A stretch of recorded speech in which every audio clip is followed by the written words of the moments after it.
Welcome to another lecture from Harry B. Joseph, also known as Revival of Wisdom, the author of the Book of Wisdom series from revivalofwisdom.com. In this lecture, you will learn how to decode Freemasonic symbolism, gain a deeper understanding of yourself, expand your awareness of consciousness and reality, and receive guidance to navigate life with greater clarity.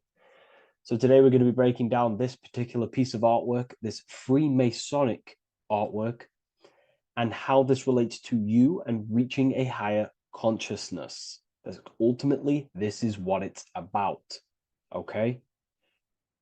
Freemasonry is considered a craft, and this craft is crafting a better brain and heart, crafting a higher consciousness, crafting a better self.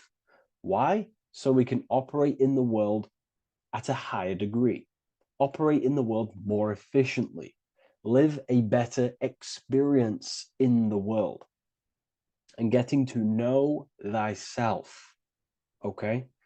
So we're going to start from bottom to top because this is important. Every placement of this symbolism is on purpose, has meaning, especially the placements of the symbols. Okay? So we're going to start from the very bottom of the artwork, which represents lower down. When we're looking at symbolism, especially occult symbolism, that's what the word occult means. The word occult means hidden, hidden from the eyes. It has its roots in the word oculus.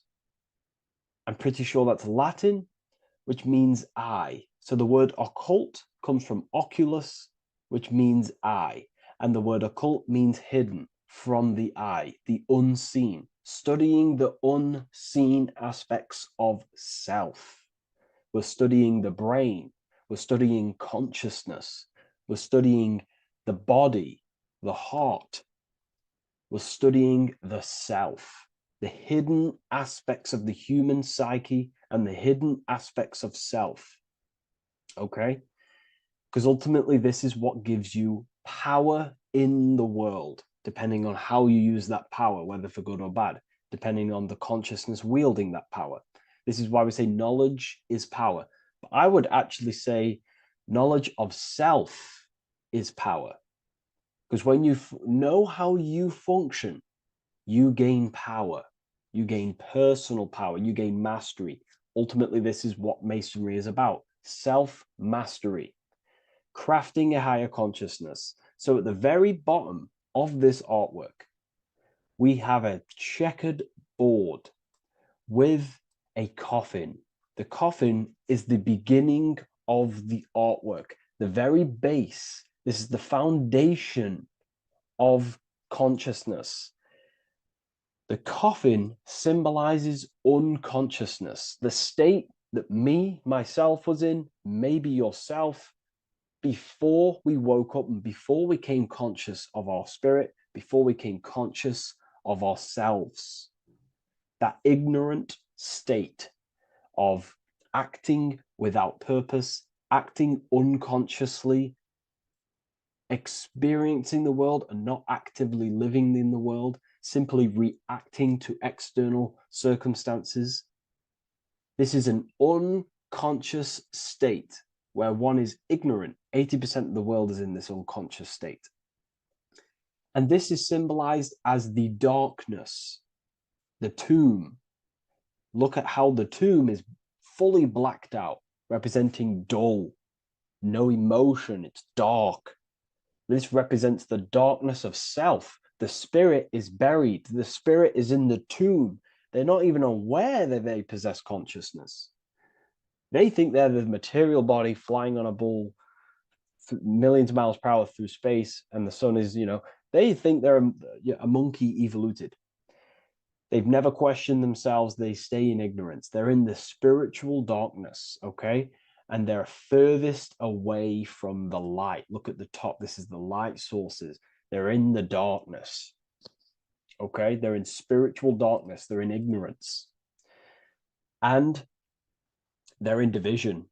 Their mind has no power. Their thoughts contradict themselves. They say they're going to do something, but then their mind tells them, oh, I'm going to fail. Or I want to do this, but my mind says this, and I believe this about myself. They want to, I don't know, they want to write a book, but their actions are scrolling on TikTok, and their emotions about, feeling about their past person in their life. That's division between the self. That's divided consciousness. They also have a divided brain hemisphere. They do not see reality uh, through a true lens, because the brain acts as like a lens on how we perceive things. And if the brain hemispheres are not aligned, then we cannot see reality the way it actually is and truly presents itself, neutral. If we're left hemisphere dominated, we see everything as divided. Nothing's interconnected, nothing's a whole. But if they're, right hemisphere dominated, they see everything as a whole. We need to look in the middle of that, okay? So we'll go into that a bit later. But ultimately, they're in a divided state of consciousness. They're in ignorance. But the tomb is symbolic of that. The tomb is, you're not even aware they are divided. They think everything's right in that state. I was like that. My family is like that. They're not even aware of themselves, and you try and say something to them, and they don't even know they're in division. They don't even recognize that they're in a bad, low earth base consciousness. Okay. So when we get out of the tomb, which is representing by a spiritual awakening, we get out of the tomb, we realize, wow, I possess consciousness. I've woken up. You're waking up to the things in the world, and you wake up and start to see the world for what it truly is.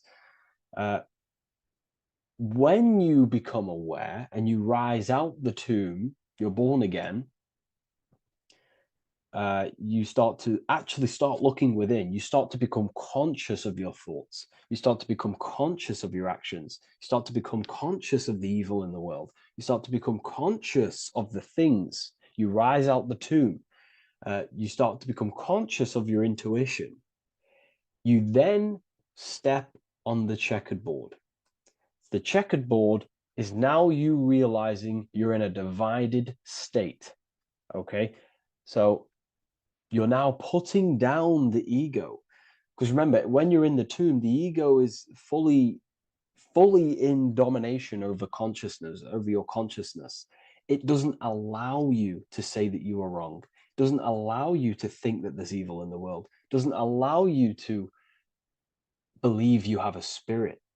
It doesn't allow you to see that there is maniacs running the world and trying to control you. The ego is so stuck. But when we start to realize this is part of our awakening, we start to realize that the ego is trying to keep us safe at all times and keep us locked in that state of thinking and believing that we were in before. It's always seeking safety. Okay. So when we come out the tomb, we start to put down the ego and start to, how do I say this? We start to acknowledge that we were wrong about the world. And that is a lot about awakening. You have to acknowledge that you do not know everything. There are people with such higher knowledge. Okay. So when we come out the tomb, we put down the ego. We start to actually say, I was wrong about the world. I was a victim of mind control. I was in ignorance. I was in darkness. Spiritual. I'm divided. My thoughts, emotions, and actions are not aligned. My intuition and my action are not aligned. I'm not taking action on what I know is good. I'm taking actions against what I know is good. That's a sin. That's a sin against the spirit. Okay. So when you acknowledge this, you acknowledge you're in division, you then take the first 3 steps, which is the Freemasonic Blue Lodge degrees, these 3 steps. Okay. Ultimately, this checkerboard represents illusions as well. You're in an illusion. Okay, this is why we see it heavily used in the music industry. It represents base consciousness, base level awareness, 5 sense thinking. It represents you versus me thinking, walking down the street and thinking everyone's trying to hurt you, and it's always you versus me, judging people in your own mind. That's low thinking, lower thought. And not to notice squares. Squares are an unnatural state. They're an unnatural shape. We do not see squares or 90-degree angles in nature. It's the lower mind. So it represents base consciousness, base level awareness, only aware of the physical body, only aware of the 5 senses, never looked within. That is the base. And this is the foundation we have to rise up to the light from, up to higher consciousness. So this gives us a strong foundation when we realize this about ourselves, that we were in division. Our thoughts, emotions, actions were not aligned. Our brain hemisphere was not aligned. I'm not thinking with love of the heart. Okay? So that is the state we're in. Now, hopefully that's cleared things up about the chessboard. Before we move on, please leave a like, maybe a comment if you wish for me to discuss anything in the further lectures. Please smash the like button, and it would really help me out. And share this with a friend who is interested in the occult. Okay, so the steps are the first steps of the Freemasonic degree, the 3 Blue Lodge degrees. Now, this can be represented as the number 3, a very powerful number, a very symbolic number. Number 3 is the 3 expressions of consciousness. How do we express consciousness? How does consciousness express itself? Well, there are 3 ways. We think, consciousness thinks, consciousness feels, and consciousness acts. They are the 3 expressions that we express our awareness and consciousness. So we're looking at thought, emotion, action. We're also looking at the 3 brains: the reptilian brainstem, the mammal limbic brain, and the neocortex. The reptilian brain governs basic functions of the human body: breathing, surviving, scanning the environment for threats, automatic responses, eating, scanning for food. Base consciousness, that's the reptilian brain. That's what most people operate their lives in, including myself before I woke up. I'm not trying to sound big-headed, but this is the truth. Ignore my tone of voice, ignore my voice, focus on the words I'm saying. If you're judging, that means you have divided thinking. It's always you versus me. So we need to get out of that thinking of you versus me all the time. That's lower consciousness. That's animal thinking. That's earth thinking. We're unified.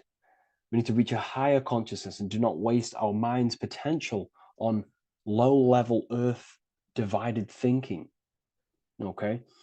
So we're looking at the reptilian brain, the mammal brain, and the neocortex. Now, the neocortex is ultimately what makes us human.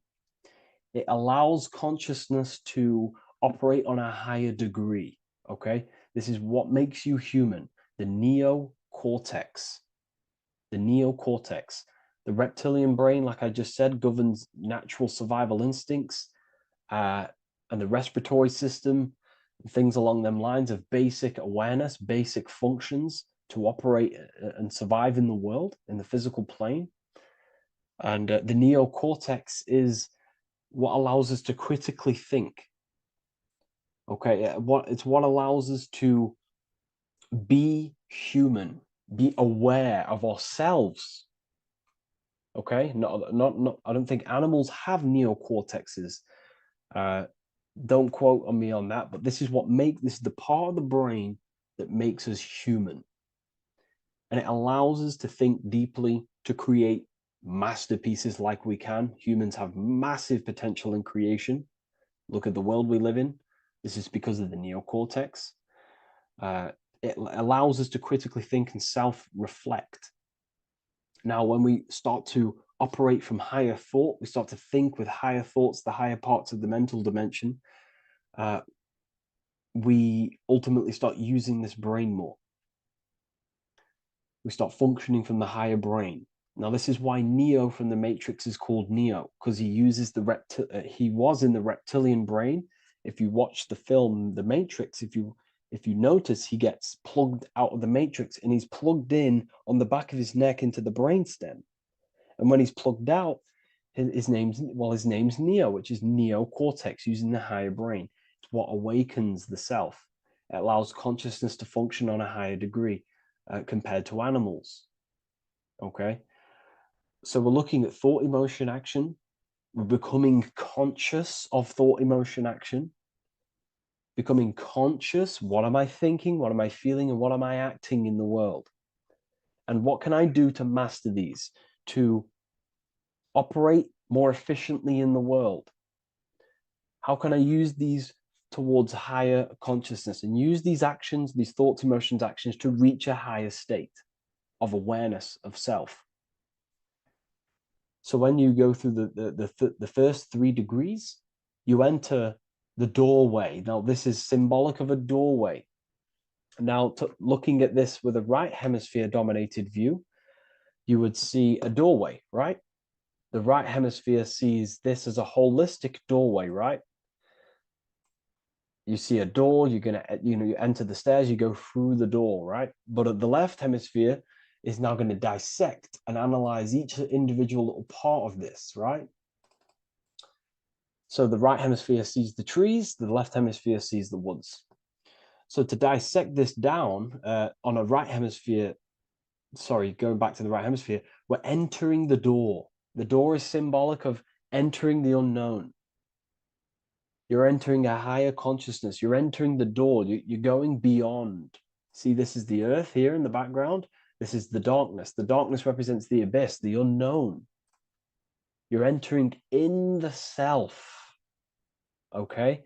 This door represents entering in the self, questioning internally. Most of us think externally. We have to, obviously, to operate in the world, but we never give time to think and question and reflect internally. What do I mean? Closing the eyes and questioning the self. Who am I? Where am I from? What's the voice in my head? If the voice in my head stopped using the language that I speak, what is it then? It's about going within, into the darkness, what you cannot see, and finding the light. Okay? It's about entering within the self. This is a doorway to higher knowledge, higher consciousness, higher self, and really digging deep for what you truly are beyond your human form. Okay?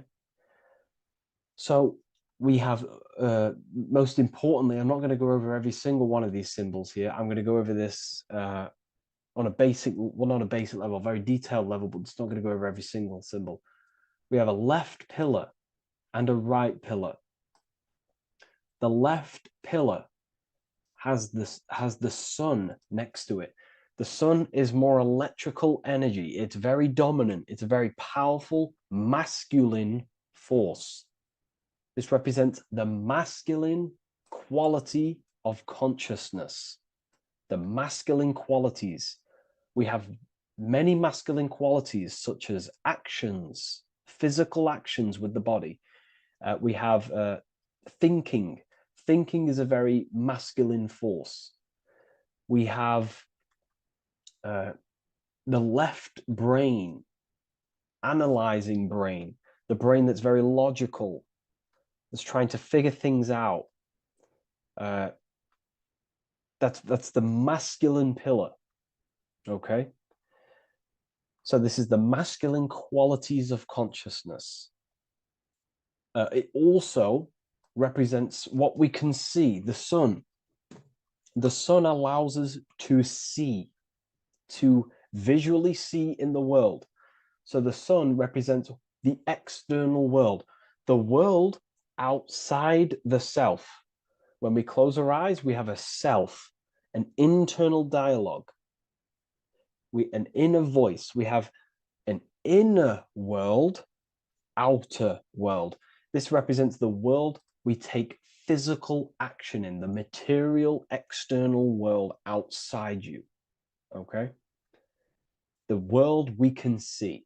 And then on the right pillar, we have the moon, which is associated with feminine qualities of consciousness. Now, the moon is in the night, what we cannot see. The moon is the nighttime. The darkness symbolizes what we can't see. So it's representing the internal world, the world of the self, the immortal world. Okay? The self in the mind is immortal. When you close your mind, you go in the mind, that self inside you is immortal. In the mind, you are immortal. Outside the mind, you are mortal. You will die. This body will die. Okay? So this is representing the internal world on a holistic understanding. It's also representing the right brain, the feminine brain. It's also representing intuition, emotion. They're linked. Intuition and emotion. They're a feminine force. Also, we're looking at the heart, the right pillar. So everything that is feminine falls under this right pillar. Now, don't get confused. I know a lot of people can get confused about what I've just said. So this represents the inner world, the outer world. It also represents everything masculine and feminine.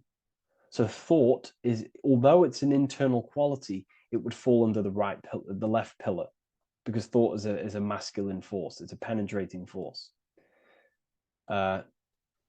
So try not to get misunderstood with that. On a holistic scale, it's also represented inner world, outer world, and how they are reflections of each other. Now, these pillars, they're the same height, they're the same structure, but just different in sun and moon, which represents their reflections of each other. Their reflections, the inner world reflects in my outer world. My external world, what I see outside of me, is a reflection of my thoughts and my internal world. So the inner reflects the outer. The inner reflects the outer. As within, so without. So we're also looking at the right and left brain. I've already gone over that. So what we need to do is build the bridge between the two to reach higher awareness of self. Because ultimately, remember, we're still divided. We came from the checkerboard, we entered up here, we've just entered within the self, started questioning the self. We're still divided. We need to build the bridge. And this is what they're crafting in Freemasonry. The bridge, the arc, the agreement, the great work. This is the crafting of aligning the left and right brain. We're also aligning intuition, feminine, with the actions. Because ultimately, the higher self is always guiding us. That's our true spirit guide. Our true spirit guide is our higher self. And the higher self ultimately exists in a higher dimension. This is going to sound crazy to some people, okay? But who you are is not your human body. And your higher self does not communicate through the language of the human material world. It doesn't communicate through English, doesn't communicate through thoughts. It communicates through intuition and communicates through dreams and symbolism. So it's all associated with the right pillar. This is the things we can't see. The higher self is always guiding us to awakening and to our purpose on the earth. Okay, so this left pillar also can symbolize what we're born into the world with, our circumstances, our external world. What are we born into? You know, our family, our current financial situation, where you're located in the world. So it's also symbolizing this. It's also symbolizing the qualities you bring here, the natural abilities you have when you're born, and what we need to do with our environment to ultimately reach a higher consciousness and reach our and transmute our environment we're born into to realize who we were and why we came here. Okay, so we need to build the bridge between intuition and action, and always take action on what we know and feeling is right at all times. That's unity consciousness. And when we do this, we gain the light. We gain more light, symbolic of more information of the self. Because the higher self is always guiding. It's always watching over. And it's always trying to give us knowledge of awakening, of why we came here. And when we take action on what we know and feel is right at all times, it's like a domino effect and a stepping stone that pushes you closer and closer towards your life purpose. Okay? We're also aligning the right and left brain to perceive the world in truth, to see the world in its true form, to see the world in what it actually is, instead of any distorted left or right hemisphere dominated beliefs or thoughts. We ultimately do that by acknowledging that, yes, you have a self, you have the left brain is more ego, this like divided thinking, everything's separate, and the right hemisphere is more holistic. So we need to see the world in the middle of this, in the middle, acknowledging the self and acknowledging the collective consciousness, and how my thoughts, emotions, actions contributing towards myself and the collective. We always need to keep the collective in mind. Why? Because we are experiencing this world together. It's not just you. And your actions also have a ripple effect on the collective. We're experiencing the world as a whole as well. Yes, there's yourself and there's the collective. We need to think, feel, and act towards the collective and the self. So aligning our brain hemispheres allows us to do this. It allows us to think holistically and individually and see reality in this. And when we do align the left and right brain, what do? We gain higher insight, the eye. We build the bridge between the left and right pillars. We gain the eye. The eye is what? Insight. The eye requires light to perceive and see the material world. So this is symbolic. This is the inner eye, the inner self, consciousness. And when consciousness has light, which is symbolic of truth, knowledge, light is a massive symbol in Freemasonry. And light represents knowledge of self, information. And when we gain information and knowledge of self, when we align our left and right hemispheres, our actions take action on our intuition, we gain higher light, higher knowledge of self, ultimately. And this is why we also have the square and the compass. Okay? We have a square and compass here. The square and the bottom, base consciousness, also representing masculine qualities. This is the masculine qualities because squares are masculine. And the compass creates circles. So we have the circle on top of a square. Circles are divine. This is oneness. The circle is one line. The square is 4 lines. It's divided. So we need oneness over division. We need to unify the masculine and feminine qualities. Masculine, feminine qualities, okay? This is in the middle. because the compass would fall on the right pillar and the square would fall on the left pillar, and it's unifying. It's representing unification of these two pillars of masculine and feminine qualities of self to ultimately rise towards this light, out of the darkness and into the light. Okay. Let's go back. The G. This is very important. This is one of the most important teachings I could possibly give you about the G. The G is the generative principle, is what generates things. And the force within you that generates things is care and the heart energy. The heart ultimately expresses our actions. We think, if we care, we act. Everything in your external world is in front of you because your heart cares. You care about the video and gaining knowledge. You're now here watching this video. That's the care energy expressing actions.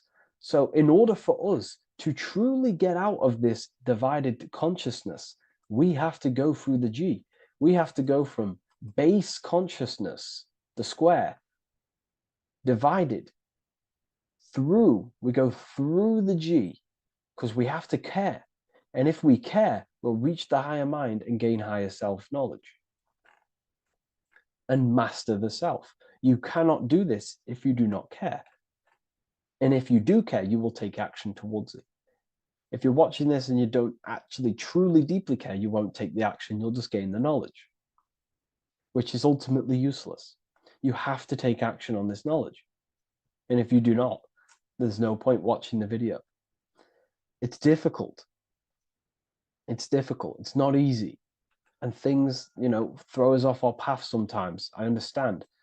I'm not saying I'm perfect, but we ultimately have to give care towards reaching higher knowledge.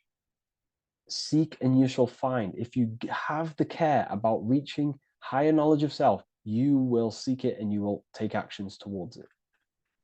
Okay. We see this everywhere, and I mean everywhere. The Temple of Solomon has the two pillars, Jachin and Boaz pillars, feminine and masculine qualities. Sol, O, Mon. Sol is sun, Mon is moon. It's building the temple, which is the temple is the inner self, ultimately. It's symbolic. The temple's not a real place.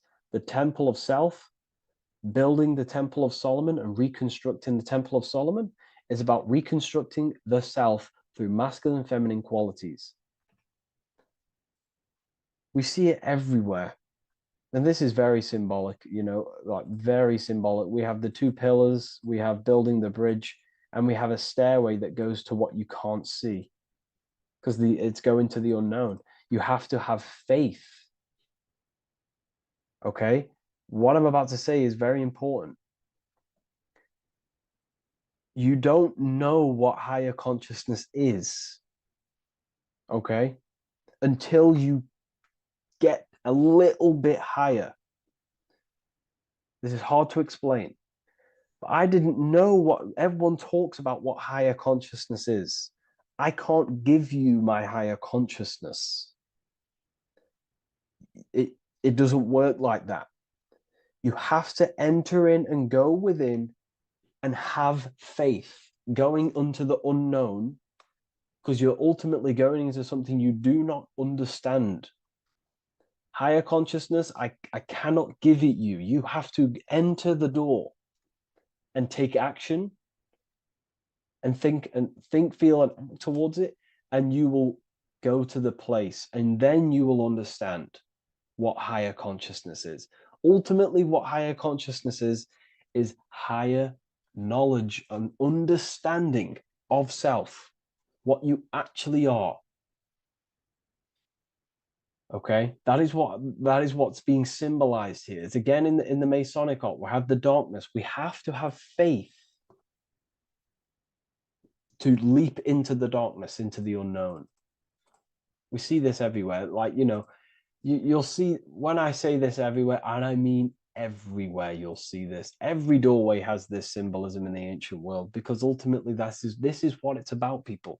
The door represents going within into a new light, a new room, a new level of understanding of self. Okay. Here we have Astro World. Now, this is obviously a darker aspect of this. But again, we have the two pillars. See you on the other side. That's the doorway. The other side. And I'm not going to break down, this ritual, but you can guess what I'm on about here. That's for the university, of course. I can't break that down on YouTube. It's way too deep. But there's knowledge out there that is so deep you couldn't even comprehend it with the current mind, even for myself. And this is the power of symbolism. The more you learn about yourself, the more these symbols reveal to you. It is a journey of self. And I can't give you these understandings. You have to go within and question and meditate on these symbols yourself, and have thinking exercises of meditating on a symbol and seeing what your mind does with the symbol, what it lets you think about that symbol, and you'll unlock deeper meanings. I'm going to go over one more symbol before we end this. This is the hourglass, which represents time, a very overlooked thing in today's world. We do not have unlimited time in this body. You have limited time. You will die. You will die. You have limited time in the external world. This is why it's on the left pillar, located on the left side, the external world. You are limited. The scythe represents you will be harvested. Your body will die. It'll be harvested. You will die, and you need to fulfill your mission here. You came with a purpose. You have to find that purpose by going within the self and questioning and taking action on what you know and feel is right. Unity consciousness, aligning thought, emotion, action. So if you wish to learn deeper insights, gain exclusive lectures, astral projection, self-mastery, I've just started a new section on mind control methods and how people are using this in society and becoming conscious of it. I've now opened 5 spots at a limited special price for Ethereal University. Use the code MIND, all capital letters, MIND, all capital letters at the checkout. And there's only 5 of these codes. Whoever uses them gets them. It's ultimately going to give you 20% off the university for as long as you're subscribed to the university. We go so much deeper in the university. Remember, social media is just the tip of the iceberg. Tip of the iceberg information. There are certain things I can't talk about, but I'll see you inside, and I hope you enjoyed this video. Please leave a like, comment, and a subscribe. Welcome to Revival of Wisdom. Today, we're going to be talking about portal symbolism, what portals are, okay, and how they show them to us, because they have to tell you the truth, guys. This is the thing with the universal law. They have to tell you the truth.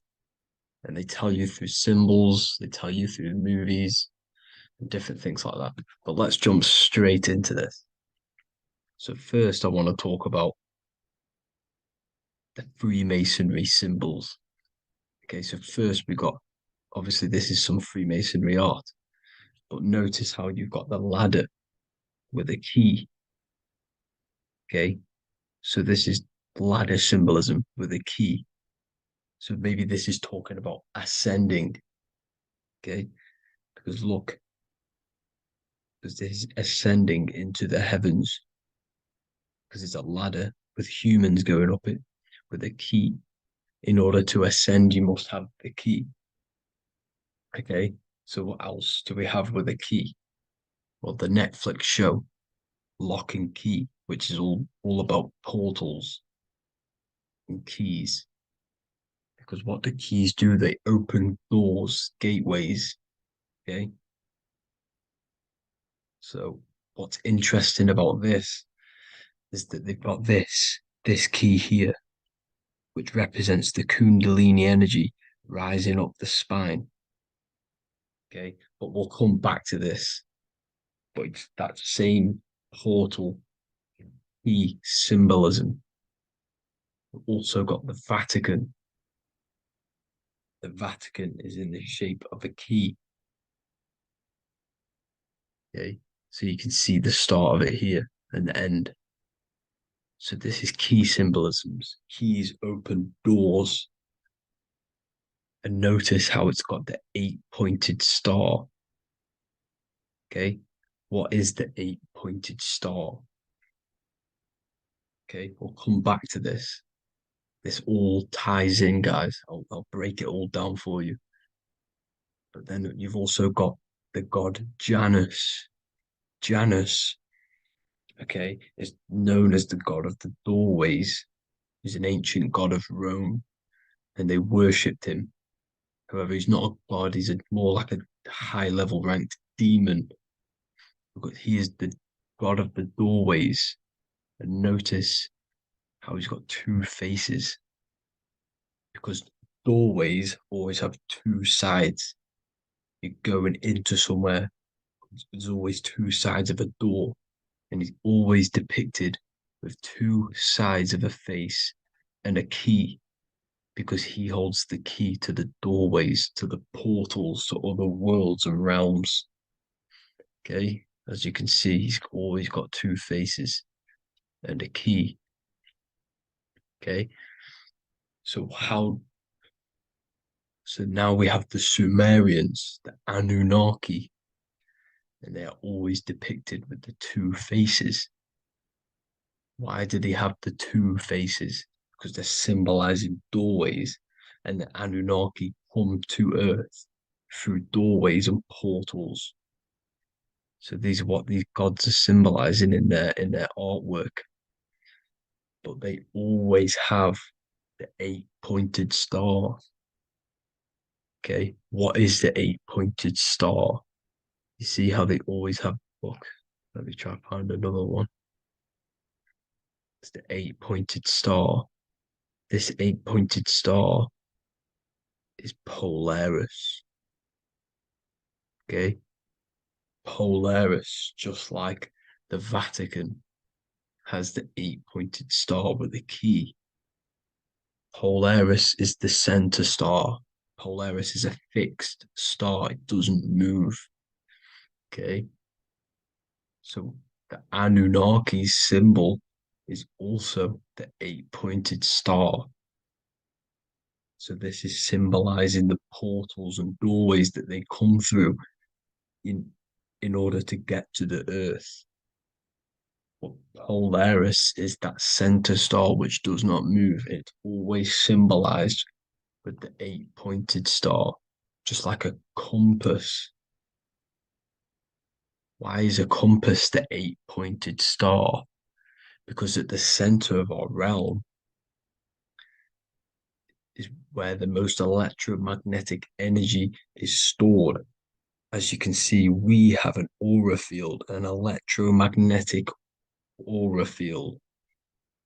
So does the Earth. And in the center, so like our heart, for example, is where the most energy is stored. And like the center of the Earth, this is why all compasses point to the center, because this is where the most electromagnetic energy is stored. It's at the center of our realm. Okay. So like I was saying with the lock and key series, see this here? The Kundalini energy rising up the spine, just like your Kundalini energy rising up the spine. Let me try. Oh, I can't zoom in. But you know what I'm trying to say here? Let's go back to Polaris, because at the center is where pole. Can you see the pole of electromagnetic energy? Polaris, the North Pole. It's symbolized. The truth is in the words. It's like a pole of electromagnetic energy. And this is where the aurora borealis comes from. Notice how it's got the word aura in it, because it's the Earth's aura, electromagnetic field, just like you have an aura, also known as the northern lights, because it's coming out of this center hole in the center of our realm, where the black sun is. And this is where the electromagnetic energy is coming up from. And this is what the aurora borealis is, or the northern lights. It's just electromagnetic energy. And it's symbolized through our symbols, the original O, okay? Because it's like a pole through the middle, Polaris. So this Polaris is the sky vault. It's the portal into this realm, because this is what the Anunnaki are always talking about, always symbolize it with the 8-pointed star. And just like a compass, it's the 8-pointed star pointed to the center, to Polaris. Okay. See here on the Sumerian tablets with the 8-pointed star again. And how we know it's talking about portals with this 8-pointed star is because CERN 666 are opening up portals to the underworld, letting in demonic entities into this realm. How do we know it's a portal? Because their Hydro Collider has 8 points, just like the 8-pointed star. So they are creating synthetic portals to the underworld to let these demonic entities into our realm. But what is the key? Because if we're talking about ascending through Polaris, notice how here on the masonry art, this luminary here, so this is the sun, that's the moon. This is Polaris because it's a luminary with what? 1, 2, 3, 4, 5, 6, 7, 8 beams coming off the luminary, just like the 8-pointed star. So you see the ladder with the key going up to Polaris. It's symbolizing ascending out of Earth. So what is this key that they're keeping from us? Because it's a human holding a key going up the ladder to Polaris. Well, chakras. We have 7 chakras. Okay, so this is what they are telling us in the lock and key symbolism. The Kundalini energy rising up the spine. Okay, just like they have 33 vertebrae on the back of your spine. Okay, this represents the Kundalini energy going up your 33 vertebrae, just like in masonry has 33rd degrees. Okay, so what is the key? Your chakras. Your chakras have to be unlocked. Okay, you have to unlock your chakras, and you can't unlock this one without going through this one. You have to go through them all. It's like a ladder, just like Jacob's ladder. You can't go from the bottom to the top. You have to unlock each one. Okay, just like you have 7 chakras, you have 7 layers of your aura. Okay, you have to unlock your chakras to the highest point in order to reach Christ consciousness. And this is the key that they're talking about. They're symbolizing the organic portal within each and every one of us to ascend out of this realm. Okay, So this is the key that they're talking about. And they're holding back this knowledge to keep us trapped in this 3D realm. Okay.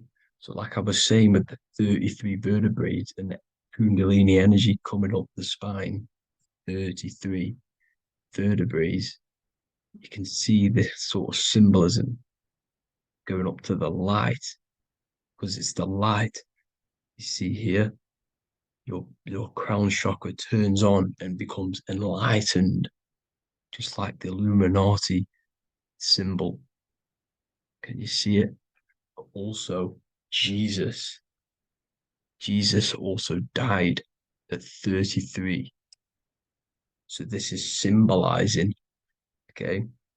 They're symbolizing the death of the ego, the body. So once you open up your chakras and reach Christ consciousness, which is your 33rd vertebrae, once your Kundalini energy goes up your 33rd vertebrae, your body technically, not physically, but spiritually dies, because you then become formless. You reach Christ consciousness.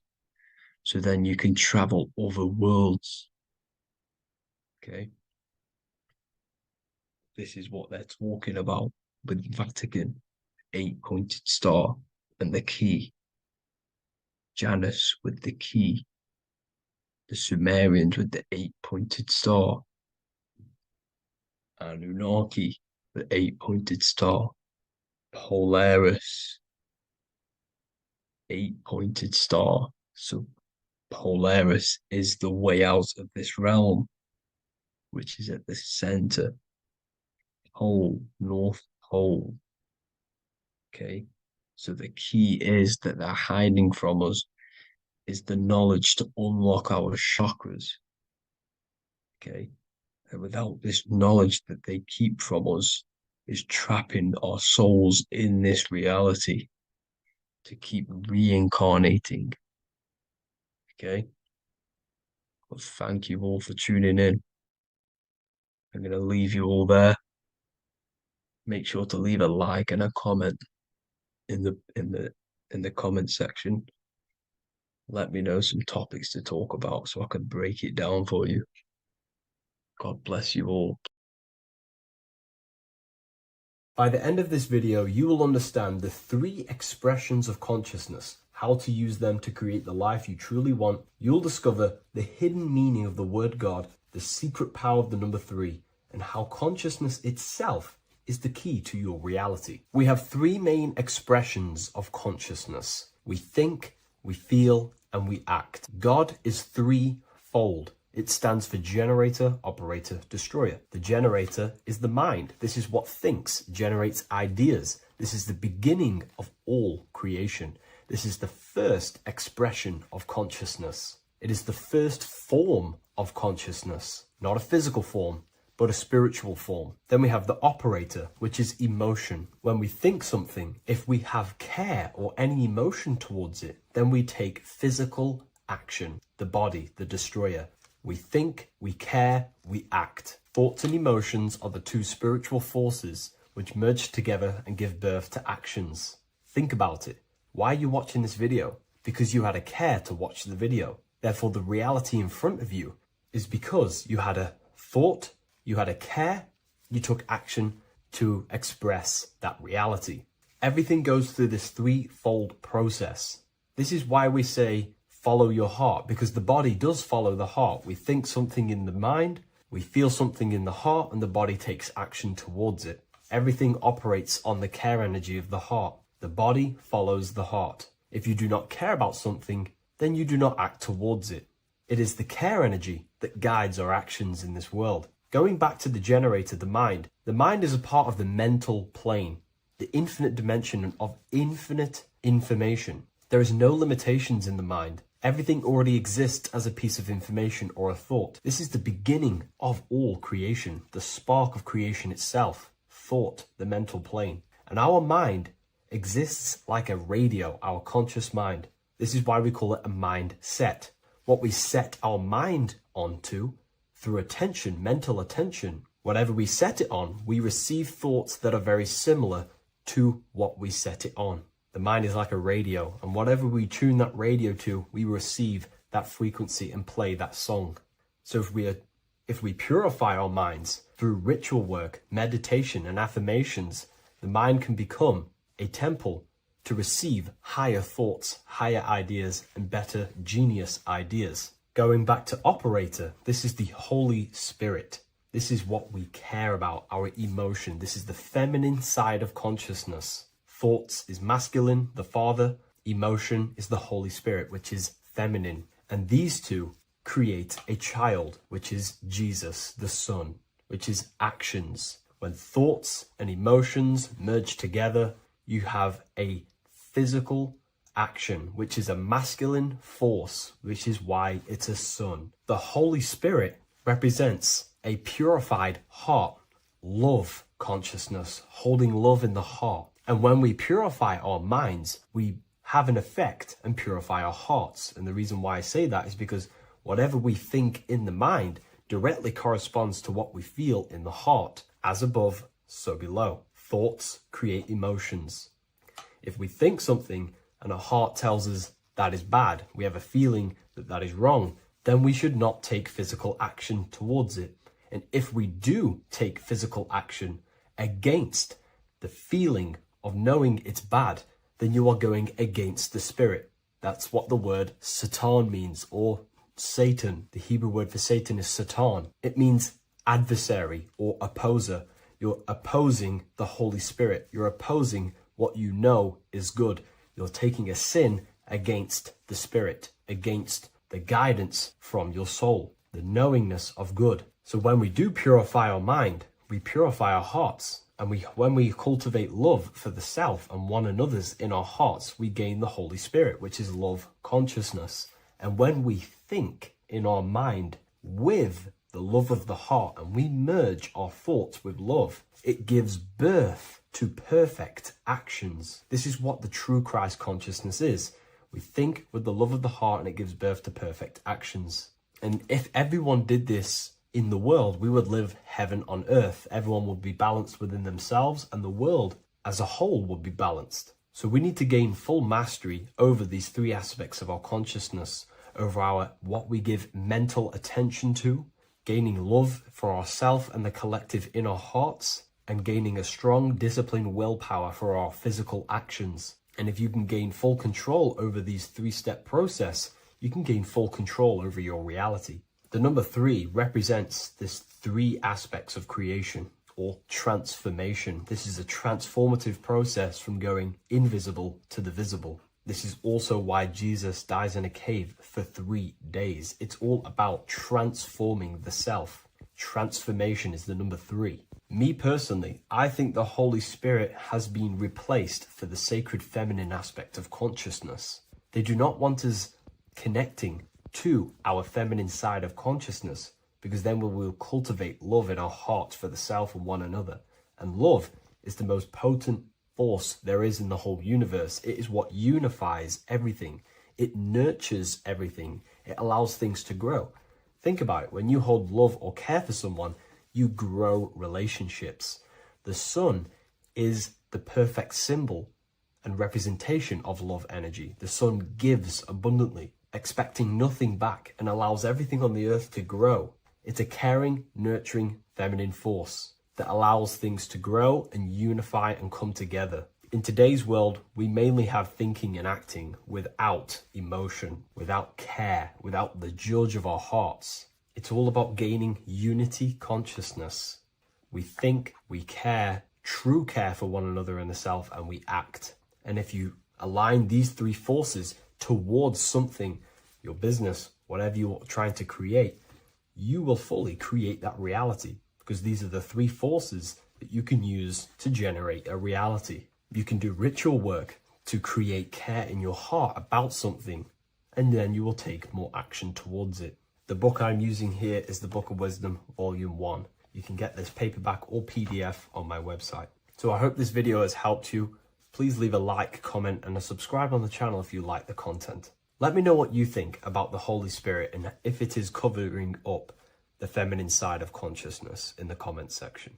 Watching pornography makes you see people as objects. It does a lot of psychological damage to the human mind. And if you truly want to progress in life, your spiritual journey, mastery, whatever it is, mastering your sexual urges is essential to become powerful, successful, and become the best version of yourself. And there are some occult practices that I used to help master this urge. They're not really techniques, they're more mindsets, which will definitely help you overcome your urges. So if you want to quit pornography today, this is the way forward that I used to create this version of myself. Before we go into the tactics, we must understand that whatever we do in darkness comes into light some way or another. If you watch pornography, you know you have a problem, you keep this to yourself. We all naturally do. These things are private, and what we do in our private time molds our subconscious mind, and we keep it away from people. But whatever we do in darkness always comes to light. If you're doing things you don't want others to see, such as watching pornography, it will come out through a subconscious force. It will come out in your eye contact. You won't really be able to make eye contact with the person you're attracted to. It comes out in your energy, your aura, your presence, your confidence. All of this plays a role in molding your consciousness. And especially women can pick this up so easily. Females are more subconscious, males are more conscious. Females speak indirectly, males should speak directly. If a woman is hungry, they will say, "I'm hungry. Are you hungry?" But a male will say, "Let's go get some food." You have to see the underlying subconscious messages in women because they speak in more of a subconscious language. Men speak in a direct language. And maybe even men will pick this up. If you want to be taken seriously in the business world or your career, whatever it is, this is essential for your body language and your personal power. So you must master your sexual urges. Releasing your sexual energy, your sexual fluids, removes the life in your eyes. A lot of people get dark bags underneath their eyes. I used to have them years and years ago. My eyes were always half shut. There was no life in my eyes. But as you purify yourself, the life and the energy comes back into your glaring eyes. The first tactic on mastering your sexual urges is understanding that thoughts produce emotions. Whatever we think about inside of our mental body directly corresponds to what we feel in our emotional body. What we see here is a piece of alchemical artwork showing you the light of the mind shining down into the heart. This represents the mental body with the clouds. This represents the human heart, the emotional body of consciousness. What we think about, if we think about sex, or if we watch things that are stimulating to us on Instagram, TikTok, that thought goes into the mind and the feeling gets then produced in the heart and the body becomes aroused. What we think inside of our brain becomes emotional energy in our heart. As above, so below. And what becomes in our heart is what we take action on. We take action on emotion. Human action, human behavior pretty much comes down to what we feel. We only act on what we care about or what we love. If you love that feeling of watching pornography, that is the reason why you're taking the action. So keeping this in mind at all times is very important in your journey of self-mastery. What you think is what you feel, and what you feel is what you act upon. Remove stimulations that can possibly produce that thought of watching pornography. Unfollow the people. Purify your environment so these thoughts do not enter your mind. And if you do become stimulated, remember, thoughts produce emotions.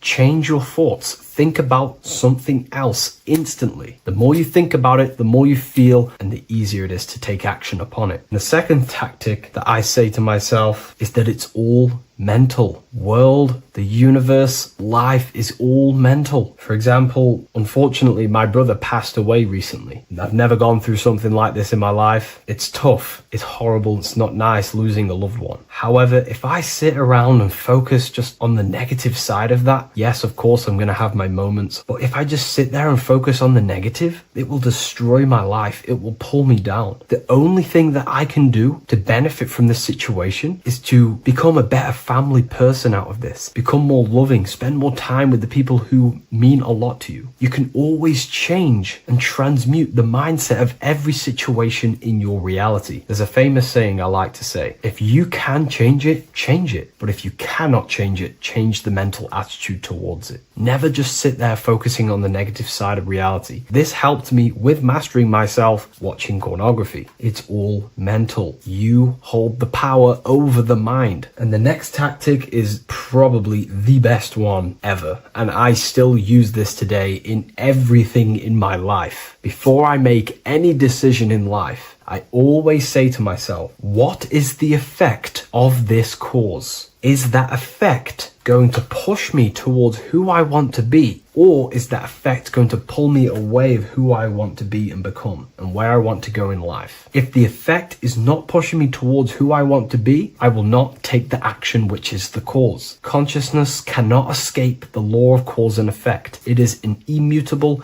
inchangeable law that is governing your consciousness and your mind. You have to keep this law in mind because it is the law that is creating and crystallizing your reality. Any decision you make, what is the effect of this cause? The law of cause and effect is a force that you cannot escape. So you have to work with this law and become conscious of the law. So before you do take the action, what is the effect? Is watching pornography going to push me towards who I want to be and where I want to go? If it's not, do not take the action. That's where willpower comes in. You can do little exercises for willpower, meditation for 30 minutes of not thinking. You can do rituals that strengthen the connection to your mind with your willpower. At the end of the day, the willpower is the most essential force in the consciousness. Another thing is remove any music that talks about it. Even the words will be producing thoughts in your mind. What you feed your consciousness is ultimately what you project back outwards. Don't listen to the rap music. Don't listen to any music that talks about it. Try and remove this from your environment. These tips that I've given you don't just work in quitting pornography. These work in every aspect of your life, and they will dramatically change your life if you become conscious of them and actively use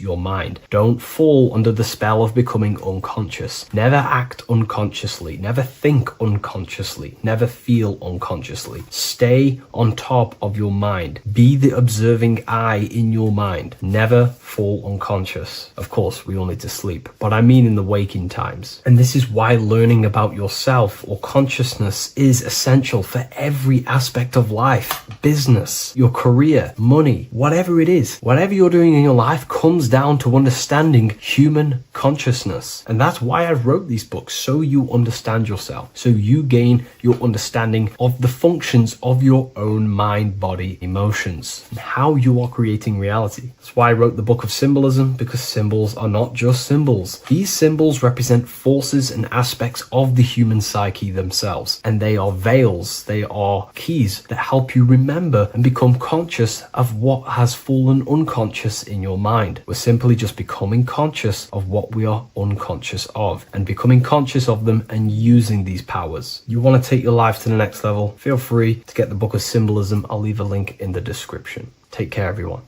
In this video, we're going to be talking about the evolution of consciousness. You are born human, however, you possess consciousness, which is the awareness behind your being, the awareness behind your thoughts, the experiencer behind your five senses, the experiencer, the observer behind your thought, emotions, and senses. You are an eye, an invisible consciousness looking through a lens, which is your body. Your body produces this physical world that you experience. Your brain produces this world. Your brain and body is a technological computer. However, you are an infinite, ever-expanding consciousness behind this physical body. And there is an evolution of consciousness, a cosmic journey of expansion. And this is why we see so much pyramid symbolism in the occult and esoteric world, and especially within Freemasonry. Because the pyramid represents climbing, an evolution, a raising state of consciousness, a journey. Steps symbolize a journey upwards. This is the raising and the evolution of consciousness, our inner world, the transmutation of our inner selves, of our souls and consciousness and our minds. So when we see this pyramid, we're seeing a evolution, a way up to source consciousness. And the eye in the pyramid represents your source consciousness. It represents illumination. It represents divine guidance through this evolution of consciousness. This is why we see the ladder. Consciousness is ever expanding on an infinite journey of evolution.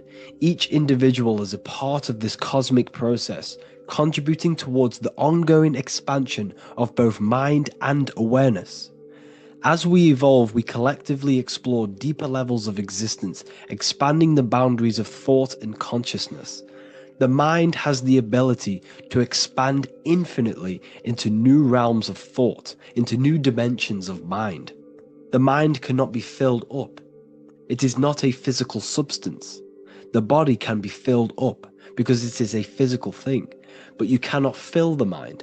Therefore, the mind is constantly expanding, ever expanding into new fields of thought.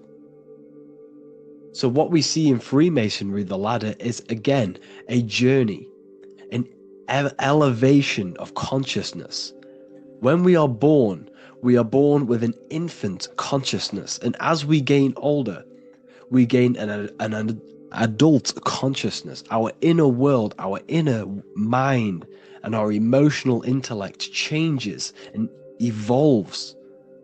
We are significantly different from when we were very young as an infant. It's because our consciousness evolutes, it changes, it alters like water. So, just like this evolution of your own consciousness as growing up, there is consciousness of beings existing in cycles beyond our own.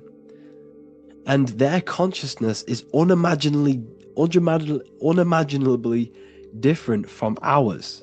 They operate on a higher level of understanding and knowing, experiencing reality in ways that transcend our current comprehension. Our minds right now cannot comprehend the highest states of consciousness.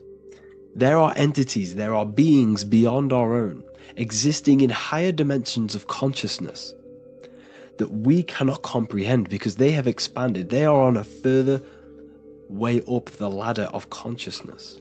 However, we are all on this same journey. None of us can take the same journey. There is one ultimate goal, reaching source consciousness. However, this is always ever expanding.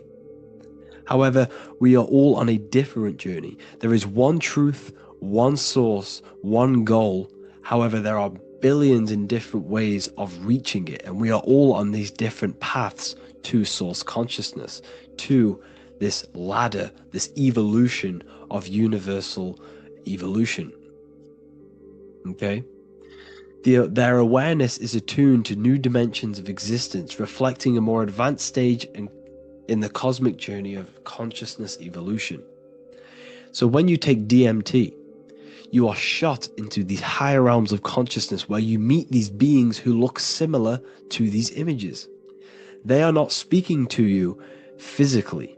They don't speak to you three-dimensionally through vibration and words. They speak to you mentally.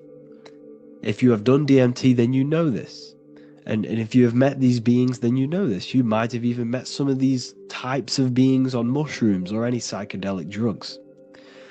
Because ultimately, when you take these mind-altering substances, it's altering your consciousness. It's merging your consciousness with the spirit of that substance. And you are essentially attuning your mind to higher dimensions of consciousness. That's why we say we're getting high when we take these substances. Therefore, when you meet these beings on DMT, you are essentially meeting beings who are attuned to higher dimensions of consciousness, and they speak to you mentally. They speak to you telepathically through thought, because the universe is mental. Everything exists within the mind. The way you are now, your physical existence, is a state of mind. Mind, thought creates matter. Spirit and matter are two opposing ways of thinking. If we have a very spiritual mind, we have an expanded mind, we are a spiritual person through the mind. However, if we have a very low state of consciousness where we think about food, sex, lust, and all physical things, then we have a physical consciousness. Matter and spirit are two opposing forces, two ways of thinking. The mind attunes itself to different levels of understanding in different dimensions. So, essentially, this is what we're looking at. The body is a vessel for the fluidic, formless consciousness, a temple that houses the essence of our awareness. While the five senses are limited to perceiving only the physical plane, the mind transcends these limitations, capable of perceiving the full scope of reality. It is through the mind that we access deeper truths beyond the material, tapping into boundless nature of existence. Physical existence is a thin band, a thin layer of reality. It's like 0.001% of reality. And your five senses are only tuned into this layer of reality.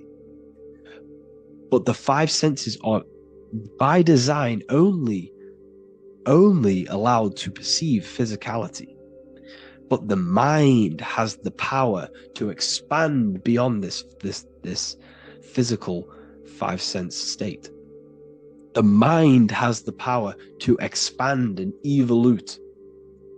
It is a conscious decision whether you want to take this path or not. You can stay in a three-dimensional way of thinking, or you can expand your consciousness from within. It's not an external journey. There is no God going to save you. You must save yourself.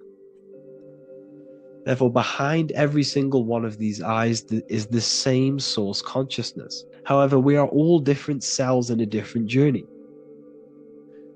The organs in your body, the cells in your body are all alive. They all possess same consciousness, universal consciousness. However, we are all on a different journey of evolution. As above, so below.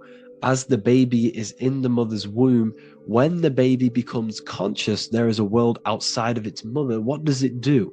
It presses and seeks a way out to be born in the other world outside of its mother. It is the same with your consciousness, your mind. When your mind becomes aware that there is realities beyond the immediate surroundings, it seeks a way out. And this is exactly what I'm doing to you now. I am now expanding your mind and telling you there is other ways of reality. There is other dimensions of consciousness which you can access through inner transmutation, through different ways of thinking, spiritualism, and meditating and connecting with yourself and detaching from external things. We can upgrade our consciousness. Your body is a womb. Why Jesus says you must be born again to see the kingdom of God, because you are born physically and then you must be born again spiritually, awakening your inner consciousness. So like I said, as the baby is in the womb, it's the same principle. As above, so below. You were a baby, you were in your mother's womb, and you figured out there is a world outside of your mother, so you seek to weigh out your mother to be born in another world. It's the same now. You must do this now. This is your spiritual evolution. This is the evolution of consciousness. It's ever expanding. When you die, this is a transition. You must learn to not fear death. This is another part of your spiritual journey. You must master death. Therefore, like I said before, the mind has limitless capacity to expand into new realms of thought, continuously exploring uncharted ideas and concepts without boundaries. The mind can ever expand. It can never be filled. It can never ever know everything. There is infinite fields of knowledge, infinite fields of thought. Your current state is just one stage on an infinite pathway. You won't remain human forever. The human experience is a crucial phase where we learn to balance polarities, master the fundamental laws of the cosmos. It is a period of growth and transformation, preparing us for the next stages in our cosmic evolution. The goal is to strive for perfection, yet the true perfection is unattainable. It's like a tunnel, and there is a light at the end of the tunnel. And as you walk through this tunnel, the light is ever moving backwards. You should forever seek to meet that light, but you will never meet that light because consciousness is ever expanding. You should strive for perfection, yet knowing that perfection is forever unattainable. The journey is endless, with each step revealing deeper layers of understanding and experience. The pursuit of growth and expansion is itself the essence of our evolution.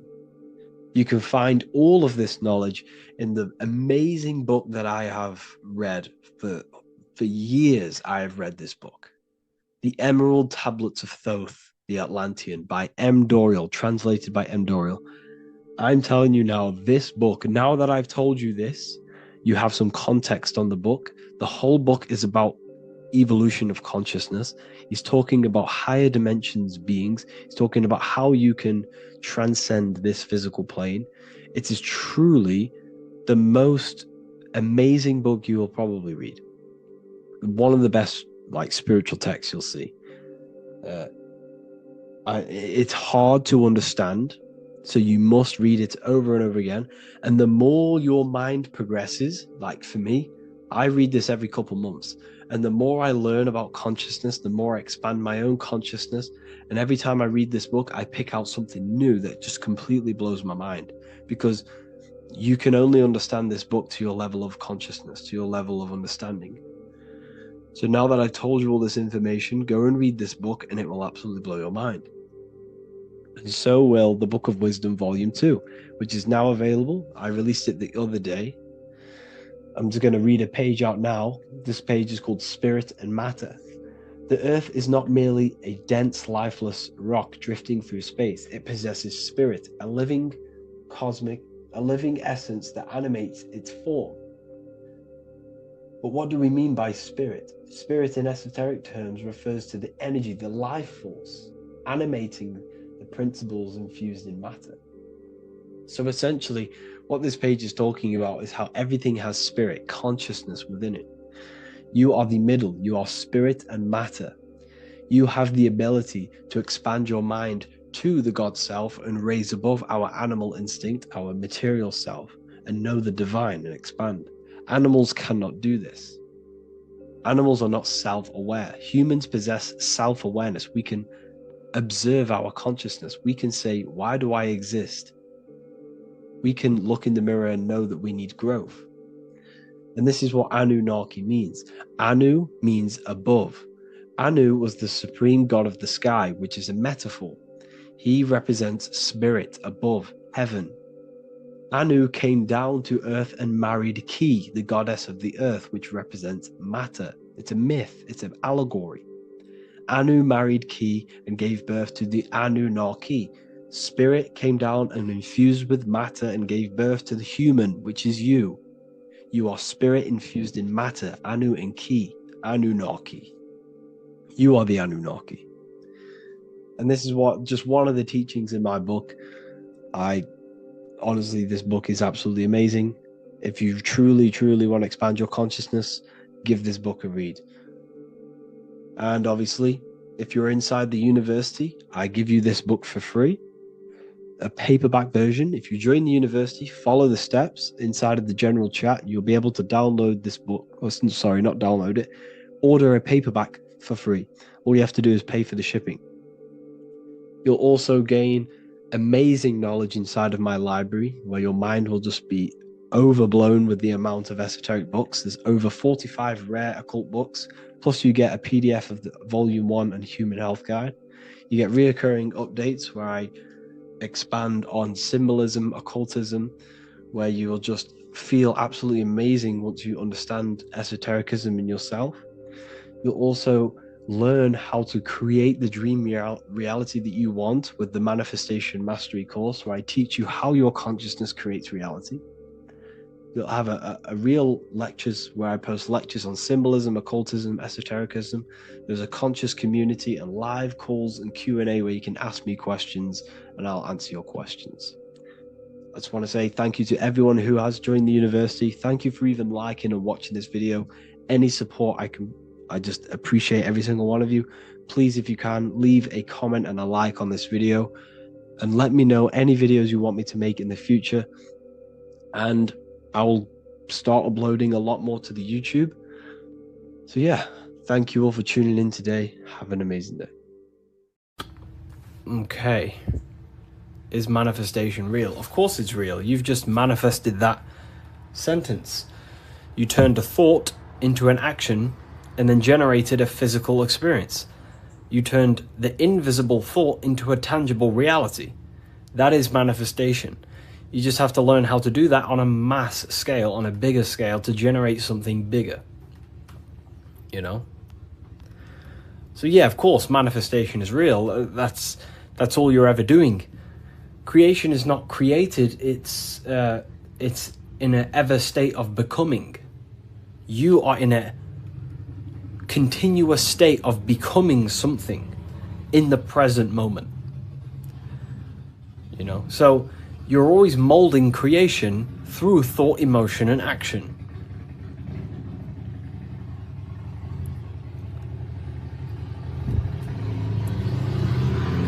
Let's let the Harley Davidson go past my house. It's a very loud bike. It's a cool bike. But yeah, you're in a continuous state of creation. And that's what this symbol ultimately represents, right? Hi, if I order your book today, will it be here before next Friday? You mean not this Friday, but next? Yeah, it should be there, for sure. So, this is what this symbol ultimately represents. Because the snake can shed its skin, which means it renews its layers. It transforms from old layers into new layers. It removes old layers of skin, symbolizing transforming. But the snake is eating its tail. The end gives birth to a new beginning. And this is what the present moment is. The present moment is the continuous state of becoming and unfolding of creation. We're all tapped into the live stream of consciousness, like you're tapped into this live right now. And you are directing them life forces in the present moment through thought, emotion, and action. You direct the life flow, the life force that you're tapped into. And wherever you direct it through thought, emotion, and action, and your time and attention, that is the reality you generate. And you create that reality. And that's what the symbols are here for, people. The symbols are here to awaken you to things that you just realize about yourself. I'm not teaching you anything new. This is just something you realize. This is solid truth that you can't, escape. You can't escape the law of cause and effect. The force is too powerful to escape the force and the law of cause and effect. The law of cause and effect is over you. It governs you. So you have to work with that law consciously. Most people are not conscious of the laws that govern their life. They're not conscious of the laws that's governing their mind. Your mind is governed by laws, not man-made laws, but universal laws you cannot escape. It is impossible to escape cause and effect. So you must work with the law. God law, basically. Yeah, they're called, occult societies, secret societies, they call the laws natural law. Then, of course, you have man-made laws.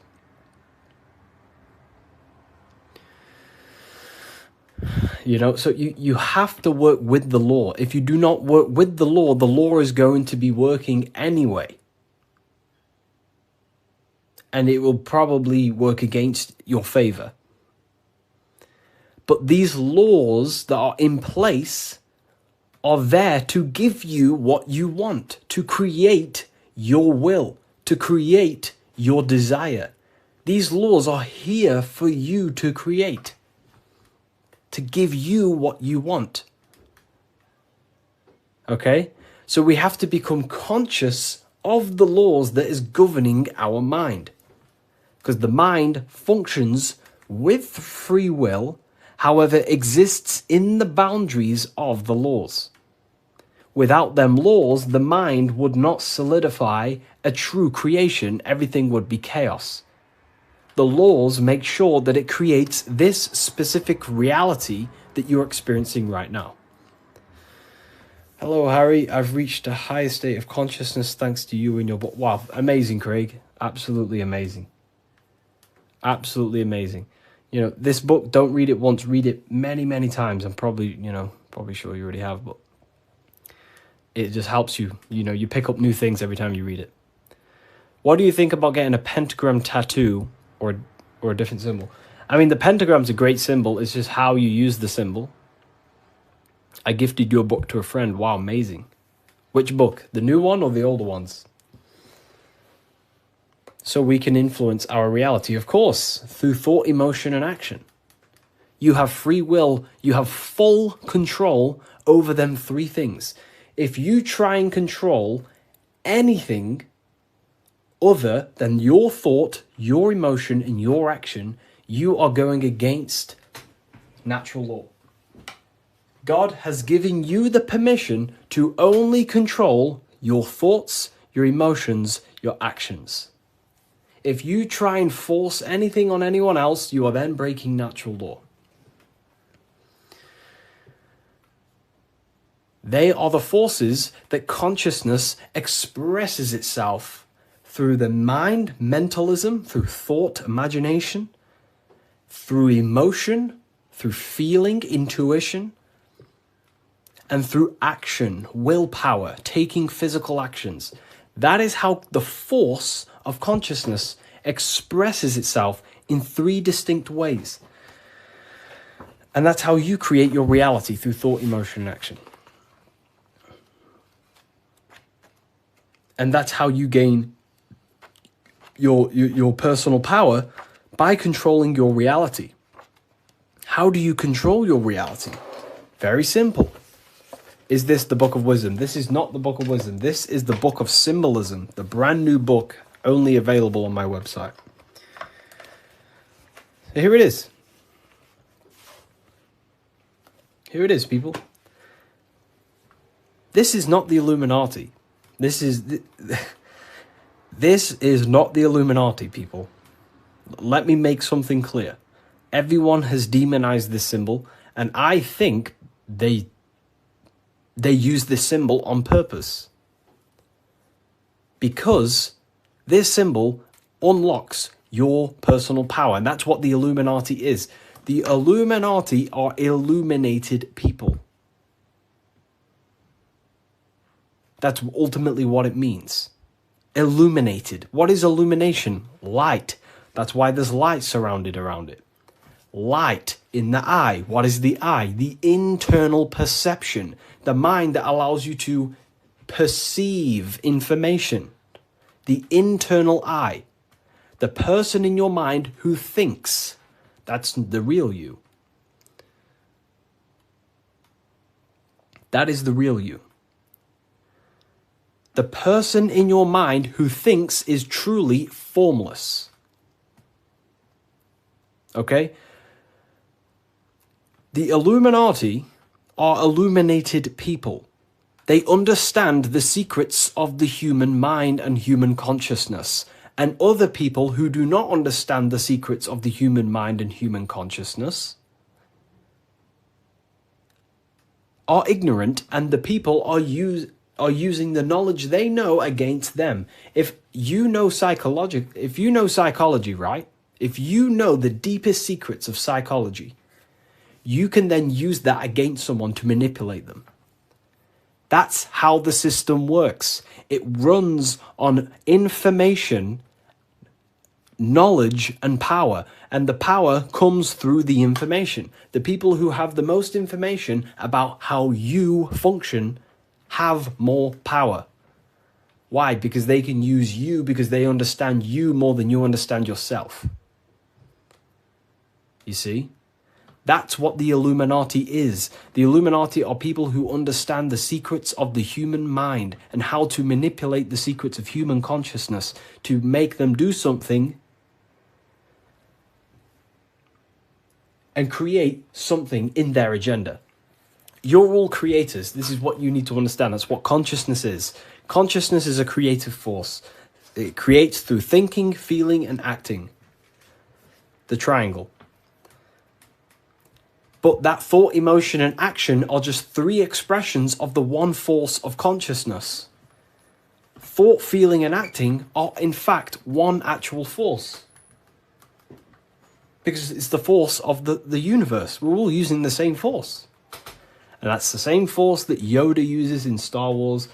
In Star Wars is all talking about the force. That is the force, and that force is running through you right now in the present moment. You have the ability and the free will to direct that force through thought, emotion, and action into a reality. So, the Illuminati is just simply people with a high understanding of consciousness and the human psyche, and how to actually create reality. You think something, you feel, and if you have a feeling towards that thought, you take the action. As soon as you lose feelings to watch this video, you will scroll and take action to find another video you have a feeling for.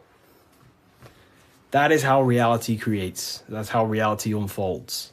Okay?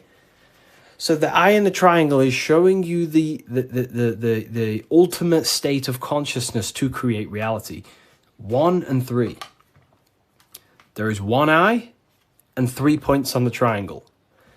The 3 expressions of consciousness that creates reality, thought, emotion, and action, in one, unified. Most people do not have a unified consciousness. They think about creating a business, their emotions feel like watching TikTok, and their actions are eating food. That's divided consciousness. That's the checkered board. That's the Masonic checkered board. Their mind is divided in black and white, different personalities, different ideas, different desires. Their mind is not solidified on one creative project. The mind is divided within duality. Okay? That's what the checkered board is. The checkered board is simply a divided mind. Because this checkered board is all, this whole piece of artwork you see here of the Freemasons is showing you how someone's mind functions. That's the secret. Very simple. Symbols, occult symbols, Freemasonic symbols are basically showing you mind states, how you think. Divided pillars, left and right pillar, sun, moon. Sun is masculine, the masculine mind, and the feminine mind, the conscious and the subconscious. But here, there's an eye in the middle, unifying them in the middle. Unification. Unifying with the true being inside of you. Not being left or right. Not being too masculine, not being too feminine, but unifying the masculine and feminine principles to become a unified consciousness so you can create your reality. The masculine principles symbolized by the sun and this left pillar symbolizes willpower, your will. Your willpower is very, very, very powerful. Willpower is ultimately everything you create, your will. So this sun represents the masculine forces of the mind, such as willpower, taking physical actions, intelligence, intellect, thinking. That's all the masculine. Then on the right side, you have the feminine qualities of consciousness on this right pillar, symbolizing imagination, emotion, desire, intuition. These are the feminine forces of consciousness. And what happens when a male and a female comes together? They give birth to a new creation called a baby. What happens when you merge your masculine and feminine qualities of consciousness? You merge your willpower, your thought with emotion and action. You give birth to a creation, a baby. The same principle. It's the same principle. Freemasonry is very simple. It's about bettering yourself, working on the temple, and the temple is symbolic for you, for your mind. The stonework Freemasonry, Freemasonry is about stonework, and that stone is you. You're perfecting a stone, and that stone is your mind. You're perfecting the Temple of Solomon, or you're rebuilding the temple, which is rebuilding yourself, because you are the broken temple. The thing is, your teachings is destroying my life. It's not destroying your life, it's destroying your old view of the world, which will then give birth to a whole new, beautiful life. You have to go through destruction. You have to go through the darkness to see the light.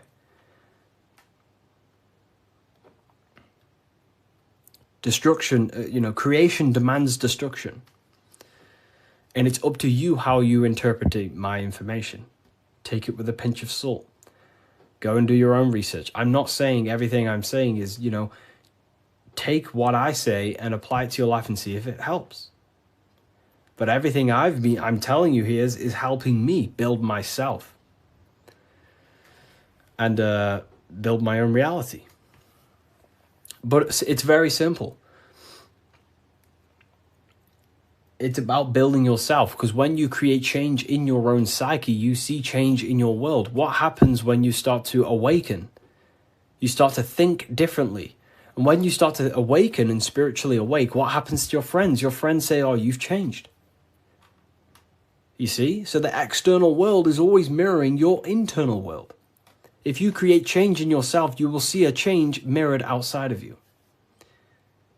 That is as above, so below. Okay. So, Freemasonry is very simple. It's about yourself. It's about the Temple of Solomon. You're rebuilding the Temple of Solomon. And the Temple of Solomon is an allegory for you. Your mind is the Temple of Solomon. Your body is the Temple of Solomon.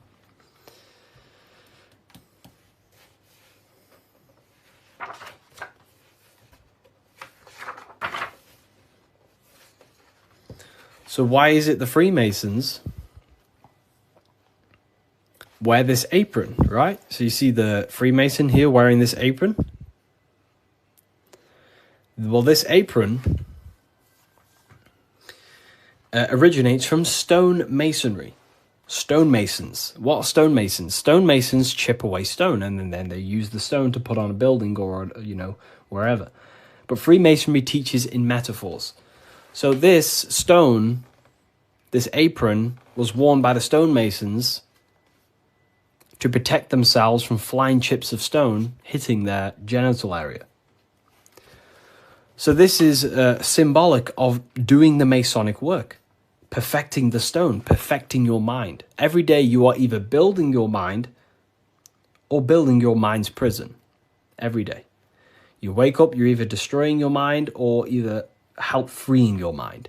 You have the option, right? And they also wear this apron on the lower half in the genital areas because you think with every chakra. The chakras are basically spinning energy vortexes. This is what you see here, right? These chakras.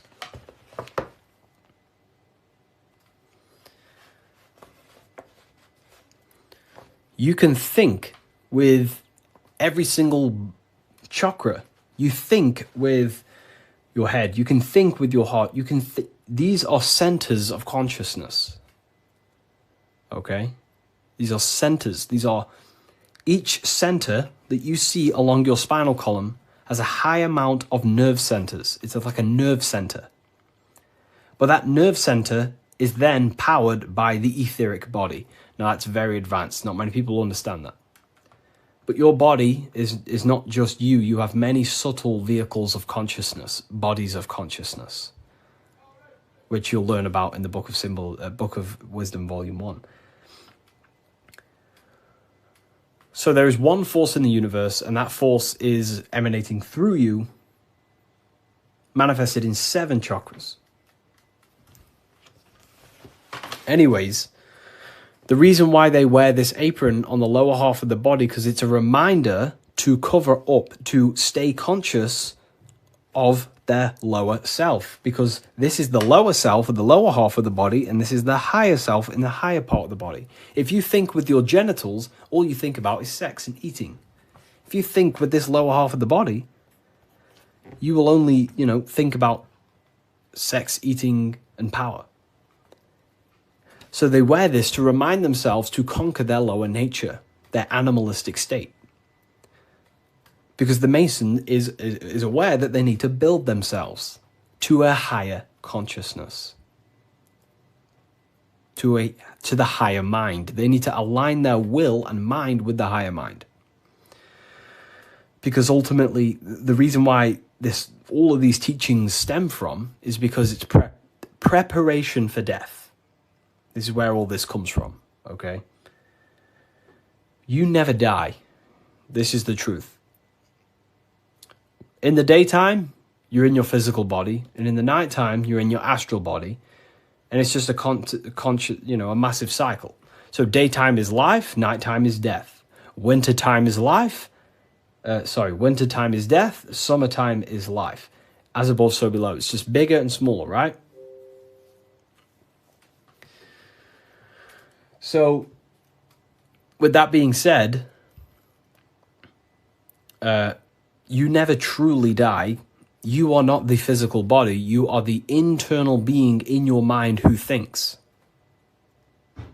You are not the thought. You are the one who hears the thought. The thinker. The knower. You are the being inside your mind, not the being outside your mind, which is this physical body. So Masonry is about working with that internal self, mastering that internal voice, because that is the architect of your reality.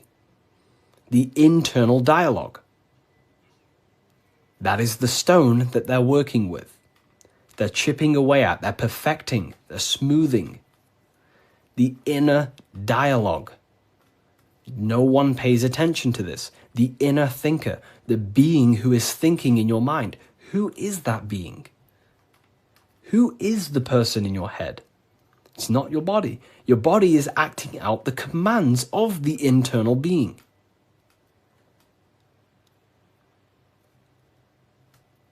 So, this is what we have to connect to and master the inner dialogue, the inner thought processes, because the thought is the architect of reality. Thought creates everything. Thought creates everything in the whole universe. The whole universe originates from thought. So Freemasonry is basically about mastering the inner dialogue and working on the inner self, the person in your mind. And the deeper you get to know that inner voice, you start to realize that there are many different vehicles of consciousness.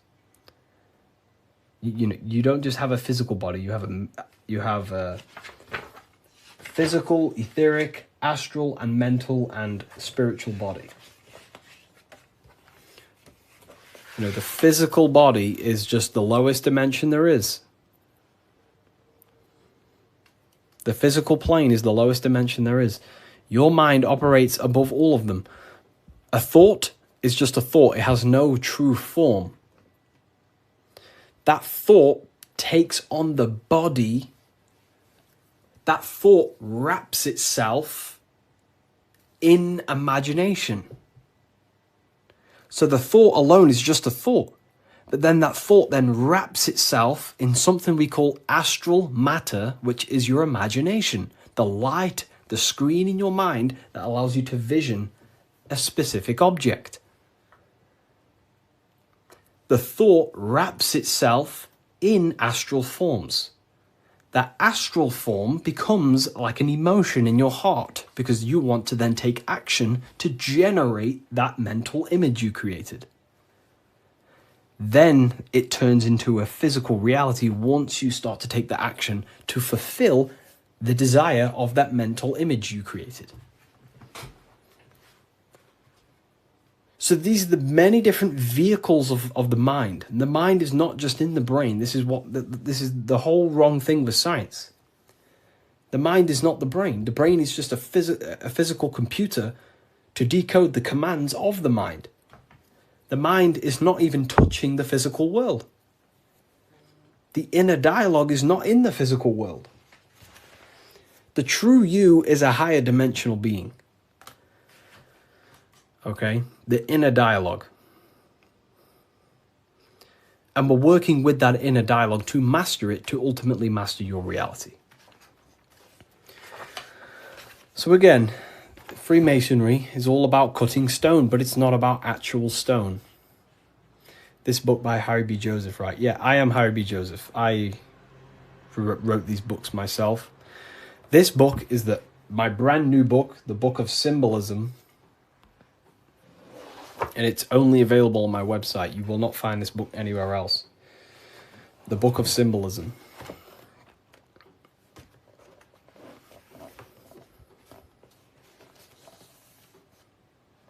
So, nice to meet you. Welcome.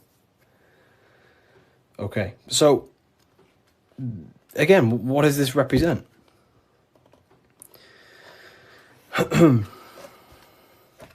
The rough stone is a symbol of the self, the unrefined self, the unenlightened aspects of our mind. So the rough stone represents the uncontrolled aspects of our mind. We have many different versions of ourselves in our minds, right?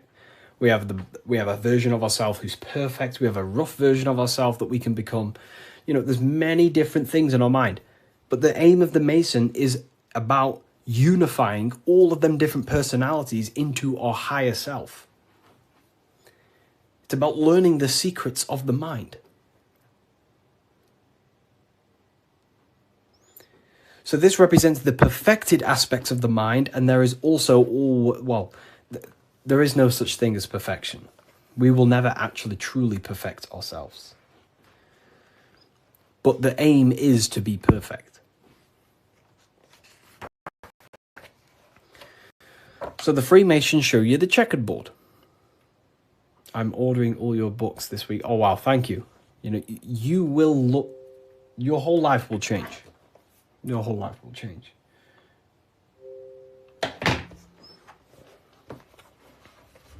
Okay.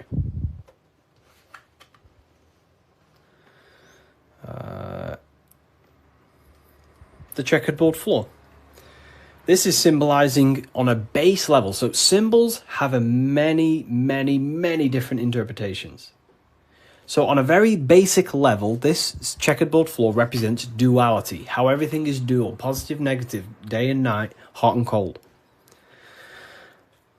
But the deeper you go into the layers of the symbol reveals the secrets about the human mind. So this is all showing you the mind. Different states of mind. Because that's what the universe is. The universe is one singular consciousness expressed in many different forms, in many different clothes, what we like to call people. Me and you are cut of the same fabric, which is the universal mind experiencing itself. So the mind is the very architect of reality. Life is not happening outside you, it's happening inside your mind. You are a projection of the mind. However, you have the ability to identify with your ego. Your ego is very simply just a false version that your mind, it's a version of yourself that your mind has created through experience, thoughts, words, memories and traumas and belief systems. But beyond you, if you turn your mind off, if you stop thinking, then who are you then? That's what we call the universal soul. Everyone is that same substance. When we all turn off our mind, we are all the same substance, the universal soul. But we have the ability to generate an ego, which is our own personal identity. The ego is not inherently evil, but the ego can become bad if you don't tame it. It's the beast. But anyways, the duality represents, very simple, black and white, positive, negative, day and night, the opposites in the physical world. But on a higher level of masonry, it represents a divided mind. The one divided in many. The illusion of the third dimension, of how everything is separate. But in fact, we are all the same substance. We are all the I am. We are all the I, the inner dialogue, the inner voice. Masonry is about working with the internal voice, the thinker in the mind, the true higher dimensional being that you are. Because that higher dimensional being manifests its life forces through you and creates in the physical three-dimensional world. So it's about directing the life forces through you. Now, a big misunderstanding about the world that religion has placed on people. A big misunderstanding, right? People think the world was created. People think the world was created thousands of years ago. It's the biggest lie ever. Step back, remove that belief out your mind just for a second, and realize the truth. The world was not created thousands of years ago. The world is creating now, in the present. It's unfolding now. Creation is unfolding in the present moment. God is thinking reality into existence right now, and you are thinking your reality into existence right now through thought, emotion, and action. You are crystallizing reality now in the present, and you can become a co-creator with the creative force of the universe. But we've been taught the complete opposite because the powers that be in the world do not want you to become a conscious creator. They want you as a slave and a worker.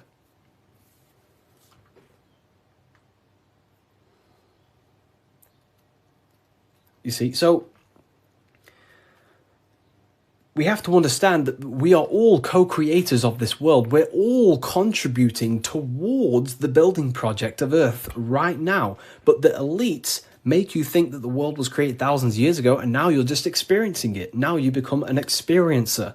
You're not an experiencer. You're an experiencer and creator. You mold it. And when you do not understand this, someone else who does understand this will use you to create their agenda. Because they understand this. And look what's happening in the world today. We are creating the agenda of the government.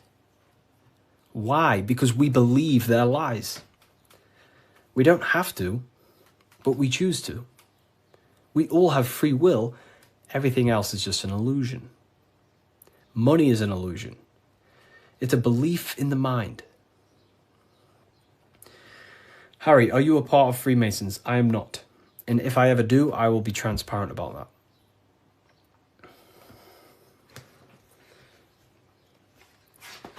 So this is representing your mind divided.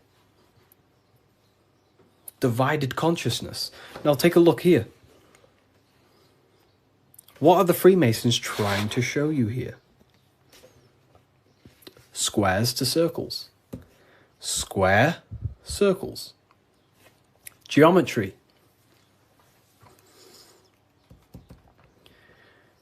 Geometry.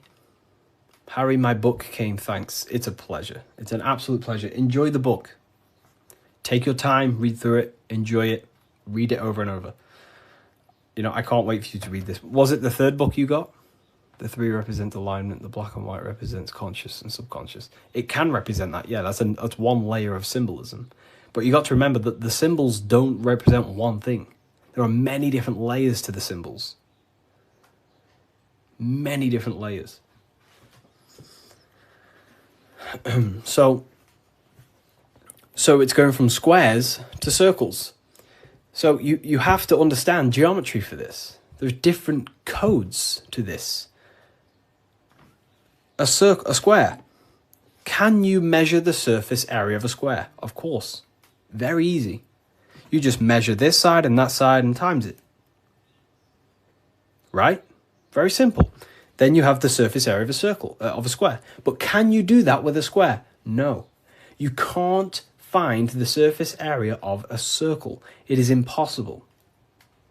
You can get very close by using pi and different, different mathematical equations, but you'll never exactly find the exact surface area of a circle. So what are the Freemasons trying to show you? Measurable and immeasurable. What you can physically touch and measure down here, the squares, and what you cannot touch and what you cannot measure. And there is a ladder going from what you can measure, the physical world, the squares, up to what you cannot measure, the circles. So this is about the upliftment of the mind. This is about the mind raising from only a physical state of awareness, raising the mind so it can function as a spiritual mind and use the higher dimensions of consciousness, such as imagination, thought. Most people's minds are stuck in the measurable, the squares, limited. They think inside the box. You have to raise your mind and think outside the box. This is what it's about. Raising your mind and using the higher dimensions, which is imagination. You cannot measure imagination. It does not exist in the physical plane. You cannot measure thought. It does not exist in the physical plane. So it's about raising consciousness to actually use the cognitions of the mind. Most people are not using the mind. Climbing in consciousness. We're going from squares to circles, measurable to the immeasurable. Okay? And that's the key. Look at the key. How do you go from the circle, the squares to the circles? You got to go through the woman, the green woman. Who's the green woman? Who is the green woman? The feminine. The feminine aspect of consciousness. You cannot just go from low consciousness to high consciousness. It is impossible. It takes a lot of work. Doing work on your mind is way harder than any labor or work you could possibly imagine. The work on yourself is not easy. And I never will say it's easy. It is very, very, very difficult to change your mind because it is literally programmed. Very difficult. So you have to go through the woman. And what's the woman? The care, the desire. You have to have a desire to climb the ladder. You have to have the love and the care to do so. If you do not have the care, you will not climb the ladder. If you do not have the care to watch this live, you will continue scrolling. You have to come into contact with the feminine, the heart. You have to care to reach the higher consciousness, to take the actions that are necessary to generate that consciousness. That's the key to open the door to the upper room Jesus mentions. Jesus is always talking about the upper room, the kingdom of heaven, This is what it is. It is a higher state of understanding. A higher state of self-mastery. That is what it's all about. So in order to climb the ladder from the immaterial to the material to the spiritual, you have to care. If you do not care, you will not reach that higher level of consciousness. Because why? It takes a lot of self-work. A lot of work. A lot of reprogramming the self. A lot of meditations to gain control over the inner dialogue. A lot of reflection. A lot of sacrifice. Yes, very well said. Very well said, Timon. It takes a lot. It's not easy. Constructing, working on your mind. It's very difficult. And you don't see the benefits for a very long time. But when you do start to see the benefits, the benefits are massive. So this is what it's about. It's you. This is all you. And what are we chasing? We're chasing the I. What's the I? The I is the internal. The eye is open. It sees. That's the inner observation, the inner being who observes everything, observes the thoughts, observes everything. But we're chasing a higher I, a higher perception of ourselves by raising consciousness, a higher understanding of what you truly are beyond your human form, which is a higher dimensional being. We're chasing the I. The I is a higher perception of ourself. Yes, very well said. You see?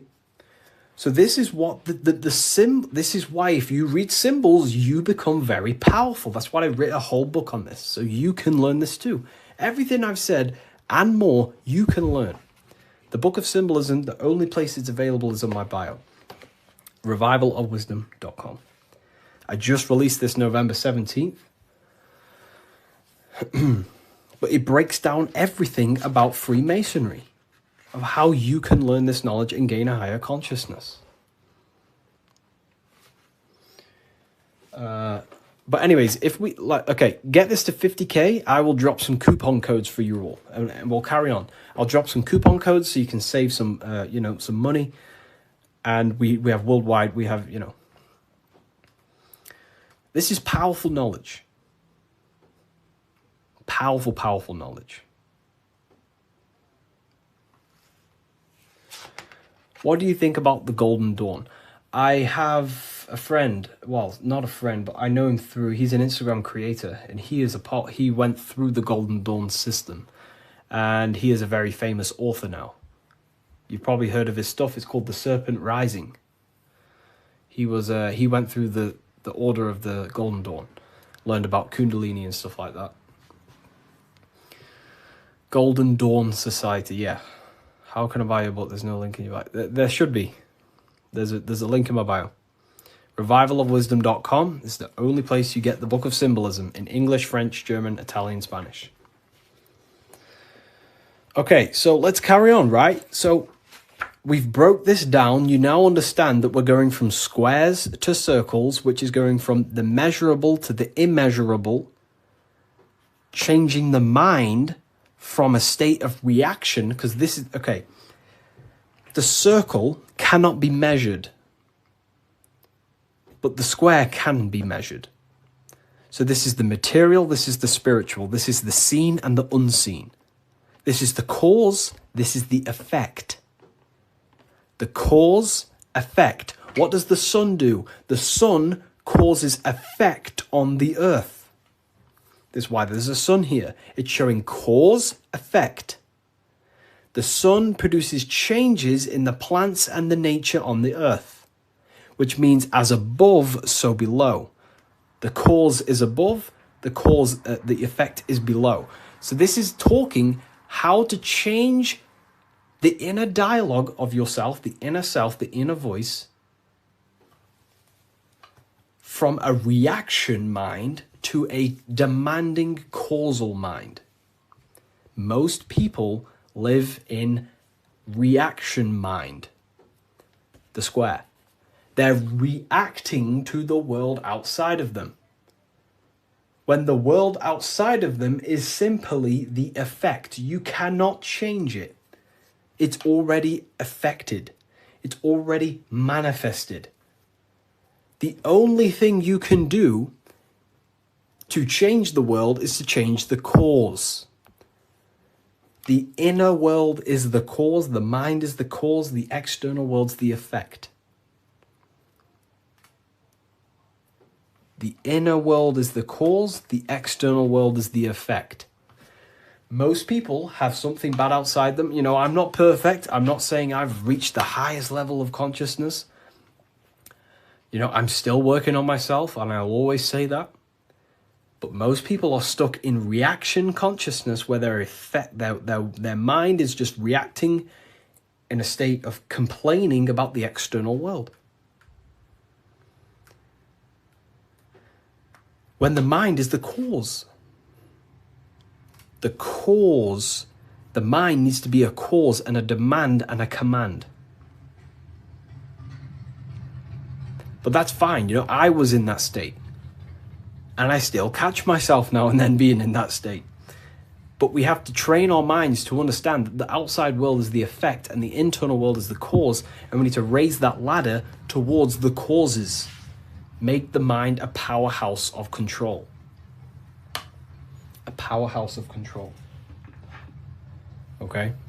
Awareness, yeah. Okay. Symbolism. The winding staircase. You can't see the room. Where is it taking you? This is talking about the upper room, climbing to a higher state of mind. But when you're down here, you can't see that room. You don't know what a higher consciousness is. You don't know, like right now, maybe there's some people in here, they don't even understand what even is a higher consciousness. You will never understand until you start to do the work on yourself, until you start to see what it's like to understand yourself. When you understand how you work, you know what to do in every situation. You have the tools to use in life. So this is about climbing the staircase of higher consciousness into the inner room that you can't see. Beyond the curtain. The curtain is the veil. This is about entering in yourself. Walking past these two pillars is about walking into the internal self. It's a journey inward. You have a self outside the mind, this body, and you have a self inside the mind, the inner being, the material and spiritual. That's why you're an individual. You have a dual nature, inner and outer.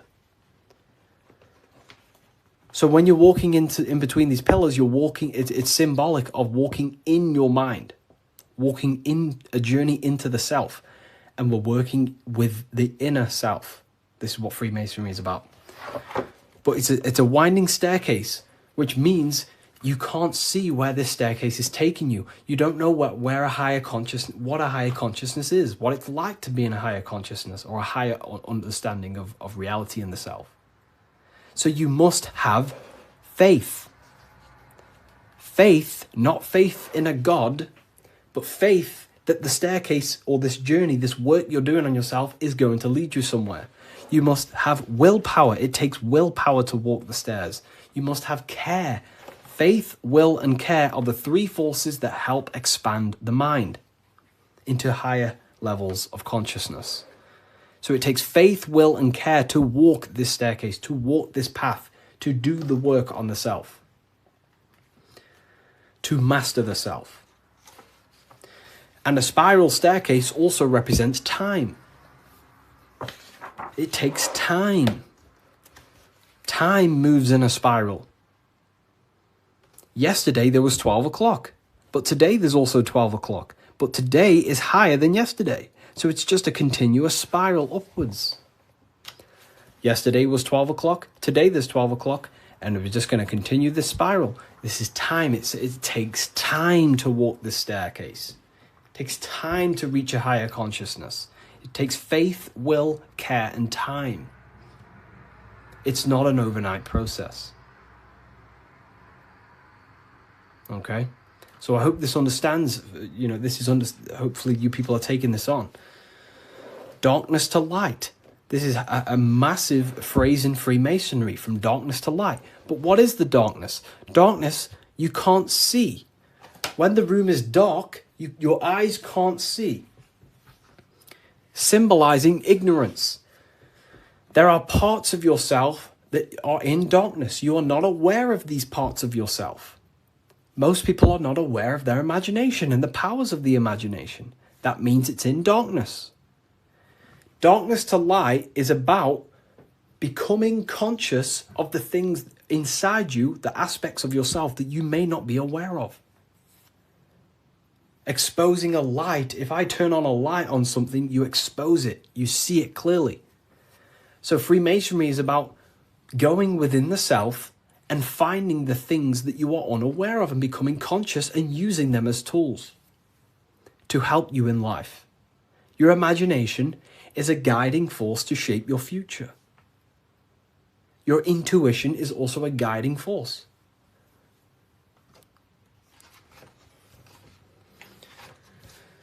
This is the hammer, the Freemasonic hammer. Why do Freemasons use hammers? The hammer, the force. What is your hammer? What is the force that drives you? What is the force? What is the desire in you that makes you go through life? We all have a hammer. My hammer is to help as many people understand themselves as possible. That makes me take my actions. That's the force inside of me that takes action. The reason why I'm on this live is to take action to help people. That's my force. That's my hammer. You have to have a hammer in life. This is a tool. You have to have the hammer. Here's some more secrets. Force, form, very powerful. Not many people understand this one. But like, I could sit here all day and talk about all the different symbols in this, but there's many different symbols that you can go over. Force and form. Okay, so we have hit 50k, by the way. I did promise people earlier, we have hit 50k, that I would give out a coupon code. I did promise people. So I'm going to have to give that coupon code, and then we'll carry on with this, breaking this down for you. Okay? So let me know in the comments if you want a coupon code. Just say the word yes or something. And if I know people want it, then I'll give one out. If not, I'll just carry on. Okay. I'm going to give you a 20% code. In fact, no, I'm not going to give you 20%. I'm going to give you 30% off. Wait, let me just test something. I don't want this to mess up for you. I want to make sure it's working properly. Okay, 2 seconds.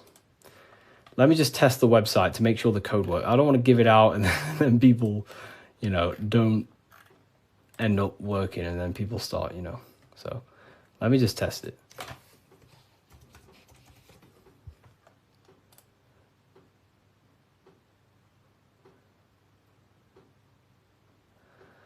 Okay.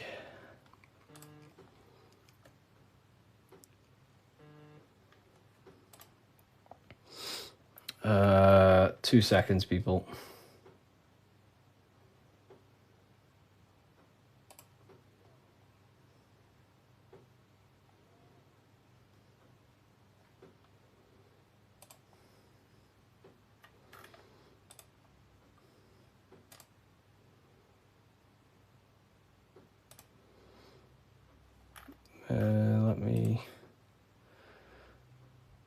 You said 50%. I didn't say 50%. I said if we hit 50k likes, I will give a coupon code. And that's what we've hit, 50k likes.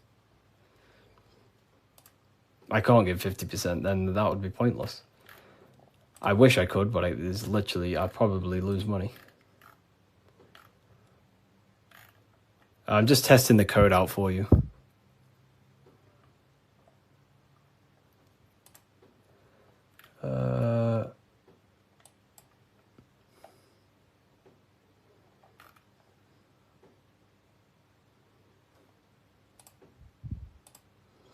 We worship you. I don't want to be worshipped. Please don't worship me. You know, I don't want to be worshipped. You know, I really don't. I'm not here to be worshipped. I'm telling you the power within yourself. But I thank you for that comment. That's nice. It's nice of you to say that.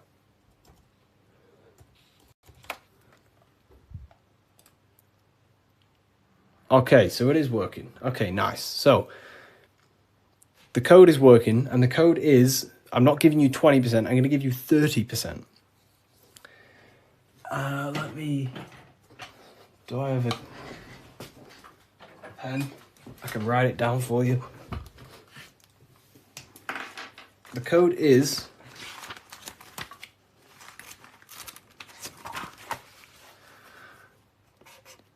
light.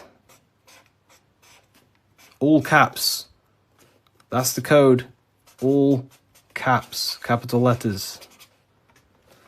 And you'll save yourself 30%.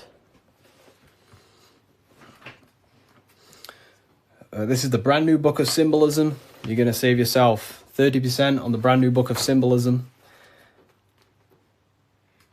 Is this where 607 Unk gets it from? I don't know. I've been around for a long time talking about this stuff.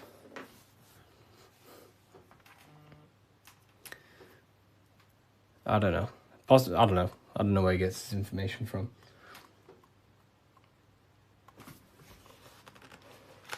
Force and form. Here it is. Website name, revivalofwisdom.com. Revivalofwisdom.com, or the link in the bio. No book is going to help you just meditate. You know, I used to think that exact same thing. But unfortunately, that is I used to think that, but then I realized my ego was keeping me back. The ego wants to say, I don't need anything. I don't need someone else to tell me anything. But then you have to come to a realization that there are people out there with knowledge way beyond what I knew. There are books out there that I need to read. There are people out there with knowledge way beyond mine. And you have to suffocate your ego and let go of that to actually grow. I used to think that exact way. But it depends what you want, you know. You don't have to go down this path. You can just meditate. That's completely fine. You know, it depends what you want, I guess, as well. So you are completely right.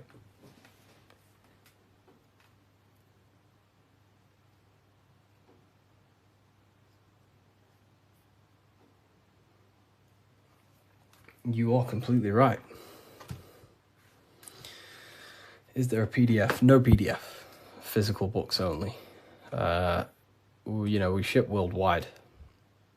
What's your fave part of the book? Oh, yeah, no one's ever asked me that. You know, that's a very good question. What is my favorite part of the book?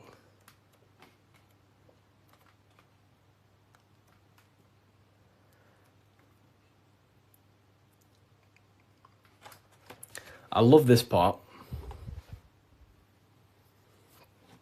I love this part. How quick is delivery? Delivery, it depends where you are. UK is around 7 days. US, pretty sure it's about 7 days.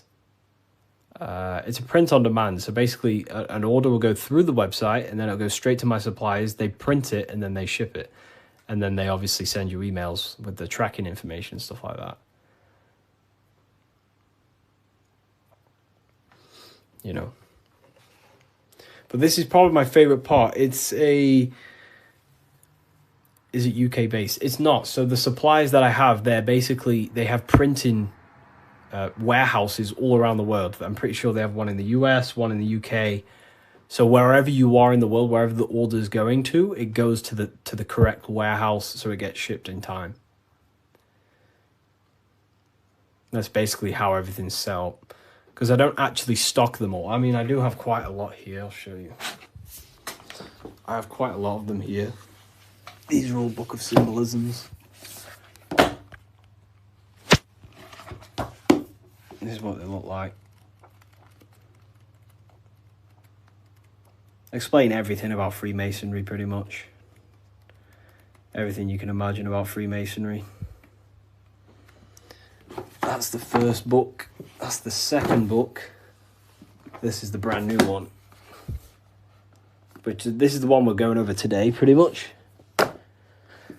They will be on Amazon in the next, I don't know, 2 weeks, 3 weeks maybe.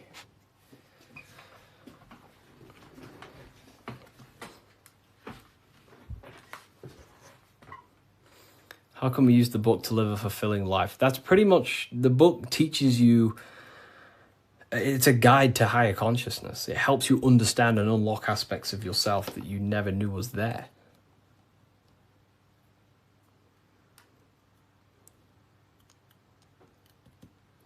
What are the 2 pillars in Freemasonry? Great question. So the first part of this book goes over that for a very long period of time. So the first whole section of the book goes over the Jachin and Boaz pillars, right? The different symbolism.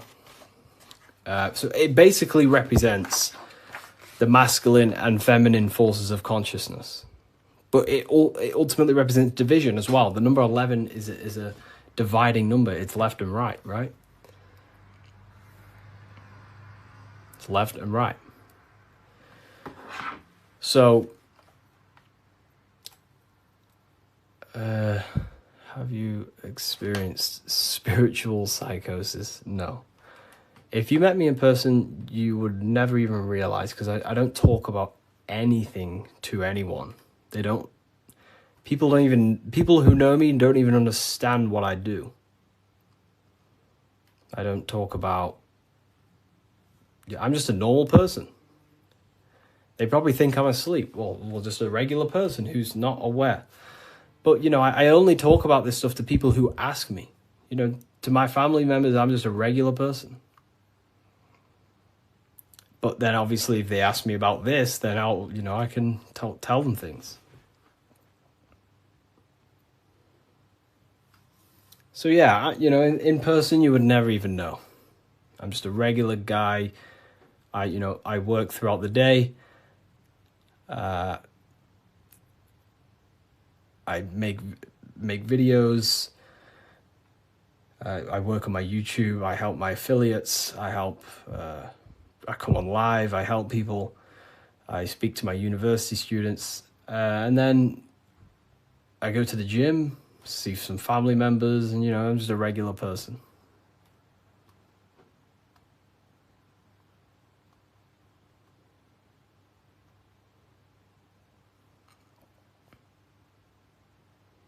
But not regular in mindset. Me personally, I don't agree with, making everything your whole person. That's fine if you do that. That's completely fine. We all have different ways of living and expressing ourselves. But, I don't find I don't want to make this my whole personality.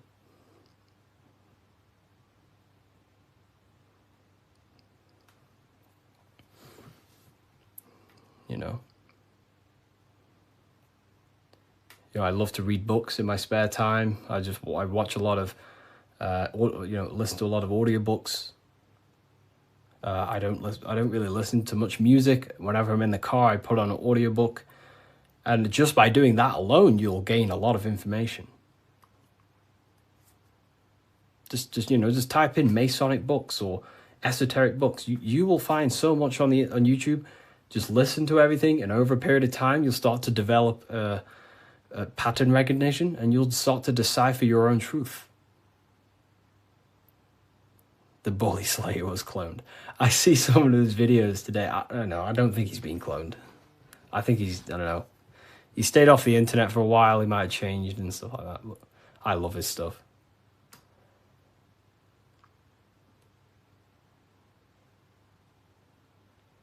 How long did it take to change your reality to your desired reality? Good question.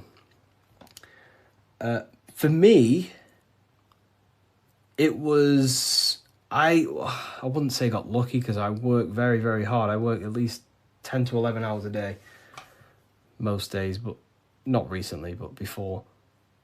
But for me, there was not many people in this space talking about the things that I do at the time. So for me, it sped up very fast because of that. You know, there's not many people who can give you this information I give you. Of course, well, there's a lot of people who can give you this information, but they're not, you know, well known or outspoken about it, you know, respectively to them. And luckily, my stuff started to gain a lot of attention, and my life changed in a matter of a year. But, you know, it can take longer. For years before that, I was trying many different things. Many, many different things. But whenever you preach about mind control, I realized I'm in a prison of my own thoughts. Yeah, a lot of people live in their own prison. Like I say, every day you wake up, you're either building your mind, you're either building your freedom of your mind or building the prison of your mind. Every day. You're either building your prison or your freedom. How long have you been on this path, Harry? Long since way before 2020. Way before 2020. I was talking about, I can't say the thing on here, but you know, the virus. I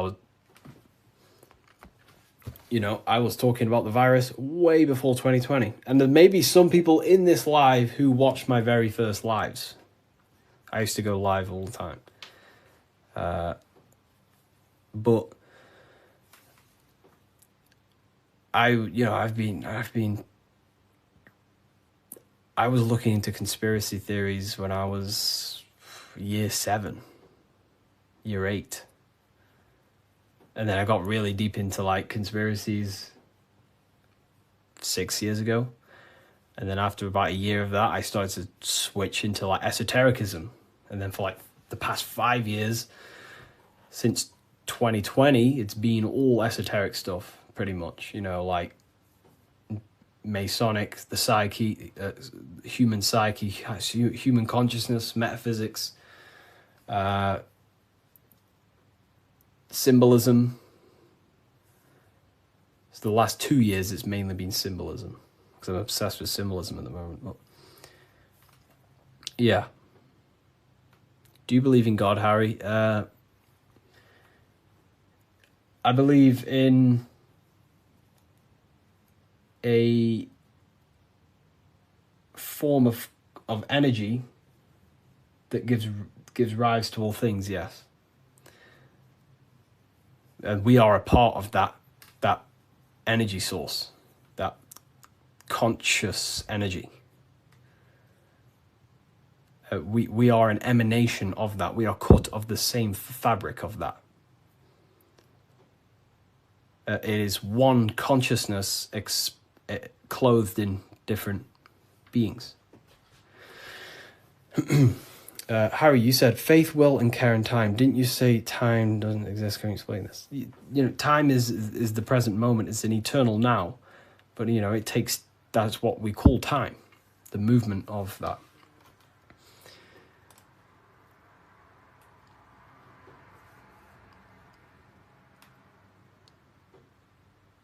I don't believe in a God outside of us. You know, well, God is outside of us, but he's also inside of us. God is everything.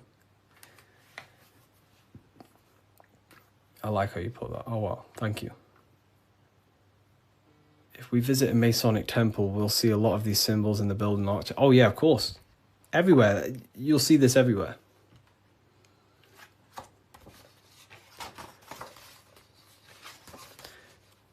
And look here. This is the gate of Europe. 2 pillars. The gate of Europe, 2 pillars, middle pillar. Here's the gate of Europe again. 2 pillars, middle pillar with the person in the middle. Here's George Washington. 2 pillars and the middle pillar. You are the middle pillar. You are the middle pillar. You're the middle pillar. You are the balancing pillar between the masculine and feminine. You're trying to combine the 2 pillars, which is the masculine and feminine forces of consciousness. And this is what I say about building yourself. This is the Egyptians telling you the same thing. They're building the middle pillar. They're building the self. They're building the mind. That's what Masonry is all about.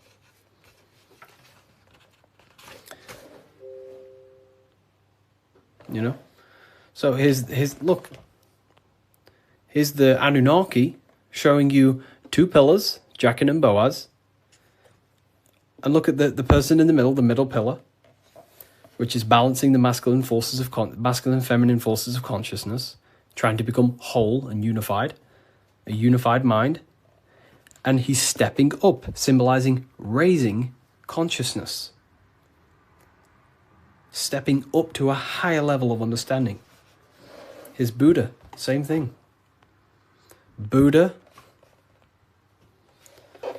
Vishnu, Sumerians,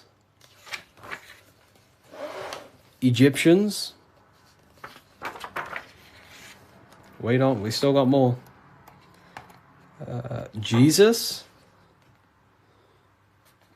with the 2 pillars. Egyptians again, they're building the self. This is what it's about. It's about building the mind.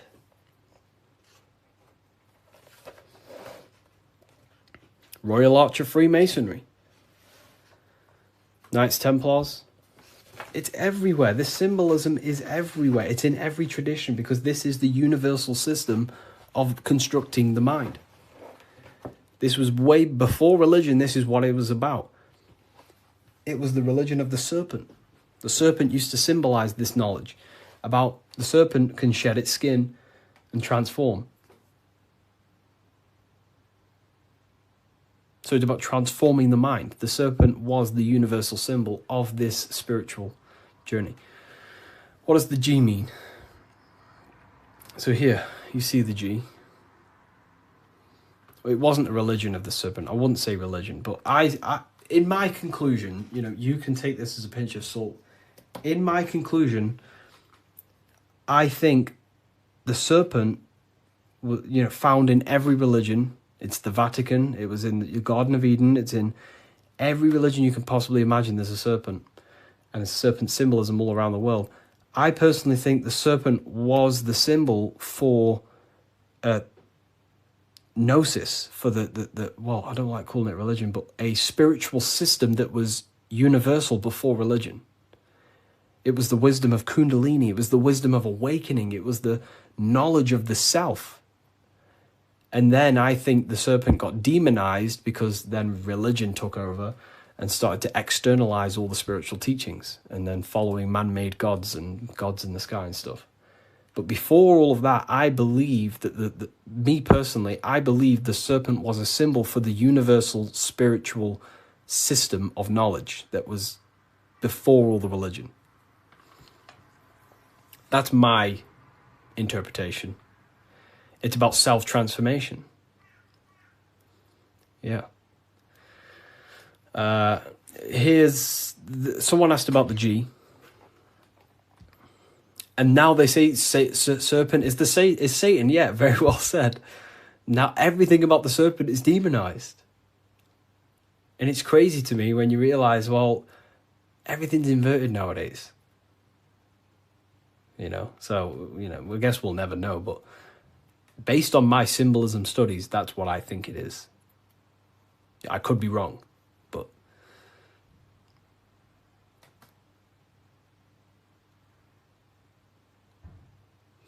so okay, why didn't you join Freemasonry if you believe their teachings? It's not believing anything. These symbols are self-awakening. It's not. Everything I teach you is not about believing anything. It's about shedding light on what was there, but you just may not be conscious of it. So for example, the G, this is a Masonic symbol, and the G represents the force of care, the force of love, the heart, the generative principle, the G, the generating force of reality. That is love. The heart generates your reality. You right now are watching this live because you have a care. You care for the information I'm sharing. So that care is allowing you to take the action to generate this experience you're having right now. So in order to go through the Masonic temple and walk the path towards the light, you have to have the G inside of you, the care to walk that path. If you do not have the care, you will not take the action. If you do not have the care to watch this live, you will continue to scroll. G also doesn't have a numerology meaning. Yes, 7. 7. G is 7. And there are 7 cognitions of the mind. So the G is also gnosis. Gnosis about, knowing, gnosis. Gnosis is knowledge gained through direct experience. So you right now, you know you're here. You know, you don't believe you're here, you know it. Instead of believing God, you can get to know God by gnosis, by studying the self, by entering trance-like states of meditations and understanding the self. That's gnosis. And in order to gain gnosis, you must have the G. That's why gnosis begins with a G. Because you must have a care to meditate. If you don't care about gaining a higher consciousness, you won't meditate. If you don't have a care to reach the light, which is just a higher state of understanding, you don't have the G. If you don't have the G inside of you, you will not take the actions to walk up this path, up the mountain. It's a difficult path of self-mastery. So that's the G. It's the driving force of your reality. And if you don't have the G, you won't walk up this hill. You know, so the teachings that I teach is, you know, it's about shedding light on something that was already there. Does the Book of Symbolism teach us how to get the G? Well, yeah, the G is just simply your care.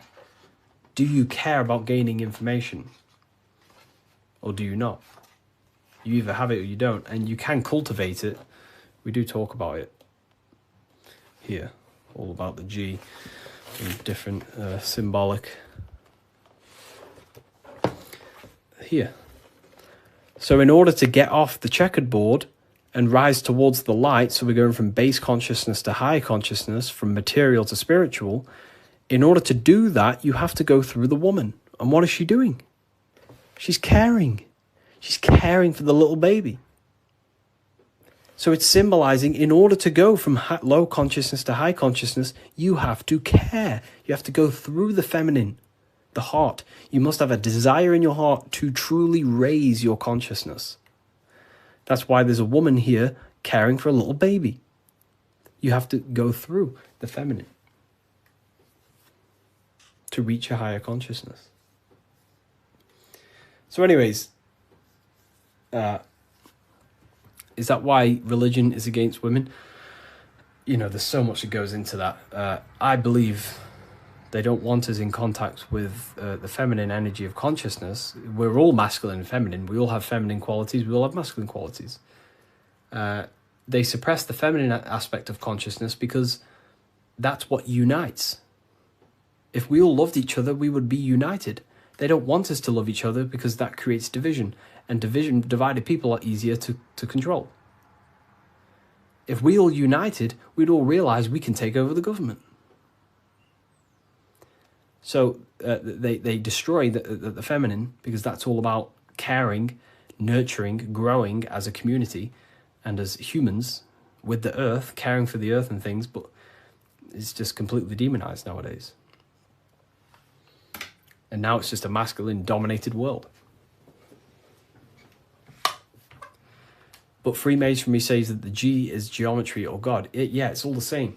God, what is God? God is a creator. How do you create something? Through the G, you have to care. If you don't care about something, you will not create it. If you don't care about the live, you will take action to scroll away until you do find something you care about and you take the action to watch it. So it's about generating reality. God, which is a G, which is about care, creation. Geometry is the same. It's all about creation. The mathematical codes. But it's all to do with the G principle, the generative principle. If that makes sense. So most words with G are all to do with care, gift. If I gift you something, it's because I care. I have a G. I have a care towards you, and I'm gifting this.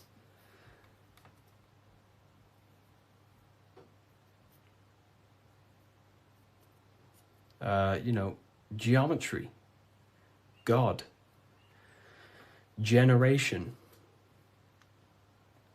Genesis, all about creation and care. The whole world is built on love, and when you see it, you can never unsee it. The whole world is built on love. All creation is built upon the principle of love. That's why the earth is called hot.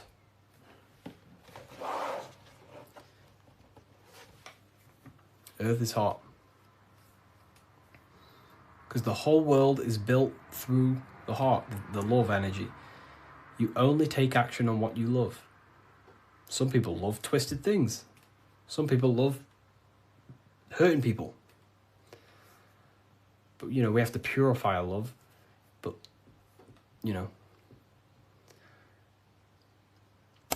The Book of Wisdom by Harry B. Joseph has really piqued my interest. It's 119 pages of curated spiritual insight.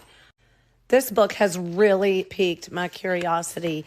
And regardless if I believe in everything I read out of here or not, I am just so mesmerized by a lot of these topics. It's all, some of them are controversial.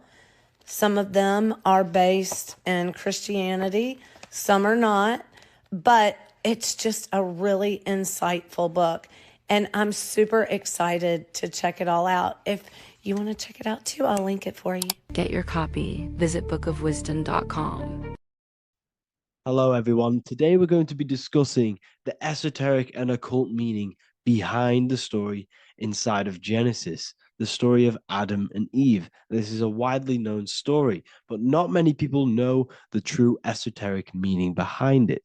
Okay, so today we're going to be breaking this symbolism down. Before we get into this, please leave a like and a subscribe on the channel. I would greatly appreciate it.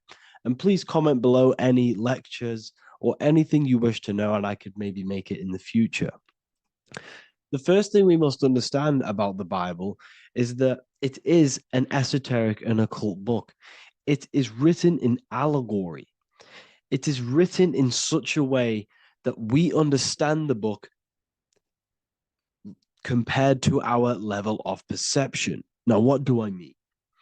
If a child read the Bible, they would gain a standard meaning and story behind it. They would gain a normal interpretation of the book, of being good, praise God, and be a good person. However, me, who have studied the occult and esoteric and symbolism for a very long time, when I read the Bible, I see a deeper meaning. I can read between the lines of the allegories, which means the Bible is written in such a genius way that it speaks to your level of intelligence. Depending on how advanced you are mentally and with knowledge will depend on how you decipher this book and how the parables inside the book can speak to you in your personal life. Okay, so the Bible is the greatest psychological book ever written in history. This is why it's known as the greatest story ever told. It's a story.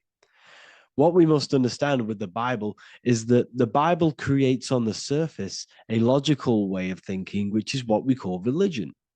We read the Bible and if we think logically and we take that book literally, then we gain a religion. But if we look beyond the surface, this is what we call esoteric, metaphorical, symbolic. You can read between the lines using our right hemisphere of the brain in deciphering this book and what it truly means to us and the evolution of our mind, body, and soul. What this book actually reveals between the lines is instructions and stories which teach you how to level up your consciousness, how you can sync the mind, body, and spirit and the soul all together so you can live like a god. This is what the esoteric is. It's the purification of consciousness. Now, when it comes to Adam and Eve, okay, what we must understand is that this is the beginning of creation. This represents the beginning of your life in an esoteric way. This is symbolic for the beginning of your incarnation into this physical world. Okay. And we have Adam, masculine, Eve representing feminine. These are the two masculine and feminine energies which create the whole material universe. Okay. And as we are born with a pure consciousness.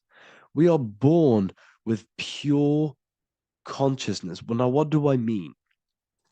As a baby, we have no knowledge. We are pure essence of the soul. You know, we don't gain the knowledge of good and evil. We are pure. Yes, we're not happy all the time as a baby, and we're not sad all the time, but we have no ego. This is what I mean. Our consciousness is not split. As a baby, you are whole. You have a whole consciousness. You are yourself. You have no false identifications, no limiting belief systems, nothing. You are pure awareness and the pure soul and the pure mind.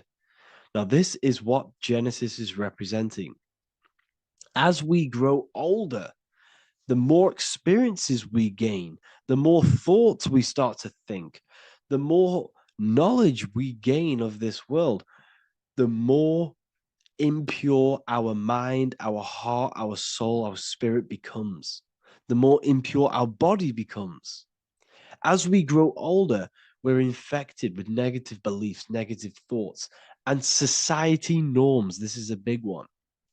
As we grow older, we are molded by society. We shut off areas of ourself and we push them away so that we fit in with society. We all know this. We all did this in school. We pushed away parts of ourselves to act cool or to fit in, whatever it may be. Whatever type of person you were in school, we all went through this because society and culture is programmed. So as we grow older, our consciousness splits. We gain a persona, an ego, and we gain a shadow self, the subconscious, and we gain an ego. Now, the ego is what you show to people. It's that character that you show, that you put on to your culture, to your family, to your friends. This is a false identification. And we also gain a shadow self. The shadow self is gained through experience. This is the subconscious. Our ego is created through experience. And so is the subconscious and the shadow self. Okay. So as we gain age in this material body, we fall from the Garden of Eden. We gain the knowledge of good and evil. This is what the symbolism represents of us leaving the garden, us eating from the fruit. Now, the fruit represents the knowledge, it represents the insight, the experience, which splits our pure consciousness. Our soul splits. Okay? We lose connection with the divine. We lose connection with our pure self through material experiences. We may lose ourselves in material experiences. We may lose ourselves in lust and material gain, wealth, and all of these lovely things that the material world offers. We lose ourselves in this, okay? And not only that, there's another symbolic thing that we're missing with being a child. There's another symbolic meaning behind this tree in this story of Adam and Eve. And this is sexual energy. Okay. As we are a baby, we have no ability to create another human life. We have no sexual urges. We have no desire for the material things as a baby. Nothing. As we grow older, our sexual energy cultivates around the age of, it's like 10, maybe earlier for some people or later for some people. This is what we call puberty, when our sexual energy activates. This is when the masculine and feminine energies are present within the body. And we are now given the ability to create human life. We're now given the ability to bring in a soul into the material world. Now, this is what we believe and know in the esoteric world. That is what sex is. You're bringing a soul from the astral into the physical. Okay?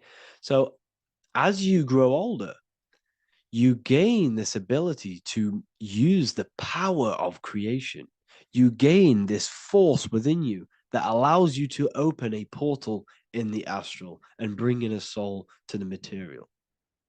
Now, this power can be misused.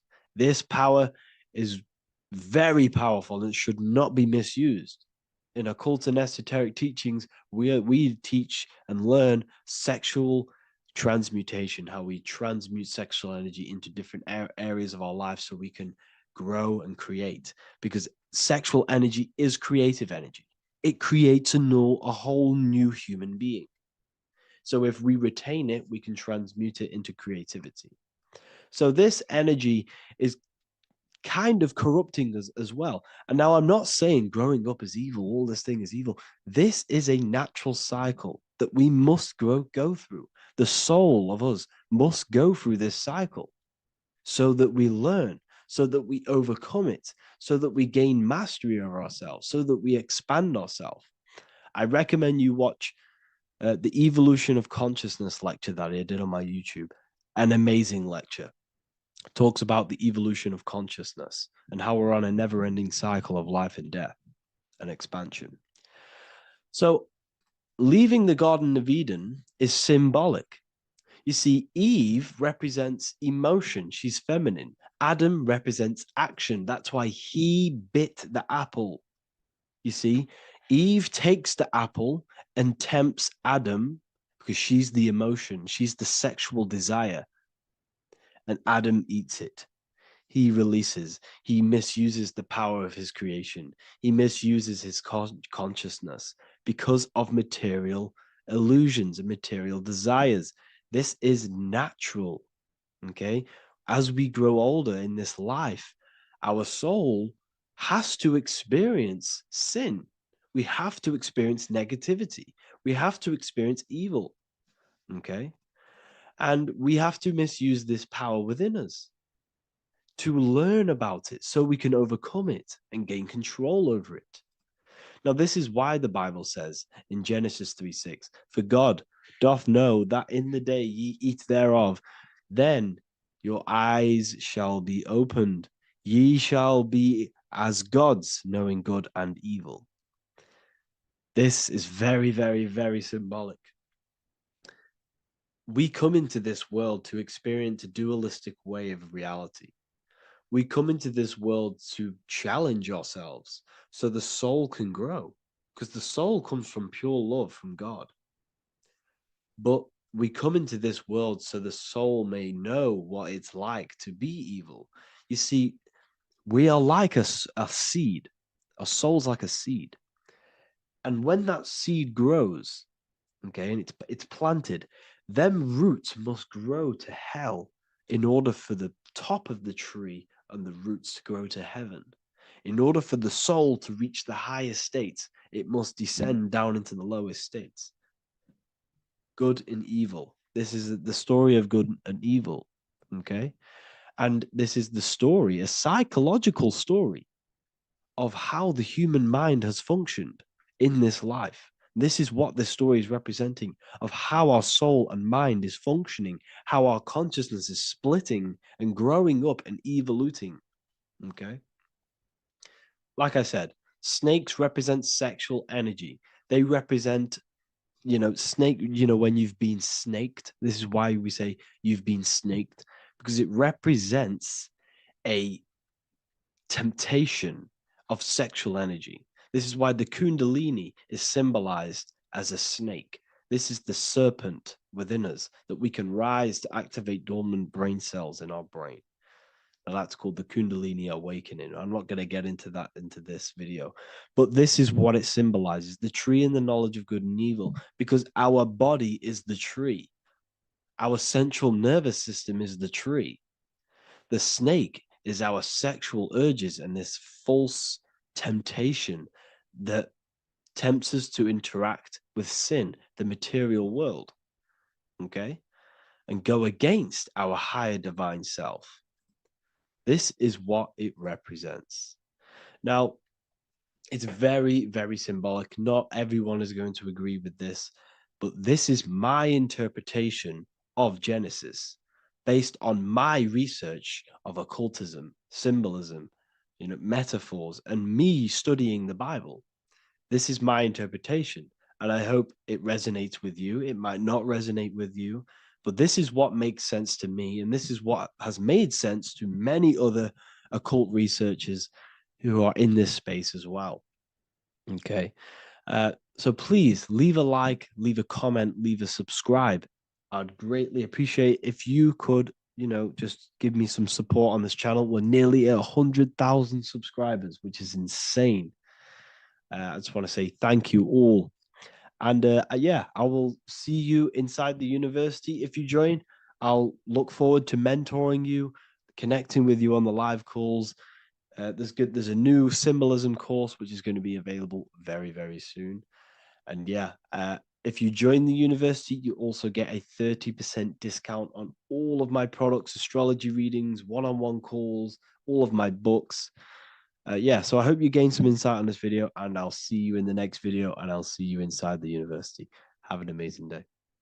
What if I told you that the seasons don't just change the external world, they also change your internal world? They have a psychological and a spiritual effect on your consciousness. If you're new to esotericism, you may not really understand this, but if you have some deep understanding of as above, so below, you already know this. But today we're going to be explaining it in great detail. So tune in, take a pen and paper, maybe make some notes. So we have 4 seasons. The sun is the main source of life on the earth, and it changes the circumstances on the earth in 4 different ways. Of course, we have spring, summer, winter, and autumn. These are the 4 states of the earth due to the sun's cycle. Not only do they take place on the earth, they also take place on you, your body, your mind, your spirit, your consciousness. They change things internally and externally. The first thing we need to understand is that we have a dual nature. We have a mind, and in that mind, we have an internal self. That's what we call the spiritual self. It is the individual that exists within their own mind, within their own consciousness. It is the self that imagines, thinks, feels. That's the spiritual self. And internally, that self is the true self.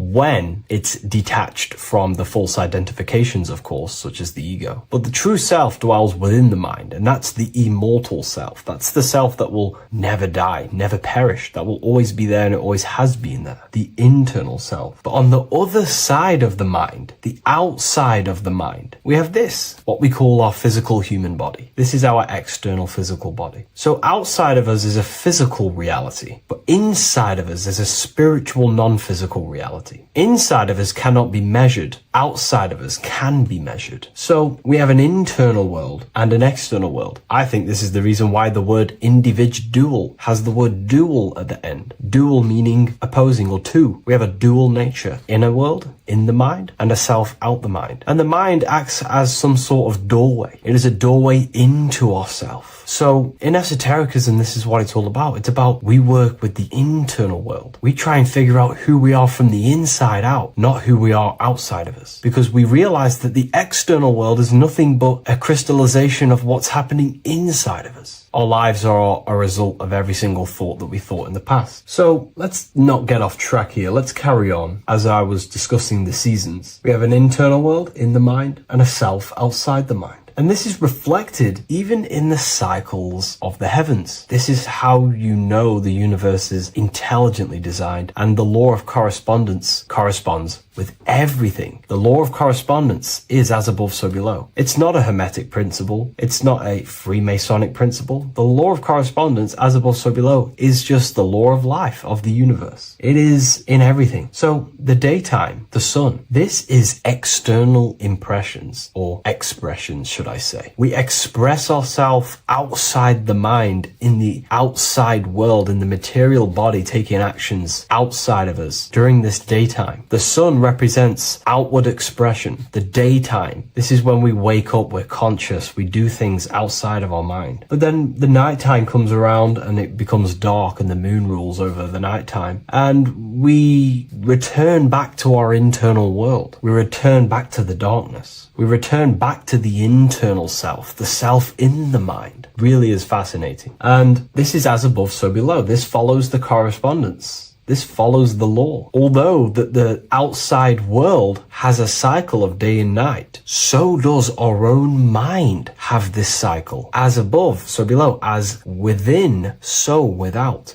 What's happening outside of us is also happening inside of us. The mind is also going in a cycle. Because in the daytime, the mind wakes up and we express things externally. But when the sun goes away and the electromagnetic rays of the sun are not very strong, our brainwave decreases, our body activity decreases. It slows down and we return to the internal self. The body switches off and we return to the internal self in the mind. We enter in the doorway of the mind and return to the internal, the spiritual self. And when the body is less active, this is when we are more connected to the internal world, our spiritual true self. So as above, so below corresponds with the day and night, the sun and the moon. The moon represents our internal world, the world inside our mind, the self inside the mind. And the sun represents the external self in the external world. So not only are these cycles happening in nature, the darkness outside of us when the sun goes away is the same darkness that we go within ourselves when we go to sleep. It's the same cycle. Our bodies are in the cycle of the external world also, as above, so below. But then we can even take this even further. This fractals down even further. If we look at the cycle of the yearly cycle of the sun, which is what we call the 12 zodiac signs, we notice that these 4 seasons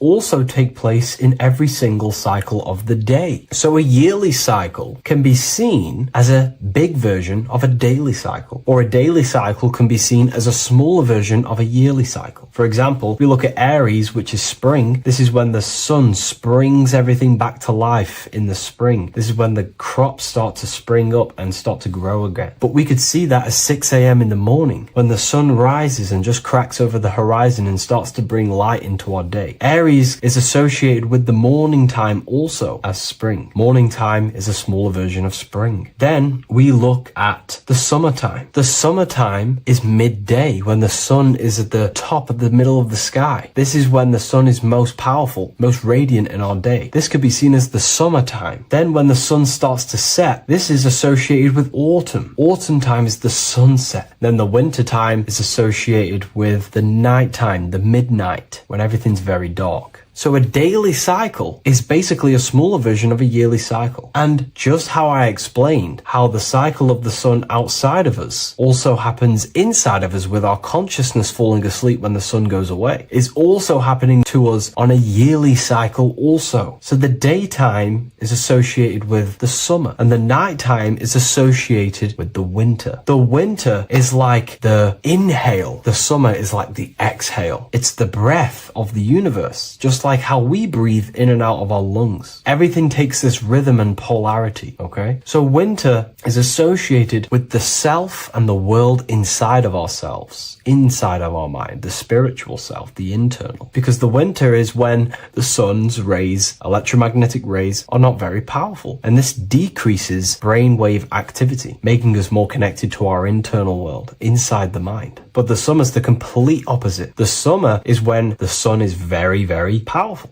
And the sun's powerful electromagnetic rays increase brain activity, making us more actionable in the physical world outside of our mind, in the external world. So summer is the daytime and winter is a big version of the nighttime. Vice versa. Just like how in the winter, we're more in the house. We're inside buildings because it's very cold outside. Animals hibernate. They go inside. They go into little places. They collect all their food and prepare for the winter. They go inside. They go in darkness to hibernate. So does our consciousness, our spirit, the self inside of our mind. We can use these cycles to our advantage, to evolve spiritually, to connect and be more balanced. You know, I've mentioned a lot of this inside the university to my members, to the family inside of there. We discussed this. We had a great discussion about this. And, you know, the live calls we have are priceless. The conversations you can have with someone when they're awake, you never forget them. You always have deep, meaningful conversations. And we discussed this deeply, and we were going into some interesting things about how we can use these types of changes in the seasons for our spiritual growth. We even discussed about spring and autumn and how they're associated with the different spiritual bodies that we have. But anyways, let's not get off track. Lucid dreaming, dreaming itself, and astral projections, I find are more easily accessible during the winter and the night times. Like I said, because the brain activity is decreased due to the sun being not powerful, we are more reconnected with the self inside the mind, the spiritual self, the immortal self. Wintertime is a great time to work on yourself, to start to gaining discipline, to meditating, to really working on the subconscious. Because spiritual work is harder than any physical labor. You really got to dig deep within yourself and be honest and true with yourselves. I think this is the reason why, you know, a lot of people convert to spirituality from religion. They come into spirituality and then they go back to religion because they realize spirituality is it's difficult. You have to be honest with yourself. You have to really face the traumas, the negative aspects of yourself, the dark side of yourself, and bring it to light and transform it. And that sort of work is a lot more difficult to do than any physical labor. So the winter time is the time that we go inside ourselves. We reflect a lot more. We need to work on ourselves, on our mind, on our negative habits, on our dark traits, on our things that we have been pushing away and not controlling. The winter time is that time we can really start to connect with the internal self, work on our imagination,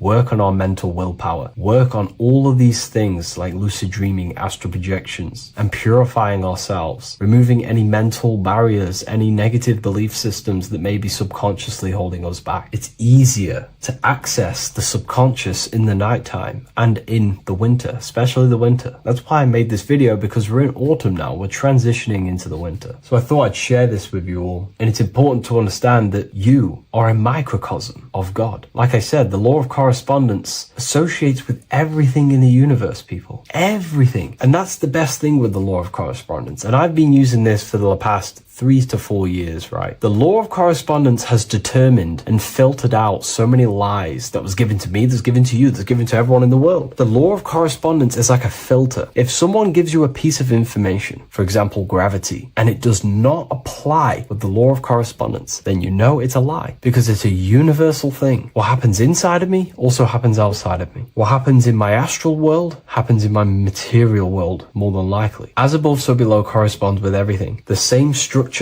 in my veins, in my nervous system, is the same structure in the trees, in galaxies, in everything. As above, so below, the universe is a fractal universe. Therefore, the point that I was getting at is that you are a microcosm of God. The same mind that God manifested things through thinking. He thought the stars, the earth, nature, the human body, designed everything with the God mind. He thought everything into existence. And that mind, them powers that God used to manifest everything into physical existence through the power of thought, is the same mind that you possess, but on a smaller scale. God manifested the macrocosm through thought, as the universe is a mental universe. Everything you see around you was thought, then manifested into physical reality. God manifested the macrocosm, the world, through thought, and that same force of thought you use to create the microcosm, to create your own world. You think your life into reality, your world into reality, your body body is a microcosm, a miniature universe. Every thought you think commands 50 trillion cells in your body, and your cells religiously execute on every command that you give it. You're in charge of 50 trillion cells. You're literally commanding a whole civilization inside your body.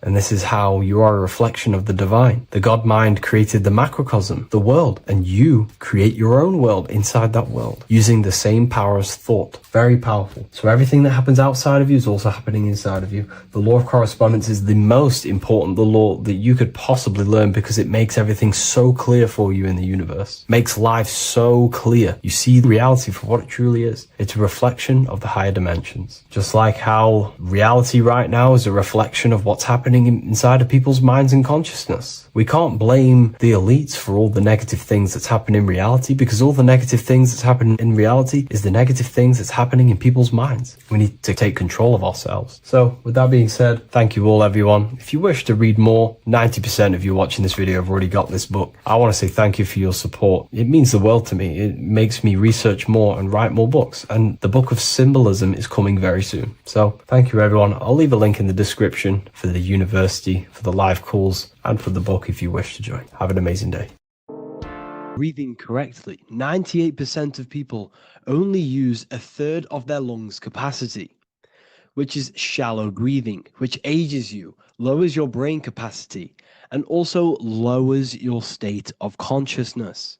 So it's essential that you breathe consciously on a day-to-day basis, because this is what truly elevates your consciousness. I am going to give you the key for you to raise your consciousness just through breathing alone. Such a simple thing, but yet the most effective way for raising your state of consciousness and becoming more spiritually and mentally advanced. So tune in for this video, and I'm going to show you exactly how to do it and the symbolism behind breathing. Air is more than just air. It carries electromagnetic energy. So now I'm going to give you the science behind this spiritual truth. This invisible force is what sustains all physical life, providing the life force energy essential for existence. Electromagnetism. Everything is fed off electromagnetism. Your body is an electromagnetic battery. Now, we can prove that air carries electromagnetism just by doing a simple test, a simple scientific experiment, by getting liquid oxygen and pouring it between a north and south magnetic pole, two polar opposite magnets. We see that the liquid does not fall straight through it. It is sucked, it is magnetically attracted to these two opposing forces, opposing magnets. This is proof that air, liquid oxygen carries electromagnetism. When you are breathing electromagnetism, the essential life force behind all living beings. This is known as energy or prana, chi, ether, or spirit. This is all the same thing. Air is not just empty space. It is energy. It is prana. It is life force. It is spirit. It is ether, chi, prana. You are an electromagnetic being. Your consciousness is in direct correlation with your electromagnetic aura or biofield around your body. Your state of consciousness is mirrored within this field around your body. Now, your breath, when you breathe in, you're breathing electromagnetism or life force. Breath is the vital link between the physical and the spiritual, bridging the body with the soul. Through breath, we connect with both tangible world and deeper, the unseen realms of energy and consciousness. Breathing deeply and properly elevates our consciousness, enhancing the brain's functions, heightening the sensitivity of our five senses. It also brings a profound calmness to the mind, creating a state of clarity and inner peace. Like I said earlier, breathing properly is the fastest way to elevate your consciousness. It is the fastest way, because breathing, when you stop breathing, what happens? you lose physical consciousness. Your body will shut down if you do not breathe in this vital electromagnetic energy in the oxygen. If your body does not get this for 5 minutes or however you can last without breathing, this makes you lose physical consciousness. Your body will not survive without this essential life force energy. Therefore, air is one of the most overlooked things. This is why we see the symbolism of Buddha having a big belly. Why does he have a big belly? Because it's symbolizing breath work, proper spiritual breath work, the certain teachings of breath work, of when you breathe in through the nose, you have to breathe in through the nose. You don't want to breathe in through the mouth because the nose acts as a filter which catches dust particles and filters out the air before it enters the lungs. The mouth does not do that. The nose is for breathing inward. We breathe in through the nose, and when we breathe in, we breathe into our belly, not our lungs. When we breathe into our belly and our belly expands outwards, we are then moving this energy down from the nose down the spinal column. And when we breathe back out, the belly goes in, which is raising the energy up the spinal column, back out through the mouth. This is the true way of breathing, because when we breathe, we are moving energy. We are moving electromagnetic energy. When we breathe in through the nose, the energy travels down the spinal column. And when we breathe out, we are raising this energy back up the spine, some of it going out the mouth, and some of it reaching the brain, activating dormant brain cells in the brain. But when we breathe, we need to make sure we are using 100% of our lungs' capacity, because the lungs is what transforms this special energy into consciousness, physical consciousness. So this is why Buddha has a big belly. It's not because he was fat. It's not because he was overweight. It's symbolism. It's symbolism of breath work. So try this. Do this for 2 minutes while you watch this video. Breathe in through the mouth as hard as you can until you no longer can fill any more air into your lungs and belly. Breathe it into your belly, not your lungs. And breathe out through the mouth. Do this for 5 minutes or 2 minutes, however long. I promise you, breath affects your consciousness. You will notice the difference. If you do it quicker, the quicker it'll affect your consciousness, and you might go lightheaded. But that lightheaded is you activating your spirit, your energy body. So try this just when watching this video. When you breathe consciously, you are renewing both your energy body and astral body, aligning your consciousness with a higher state. This practice feeds new life force energy into the body, revitalizing and enhancing your overall well-being. Like I said, your brain requires the most amount of oxygen. When we have shallow breathing, this is reducing the brain's capacity. Because when we are not breathing properly, which 98% of people are only using a third of their lungs capacity, we are essentially only using a third of our consciousness, because your breath is directly correlated to your consciousness, your state of consciousness. When you breathe in through the mouth, out through the mouth, out in through the nose, out through the mouth, consciously and deeply for 5 minutes, you will notice that your senses are more powerful and sensitive. Your brain is quicker.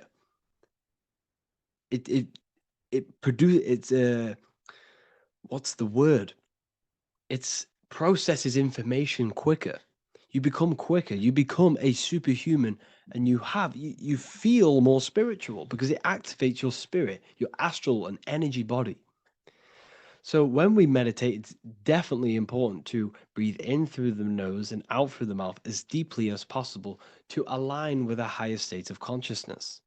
And this is the easiest way to separate your consciousness from the body. When you breathe in deeply for long periods of time, while meditating, while taking no thought, when no thought is present and you you gain a rhythm of deep breathing. This is the gateway. This is the gateway to opening your consciousness. Because when you stop thinking, other aspects of your consciousness can open up. All of our lives we've been thinking, which is blocked off the higher states of consciousness. So breathing is very, very important. It affects our overall well-being. And this is Yahweh, the in and the out of breathing. When we breathe in, this is Yah. You can hear it. It sounds like Yah. And when we breathe out, that is way. This is the name of God, apparently. But God is within you. You can connect with God. You can connect with source consciousness within you by breathing, by raising your state of consciousness through breathing and meditation. This is why the Bible tells you the Spirit of God has made me, and the breath of the Almighty gives me life. You are consciousness. You are God. You're an extension of God's consciousness. Job 27:3. As long as my breath is in me and the Spirit of God is in my nostrils. The Spirit of God is through breath. John 20:22. And when he said this, he breathed on them and said to them, receive the Holy Spirit. The word spirit means breath. In Greek, Hebrew, Latin, it all means breath or wind or air. The Holy Spirit is a certain way of breathing, a breathing technique that elevates your consciousness, that syncs you up to a holy consciousness, an elevated state. That is the Holy Spirit. That's why it tells you in the Bible, when he said this, he breathed onto them. He breathed onto them and said, receive the Holy Spirit. You must breathe to receive the Holy Spirit. When you breathe, you are renewing the body's energy. You're taking in new life force, which is regenerating your cells, regenerating your brain, nervous system, and also connecting with consciousness, pure consciousness. This is not something that we should be doing during meditation. Yes, it is. We should be doing it during meditation, but this is something that we need to apply all of the time. This is the fastest way you can raise your consciousness. I just want to say, all of this knowledge is inside of the Book of Wisdom, Volume 2. Make sure to give a like and a comment on this video to help the algorithm. And let me know what you think about the last book or this book if you have read them, to let the new people know what they're looking at with this book. This is truly life-changing, the Volume 2 and Volume 1 is truly life-changing. You can get them in a bundle also. Learn hidden knowledge inside of the Ethereal University. This is where truth seekers belong.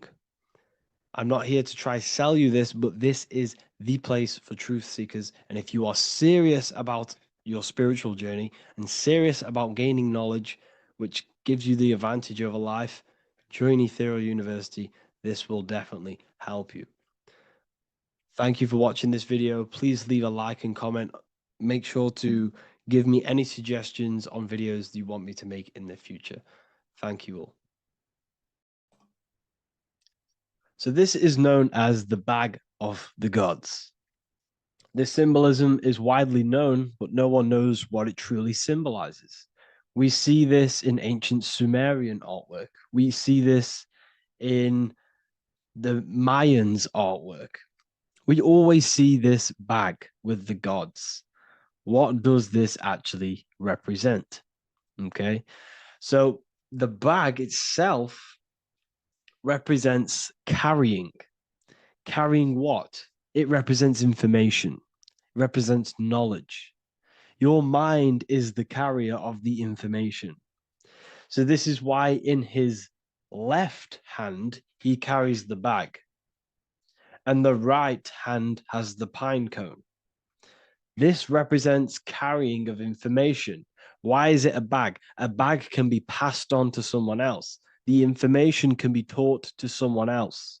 This is the information of activation of the pineal gland or higher consciousness of humans.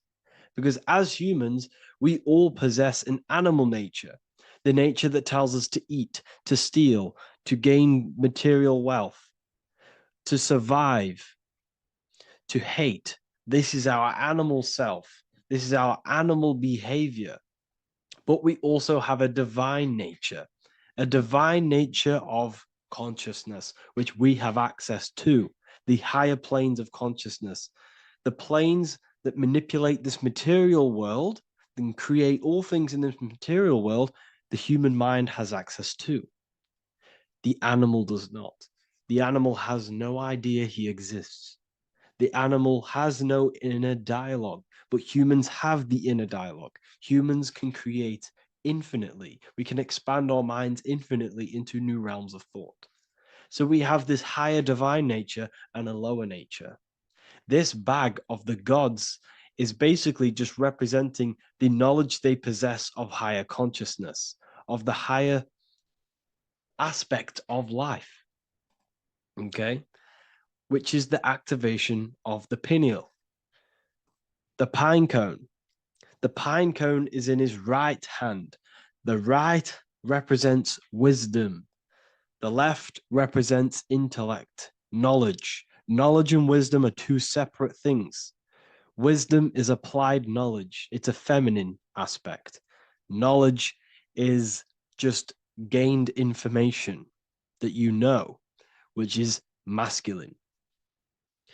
So in his right hand, he holds the pine cone. The pine cone can be opened and shut. The shut pine cone represents the asleep human being, the human being that exists in his lower nature, that just basically survives, lives on eating, consumption, material lust, living in chaos with his emotions, living in a place of hell. This is the animal nature. Then we have the awakened human, the one who has consciousness of himself, the one who looks within himself, the one who knows there is more to him when he looks in the mirror. He is far more than just the physical body. He is a divine spiritual being, a divine being who has limitless potential of creation into the material plane. So this represents the awakened. This represents the asleep. This is why he carries the pine cone in his right hand. It represents applied knowledge. This is the information. This is the intellect he possesses. And this is the applied knowledge of the awakening, of activation of the pineal gland. Because remember, the pineal gland is not your consciousness. The pine, pin, pineals, the same root word. Pine cones were always symbolizing the state of consciousness one was living in, whether he was asleep or awake. We see this at the Vatican. We see the pine cone over the two pillars. This is the two pillars of Freemasonry, and the dome. This is the Royal Arch of Freemasonry. This represents your head. This is the two pillars, the two hemispheres, and the pine cone in the middle, which is the pineal gland. What is the pineal gland? The pineal gland is not your consciousness. It is not the third eye, and it is not the mind. It's not the mind's eye. The pineal gland is a radio receiver. This is your body. Your body is an antenna. Most people think they are this body. This body is nothing but a receiver and a downloader of consciousness. Your brain does not produce consciousness. You are not this brain in your head. This brain is a downloader of consciousness. Consciousness comes from a way higher divine plane, which is what this image is showing here with the clouds. The mind is light. Consciousness is light. And this light is coming down into the material plane, and your body is basically a crystal antenna which is receiving and downloading this consciousness. So you can experience a three-dimensional reality. So God can experience himself in a divided, separate state. This is what this represents. Now, the pineal gland can be activated, okay, and stimulated, because the pineal gland has phytoluminescent crystalline jagged-shaped cells on it. And obviously, these are crystals. Crystals are on your pineal gland. And what do crystals do? Radios use crystals. Your phone uses crystals.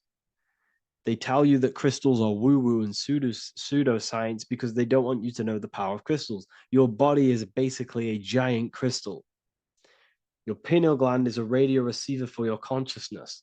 So if they can ruin your pineal gland and damage it, this will damage your connection to the divine, to your true self, to consciousness, to God, whatever you want to call it, the source. There is all one source consciousness, and we're all collectively connected to it. And this is our connection. This is our antenna.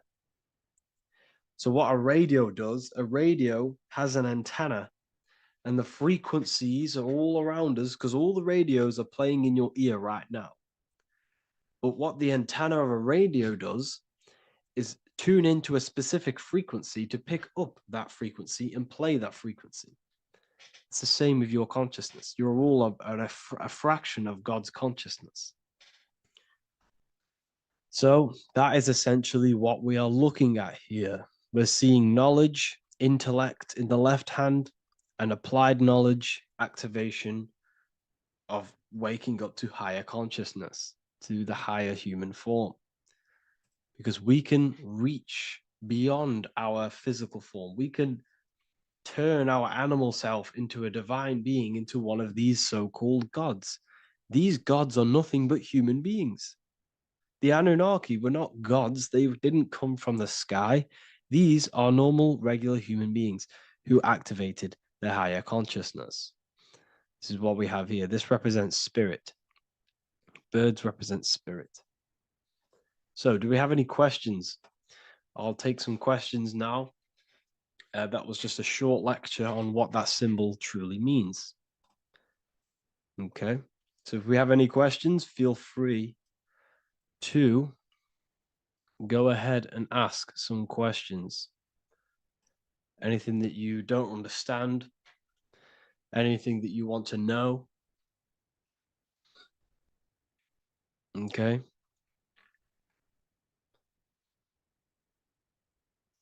So base reality would be where source resides. Yes, the base reality is your consciousness. Are these lectures available in the university? There's a whole section, basically inside the university, there's a whole section with like over 30 long form lectures like this. So the base reality is where the source resides. Yes, the base reality is your inner world, your consciousness. That is the only thing that exists. Your outer world is just an effect of your consciousness. Your consciousness, everything that has gone on within the mind and emotion is pushed outwards into your reality. You have thought and felt your way into your external circumstances.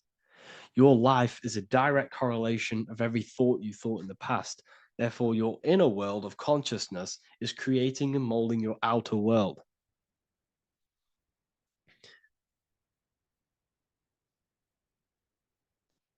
The best way to keep connection consistent, the best way to keep your connection to the divine or the higher planes of consciousness is through meditation and through imagination.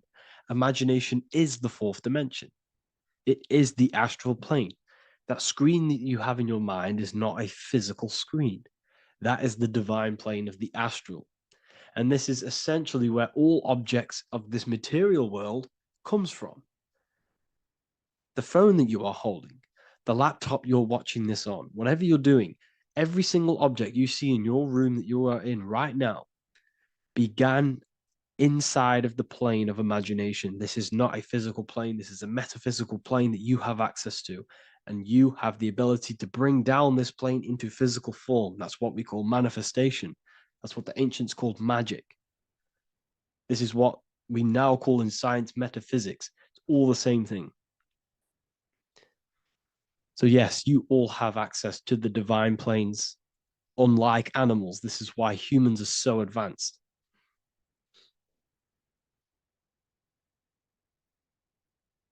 Okay. Is the pineal able to constantly activated, or is it just a temporary experience? I don't fully understand that question, unfortunately. Maybe you could word it in a different way. The real meditations on the university, legit, y'all, yes. In order to connect to consciousness, you need to sit in meditation and turn off your feelings, and the feeling of unity will come. Do I understand correctly? Yes, that is correct. So when you sit in silence and in stillness, I highlight the word stillness because stillness, when you are still, no information from your nervous system is being decoded by the brain. So when your body is still and does not move, your nervous system starts to relax and comes to a balanced state. Your brain starts to relax, it comes to a balanced state. The left and the right brain stop working, the nervous system stops working. Then, once the body, the material body is shut down, you then have access to consciousness. You can't access consciousness if the body's in such a busy state. If electricity is being fired every 2 seconds, your whole body's electrical. When you move your foot, that's electricity being fired from the brain to the foot instantly through the nervous system. Your brain, your whole body is a technological machine. So you must shut down the technological machine to access the divine that exists beyond the technological machine. Do you understand that? Did we create ourselves from the higher plane? When you say, yes, you created yourself, you manifested yourself in this material form for a reason in this specific time and place. Wisdom books, are these available inside the university? Yes, they are. So anyone who joins the university, they all gain 50% off the store. So you can get anything you want inside the store for 50% off. Plus, you get the Book of Wisdom Volume 1 PDF for free. You get the Human Health Guide. Plus, you get all of the library books. There's a load of different books on occultism, symbolism, esotericism. Do you need to place your attention somewhere specific during meditation? You can do. Okay, you can do. So if you struggle, when you first start to meditate and you struggle to turn off the thoughts, think of the back of the brain, the back of your head. Don't think of it, place your attention on it. Okay, so when you place your attention on the back of the brain, this now shuts off thought because the back of the brain doesn't have any activation to do with thought. The front brain does, the neocortex. That's all to do with activation of thinking. So place your attention on either the back of the brain or your breath. What's more important, creating yourself or finding yourself? It's balance of both. So in order for you to create fully, you must have awareness of self and awareness of thought and control over the mental dialogue, the inner voice inside of you. Okay? When you control that inner voice, that is when you gain power. That inner voice is what brings commands into physical reality. Before you kick a football, there is a change in consciousness. There's a decision made in consciousness before the body takes the action. Therefore, every physical manifestation is a change of inner consciousness before it's a physical reality. You can have the reality you want through consciousness before physically having it. That's the secret to creating. But you must believe it like you know the sun is going to rise in the morning. That's how much you should know that you have that reality in consciousness through feeling and thought and imagination. And that's how you can truly create in your reality. Shrooms help with consciousness or ego. I can't really talk about that because I'm maybe uploading this to YouTube, unfortunately. But we need to clean our pineal gland first from calcification. Yes, definitely. You should go on a detox the body. Because you can't really connect with consciousness if your body is in such a dirty state. Because the brain is, your nervous system is in a state of fight or flight, trying to fight off all these toxins. So when you meditate, you're probably going to be having thoughts all the time because your brain's firing, your nervous system's being attacked through toxins. So you must detox to have a true connection with the divine. Your diet plays a big role in your spirituality and mentality. What is the most optimal food for pure consciousness? Fruits and vegetables. They possess consciousness. So when you place them inside of you, they're syncing with your consciousness. How to check the cleanliness of your body, your skin, your teeth, your tongue, your mouth. If your skin has spots, different colors on it, you're not clean, because your skin is a reflection of your inner organs. Coffee's not the best for you. Coffee gives you fake energy. Okay. So what coffee does, that buzz you get off coffee, is actually the toxic effect of the chemicals reacting with your body. If I'm inside the university and wanted to buy your book, you said it would be 50% off because we are your student. Is that automatic or we need to have a code? You will have a code. Yes, I'm going to releasing a code for all the students after this. Caffeine equals neurotoxin. Yes, it fries your brain. It fries your nervous system. It fries your dopamine receptors. Will the Q&A last week about money symbolism be posted? Oh, I didn't post that. That's my bad. I totally forgot. I will post that after this. Thank you for reminding me. How to detox the body. The best way to detox the body is going through a week cleanse of fruit. So only consume fruit, sea moss, and cayenne pepper, and lots of freshly pressed juice. Do that for a week or 2 weeks, depending on how you feel, and then start to fast. You will lose weight, but you're not losing weight. You're losing impurities. It's good to do this every couple months, to just go on a raw fruit diet, cleanse the body, push everything out, and then start to fast while consuming sea moss and having lots of freshly squeezed juices. What is an alternative for coffee? Something with high energy levels. Okay, we're not taught the most simplest thing about the human body. It is an electromagnetic machine. It's electrical. It runs off electricity. The only energy you need is electricity, and that is found in fruits, vegetables. If you want energy, drink pure, fresh, pressed juice. That will give you more energy, more electricity than coffee. Can we cleanse ourselves through oil pulling? Do you recommend it? I do oil pulling every day with coconut oil in my mouth. Celery juice is a good one, very good one. Yeah, celery juice.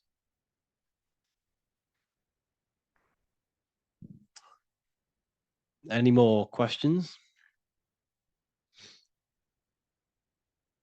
What kind of music do you listen to when lifting? For me, rap, hip hop push me work harder, but I know it's terrible for my subconscious. Yes, very. At least you're aware of it. You should be definitely try and stay away from the hip hop music. Try and stay away from anything that's talking about anything negative, because it's all programming your subconscious. And your belief system is your reality, people. Your belief system is your reality. Okay. So look after your subconscious. That's what's controlling your actions. 90% of your actions on a daily basis are controlled through your subconscious beliefs. Okay. I listen to a lot of Pastel Ghost. I listen to a lot of let me get my playlist up. It's all like background music for TikTok. Do you know what I mean? Like Pastel Ghost. That's mainly what I listen to. That sort of music. I don't know what it's kind of called. I don't know what that genre is called. Does anyone know what that genre is actually called? Because there's not much words in it. The reason I listen to it is because there's not much words in it. And, it helps the subconscious. And I just love that music.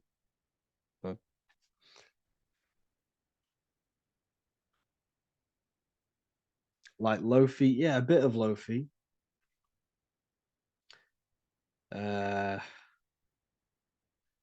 But Most people won't even know this type of music.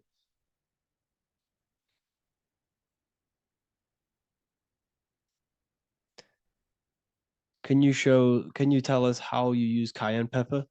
So I mix it with freshly squeezed orange juice every morning. So the first thing I have, empty stomach, I have a teaspoon of cayenne pepper, mix it in and just down it every morning.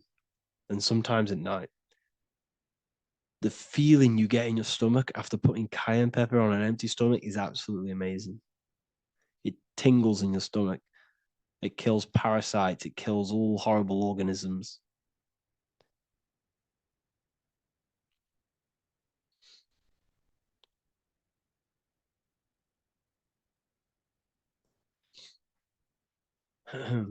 Mix it with hot water. Yes, hot water and key lime water. That I bet that's powerful. If you mixed warm water with key lime with cayenne pepper in first thing in the morning, I can imagine how powerful that is. I've never done that, but I'm going to try that. Do you use sea salt? I don't know what to think about sea salt, to be honest. I try and stay away from it. I don't know whether it's good, don't know whether it's bad. I'm kind of mixed on it. Mixed information. I've heard people have benefits. I've heard other people say stay away from it. So I don't know. I just stay away from it. I'm not too sure on it.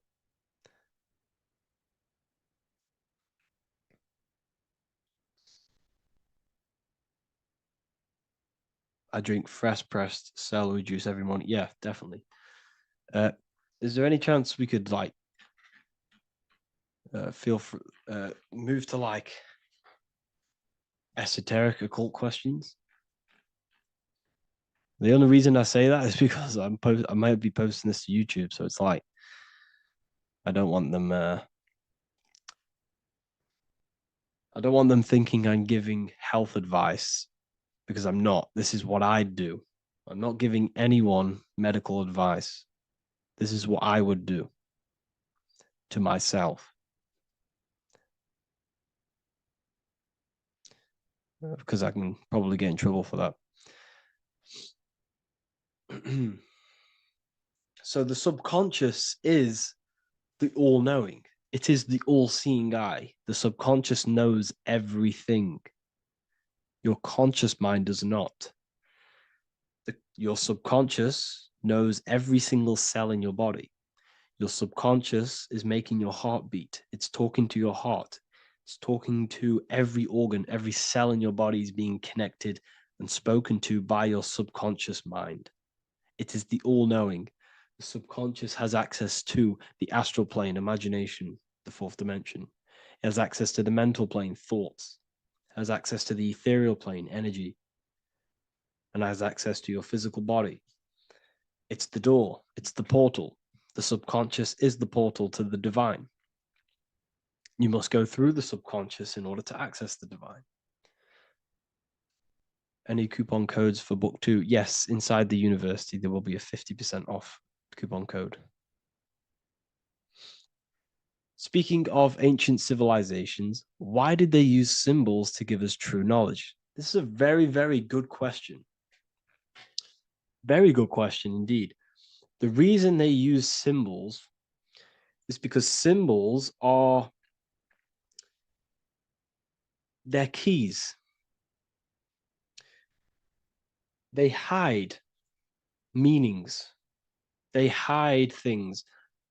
For example, if it was written down, if all of this sacred knowledge that I'm speaking now was written down, it can be easily taken. It can be easily misused. Someone can take it, read it, and steal it and misuse it and abuse the world and create horrible things. The reason they use symbols is because they're hidden. They hide the teachings. Only the ones who possess the key, that possess the knowledge, can read the symbol. So the symbols act as a guard towards this higher wisdom, this higher knowledge, which gives you power. All of the knowledge I teach you gives you power. And you can misuse it. You can misuse your imagination. You have no clue, unless you've put this into action, how powerful your inner consciousness is. You can become a Okay, listen. If you hate your job, it's not the job that you hate. Think about it. It's not the job that you hate. The hate is coming from your inner consciousness. It's the state of consciousness that you hate. So what does that tell you?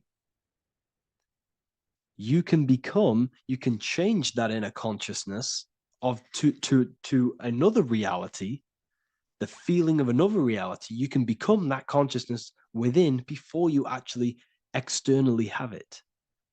And by becoming and knowing that reality, that's what produces effect on shaping your outer world. When you really, truly know that reality inside of you, of being free, of being wealthy, of having abundance, your outer world has no other choice but to rearrange itself to your new inner state of consciousness. That's what magic is. It's manipulating your inner state of consciousness. It's convincing yourself that you already have it, not believing it, knowing it. Okay?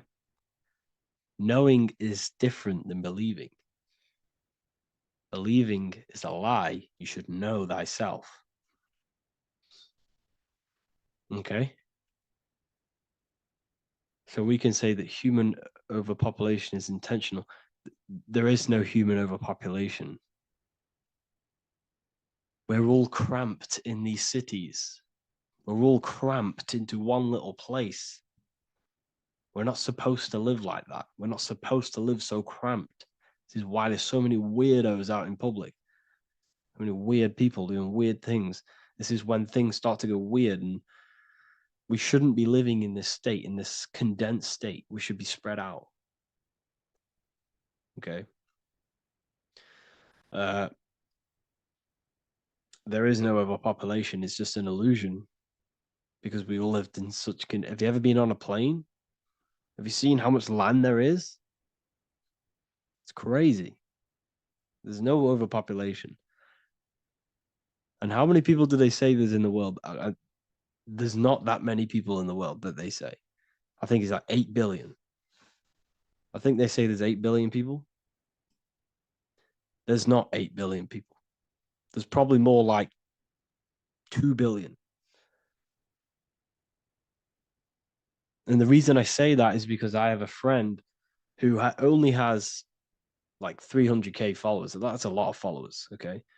And he gets recognized everywhere he goes. And he's into all this stuff. And he says, listen, the population is definitely not 8 billion or whatever they say. I think it's like a couple billion. It's probably more like a billion. How to properly manifest intentions. Thought, emotion, and imagination are the key. You must know that you have that reality. Don't believe it. Become that reality within your consciousness. All day long, as much as possible. Feel it. Imagine it. Say it. And have zero doubt. How to have zero doubt. You can't, well, okay, so the doubt, that little voice that will seep into your mind saying, you can't do that. You can't do this. That's your old voice of your subconscious program. Listen, the reason why most people fail in life is because they have trained their subconscious that they will fail. They have told and believed that they will fail. The reason I will succeed for the rest of my life is because I have trained my subconscious to say, I will win, I will succeed, I will solve any problem. That's my belief system. And if my belief system is that, then my external reality, my conscious mind will seek a way to fulfill that belief. It will seek to control and create that belief in my external world. It will seek to solve any problem. I've trained my subconscious mind to know that I already have the reality, to know that I'm abundant, to know that I have everything that I already need. Therefore, if any problem comes, I can sort it straight away. But most people have a different belief. It's not your fault. We've been kind of manipulated and told this, that they will fail, that they can't do anything, that it's too hard. And that basically casts a spell on the conscious mind, where your conscious mind is just like, no, I can't do that, because of this subconscious belief that you hold. So you must reprogram your subconscious that you can do it, that you will solve any problem, and that you are abundant. That's the reason why successful people succeed. It's because they have a complete different mind state, a complete different belief system in their subconscious.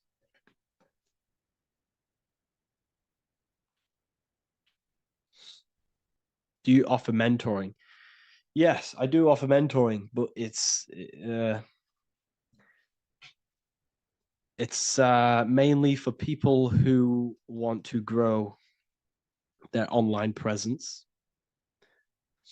and for the amount of value and transformation that I can place into your life, and the time that, well, the price of my time, it will be a higher price tag, but your life will completely change if you join my mentoring, because I will transmute your life. I will transmute your mind, and I will transmute your whole reality, because I could tell you exactly what you need to do.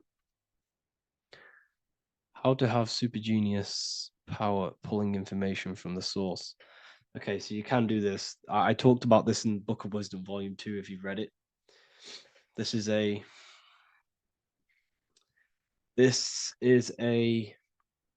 technique that Albert Einstein used. This is a technique that Thomas Edison used. This is a technique that all of the ancient geniuses have used. So you get on a chair, you place metal below you or plates, and you hold a metal ball in your hand, and you fall asleep. And every time you fall asleep on the chair, you're going to drop the ball, because your body will become unconscious, and you will basically drop the ball, and it will wake you up because it's going to hit and make a loud bang on the plate. And every time you go to sleep, basically what this is actually doing is shifting your consciousness from conscious into the subconscious. So from physical into the astral, your consciousness is shifting between these two planes. And as you do this, you can bring down great ideas from these higher planes. So when you fall asleep, have an intention. And when you fall asleep, you'll drop the ball. And when you wake back up, you'll have an idea, and you got to write it down.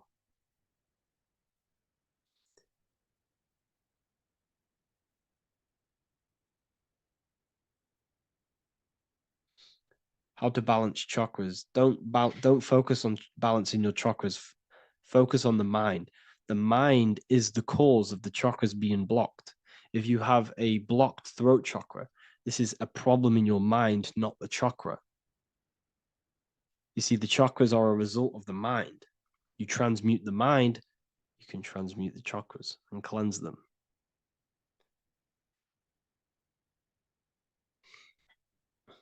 So was Jesus a real man that walked? Okay, so I'm going to tell you something. Like, some of the things that I say in my reels, they are to catch attention. So if I say the first thing on the reel, Jesus never existed, straight away, you see that, it's going to trigger you. It's going to trigger Christians. It's going to trigger people. So yes, I do say things to catch attention. The reason I do that is because I have to, in order to catch attention. Maybe there was a Jesus who walked. So in the past, I have said Jesus never existed. Yes, this is to catch attention, to boost the reels, views, and comments and stuff like that. Maybe there was a man who was called Jesus and walked the earth. But listen, he was not the Son of God. You are all the Son of God. Jesus represents an archetype. He represents morals. He represents a way of living that you should embody in your life, not to worship. We shouldn't be worshiping this man. We should be embodying his qualities into our lives so we can become Christ consciousness, so we can live in harmony with our mind, emotions, body, and spirit. Okay? he was not the Son of God. You are all the Son of God. We are all God experiencing himself in a three-dimensional divided form. God is oneness, and he created a divided world so he can experience himself. Why do you quote from the Freemasons oft times? I don't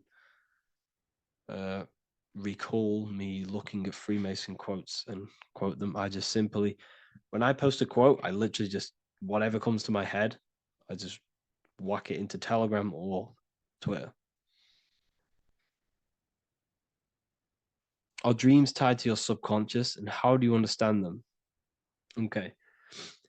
Dreams and astral projection are two different things.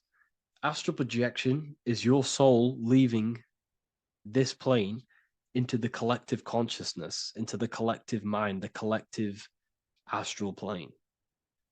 But dreams are basically the astral plane, but it's your personal astral plane in your personal subconscious. So when you dream, you're entering your own consciousness, you're entering your own subconscious. Every character, every event that happens to you, everything that is said to you, everything that happens to you in your dream is yourself pushed outwards, and you're basically experiencing your own mind. If something scary comes up in your dream, this is your belief, this is something in the back of your mind materializing and coming to you and showing itself to you. So in order to understand your dreams, it's basically suppressed emotions, suppressed thoughts, all lingering in your subconscious materialized. Okay.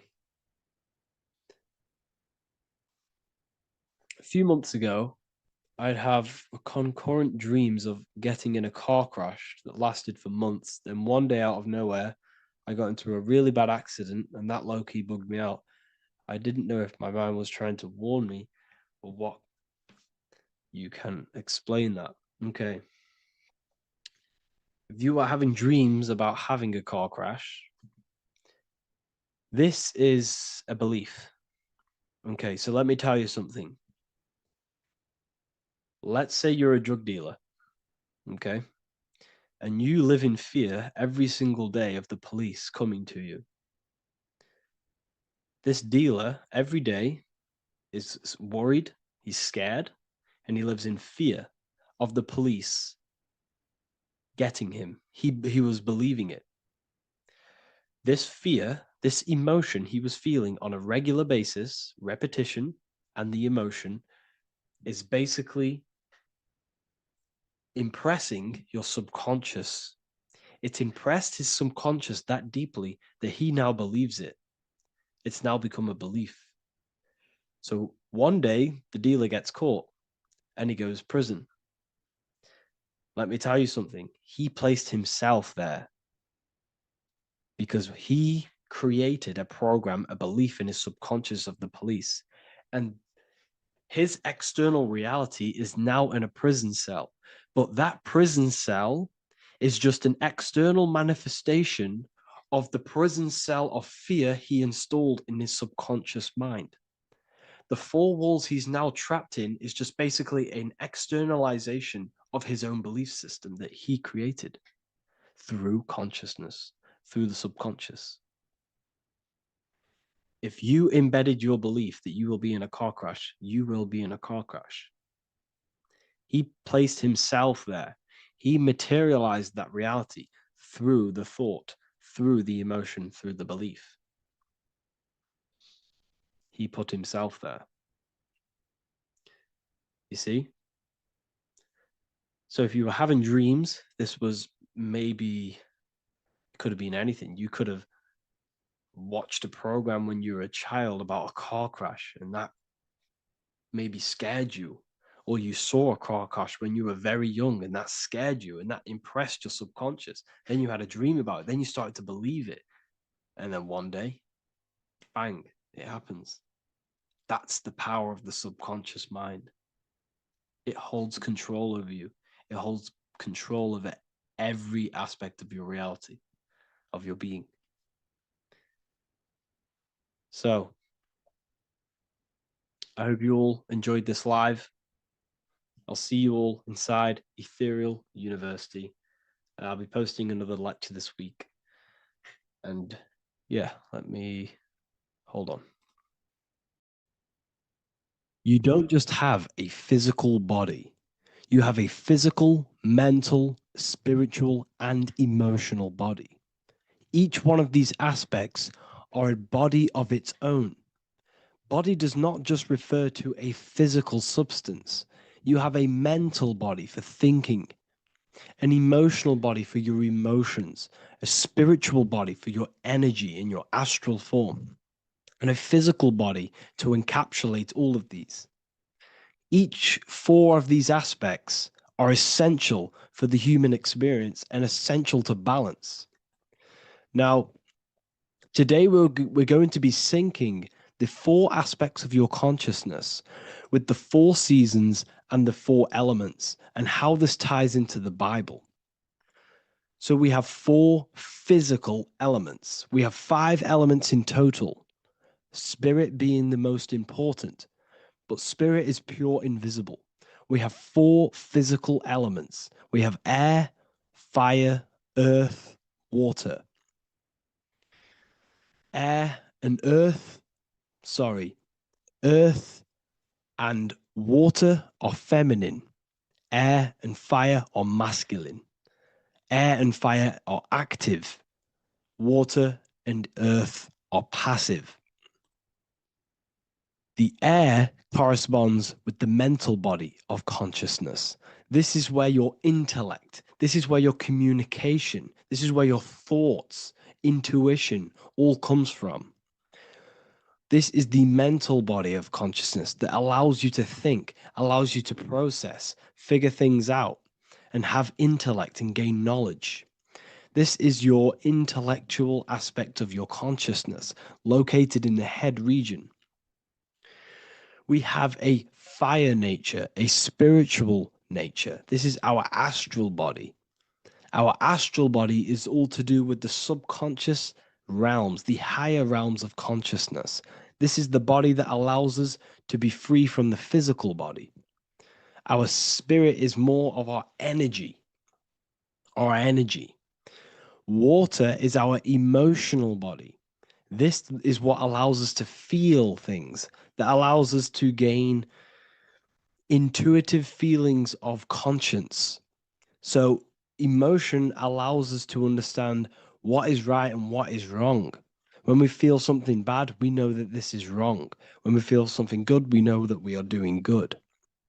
Emotions are a creational force that allows us to feel certain things to bring them into existence.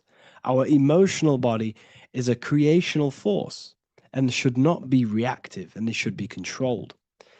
Most actions are stemmed from emotions. Actions bring thought into physical existence. Emotions are the driving power. They are what drives your actions. The thought, then the emotion, then the action. Earth is your physical body.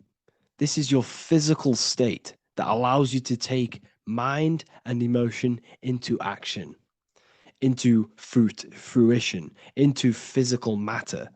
This is what your physical body allows your consciousness, your soul, to interact with the physical world and bring things into physical existence. The physical body, the physical world, is an outcome and an effect of the thinking mind. All physical substance comes from the thinking mind. The pen, the phone you're holding, the microphone I'm speaking into, all began as a thought in the thinking mind, then it was brought into physical reality. Earth is the most dense. So it goes in this order: body, emotions, spirit, mind. The higher you go up, the more lucid and fluidic it becomes. The lower you go down, the more dense and dull it becomes. Air is the mind, fire is the spirit, water is the emotion, earth is the physical body. So this is why you are a microcosm. You have these 4 things within you. You contain of these 4 elements, which correspond to the 4 bodies of your consciousness, the 4 bodies of the soul. You are the soul. You are the spirit. So this is why in Theologians 4:17 it says, caught up together with them in the clouds to meet the Lord in the air. You don't meet God or the Lord in the physical air, in the clouds. This is clearly a parable. A human being cannot go up to the clouds and meet a mystical man in the clouds. This is obviously a parable, a metaphor. The air is your mind. You must raise your consciousness beyond the body, beyond the emotions, beyond the spirit, and enter in the mind during meditation, turning the mind inward to connect with the Lord. The Lord is the highest aspect of your consciousness, the one that exists beyond the physical body, beyond your emotions, beyond the thought. So you meet the Lord in the air, in the mind. The mind represents the air. This is why in America there's a saying called an airhead. You're an airhead. This means that you are stupid, or you don't think, or you have nothing in your mind. You have nothing in your head. When someone's very stupid, you call them an airhead, because air represents the mind. The air is elevated. The air is invisible. The mind is totally invisible to the human eyes. It is a metaphysical substance. In fact, it's not a substance at all. It's so fluidic. It's everywhere. The mind can be everywhere at all times. It can be anything. Nothing is impossible within the mind. Now, this is synced with the 4 seasons. The 4 seasons represent the 4 aspects of human consciousness, the 4 bodies of your consciousness, the 4 bodies of your soul. The sun is your soul, okay? And the sun travels around 4 seasons. Summer, when the sun is the most hottest point. Autumn, when the sun starts to move away from the hottest point. Things start to die. Then it goes to winter. This is when everything dies. This is when things enter in within itself. This is when darkness occurs. Then spring. This is the reignition of the sun. This is when the sun starts to bring back the warmth back to the summer. You have 4 seasons, which correspond to the 4 bodies of consciousness. Fire is the spirit. This is when you are passionate. This is when you are taking action. This is when you are fiery. The sun is blazing. You're taking action. You're very passionate. You're very spirit. You're in the spirit. Autumn is water, emotion. This is when you start to become very reflecting. This is when you start to feel emotional. Because in autumn, there's lots of water. This represents the emotional body of consciousness. Winter is the mind. This is air. Winter, what happens in winter? Everything enters within itself. The leaves die, the trees die, everything dies and goes within. This is the mind. The mind is the darkness, remember. You close your eyes to enter within the mind. The winter represents meditation. In the winter, what do people do? They stay inside of their house. They research more. They read more books. They become more intellectual. They think more in the winter because we are so we're stuck inside. So we're more reflective. We're thinking more. We're more communicative. We're more intellectual. In the spring, this represents the earth, the body. This is when we start to come out of the mind and we awaken to the body, and things start to grow again. The plants start to grow. The earth is growing again and reborn again. This is the body. This is when you become more active in the spring. And then the summer, back to the summer, we then take action on these thoughts and these thoughts that we gained over the winter. Essentially, this is just a massive cycle. And this is a daily cycle also. The nighttime is the winter. The morning is the spring. The midday is the summer. And the evening time is the autumn. This is a microcosm. We have 4 bodies of consciousness. You are the sun, you are the soul, and the soul has 4 bodies: summer, autumn, winter, spring. Emotion, air, body, spirit. Sorry, emotion, mind, body, spirit. So you are the soul. You are the pure essence of consciousness. The sun is your soul. in the heart. And the seasons are inside of you because you are a microcosm. Okay, you are a microcosm. The word sun is son. The Latin word for sun is sol, which is soul or solo, because the sun is solo. It's on its own. You are the soul, and the soul has the 4 different bodies of consciousness. So before we move on any further, if I've blown your mind, please, if you can, leave a like, a comment, a share, and a subscribe. Let me know what videos you want me to make in the future. Please drop a like. It definitely will help me. You are a microcosm of the macrocosm. Man is a miniature universe that goes through its own cycles. The seasons of the summer, winter, spring, and autumn do not occur merely outside of him, but within him as well. The summer is within you. You feel different in the summer. You feel different in the winter. You feel, depending on the body of consciousness, it's your soul's interacting with. So the sun in the sky is your soul inside, and the sun goes through these cycles, which is affecting your bodies of consciousness, because the cycles represent your bodies of consciousness. Now, this ties in with the Bible. This is why we have 4 Gospels. This is why Matthew, Mark, Luke, and John are always seen with the 4 different zodiac sign animals or symbols. So you always see each one of the Gospels. If you just type in on Google Matthew, Mark, Luke, and John, type in ancient pictures, paintings, or pictures of them, and you will find these 4 zodiac signs are always standing with each one. Taurus, the bull; Leo, the lion; Scorpio, the eagle.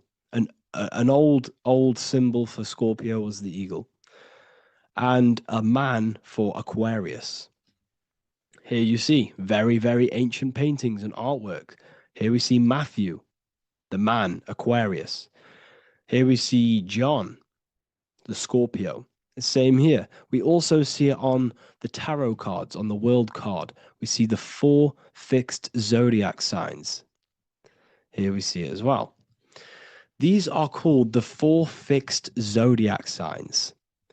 Now, when we look at the zodiac, we're no longer looking at the sky, because what you must understand is as above, so below. What is above you is inside of you. What is above is what is below. What is outside of you is within you. The zodiac is inside of you. The zodiac revolves around the sun. The sun is your soul. These are different energies of your soul. Like I said earlier, the 4 seasons are the 4 bodies of your consciousness. And in each body of consciousness, you have these different energetic energies that you can work with. Okay, so this is the true astrology. This is the true astrology, the internal esoteric astrology. You can't find much information on this at all. Very hard to find. So what we're looking at are the 4 bodies of consciousness. Obviously, when you look in the middle of each, when we look in the middle of each season, spring, the middle of spring is Taurus. The middle of winter is Aquarius. The middle of autumn is Scorpio. The middle of summer is Leo. These 4 signs are known as the 4 fixed signs. Okay, Scorpio is fixed. It's the middle of autumn. Scorpio is a water sign, emotion. Aquarius is the air sign, the mind. Taurus is an earth sign, the body. Leo is a fire sign, the spirit. This is why we see Matthew, Mark, Luke, and John with the 4 fixed signs of the zodiac, which represent the 4 bodies of consciousness. Leo, the spirit, fire. Luke, Taurus, earth, body. Matthew, Aquarius, air, mind. John, Scorpio, water, emotion. Each gospel is depicting Jesus and showing Jesus in each gospel. Each one of these gospels is showing and depicting Jesus according to the different body of consciousness. In John, this is when Jesus starts to turn water into wine. Water is emotion, wine is transmuted emotion. This is when he does miracles with his emotions, water into wine. Aquarius, which is Matthew, air, the mind. Inside of the Gospel of Matthew, this depicts Jesus as an intellectual person, a person who's communicating and using his mind, his mental body a lot inside of the Gospel of Matthew. Go and read it, and you will see this. Luke, Taurus, earth, the body. Luke shows and depicts Jesus according to the body of consciousness, the physical body. He shows Jesus as a human, being a human being, helping people physically and helping people's physical needs, like giving away food and doing all sorts of good things for other people. Leo, Mark, inside of the Gospel of Mark, this shows Jesus as a spiritual teacher, a passionate person who is taking action. Each gospel is showing Jesus according to the different body of consciousness. And Jesus represents you, the Son. That's why it's called the Son of God, the light of the world. Jesus represents your soul, and your soul has these four gospels, the four bodies of consciousness, the four fixed signs, the four elements, and the four seasons. These things all correspond to your consciousness. So this is Leonardo da Vinci showing you the exact same thing.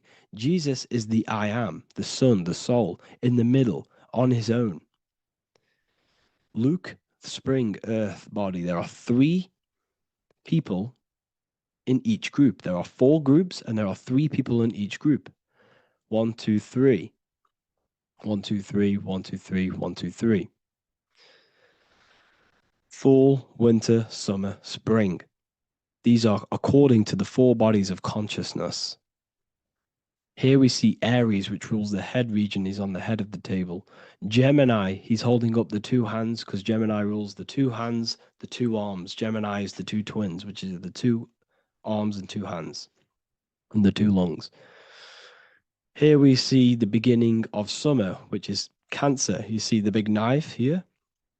Cancer, him here, this gray-haired guy, holding a knife for the crab. Cancer, they pinch. You have a knife, symbolizing the crab.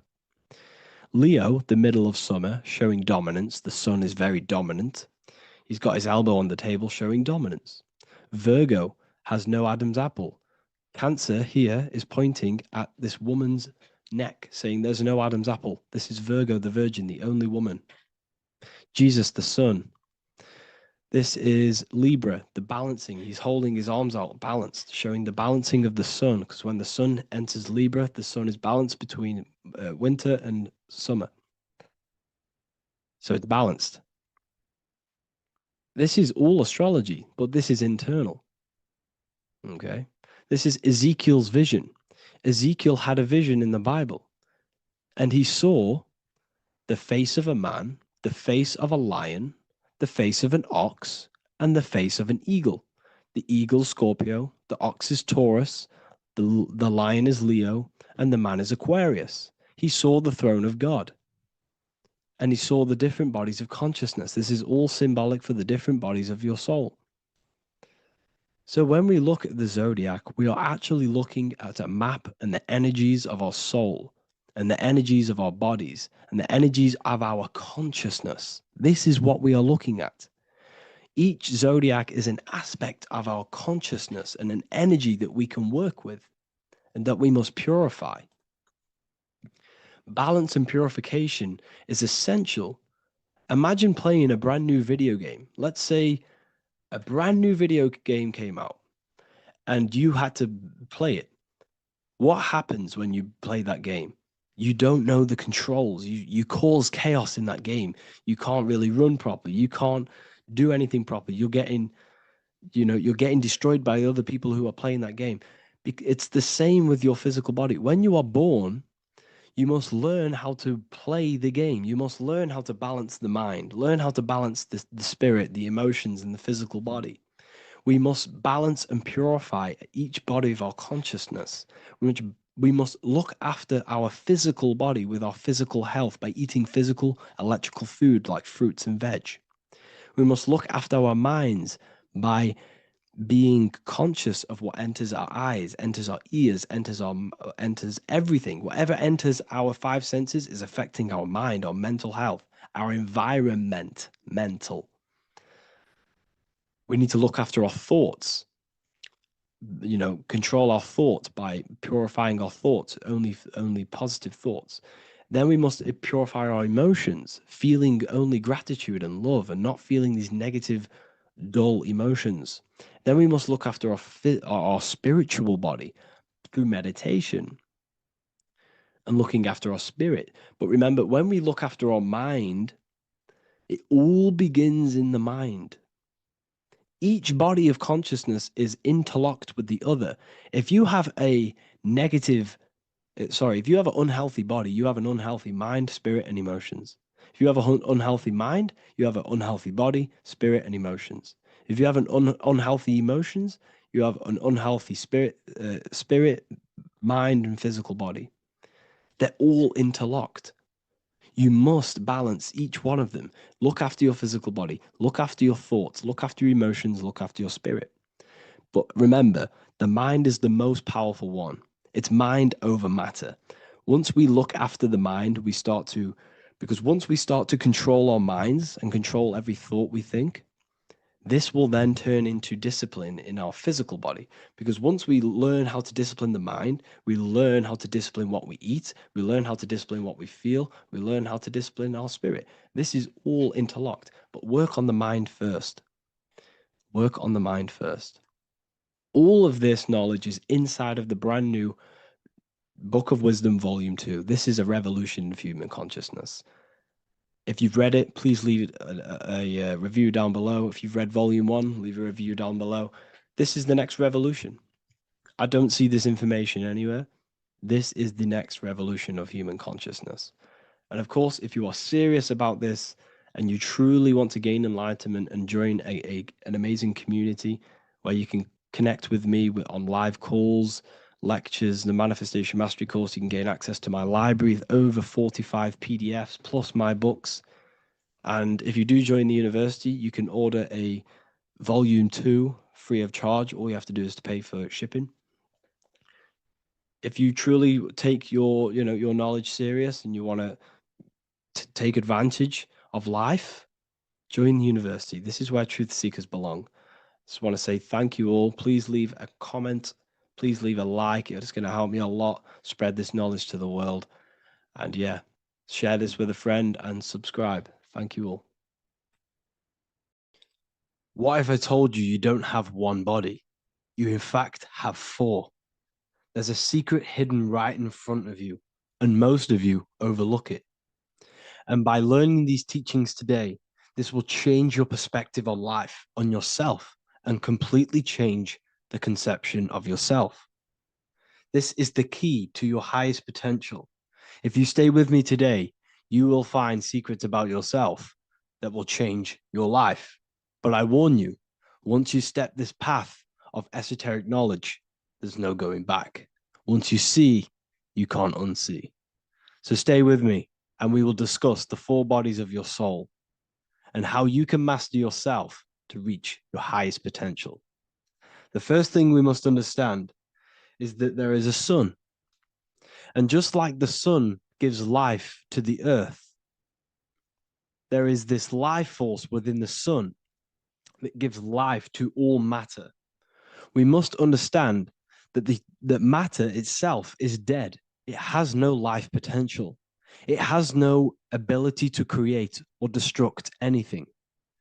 All of the life comes from above, from the sun, from the life-giving power of this infinite energy source we call the sun. No matter what model you believe, the sun still gives power to this physical realm, giving life to all of the crops, giving life to animals, giving life and growth to all things that the rays come in contact with. This is a macrocosm process. We must understand the teachings of as above, so below. This means that the macrocosm repeats itself in a microcosm form. Now, what do I mean? Humans are made in the image and likeness of God. You are a miniature version of God, a spark of the divine consciousness made in human form, in physical form. Just like the sun gives life to all physical matter and growth to all crops on the earth, your soul is a miniature sun, and your soul is giving life to the body. Your body is a miniature earth, which also goes through the cycles of the 4 seasons of the sun. We feel different in each one of these seasons. It's because our body does not only go through these cycles externally, but these cycles happen within ourselves, within consciousness. Your soul is the sun. The sun you see in the sky is an externalization of your soul. Your soul is the life force. You are the soul, not the body. And like the sun gives power to the earth, the soul gives power to your body. So first, let's look at the etymology of the word sun. The word sun comes from it's a Latin word solis or sol, which means the sun. Sol then became soul, sun, soul. And in fact, S-O-N and S-U-N in the old etymology dictionary mean the exact same thing. They are interchangeable. So when we look at the symbol of the sun, we look at a circle and a cross, which represent the 4 aspects of the sun, the 4 seasons of the sun: summer, winter, spring, and autumn. These are the 4 states of the sun. Like we said, this is why we get this symbol. You have the 4 states of the sun, which represent the 4 bodies of the soul. Now, this is where we get deep. Like I said, the sun you see in the sky is a macrocosm of your soul, an externalization of your soul. Just like your sun has 4 seasons, the 4 seasons within us are the 4 bodies. Our soul is incarnated and split into 4 sections. We have a mind, we have a physical body, emotions, and spirit. These are all interchangeable and they are all linked. In ancient alchemy, we have the exact same symbolism of the 4 stages of alchemy. But in this case, they're symbolized as the 4 elements: earth, water, air, fire. In this ancient alchemical symbol, we have the pentagram, with the top one representing the soul, ether. Our soul then has the 4 bodies, with the human here. We have the man, the eagle, the bull, and the lion. We see this on the tarot card, the Wheel of Fortune. The man, the eagle, the bull, the lion. We see this in Matthew, Mark, Luke, and John. The lion, the bull, the man, and the eagle. We see this with depictions of Jesus. Jesus, the man, the bull, the lion, and the eagle. These represent the 4 fixed signs of the zodiac: Taurus, the bull; Scorpio, the eagle. Scorpio was symbolized as an eagle. It's an ancient symbol. Now it's been changed to a scorpion, of course. Leo, the lion; Aquarius, the man. These represent the 4 fixed signs, which are 4 different elements. Taurus is an earth sign. Scorpio, a water sign. Leo, a fire sign. Aquarius, an air sign. Taurus is the earth. As above, so below. The earth is the physical body. Leo is fire. Fire is the spirit. Scorpio is water, which is the emotions. Aquarius is the mind, which is an air symbol. Air is the mind. That's why we call people airheads. Okay? So what we're actually looking at here are the 4 aspects of our soul. We have the sun in the middle and the 4 bodies of the soul. This is what Jesus is symbolizing. Jesus represents you. God made flesh with the 4 aspects of the soul. The 4 gospels are all depicting Jesus in 4 different ways according to the different body of consciousness.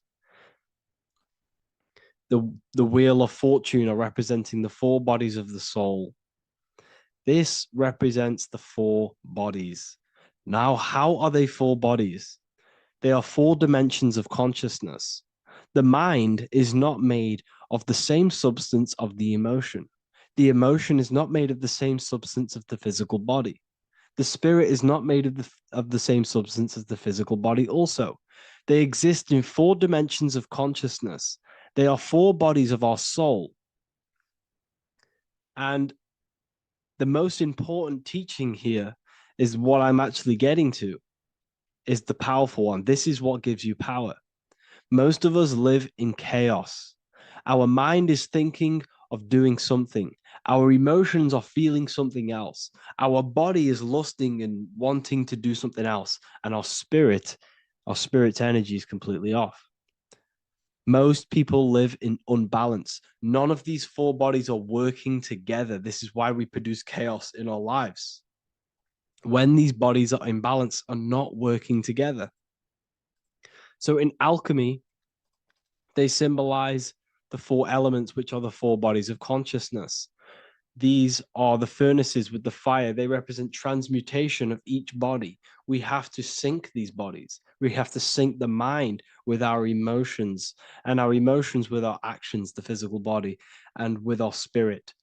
These 4 key bodies need to be in line in order for us to create consciously in our life. Because each one of us is a creator, a miniature version of God, creating our own earth, creating our own material reality.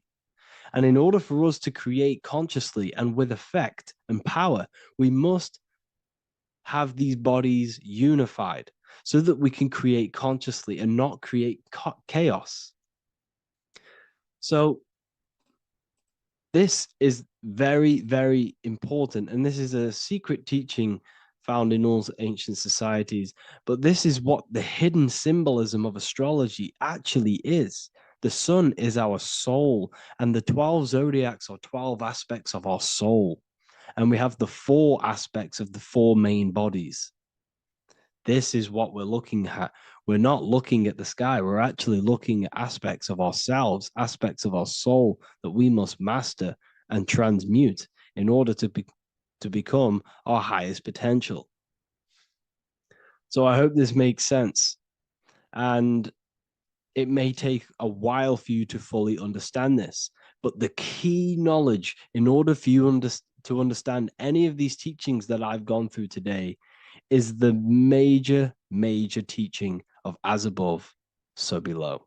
What is above is below. What is within is without. Your inner reality projects the outer reality. What is inside of you is outside of you in some form or way. Whatever roots that go down will always shoot up. When you throw a bouncing ball, you shoot it down, it will go up. As above, so below. As within, so without.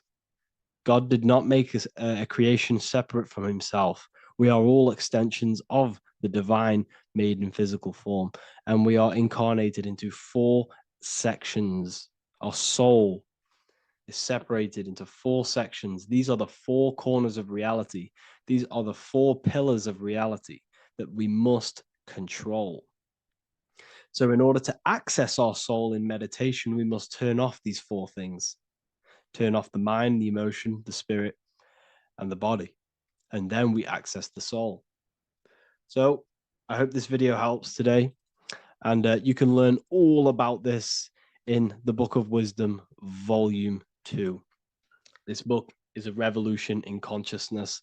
I do not recommend everyone reads this book. This book is only for people who are serious and want to transform their lives. This book is a book that will change the scope you see reality. It will change your perspective on yourself because you will resonate with this. This book does not just give you information. It gives you a sense of well-being. It gives you truth, and you will find your power from this information. This information is not just information, it's a key to your path of enlightenment and transformation.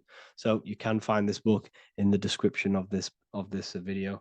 And if you are part of the university, I will see you on the live calls Thank you, everyone. Please leave a like, subscribe, and a comment, and let me know whatever videos you want me to make next. Anything that you know, fail to understand or have any confusion with, I can make a video on it. So let me know in the comment section any reviews or anything I should do. Thank you all, people. Have a great day. What are we all doing, people? Survival wisdom. Today we're going to be breaking down the Bible and its real, true metaphysical meaning. All of these slides within this video is taken from my book, The Book of Wisdom. So you can get all of these slides. So the Temple of Solomon, you are body, mind, and soul, which is the Holy Trinity. The moon, sun, and earth. The sun is your soul because the sun is its infinite source of energy. It is its own source of energy. And that is what your soul is. It's its own source of energy. The moon is mind. This is why you call people a lunatic.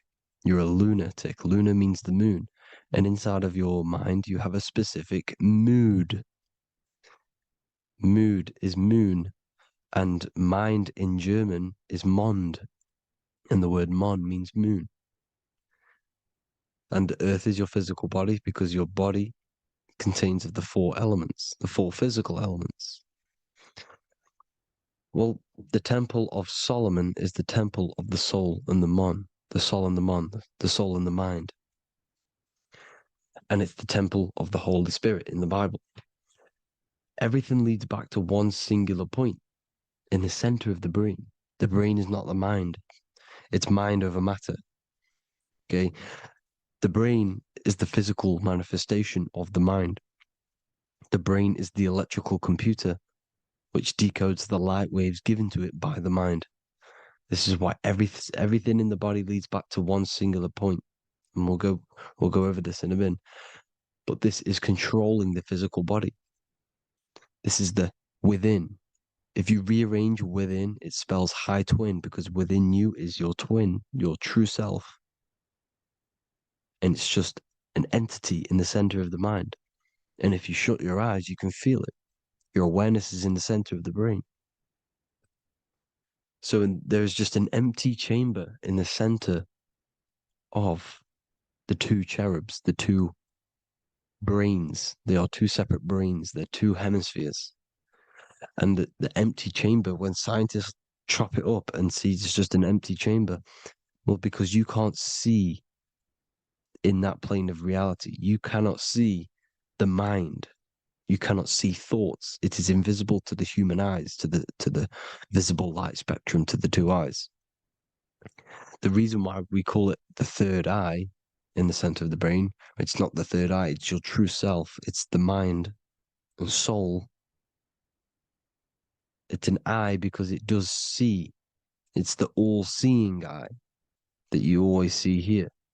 There's some Masonic artwork showing the two pillars, the two cherubs, the two hemispheres of the brain, and the inner eye. This is the eye that sees all things.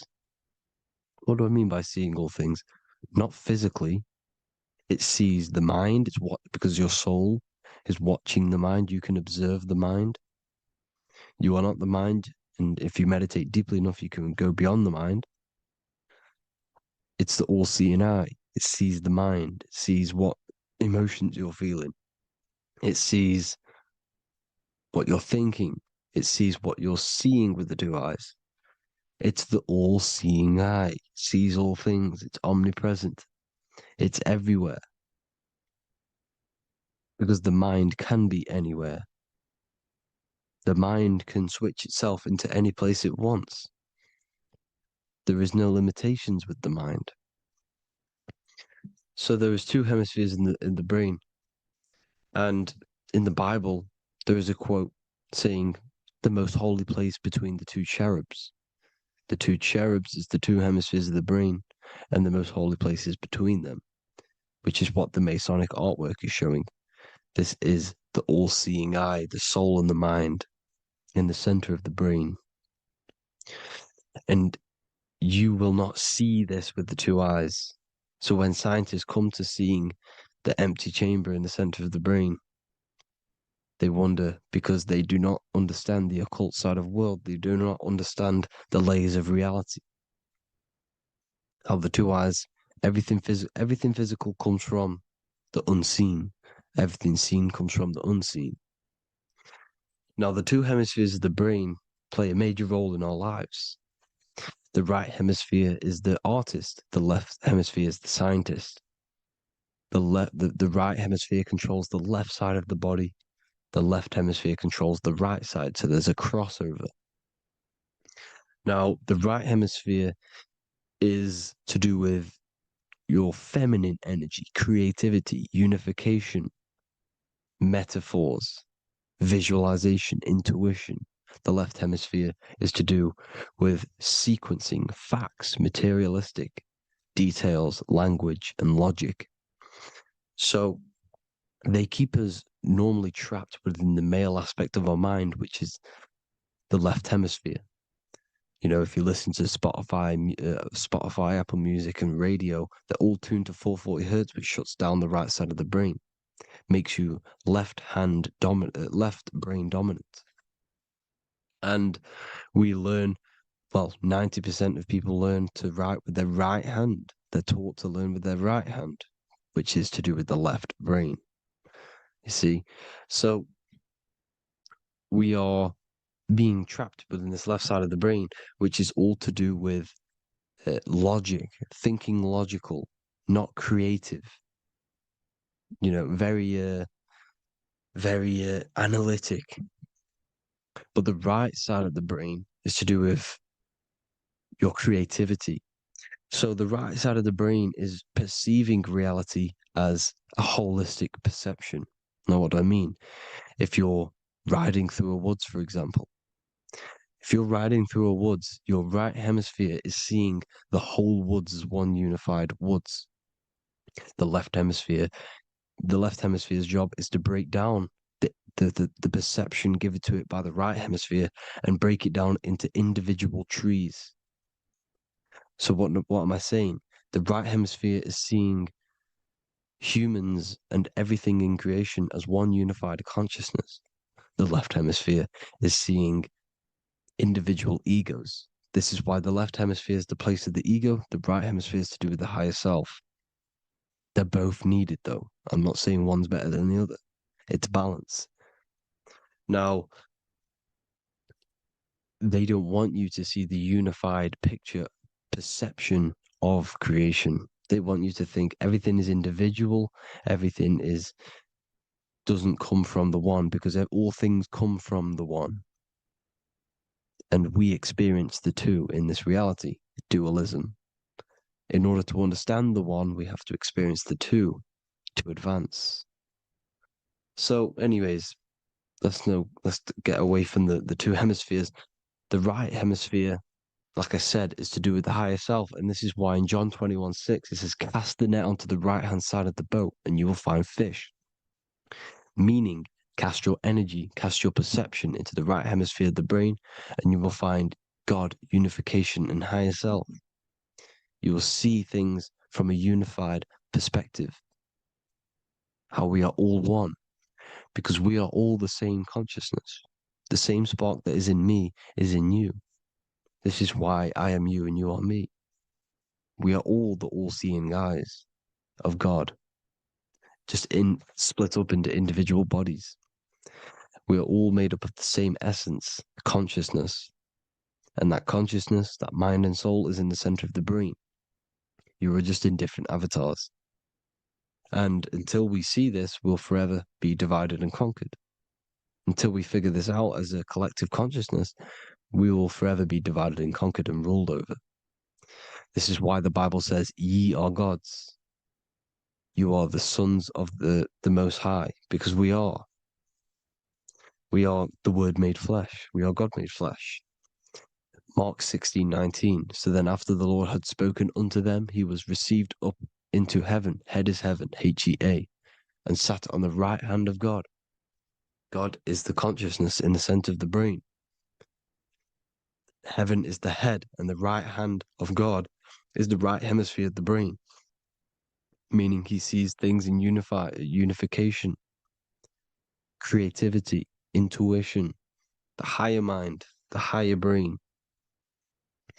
When Moses crosses the Red Sea is the corpus callosum, moving from the left to the right hemisphere of the brain to see unified perception of reality. Head, H-E-A, heaven, same root word. This is why the ancients always depict God in the center of the brain. Here you see ancient Christian artwork showing God in the center of the brain, the light. Here you see it here. Here you see Ganesh, an Indian god, which is the brain. Here you see the Father, the Son, and the Holy Spirit in the dome, the brain. This is the brain, because you are God made flesh. That's what consciousness is. The upper room where Jesus meets the 12 disciples. It's the upper brain on the upper room. The upper room is the chamber, the empty chamber in the center of the brain. That's the room. And the 12 disciples are the 12 cranial nerves in the brain, which pretty much rule the body, all the cranial nerves.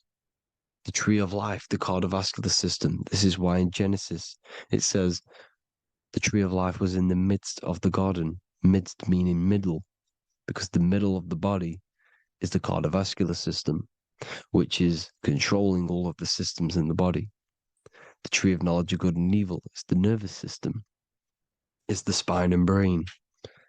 This is what's detecting good and evil. The brain is the electrical computer with the left and the right hemisphere, decoding the dualistic world, decoding the light waves given to it by the external world. It is an electromagnetic computer. It is artificial intelligence. It is very intelligent, the brain and the nervous system, the human body as a whole. But the tree of knowledge of good and evil is the nervous system, because it is the tree that detects good and evil, makes you learn good and evil in this dualistic reality. Here you see Adam and Eve around the tree of knowledge of good and evil. Adam and Eve, male and female energies, but the serpent in the tree, and the tree of knowledge of good and evil. Well, this is the spine, the brain, and the serpent is the kundalini of the spine. The serpent is the S. That's why S, serpent, the letter S is the serpent. Sex and serpents make an S noise. You know, the Bible cursed the serpent. So we don't figure out the true religion. The true religion is raising the kundalini and becoming God-man and reaching our higher states, our true God self. Because once the kundalini is saved and hits the pineal gland, it activates 100% of the brain, when we're only using around 20 to 10% as of right now without the kundalini awakening.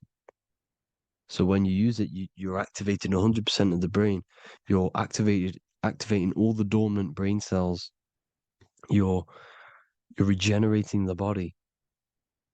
And this is the serpent in the tree of knowledge of good and evil. This is the spine, brain. This is Adam, Eve, the male and female energies. The light of the body is the eye. Therefore, if thine eye be single, thy whole body should be full of light. Matthew 6:22.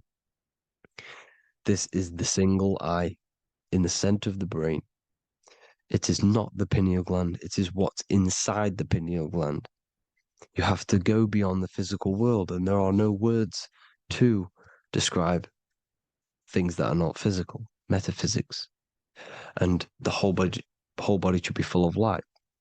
Well, this light is the same pyramid that you see. You are the pyramid with the all-seeing eye on top. This is why the ancients built the pyramids with the stairs in the middle symbolizing the spine, because once you open all the chakras and balance them and raise the kundalini, you activate all of the brain, which gives enlightenment. The word enlight in ment. Ment means mind, light in the mind. Enlighten the mind. And this is enlightenment. We are the temple. And Jacob called the name of the place Peniel, for I have seen God face to face. Within spells high twin. Within you is the God self, which you need to manifest into the external world. And he's seen God in Peniel, the consciousness. He's seen his true self consciousness in the pineal gland. Genesis 28:10, Jacob's ladder. Jacob, he took a rock there and laid his head on it to sleep. Jacob had a dream. He dreamed there was a ladder that was on the ground and reached up into heaven. Head is heaven. The rock he fell asleep on is the sacrum bone, because he's symbolizing the oil that comes down the spine, hits the sacrum bone and rests there, falls asleep, and it looks up and it sees the ladder to heaven. Because when you raise this oil, you become God-man. You become God in heaven. You can leave the body at will. Do you not know that your body is the temple, that your body is the temple of the Holy Spirit? Corinthians 16:19-20. Or do you not know that your body is the temple of the Holy Spirit within you? Your body is the temple of the Holy Spirit, the soul and the mind within the center of the brain, the temple of Solomon, temple of the soul and the mind. Romans 8:10. Christ is in you. It's not external. When you give where attention goes, energy flows. When you give your energy to external things, your attention, your worship to external things, you're giving energy, meaning it's draining you, and you're feeding something within the astral plane, a mental thought within the astral plane. So with you realizing that the Christ is in you, that you don't have to worship anything outside of you, this means that you're internalizing your energy. You're not giving your energy, because where attention goes, energy flows, which means you become more present. You become healthier because you're not giving off all of your special electromagnetic energy that's charging you. This is why the religions run by the Vatican is all external. They're exoteric. Exoteric means external teachings. The esoteric is the internal, the hidden teachings. In Psalms 82, I have said, ye are gods, and all of you are children of the Most High, because we are the Most High, split up into individual bodies. That's what consciousness is. Consciousness is the Most High, and we have to raise ourselves to the Most High. Brahma, Vishnu, Shiva, the Father, the Son, and the Holy Spirit. Why is it always a trio? It's a trio because it symbolizes us, the soul, mind, and body. The mind is the bridge for the soul to be in the body. What is the soul? It's the life force. It's the watcher. It's the all-seeing eye. The soul sees into different realities, and it gives life to the body of every reality it goes in. This is why you always see light around the all-seeing eye, because it is the energy, the life force, the light, life, L-I. Life is light, and it's the eye because it sees into the different realities. It sees into the dream world. When you're going to sleep at night and you dream, it's not a dream. It's another reality. You're a multi-dimensional creature. We live in a multiverse. There's infinite amount of yous. And there is a version of you which is the highest self in a reality somewhere. And this eye has the ability to switch realities, which is exactly what astral travel is. Astral travel is the ability to switch reality beyond the 3D construct of this world. The Father, the Son, and the Holy Spirit, Brahma, Vishnu, Shiva. Brahma, the soul, inhabits different bodies. This is why they have different heads. Vishnu, the mind, symbolizing gnosis, meaning knowledge. This is the serpent. The serpent symbolized knowledge. Shiva, the body. Father, the Son, and the Holy Spirit. The bird, the soul. Because the bird symbolizes the soul. This is why you have here the Egyptians showing you the soul leaving the body. Here you see here with the twin head, the same head. And it's a bird. This is the soul self. This is the ego self. The Egyptians knew this. They knew all of this. Of course they did. Now the whole story of Jesus is all metaphorical for the process which goes on within your body. Your neck and head is the Holy Grail, which the sun and the moon creates. Sorry, the sun and the moon creates the fluid within the Holy Grail, the brain, the skull. And the moon creates the milk. Sorry, the moon makes the milk. The sun makes the honey, the land flowing with milk and honey in the Bible. The land flowing with milk and honey is the center of the brain in the Holy Grail. Here you see the Masonic artwork showing you the sun and the moon creating the fluid in the spine. Here's the serpent. Serpent symbolizing the two Kundalini channels, the Ida Pingala up the spine. Here's the furnace raising the Kundalini, raising the oil, heating it up, and rising it to the crown. You see? So here you see more Masonic art, seeing the sun and the moon creating the holy fluid in the brain, in the cup, filling the cup. This is why it's a cup, because it's the Holy Grail. This is the holy oil in the center of the brain that gets released down the spine, which is Jesus coming down from heaven. It comes down the spine, down the River Jordan in the Bible. This is when Jesus goes from Nazareth to Jerusalem. He comes down the River Jordan, and Joseph and Mary are in Nazareth waiting for Jesus' return. Joseph and Mary symbolize the pineal and pituitary gland, which produce the two oils created by the sun and the moon. And he returns. When he returns, he gets crucified at 33, because there's 33 vertebrae at the back of the spine, and it crosses the vagus nerve. The crucifixion of the oil past 33 vertebrae creates God-man, and it creates your higher self, and it activates 100% of the brain. And you turn into spirit, you turn to your spirit self. This is why Jesus dies. He didn't physically die, it metaphorically dies, and becomes his higher self. The ego self is left behind. It's the same with the whole story of Jesus. Jesus comes down from heaven, which is the oil. He dies in a cave for 3 days, which is the oil hitting the cave. Here's the cave, and resurrects after 3 days. If you resurrect the oil, comes up and gets crucified at 33 in Golgotha. Golgotha translates to a place in the skull. The three wise men from the east. Well, if you look at the Masonic artwork, they'll always show you a ladder up to the east. Okay? Here you see north, south, west. This would be east. Here you see east here. East here. The ladder up to the east. The east is the top, up.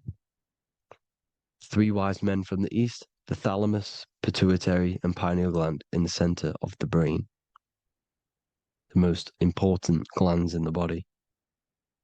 Here you see the Egyptians with the spine, the sun, and the two hemispheres of the brain. What did I say at the beginning? The sun is the soul. The sun is its own source of energy. It's the life force, which gives life to anything it inhabits. The soul is the same thing. That's why sun and soul mean the same thing. So, what I'm saying is consciousness is God. And this is why when it refers to as God in the Bible, means your higher self, pretty much. And returning back to this higher self, because God is something that you need to manifest. Consciousness is God, and your body is a reflection of the creation by God. This is why everything in the body corresponds with the stars. The stars rule the body. We are an image of the stars. This body is an image of the whole of creation. Aries rules the head. This is the cerebrum. the ram in the brain is the ram, Aries. And we have something called the cerebrum, Aries, the ram. This is the Lamb of God moving to the higher mind. Taurus, which is the lower brain and neck, the cerebellum, the bull Taurus, the lower mind, and the cerebrum and the cerebellum, the ram and the bull, is what makes you ramble on. Ramble meaning walking. The higher mind and the lower mind working together makes the body ramble. Ramble is what makes you walk along. Thank you to Santos Bonacci. Gemini, the two twins, rules the two arms, the hands, and the lungs. These are the two twins of the body. Sagittarius, the horse, which rules the hips. Hips means hippo. Hippo means horse. Hippopotamus means water horse. Hippo means horse, and this is why we call them hips, because horses have massive hips. Capricorn, the kneecaps. Pisces, the two fish, the 2 feet. Then they make us swim. We are an image of the stars, people. Well, the body is anyway. Consciousness is God, and the body is the image of the whole of creation. It's a reflection of the whole creation, as above, so below. 12 systems in the body, 12 cranial nerves for the 12 constellations, 12 cell salts. The body's made out of 12 cell salts. So, this is where it gets kind of deep. You know, this is where we get deep. And he said, Jesus was known as the fisher of man. And fisher of man, meaning man does not mean man as in the male. Man means mind. He's the fisher of minds. So the Bible is not patriarchal. It's not patriarchal. Man just means mind, pretty much. So the fisher of mind, man, because he was fishing minds out of this reality into the higher realities. He was teaching people how to leave the body when he walks on water. Walking on water is the physical, etheric, astral, and mental. These are the different planes of reality. The ether is the either, because the ether is the substance that's on either side, astral and physical. It's the fifth element, is ether. And the fifth element is the water. The same water at the beginning of the Bible when it says, let the firmament divide from the waters above from below. The water symbolizes the ether. It's the base of all physical matter. And the ether symbolized is known as the water. So when you're walking on water, you're walking on the ether, meaning you're leaving the physical body. So when Jesus walks on water and he's teaching Paul to walk on water, Paul becomes scared and falls back into the water. Well, when you astral travel and you become scared when you're projecting, you'll fall back into your body. So he's pretty much saying walking on water is leaving the body, and walking on the ether, because the ether is the veil between the astral, and that's what devil means. Devil has the word veil in it, because the devil is trapping you between one veil, which is this world. They're trapping you in this world, this thin layer of reality. Your dreams are different veils. The ether, the astral, the mental are different veils. Devil is deveil. Deveil. You need to escape being stuck in one reality and live in between realities. And this is when you truly become a multi-dimensional being, because your soul is just the eye. That's what you are. You're just an eye, and you see into different worlds. And it also, when Jesus means the fisher of man, the fisher of minds, he is I truly believe, because of my research, that there is other worlds. It's not just this one. There's higher worlds. There's an infinite amount of you, and you've been in them dreams you call dreams. Them dreams are other realities that you are in. That's why when you're there, you don't feel like you're in a dream. You feel like it's 100% real, because it is real. So this is why the ancients always depicted the many different heads, because there's many different versions of you.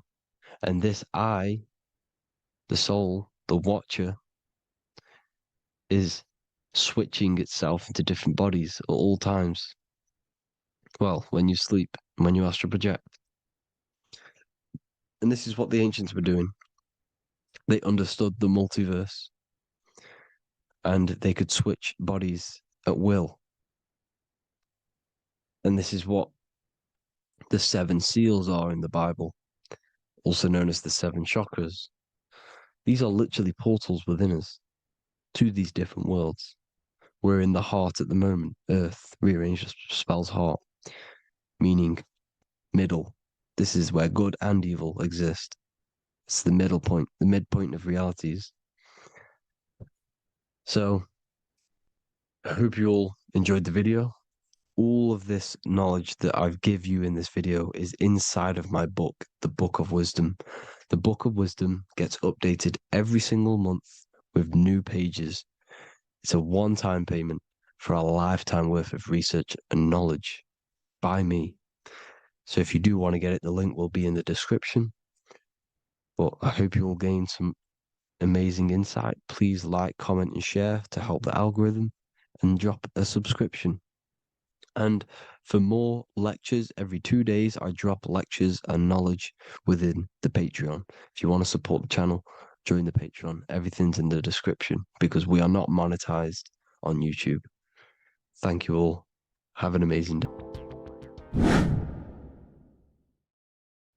What is up, people? How are we all doing? Today, we're talking about the flat earth cosmology. So let's jump straight into this. Please drop a follow and leave a like to help the algorithm. So we live in a torus field. Everything's made out of torus fields. And every torus field has motion. It's what it is. It's the motion of energy. And every torus field has a center, which is the black hole. It's a womb of creation. It's counter space. Now, this is why the North Pole is magnetic, because the center of this torus field is the most magnetic part, the strongest part of the field. So this is why all compasses will point you to the center. And the Earth's magnetic field is spread across the whole of the Earth. And it's spinning, as you can see here. It's like a tornado at the center. And this tornado is the force which is spinning the sun and the moon around us. You got the sun, the moon, Polaris, just like in the Masonic cosmos here. The sun, the moon, Polaris, the all-seeing eye. Now we'll get into Polaris a bit later, but the sun is the magnetic force. Sorry, is the electric force, because every field is electromagnetic. Now, the sun is electric. It's positively charged. It's gonna give you energy. It's feeding energy. The moon is more magnetic energy, which is taking your energy away from you. And this is why you become sleepy when the moon comes out, because it's taking away your energy. So these two forces is the balance. It's the yin and yang. It's the balance. Everything in this creation is balanced, because the torus field is the Earth is the plane of inertia, the 0 point within the field, because physical matter is a result of two opposing forces equalized on the plane of inertia.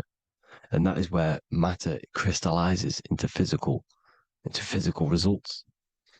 And this physical plane is the plane of inertia, planet Earth. And at the center of this plane is the black hole, the womb of creation.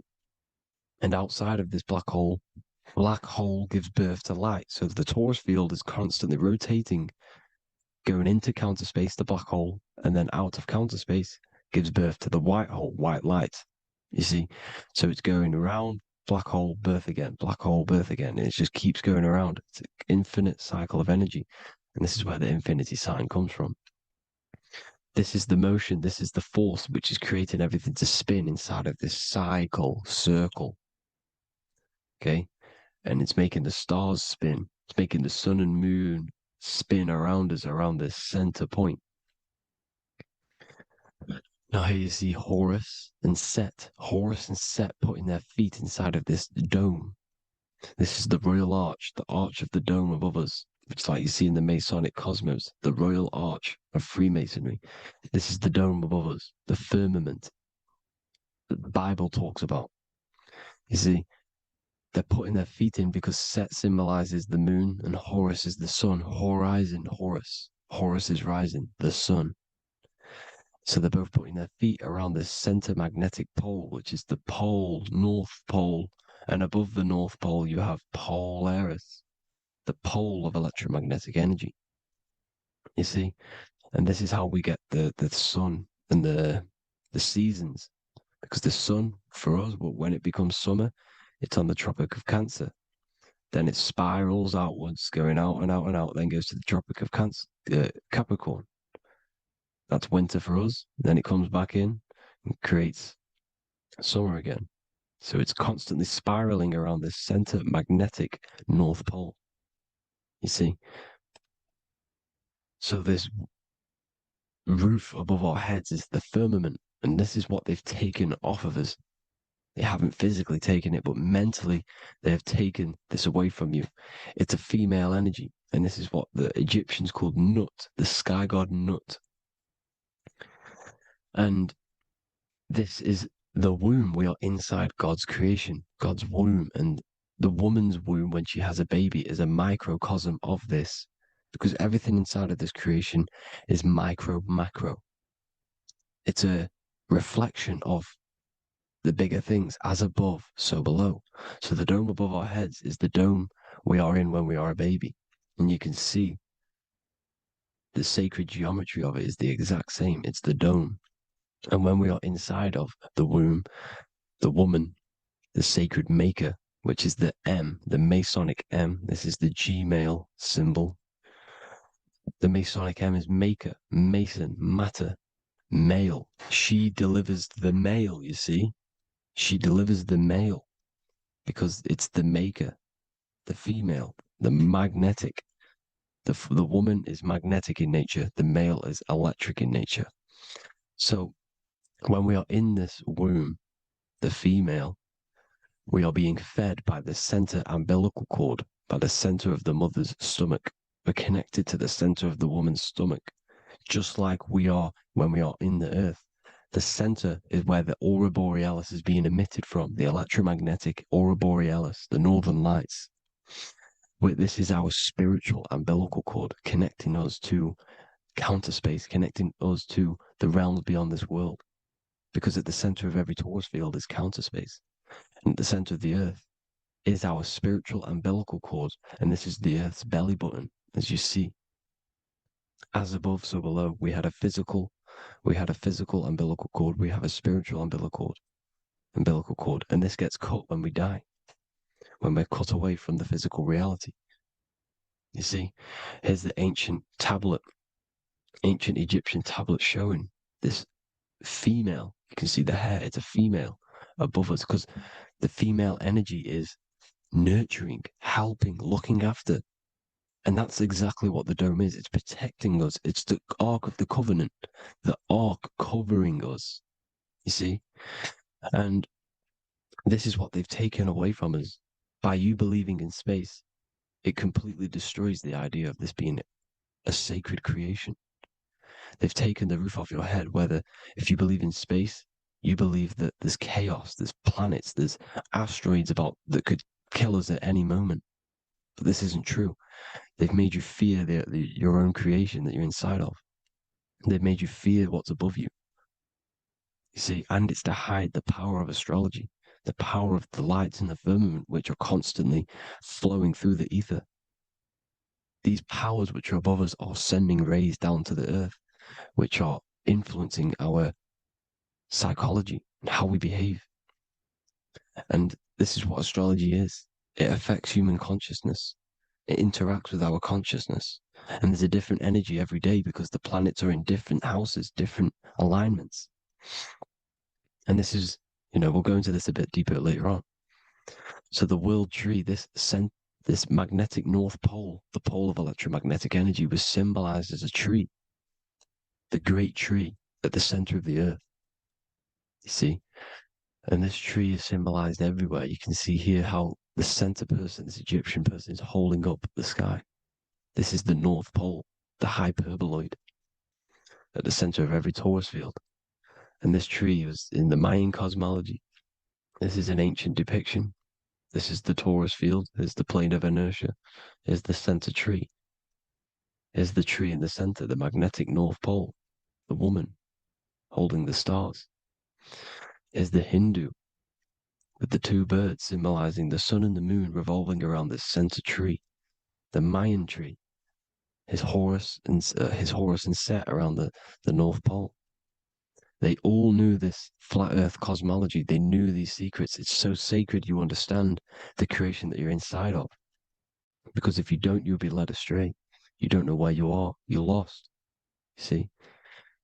And here's the Masonic art with the rays of the stars coming down with the tree in the center. So it was personified as a tree. And we are in Asgard, Midgard, the middle garden, where there's good and evil. So the 7 layers of heaven, which is talked about in the Quran.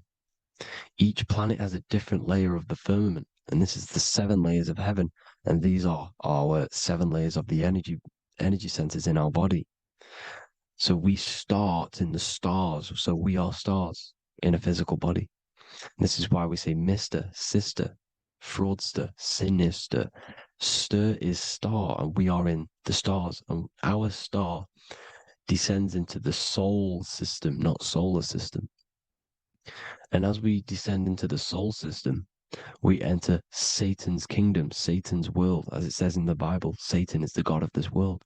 Well, if you've been into my research for a while, you know Satan is Saturn. Saturn's world, because Saturn's the outermost ring. He's the Lord of the Rings.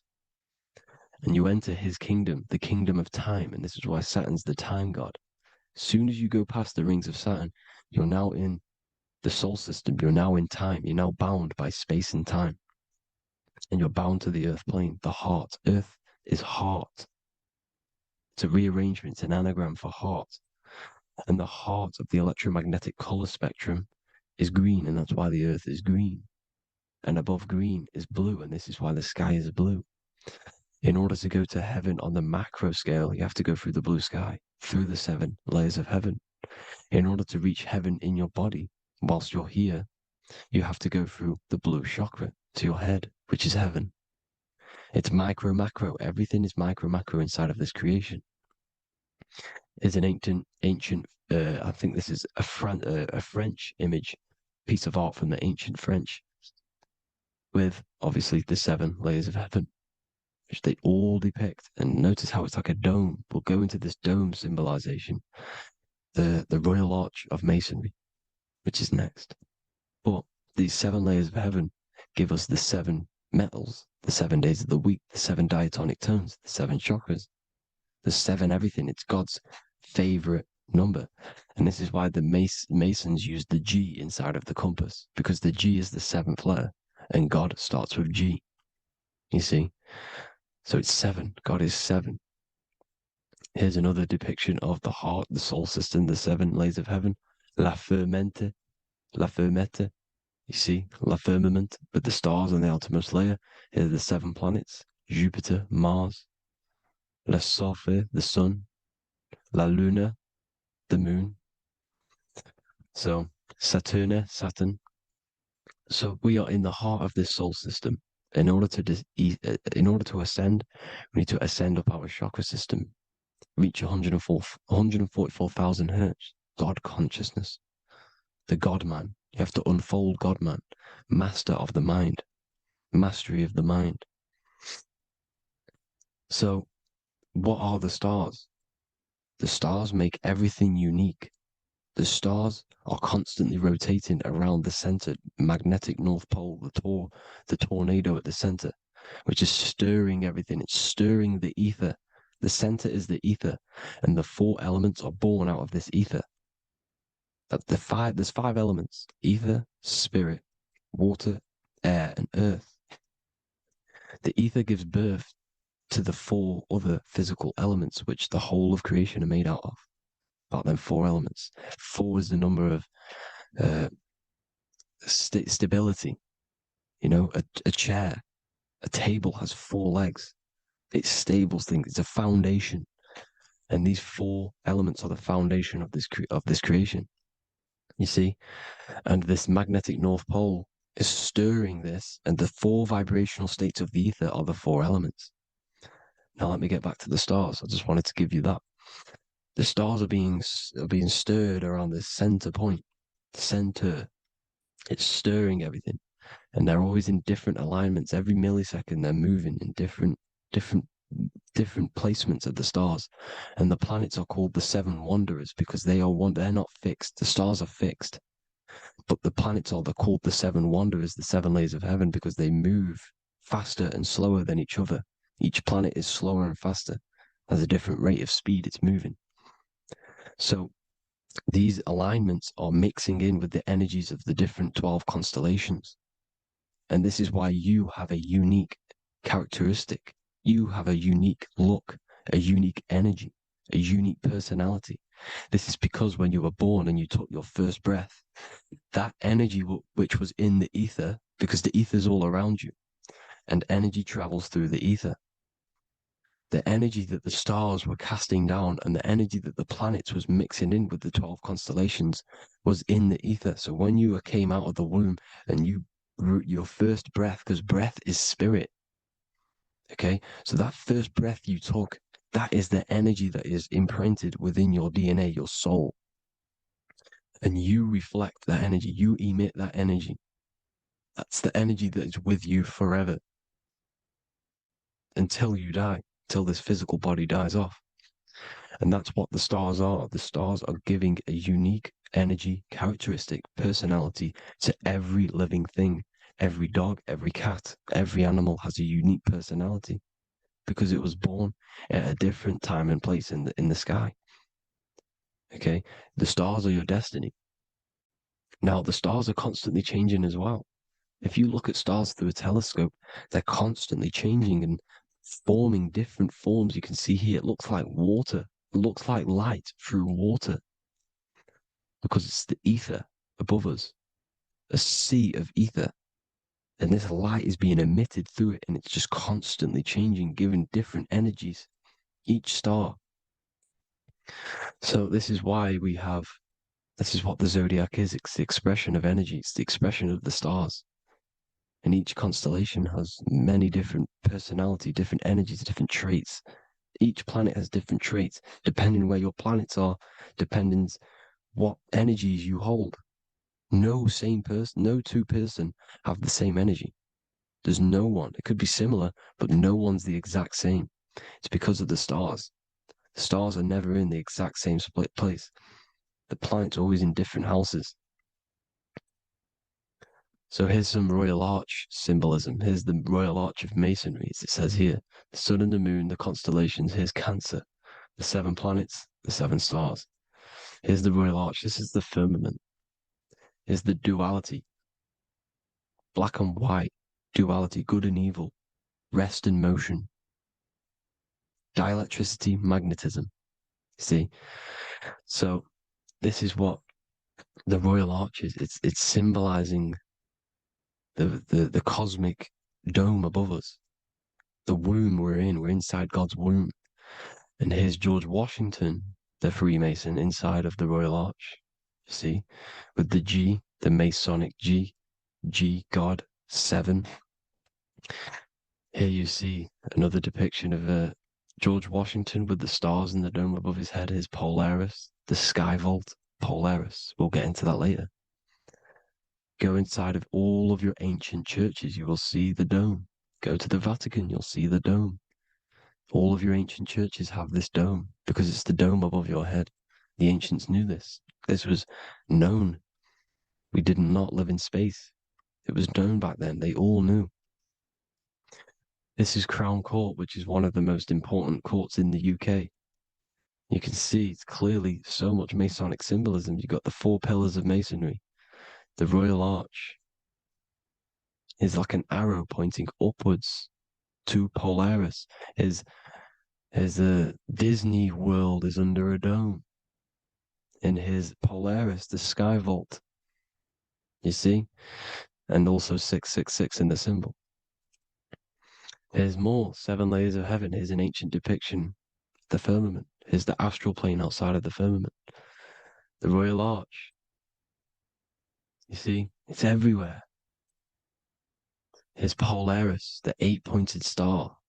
Polaris is in between the sun and the moon. It's at the center of the Taurus field. And Polaris corresponds with the pineal gland as well because it's the all-seeing eye. See? So, is Polaris, the 8-pointed star, which is at the very top. It's the very center. It's on top of the North Pole. And it's an 8-pointed star that's always symbolized as an 8-pointed star. Here you see the Vatican. The Vatican is a giant key with an 8-pointed star. See, it's a key. Here's the dome. Here's the Space Delta, the USA Space Delta logos. Here you see the Egyptian god looking from the center of the North Pole, looking upward to an 8-pointed star, Polaris. An arrow pointing up to Polaris. Here's another, the bear holding a key with an arrow up to Polaris. 7 holds the key to Polaris. Here's an eagle holding a key above the North Pole to Polaris. Polaris, and here's another one. There's another bird, like a dragon, holding a key to Polaris. Because Polaris is definitely something to do with leaving this creation. Okay, maybe, I can't say for sure, but maybe it's to do with ascension, and this is why the Vatican hold the key to the 8-pointed star. And this is why the space, well, we all know space is a lie, but they're showing Polaris and its sacred symbology. Maybe it's to do with something leaving this creation, going to another. Here's some North Pole symbolism. As above, so below. See the four seasons of the Big Dipper constellation going around Polaris. This is Polaris, this is the Big Dipper constellation, and this is the swastika. This image gives us the swastika, because all the symbols we use are created in nature. They're created somehow in nature. This is how we get them. As above, so below. This is the map of the North Pole with the 4 rivers, looking like the Big Dipper constellation. It's the Masonic, here's the ancient cosmology with the 4, you see the 4 islands, Mayan cosmology, 4 islands. This is the alchemical symbol for Earth, 4 sections. The windows, because the center of the North Pole is a window to another dimension.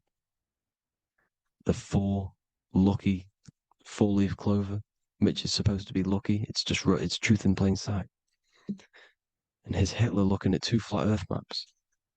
So this swastika has been used for thousands of years, thousands and thousands of years. And it's symbolic for the most sacred land on this plane, the North Pole. Shambhala. Do some research on Shambhala, people. It's a it's a Hindu mythology about the sacred lands at the center of the earth. And it's known to be full of enlightened beings. And it's all symbolized at the center. You can see their paintings of Shambhala. It's all at the center, the North Pole.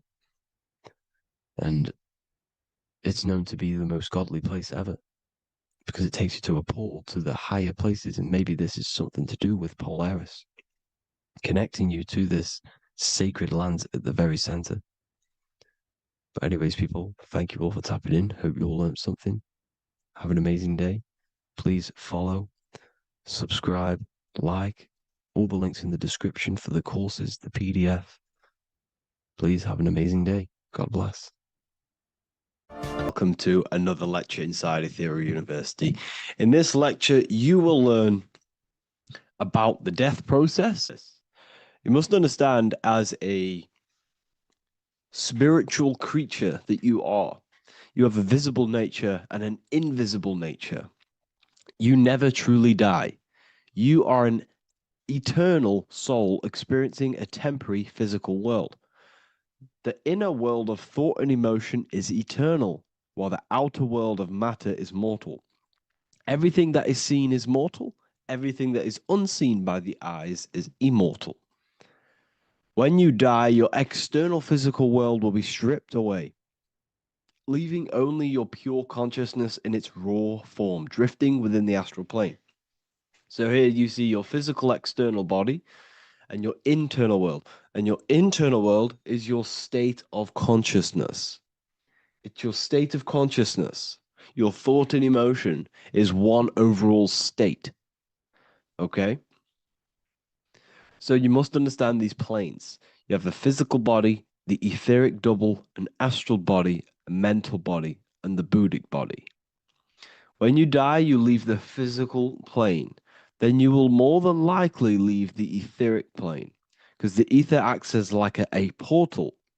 Everything comes out of the ether and returns back to the ether. I can break that down in another video in electromagnetism. But electromagnetic energy coming in and out of the ether, you will, every single day you die, every single day. There's a cycle of life and death occurring all the time. Every single day, you go to sleep, you go back, your consciousness slips back through the ether. And then when you wake up, your consciousness comes back through the ether into the physical plane. Death is just a bigger macrocosm of the microcosm cycle of life and death. So you will return back to the astral, which is the realm of imagination, infinite possibilities. And this is where thought forms start to manifest. Okay, so depending on how advanced you actually are mentally and emotionally, will depend how long you stay in the astral. Now, what we must understand is that there is many different components to the astral. We have the higher astral, the middle astral, and the lower astral. These are all vibrational states. So if your mind and soul is operating in lust, lust, desire, hate, food, physical addiction, smoking addictions, then these are quite heavy. These are quite heavy attachments to your consciousness, and they're quite low level desire, which means they have a low vibration. You will manifest in the lower astral when you're stripped from your physical body. The lower astral is not inherently evil. However, there's just low vibrating things going on there. Low vibration does not mean evil. Okay? So, just like bad doesn't mean evil. Okay? In the lower astral, you are going to see lower astral beings. You're going to see spirits, souls with low level desire. Okay? People who are attached to the physical plane, people that lust, people that do these things. Technically, this is hell, but you can escape it by escaping yourself. Now we're going to break all this down. I'll break all this down properly once you understand the full context. So depending on your level of desire, you will manifest in a corresponding layer of the astral plane. If your mind is still attached to the low physical desires, you will find yourself in the lower astral realms. But if you have few desires and have detached from the worldly attachments while you are encased in a body, then you will rise into a higher or middle astral plane, mainly the middle. Okay. The higher astral plane is very formless. So as I broke down here, this is, well, the physical plane is the lowest dimension. This is the most form, the most matter. It's quite heavy. The higher you go, the lighter it becomes, the more fluid, the more formless it becomes. So you see here down and lucidic up. So this is more lucidic in these higher realms. This is more dense in the lower realms. So this is why the ancient Egyptians were always talking about, I'll show you this. This is showing you death. So first of all, we have Anubis, which represents death. Here you have the heart, which represents the soul. And here you have a feather. And this is a scale. You see how this is a balanced scale? So what this is symbolizing, this represents death, this represents your heart, and this is a feather. So when you die, your heart must be as light as a feather, which means your emotions, your soul, should have no attachments to the world. It should be light. It should be detached. This is why the word light and light are the same. Light is in heavy and light is in very bright. Because when you're less attached to the things, your soul shines, you're authentic, you're light, you're very bright soul, and you have no attachments. Your light is in not heavy.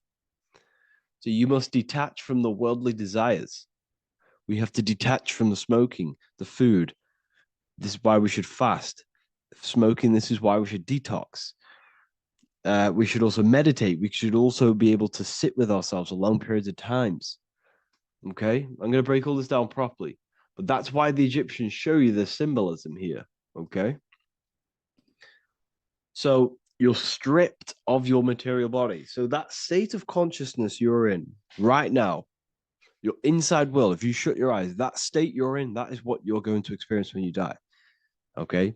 And you're going to be manifested into the astral.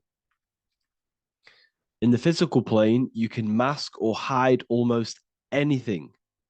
But in the spiritual realm, you cannot. The astral body, your thoughts and emotions directly shape your spiritual body, your astral body, revealing your true inner state. So your desires that you can hide in the physical plane, your emotions, your thoughts, you can't hide any of that in the spiritual plane, in the astral plane. That will directly shape who you are, your color of your astral body, and your astral body as a whole. So here we have Kim Kardashian. If you could see this lady's astral body, you would run so far that you would be horrified for the rest of your life. If you could see their spirit, their astral form, it would be horrific, because their mind is so attached to, physical things, so attached to desire, money, fame, worship, power. These people do not want to die. These billionaires and millionaires will never want to die. They will do whatever they can to stay alive, because they understand what when they die, they have to face themselves. They have to face their inner world. And their astral body, their true authentic self on the inside, is horrible and horrific and so low vibration. So this is where it comes in. You must be as light as a feather. This is what the Egyptians are showing you in their artwork. Your soul must be as light as a feather. In order for the soul to ascend to a higher plane and not look at that physical plane and say, I want to go back, or I want to desire things down there, you must detach now and prepare for death.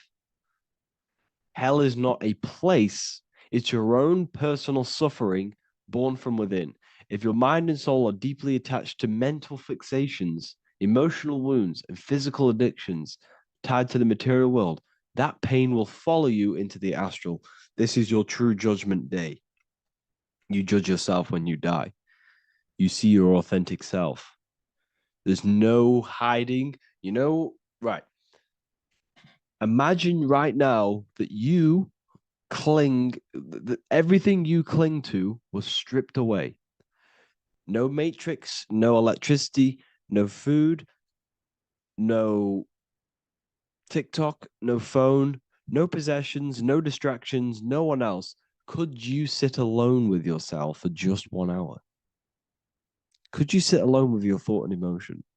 That moment of truth is what you must begin to prepare for? Could you sit alone with yourself? Can you sit alone for long periods of time and just think? And if you cannot, then you're running from your internal world. You're running from your thoughts. You're distracting yourself from your thoughts. This is what we must address. Now, don't feel bad if this is you. We've all have problems. We all have internal problems. But this is what we have to face directly in order to prepare for life after death. We must meditate for long periods of time. Not even meditation. We should be able to sit with ourselves with no distractions and just think. This is what the people of the past used to do when we had no technology. People would sit and think for hours. This is what we need. Because if you cannot sit with yourself, imagine sitting with yourself with no physical body. That's the level that's going to happen. And we need to prepare for that. The soul and mind must become as light, as weightless, as radiant as a feather to ascend to a higher plane and move beyond the physical life. To rise, they must release heaviness, attachments, burdens, fears, and desires. The lighter and brighter your inner being becomes, the more freely it can rise into a higher state of existence. Ascension is not about going somewhere, it's about becoming something pure, clear, and luminous. Okay, this is very important. Very, very important. We must detach from the worldly things. So enough of that. How do we do it? How do we attach? How do we prepare? Number one, you must detach from the material things. Start loosening your grip on things, possessions, titles, even identities. They are temporary. Appreciate them, but don't let them define you. Let nothing outside of you define you. Nothing. Your name is not you. Your job is not you. Your reputation is not you. Your bad past is not you. Your good past is not you. Your business is not you. Everything outside of you is not you. Now, what I'm saying is, I'm not saying go full right-hand path and never care about anything physical, never care about your family, don't love your family. I'm not saying that. What I am saying, love these things, love these outside things, but do not become attached and do not let them define you. You must be okay with losing anything that is outside of you. You must be okay with that, because you must understand the physical plane is, it's promised that everything is temporary. Everything is temporary in this plane. So don't ever think it's going to be there forever, because it's not. And you must remind yourself, not remind yourself, but I think about this sometimes when I start becoming a bit attached to work and stressed. I just remind myself that I'm going to, this is temporary. I'm going to leave this world one day and I'm not going to care. So you must have the balance. Okay. The balance is key. You can go down that right-hand path and just fully cut off from the world like a monk and shave off your hair, disconnect from the physical world. You can do that. That's not wrong. There's different paths in life. You have the left-hand path, purely physical. You have the middle path, which is balance between the physical and spiritual. Then you have the right-hand path, which is monk mode, where you fully disconnect from the world. They shave their hair off to disconnect from the physicality. They meditate for long periods of time. This is what they're doing. They're preparing for death. Monks prepare for death. They understand this. They understand that you don't die. Your inner world is the true world. The inner world is the only world that exists. Everything outside of you is an extension of you. Number two, cleanse the mind. Watch your thoughts. Are they rooted in fear, anger, regret, or craving? Meditation, mindfulness, and inner reflection help purify the mind. The cleaner your thoughts, the lighter your spirit. So your astral body is formed by your thoughts. It's formed by your emotions. If you sit around thinking about eating all day, you're going to have a very heavy astral body. It's going to manifest in the lower planes. But if your mind is thinking about good things with good intentions, love, knowledge, expansion, you're going to manifest either in the middle or the higher. And there are ways to even ascend out of your astral body. Yes, you can ascend out of your astral body and out of the mental body, but that's all very advanced, and I'm not going to teach that yet. I'll make another video on that, but you can ascend from them bodies. The astral plane is not the end. You can keep ascending as a soul until you're left with just the pure essence of the soul. But we cleanse the mind, reprogram the limiting belief systems, let go of mental attachments. And the way you do this is by getting a piece of paper and writing down every single attachment that you have. And you're going to realize, dude, there's more than you think. Okay. We have to detach from these. We have to. 4, practice presence. Can you sit in silence with yourself? The more at ease you are with your own inner being, the less you'll fear death. The afterlife is just an extension of your inner world. It's so important. This is so, so important. Can you sit with yourself? If you cannot sit with yourself, you have some inner work to do. You have some thoughts to address, some beliefs to address, and some feelings to address. Okay, so practice sitting in the present, meditation, or just literally sit there and try and be okay with yourself. And if you can't be okay with yourself, then there's something you need to address, whether it's a belief system, whether it's an emotional trauma, or something. This is what we must reshape, refine, and let go of. Live truthfully, speak and act from your soul, not from fear or ego. The more authentic you are, the more aligned you become with your true self, which carries beyond this life. The ego is your mind's perception of itself while being incarnated in this world. It's been shaped by your experiences, your thoughts, your beliefs, and your emotions. So your ego is basically this false thought form that you've created. It's a false layer of yourself that sits on top of your true authentic self. It's basically your physical character. When you were young, you had no ego. You were pure. You had a pure consciousness. But then as you grew older, your ego started to grow, and it still is growing because it was shaped by experiences, things you've gone through, things you said, things you believe, things you think. It's created by you, by your mind. And the ego is close to the word echo. The ego is the echo. It's an echo. It's a layer. It's a false identity. It's a false layer that sits on top of your soul. And if you don't get rid of that ego, if you don't know how, well, not get rid of it, but balance it. If you don't know how to rise above that ego and you die, it's that ego that's going to be pulling down when you die. It's that ego that's going to be your suffering. Okay. 7, connect with the divine, whether through prayer, meditation, tune into something greater than yourself. The connection is the soul's compass beyond this world. If you can meditate and rise above them clouds of thought, that's the soul, that's the observer. We must connect with that. Okay, this will definitely help with just allowing yourself to connect with your true self. Meditation's great because you can just fully detach from the world. And the more you meditate, the more you can prepare for death. A powerful way to cultivate detachment is through daily detachment meditation, done either at night or in the morning or the first breath upon waking. Or do this as many times as possible per day. Start by physically grounding yourself in the present moment. Say out loud, I am here right now, nothing else matters. Let that phrase draw your awareness into the now. Just keep saying it until you're present. Then begin to slowly list everything you identify yourself with, one by one.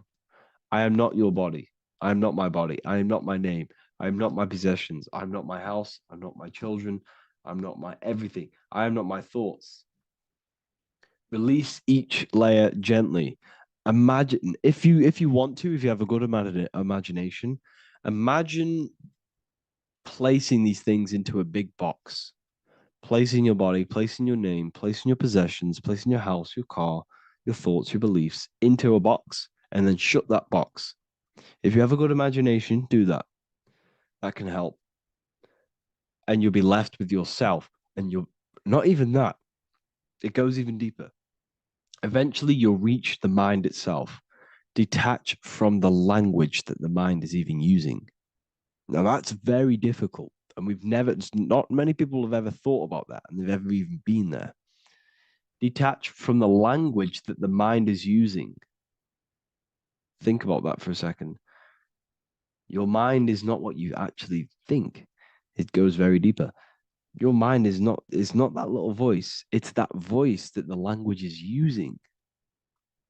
So even the language is a spell on your mind.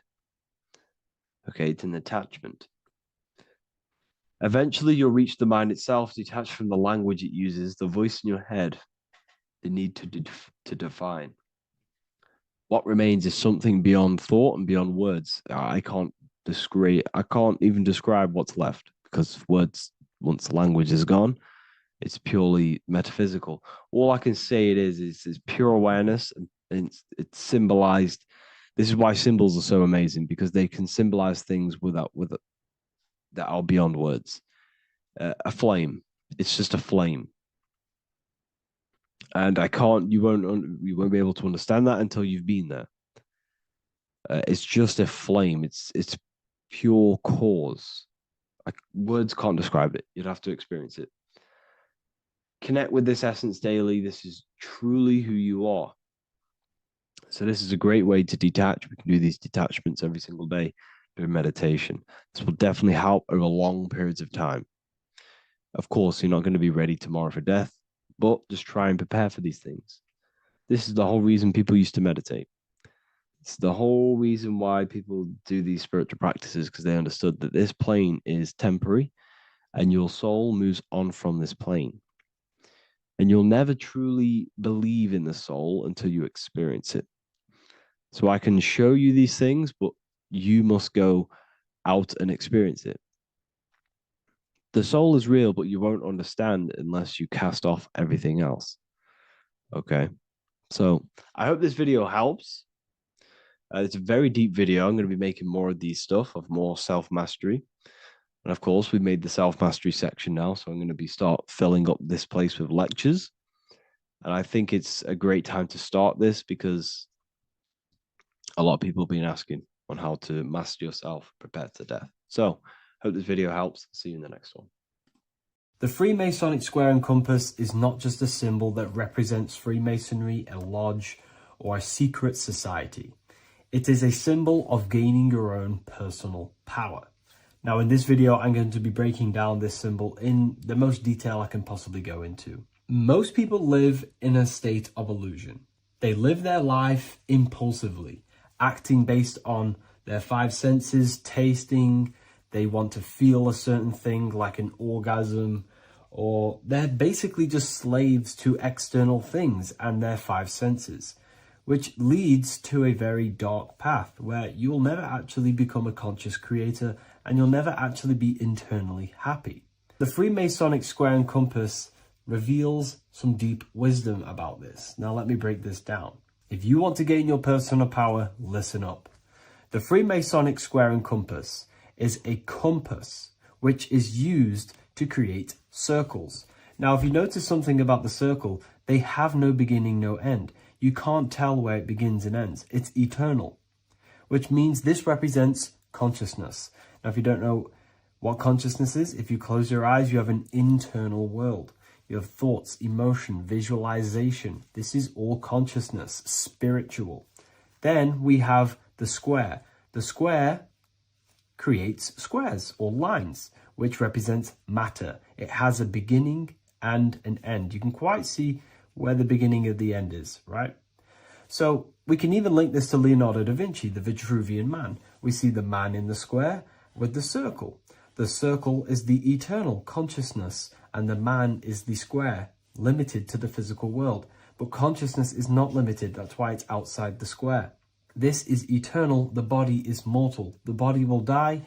Consciousness will never die. If we look even closer at the symbol, we notice in this particular symbol, we have the compass overlapping the square. This is very, very symbolic. This represents spirit over matter, also known as mind over matter, consciousness over matter, the circle over the square. Like I mentioned earlier, most people are slaves to their senses. They go through their day and all they do is chase validation and feelings. They eat all day to feel good, which means they're a slave to their taste. They're slaves to their feeling. They masturbate, which means they're a slave to orgasms and external things. They're literally being governed by the external world controlling their internal world. They're literally living life on autopilot. And don't get me wrong, I was guilty of this too. We're all guilty of this when we join this world because we're not taught this sacred knowledge. Until you actually stop and recognize this, you'll be living life on autopilot, literally not even living. You'll be running off subconscious programs, seeking external validation and being ruled by these five senses. The square underneath the compass represents consciousness on top of matter, which means the internal world is controlling the external world. It is the mind controlling matter and not matter manipulating the mind. In the occult and esoteric world, it's very important that you are conscious of every action that you are taking in your day-to-day life. Never act subconsciously. Always be conscious. What are you thinking? What are you acting? What are you giving your attention? All of this is contributing towards creating because you are a creator. Consciousness is a creative force. You need to make sure that the compass is on top of the square, that your inner world is controlling the outer world and not the outer world controlling the inner. As I've mentioned in many videos before, the internal world of consciousness is what's producing the external world. Your life is just a result of every thought and emotion that you felt in the past. Everything you own, everything you possess, your friends are all reflections of your consciousness. They're all reflections of what you are thinking about. When you change your thinking, your external world starts to rearrange itself. On a basic level, this symbol represents the combination of spirit and matter. You are a spiritual being and a material being. You are heaven, the sky, and earth, the ground. You are heaven and earth, spirit and matter infused into one. You are a bridge between the divine and the earthly worlds. And you can bring down these higher realms of consciousness, thought, imagination, and emotions into a physical, tangible reality. To do this consciously, we need to make sure the external world is not manipulating the inner world.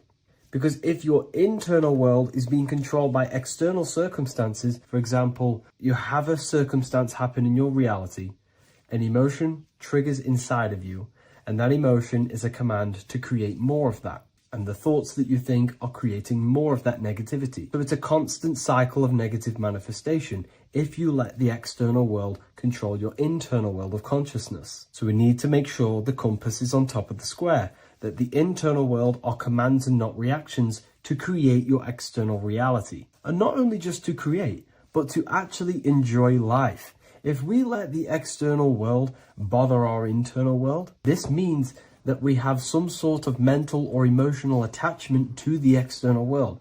We need to detach from the external world.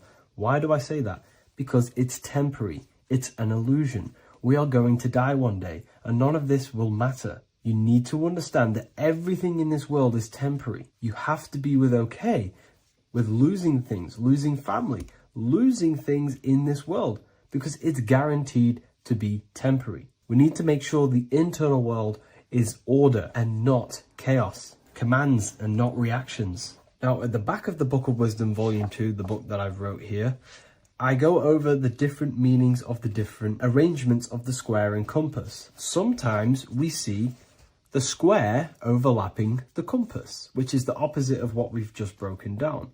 Or sometimes we see one leg of the compass on top of the square and one leg of the square on top of the compass. These are all highly symbolic. When we see the square overlapping the compass, this pretty much represents the beginning of the Freemasons' journey, when their internal world is being controlled by the external. They have a lot of spiritual growth and a lot of learning and inner work to do.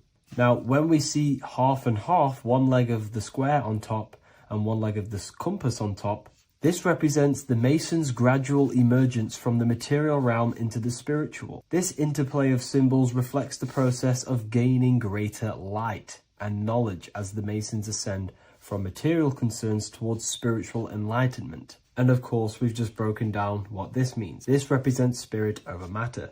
They're not chasing external physical things anymore. They're actually chasing and gaining validation and happiness from spiritual growth, more knowledge, and deeper understanding of consciousness and themselves. Most people chase external material things, which actually don't make you happy in the long run. You could be given £1 million today, in a week's time you would be back to the same original state of consciousness and actually chasing more and more millions of pounds. It's because nothing physical in this tangible world will ever satisfy your internal world of consciousness. So through spiritual growth, we can actually become happy and seek higher understanding, higher consciousness, which actually satisfies us eternally. So when we see the compass on top of the square, it symbolizes the triumph of spirit over matter. This arrangement not only signifies the mastery of spirit over the material realm, but also represents the resurrection, ascent, and dominion of spiritual principles over all earthly conditions. It's all about gaining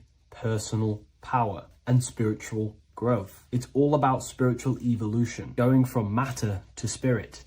The external world controlling the internal world, to the internal world ruling over the external world, where the mind becomes a powerful tool to actually create and command reality. The mind cannot create and command reality if it's being governed and tossed all over the place by external circumstances and thoughts. Here's a quick tip on how to know if your mind is controlling you. If your phone notification goes off and you're working on something, and you instantly go to reach and pick up the phone as soon as the notification goes off, that is an indication that your mind is controlling you and you are not controlling it. The mind is the direction of consciousness. The direction, it directs the flow of your attention, your energy, your consciousness. So to practice to gain mind over matter is simply just meditation, allowing the mind to sit still and focus on one thing for long periods of time. And over time, this will gain mastery over your attention and your mind. If you are on your spiritual path, this should be your goal. Your internal world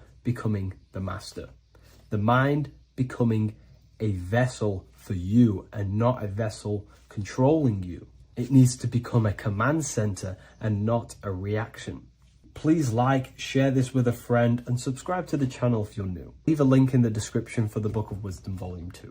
Do the elites actually worship Saturn? In this video, we're going to be discussing the occult and esoteric meaning of the 7 planets and the abuse of the Saturnic energy within today's world. This will help you gain a deeper understanding of reality, yourself, how you create reality, and what these 7 planetary energies actually truly are. In order to understand anything within the universe, we have to understand the law of correspondence, the law of as above, so below. There is one consciousness expressed in infinite forms. Me, you, the squirrel, everyone who possesses consciousness within this universe is an expression of the one divine consciousness, what we like to call Source, God, or the grand architect of the universe. We have to understand there is a large scale, but the large scale is mirrored in the small scale. If we look at lightning, this is a large scale. This is the macrocosm. Then we go a bit smaller to the trees. We see the same pattern. Then we look a little bit smaller into the human body. We see the same pattern of the nervous system. Then if we zoomed into the microcosm, brain cells, we still see the same pattern. This reveals the universe is a fractal universe. The large is reflected in the small. And this is the symbol of the Fibonacci sequence, which represents this as above, so below principle. The big spiral represents the macrocosm, but then this spirals into the tiny spiral. This symbol goes for eternity, never touching, never finishing. The large is mirrored in the small. With understanding this, we can realize that we are a microcosm of God. We are our own universe. We are our own world. Your body is the earth. Your mind is the mind of God, just in a smaller version. You are a drop in the ocean of the vast collective consciousness. With that being said, everything you see outside of you is inside of you. As above, so below. The 7 planetary energies on a macrocosmic scale are the 7 energies that form the physical world. The physical dimension is crystallized thought. Everything you see around you was thought made manifest. Thought imagined, then created in the physical reality. Therefore, these 7 planetary energies are 7 astral forces that create and weave the material existence. For example, if we look at a tree has 7 categories of consciousness, 7 creational forces that create the tree. This is the reason why we have 7 days of creation in the Bible. This is the reason why we have 7 days of the week for the 7 planetary energies. Monday is for the moon, Mars is for Tuesday, Mercury for Wednesday, Jupiter for Thursday, which is Thor. Thor is Jupiter. Venus for Friday, Saturn day for Saturn, Sunday for the sun. This is also the reason why we have 7 major energy centers within the body. The 7 life forces that flow through the body to give physical existence to the physical form. Man is a microcosm of the universe. With that being said, if we look at a tree is nature, and nature is the macrocosm, the creation of God's mind. And if we look at the tree, we can see 7 creational categories that go into create the tree. For example, the stem of the tree, the trunk, represents the sun. The root system, the base of the tree,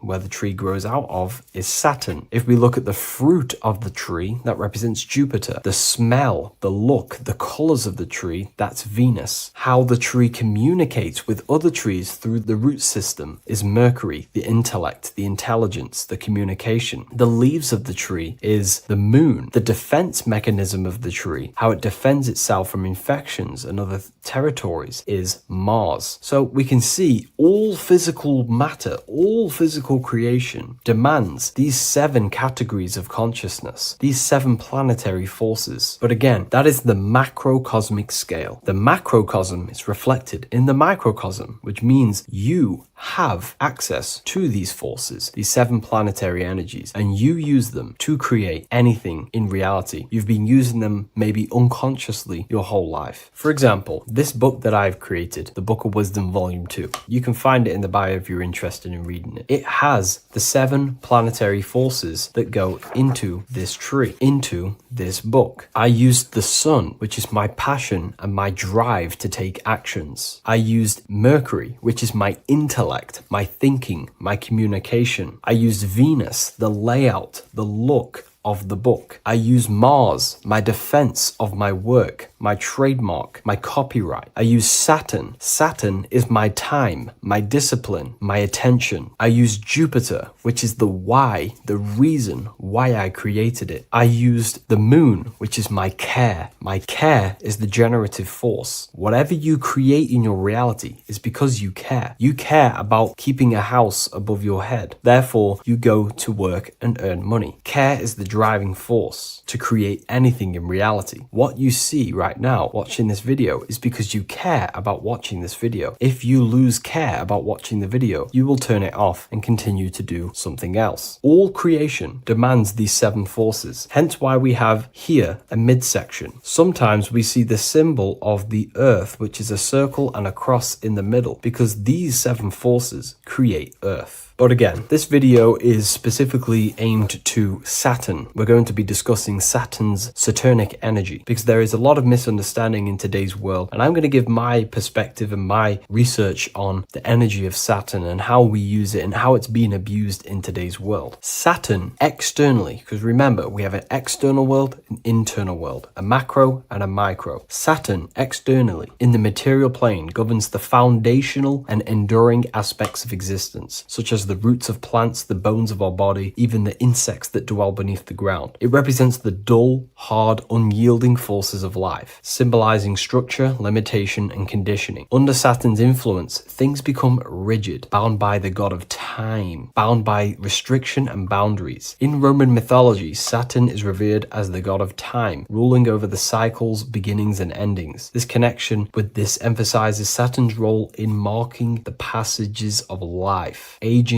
and inevitable constraints we all face. Internally, inside yourself, the microcosm. Internally, Saturn embodies the conditioning within our own consciousness. When Saturnian aspects of consciousness dominates, we become overly rigid, fixated, restricted in our thinking and actions. For example, Saturn's influence is strongly felt in today's world, where many people's minds are confined to societal norms and conditioned responses. The pervasive control Saturnian energy can lead to the sense of limitation, as people become trapped within structure imposed by society and power structures. However, we have to remember that limitation, there is dark and light. Limitation is not bad. This is why Saturn is connected to the god Satan. They are the same being. It's something that restricts, holds back, and keeps you limited, conditions and limits consciousness to its lower power. Saturn is a great teacher, guiding us through difficult life lessons that ultimately lead to growth and expansion and power. Although Saturn's energy is harsh and often challenging, it helps us to develop resilience, discipline, and wisdom. Yet in modern age, this energy has overpowered the minds of the masses, fostering excessive rigidity and limitation. Instead of being ruled by Saturn's constraints, we should seek to embrace more freedom, love, joy, balancing Saturn's lessons with openness and fluidity in our life. So like I said, Saturn rules law. Anything that is limiting or holding back, something that is a restriction or a wall. This is why we see judges wear black robes. The color black is associated with Saturn because Saturn rules over the nighttime and the winter time. Capricorn, they wear black robes. A graduate also wears a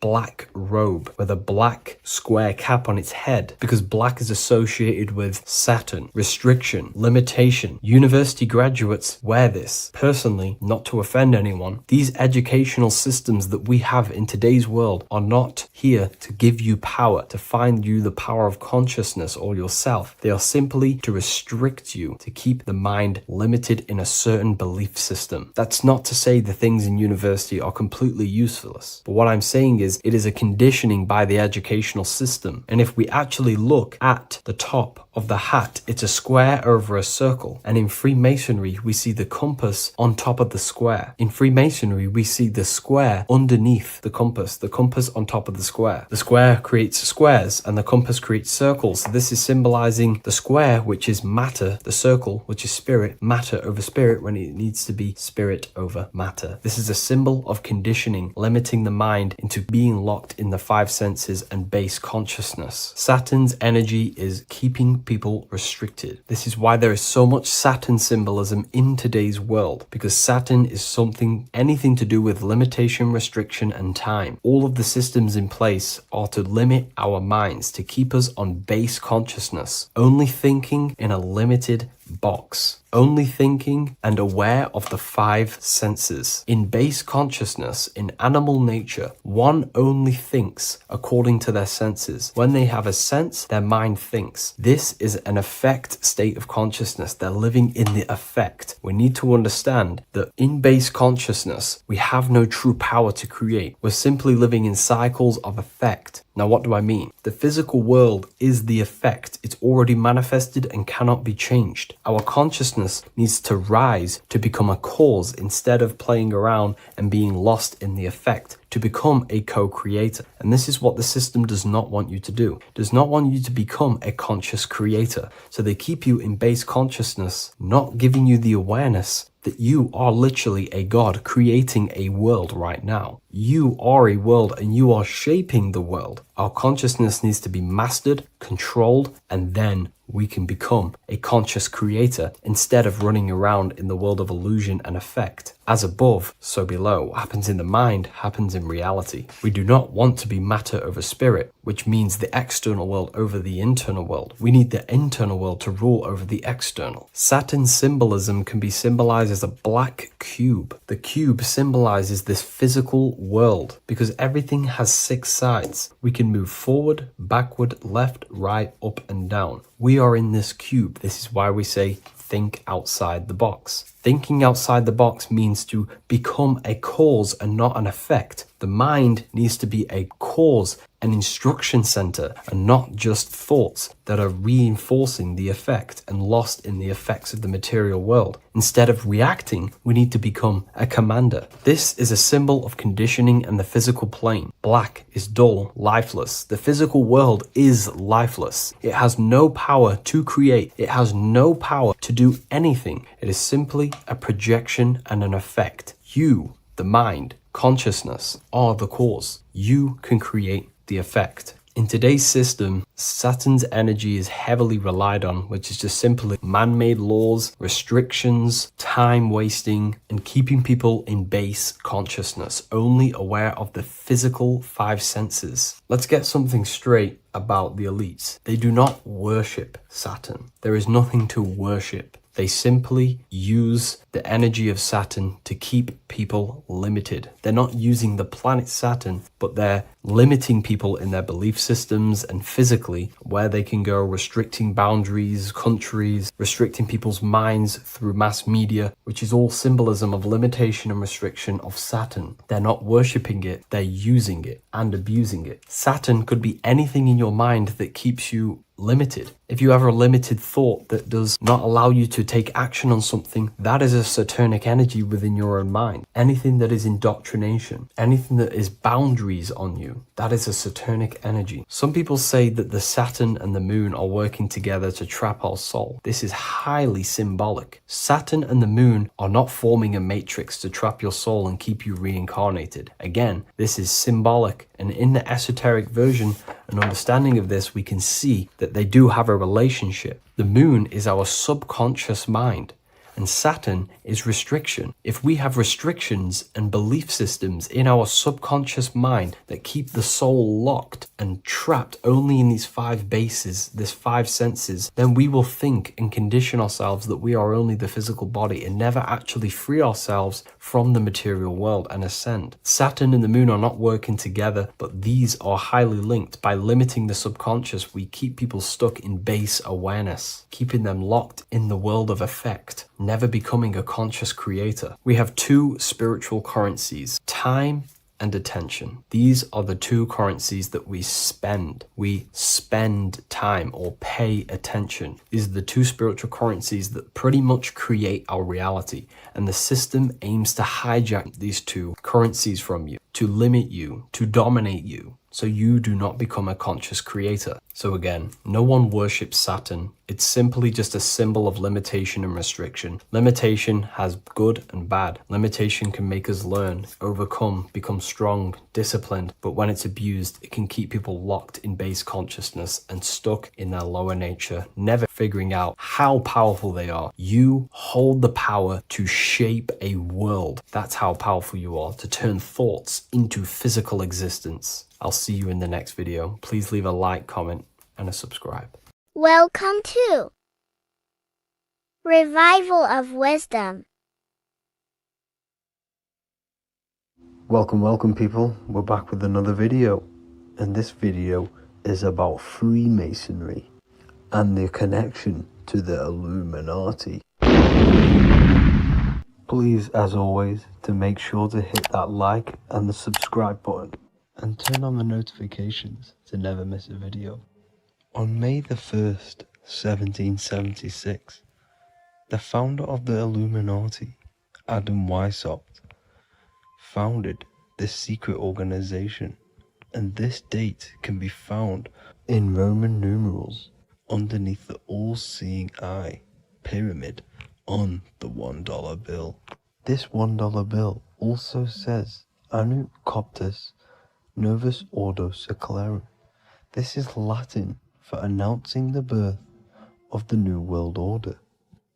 This New World Order will be headed by Lucifer, the all-seeing eye, and followed by the 13 layers of bricks for the 13 elite bloodlines. So your Orsini's, Rockefellers, Rothschilds, Soroses, and the other 9 elite families. So when Adam Weishaupt created the Illuminati, he made it consisting of high-level degree Masons, French and Latin philosophers, and many more powerful people to all become one society. So this is why you see Masons using this same symbol of the all-seeing eye inside the pyramid. But not all Freemasons are part of this Illuminati secret society.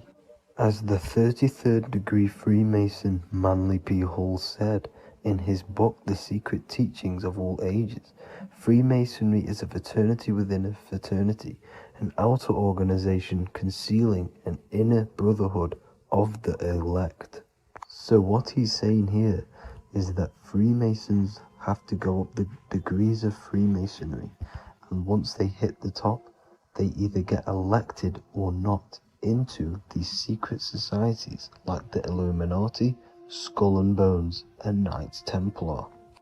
So when you see celebrities doing this one-eye symbolism, either covering one eye, doing the triangle, or doing 666 over one eye, this is showing and reflecting the symbolism of Freemasonry. They have taken the oath to never speak on anything they learn about Freemasonry. Duncan's Ritual of Freemasonry book states the oath they have to take. Quote, I ... of my own free will and accord, that I will hail, ever conceal, and never reveal any of the secrets, arts, points of Master Mason's degree to any person whomsoever. All this most solemnly, sincerely promise and swear. Now, this is what happens when they break the oath, stated in this book, quote, myself severed in two, my bowels taken from thence, and burnt to ashes.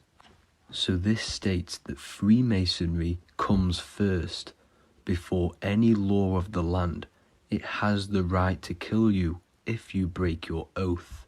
This is the hand gesture they have to do every time they enter the ritual room inside the Masonic lodge. This is the cutthroat symbol, showing you and reminding you of the oath and what will happen if you break it. Now in this book, Richardson's Monitor of Freemasonry, it states, if you break your oath, binding myself under no less penalty than to have my throat cut across, my tongue torn out by the roots, and my body buried in the rough sands of the sea. If they do not decide to kill you, this book states this by pointing him out to the world as an unworthy vagabond, by opposing his interest, by dearranging his business. In other words, they have the power to frame you and destroy your reputation to the world, and destroy your business if you break this oath. So yes, they do kill to keep this truth hidden, because this truth of this reality is what keeps them in power. They have the ability to manipulate people, because people do not know what manipulates them. This is why they call themselves the government. They govern the ment, which is the mentality, because the mind is the root cause of reality.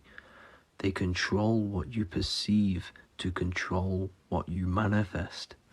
By knowing the truth, you are set free, and you no longer need no controller above you.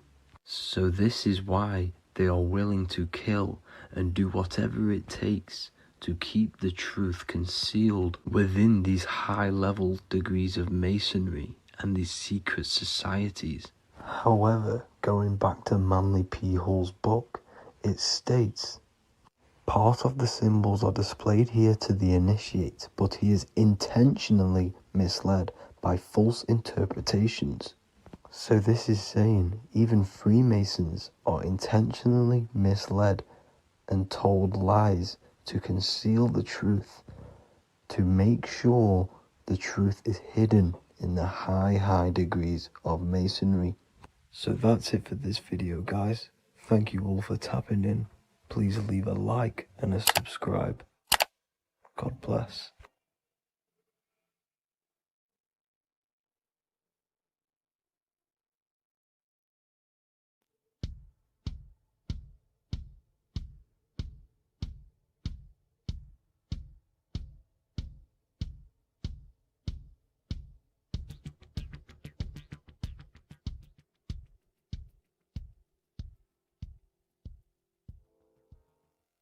Welcome people, we're back with another video. I will now be keeping track of my YouTube and trying to upload every week. In this video, we'll be talking about the chakras. The chakras are the 7 attributes of God, and they are the 7 planets. These are literally vortex portals within us that connect us to these vices and characteristics of God. Each one of these energy centers are a spinning wheel of energy which controls the cells and organs in that particular area of the body. For example, it's literally a mini brain for that area of the body. Each chakra has a vice which you need to turn to a virtue in order to climb up through the system. They work like a stairway system. You have to go through each chakra in order to unlock the one above. This process is turning matter into spirit as you descended from spirit to matter. Saturn is Satan, that's why it's the lowest chakra, and that's why the devil is red, because red is the lowest vibrational color. When you are in these lower states of consciousness, you are in your animal nature. This is your physical side of your nature, and you are mainly being driven by your animal instincts, or your ego. Moving back to your higher self or your spirit self is not an easy process, it takes a while. However, with discipline, consistency, and motivation, you can achieve this, and this is what the ancients called Christ consciousness. Once you have achieved this, it is basically a state of mastery of the mind. You no longer lust for the lower animal nature things. Now, let's start with the root chakra. This is located at the base of your spine, and you can feel this chakra by tensing your anus. This energy center is in control of your survival needs, your vitality, stability and security. Now, if this chakra is unbalanced, you will feel insecure, fear, anxiety, unstable, low self-esteem, anemia, over or underweight, and constipation. In order to balance this chakra, you need to feel grounded, embodied, stable, calm, centered, a sense of safety and trust in yourself and the world around you. The next chakra is the sacral chakra, which is located around the belly button area. You can feel this chakra just by sucking in your belly. This chakra is to do with relationships, self-worth, creativity, empathy, and most importantly, sexuality. This is the most important one in order to start to raise your vibration overall, is giving up the over-sexualized nature. In order to balance this chakra, you need to come into harmony with all the toxic relationships that you have. Get rid of the fear, the anxiety, the isolation, and 100% get rid of the over-sexualized nature. Lust is one of the most lowest vibrations you could possibly feel. It is literally manifesting hell. In order to work on this chakra, you need to feel self-worth. You need to do creative things, empathy, healthy relationships, and 100% being confident. The next chakra is the solar plexus. This is to do with personal power, will, metabolism, eating, happiness, and your self-esteem and self-identification. You can feel this chakra just above your belly, below your ribs, and you can suck in this area.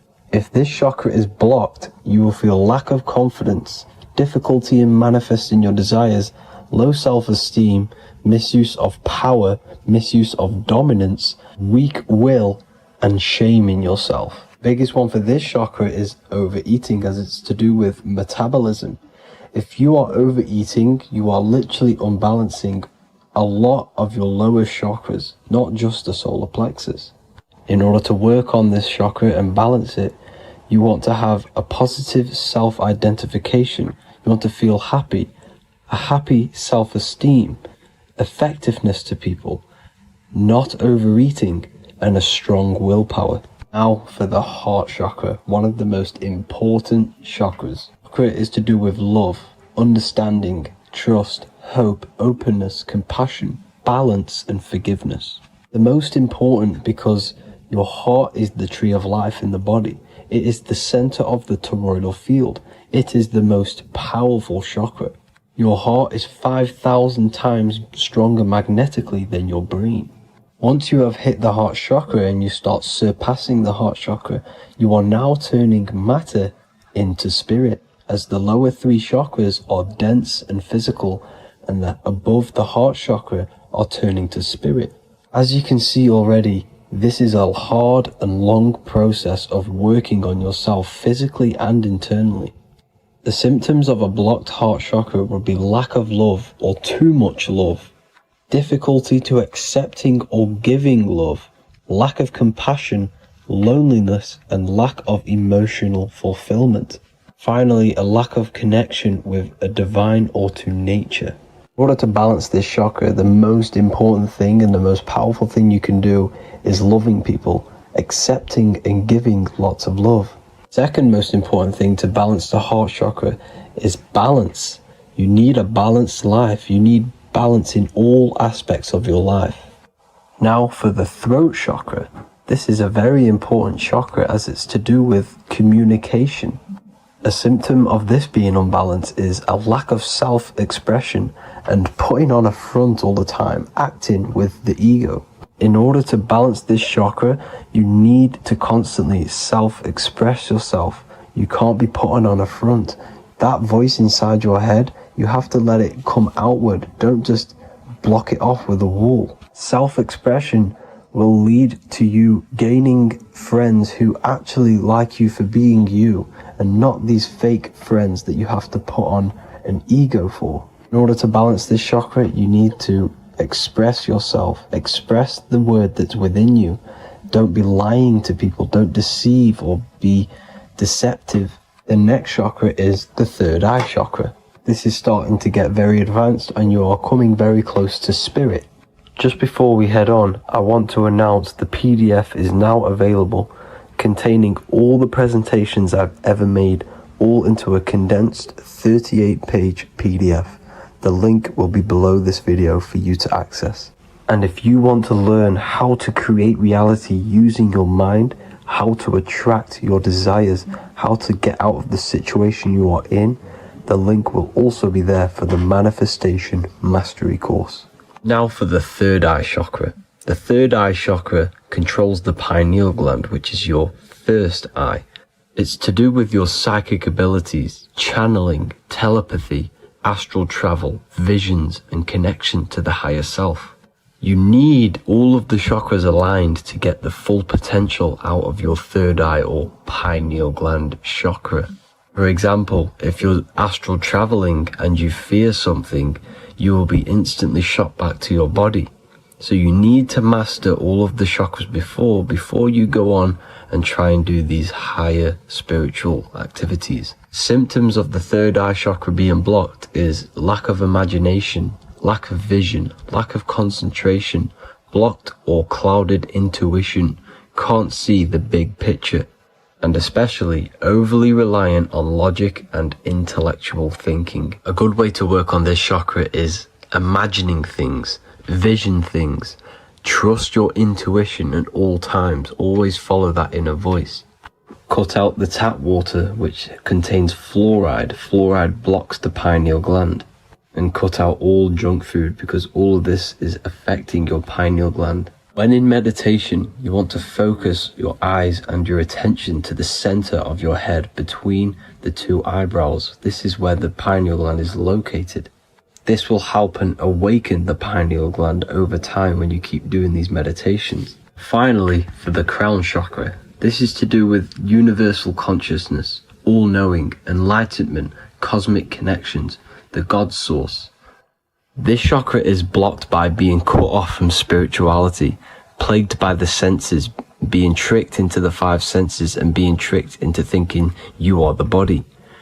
In order to work on this chakra, you need to feel grounded. You need to know yourself, your real self, the voice within you. Have common sense. Have specific decisions that you're making. Be very direct. Now we've got out of the way all of the chakras, I can now introduce methods and meditations which will help you unblock them spiritually. When meditating, you want to get into the present moment in a nice, comfortable position. Bring yourself to the present moment by saying, I am here right now, nothing else matters. Keep repeating this over and over with your eyes open or closed. After a couple minutes of bringing your attention to the present moment, you can now start to Breathe in through the nose deeply and breathe out through the mouth slower than you breathed in. Place your attention on the chakra that you want to balance. Think of a high vibrational emotion like love, and think of this while placing your attention on that chakra. You can do this exercise every day for 10 to 20 to 30 minutes. The longer the better. Another practice you can do is by chanting the Bijis for each chakra. They are here starting from the root chakra all the way to the crown chakra. Or you can chant the 7 vowels. There are not 5, there are actually 7. A, I, A, O, U, M.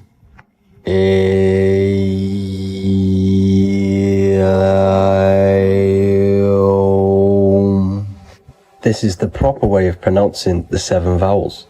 These are so powerful because these are the only things that exist. It is literally the sound of God.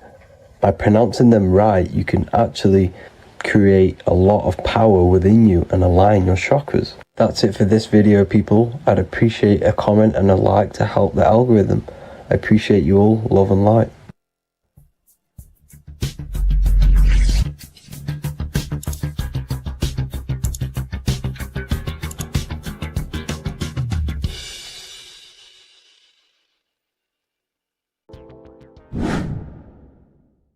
The earth has become a realm in order to trap souls within so that they can harness our electricity, our energy.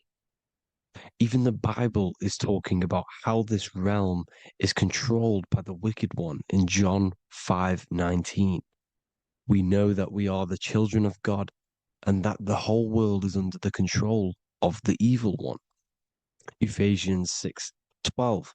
For our struggle is not against flesh and blood, but against the rulers, against the authorities, against the powers of this dark world, and against the spiritual forces of evil in the heavenly realms. So the Bible is telling us that this is not the only world. There are other worlds, there are other realms that we can go to, considered as heaven. Heaven being a higher realm where there is no evil, no darkness.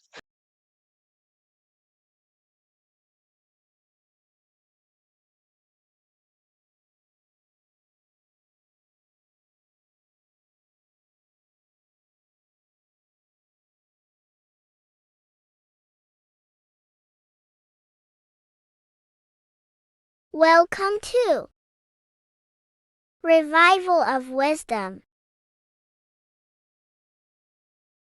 This video is going to be about the flat earth and the breakdown of the whole cosmology.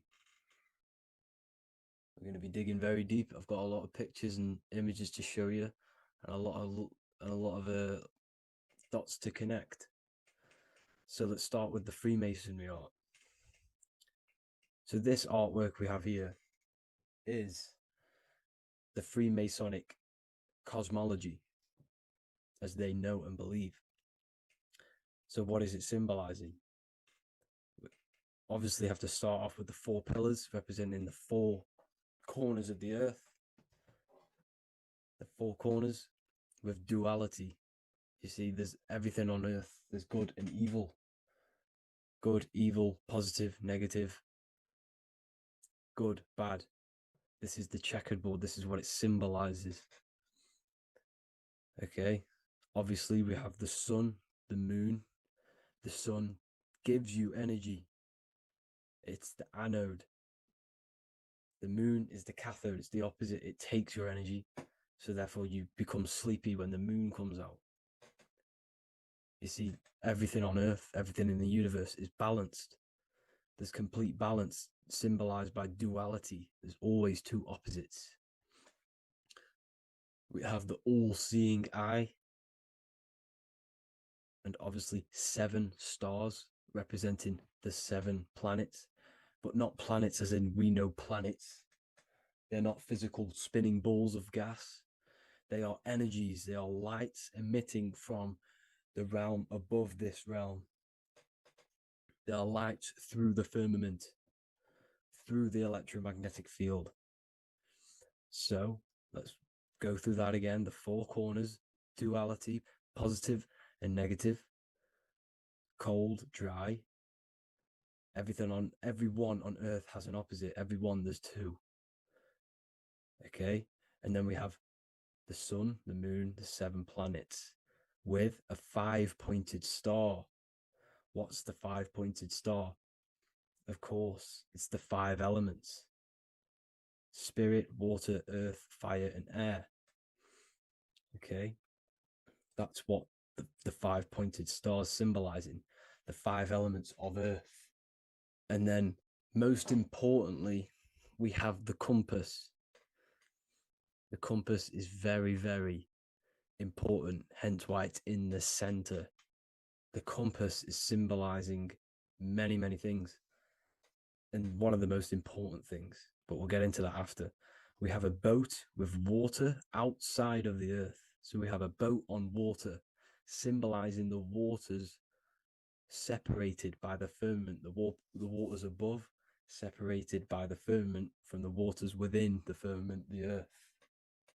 So this is what it's symbolizing. So the compass, what's the compass? This is where the compass comes from. The Polaris, the most important star there is, because it's in the center of Earth, the sun, the moon, and the black hole, black sun. Because all creation comes from center, the seed center. Okay, but we'll get into this after. But also, this is a very important Masonic symbol because they use this symbol a lot. This is one of their main symbols, hence why Neil Armstrong has the Masonic ring with the compass on it. The people who supposedly went to the moon, which obviously they faked to push this globe model, because the globe model is based upon fear. Because the globe model, if they can sell you the globe model, they can sell you anything then. You don't know where you actually are. The globe model is to push fear upon the masses, because the globe model means there's not enough resources. There's also risks of asteroids hitting the planet. There's also risks of space extraterrestrial invasions, global warming, asteroids. You see, this is all the fear that they can gain off selling you the globe model. Okay, because they don't want you to know that this is an intelligent design. And also, they're hiding God, the creator, the source. This is why they are satanic. They are opposites. They are lefty, Lucifer, right, righteous, godly. Hence why they do the symbolism on their eyes. 666. This is another famous, famous astrologer. Astronaut. This is another famous astronaut doing 666, showing that he's in the alliance of the occult. But even look at their 10th anniversary stamps. They have a Masonic compass on there. Also, the Order Out of Chaos. Order Out of Chaos, double-headed eagle. Okay, the Order Out of Chaos ring, which they wear. So all of these astronauts are in the occult. They are lying to you. They are in with this order, this Masonic New World Order, whatever you want to call it. So let's break this compass down a lot more. Because as I showed you here, the center, okay, this is what the compass is symbolizing. Let's go into the North Pole map. This is from 1595. This is a rough estimate of where this map came from. It's from around the 1500s to the 1600s, maybe 1400s. There's not an actual set date on this map because obviously our history has been tampered with. But let's break down this map and the symbolism that they use towards this map, because this map is the map of the North Pole. Okay, so in the center, we have the black rock symbolizing the tower,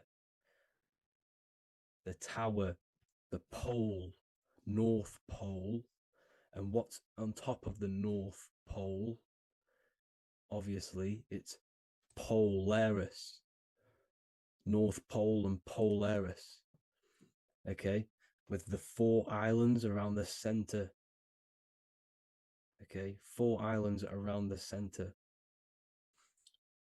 And this is what blew my mind, right? They say that Santa sounds similar. And if you look at this pole that's pointing to the North Pole, you see this line here. So this is obviously from the 1600s. What color is Santa? He's red and white. Just like this map pointing to the center is red and white, and Santa comes from the North Pole. So it's not a coincidence that they use red and white. They're mocking this map because obviously they took over after the 1500s, 1600s. They took over around the 1800s. So they're mocking this map with Santa coming from the North Pole with this red and white line to the North Pole. Notice the 4 islands. Okay. Like windows, their symbol, they obviously in the occult, they're part of the New World Order, is symbolizing these 4 islands with the blue behind it for the water. Okay, so this is another occult logo. They're symbolizing this center because the center is so important. Okay, we'll get into that. Also, we have the Mayan cosmology. This is the Mayan cosmology. This is what they created. This is their artwork with also 4 major lands around the center. You see this 4 with green in between them all. 4 major lands with the underworld. You see this underworld is also symbolized by the Masons with the coffin of the skull and bones, the deceased, the dead. Okay, so this is also mentioned in the book of Enoch. Okay, and it's called Sheol. Sheol, the underworld. Okay, and in the book of Enoch, it says all spirits of the dead go to these hollow places, that they are wait until their appointed time of judgment. And it also says in the book of Enoch, there are 4 hollow places underneath. 4 as above, so below, representing the 4 islands. As above, so below. That's where that could link in. Okay. The Book of Enoch is very important because it was found in a cave thousands of years ago. And has a lot of truths about this realm and about this world we live in. So let's go back to the Mayan cosmology. So the ancient cosmology, they all must have had some sort of communication. They must all be in at peace with each other, because all of their cosmologies link together. See the Greek, Babylonian, Indian, Celtic. Okay, they're all linked in together. They all knew that they were in an enclosed system with an underworld and obviously a firmament.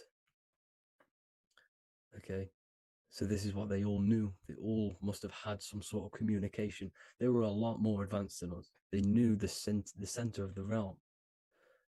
Okay, and obviously the United Nations flag also symbolizes their center. You see how it has like a grid with a circle around the center. It's symbolizing that center of the realm, because that center of Earth is so important. The United Nations flag, all have it. See, some different ones all have that circle around the center. Because The center is the seed. All things come from a center. So the torus field is so important because it is the spark of life. It's the building blocks of the universe, this creation, because all things have a torus field. Just like an apple with what's in the center of an apple, a seed, because the center is where the energies hold, is where the energies meet, and it creates that spark of life. Just like your heart is the center of your body, and it has an electromagnetic field.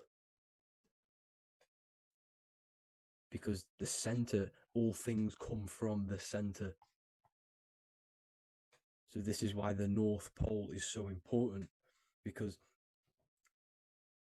this is why it's so important, because this is where the creation sparked from, the center.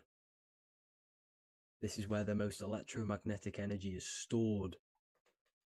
So this is why the northern lights come from the center. It's electromagnetic energy. This is what the northern lights are. It's being emitted from this black hole in the center. Okay? And obviously, what else is on the center? Polaris. Polaris is the center star. Okay? So the center star is what sits on top of this North Pole, Polaris, because it's a pole of electromagnetic energy, symbolized as a black rock, a black hole, pole. You see, because all creation comes from void. Light is born from darkness. Without light, darkness can't be born from light. You see, but light can be born from darkness. This is why darkness is so important. And this is why there's a black hole in the center of our realm, like the black sun. The black sun, the Polaris star, the North Star. You see, so this is this North Pole, Polaris. This is what they're talking about. And this is why compasses are an 8-pointed star, because Polaris is symbolized as an 8-pointed star. This is where a compass will point you to. It will point you to that center. So notice how a compass has this black hole in the middle, you see, and it will point you to this meeting point, the north, because in the center is the center of the torus field of the earth. This is where the most electromagnetic energy is. You see, everything gets sucked into the black hole. Okay, this whole reality is being projected from that center point, just like your eyes suck in light. It's a black hole. Your eyes suck in the light of this light being emitted from this center place, this electromagnetic energy at the center, which is the seed of everything, of everyone. You see, just like an apple has the seed in the center in darkness, because in the center of the apple, it's dark. It's black. It's pitch black. But that's where the seeds are. That's where the life is. But Polaris is so important because it's that center star which lines up. It is the pole. It's the top of the pole of the torus field. So Polaris would be here at the very, very top. And this is where the compasses point you to. And this is why the star of Ishtar, the 8-pointed star of the Sumerians, also talked about this 8-pointed star, and it's called the star of Ishtar. Okay, and who is Ishtar? Ishtar is the goddess. Okay, so she's not a male, she's a female, because every creation is brought through a female, a womb. Every single human on earth is brought through the womb, the sacred feminine energy. And the womb is pure darkness. There's no light in a womb, just like the center of our realm. It's a black hole. Okay, and guess what? She's the god of fertility and sexuality. She is responsible for all life. Okay, so the star of Ishtar is the star of Polaris, which is symbolizing the responsibility for all life, the center of our realm, the black sun, the black hole. Okay, so this is what that god of Ishtar of the Sumerians is talking about, the goddess, the womb, the seed of creation. So this would be the portal, more than likely the portal in and out of our realm, because it's the top of the Taurus field. And what's above this realm is the heavens. So this is where you get sucked in from the heavens. Your soul gets sucked in and brought onto this plane of existence called Earth. These are some space NASA symbols. Look how much Polaris symbolism there is. And notice how it's at the center. You see this circle? This is like a half circle. And at the center is an 8-pointed star of Ishtar. It's the same thing. It's Polaris. It's at the center. And notice on some of these, look, this one is a bear holding the key and an arrow pointing to the Polaris star, so that they hold the key to Polaris. Another one with like a demon holding a key to the what? Polaris on top of him. Also an eagle, which is a Masonic symbol. The eagle holding a key on top of the center. You see, and notice how there's an arrow going up to the Polaris and an arrow down, as above, so below, to Earth. So you can go out of Earth and into Earth through Polaris, and the eagle holds the key. You see? The eagle holds the key, just like this. This demon dragon holds the key to Polaris. And look at this one, Earth, with an arrow up to Polaris, an 8-pointed star.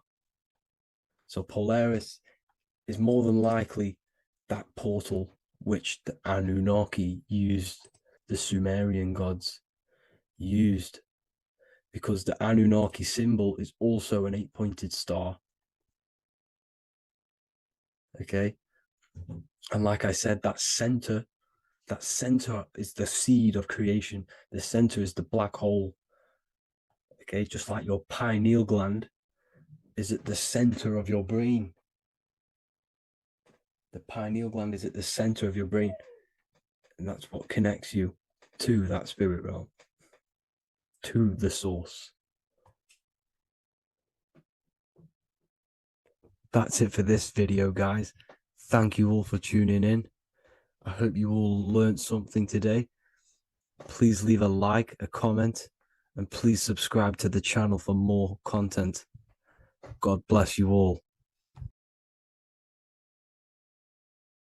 Neo is plugged in on the back of the neck, which is the reptilian brain stem. The reptilian brain is all to do with survival mode, survival state. It's always scanning the environment for safety, whether that's physically, emotionally, or mentally. It does not think. It is instant. For example, do I smack the guy or run off? If something happens to you, like a car's coming really quick to you, you do not think about this. The reptilian brain is the animal instinct that will instantly move your body on the instant reactions. Hence why it's the closest brain to the rest of the body. It has instant access to the electrical nervous system to control the body at instant reactions. Now, Neo is plugged in on the back of the neck, which is the reptilian brain. Therefore, the matrix is the body itself. It is the lowest state of consciousness. This is what it represents. The word matrix means womb. It translates to womb because your body is a womb. Your body is a vessel for universal consciousness, for God consciousness. And the body is also a womb where you can be born again outside of this body by raising your consciousness, by awakening the neocortex. This is why Neo is called Neo, because it represents the neocortex. This is the higher aspect of our brain. This is all to do with new things, higher reasoning, higher thinking, new learning. You see, the brain is a receiver for universal consciousness. Now, what do I mean? It is a radio receiver. Think of it like this. You have a radio tower which emits frequencies, and each little frequency, 00.1, 00.2, 00.3, each 00 point is a different person. We are all the same universal consciousness encapsulated inside of a different vessel. This is why our body is the temple of God inside of the Bible. Your body is a sacred temple of the divine essence of the universe. However, consciousness is controlling this physical body. And I'll show you this diagram here. Consciousness consists of imagination, emotions, thought, and memory. All of these things are not physical. They're not made out of atoms. You cannot think with atoms. If I split open your brain while you are thinking of a cheesecake, I would not see a cheesecake. It's because these things exist metaphysically within consciousness. They are not physical. The body is physical. It's part of matter. It's part of time. You see the Leonardo da Vinci, the circle and the square. The square represents limitation, beginning and end, because when you draw a square, there is a beginning and end. It represents the body, the mortal self, the ego, the echo. Then you have the spirit raised above, which represents spirit over matter, mind over matter. Invisible forces create physical forces. Everything physical exists in non-physical. This is also the Freemasonic square and compass, why the square is below the compass, because the compass creates the circle, which is spirit or mind. Then you have the square, which is matter. Mind and matter are the same substance. Mind creates matter through thought. Everything in this physical universe manifested through thought. Everything began as thought. So you are spirit and matter. You have a material body and a spiritual body. And you are right in the middle. This is why humans are very, very important. Because we have an animal nature, the reptilian brain, and a higher consciousness, the neocortex. And we must awaken out of the matrix, which means womb, which is the body. And Neo is waken up from the lower self, the reptilian brain, and moves into the neocortex. Because the brain is a radio receiver for consciousness. Now, what do I mean? I went over this before. Your consciousness is controlling the brain. The brain is a computer. And when our consciousness, our imagination, our emotion, our thoughts, and our memories are all contributing towards just survival things, food, safety, fear, all of these things, and our consciousness is locked into a survival state, we are using the reptilian brain. We're no longer thinking. You don't think with the brain, but the consciousness is thinking, which activates the different parts of the brain.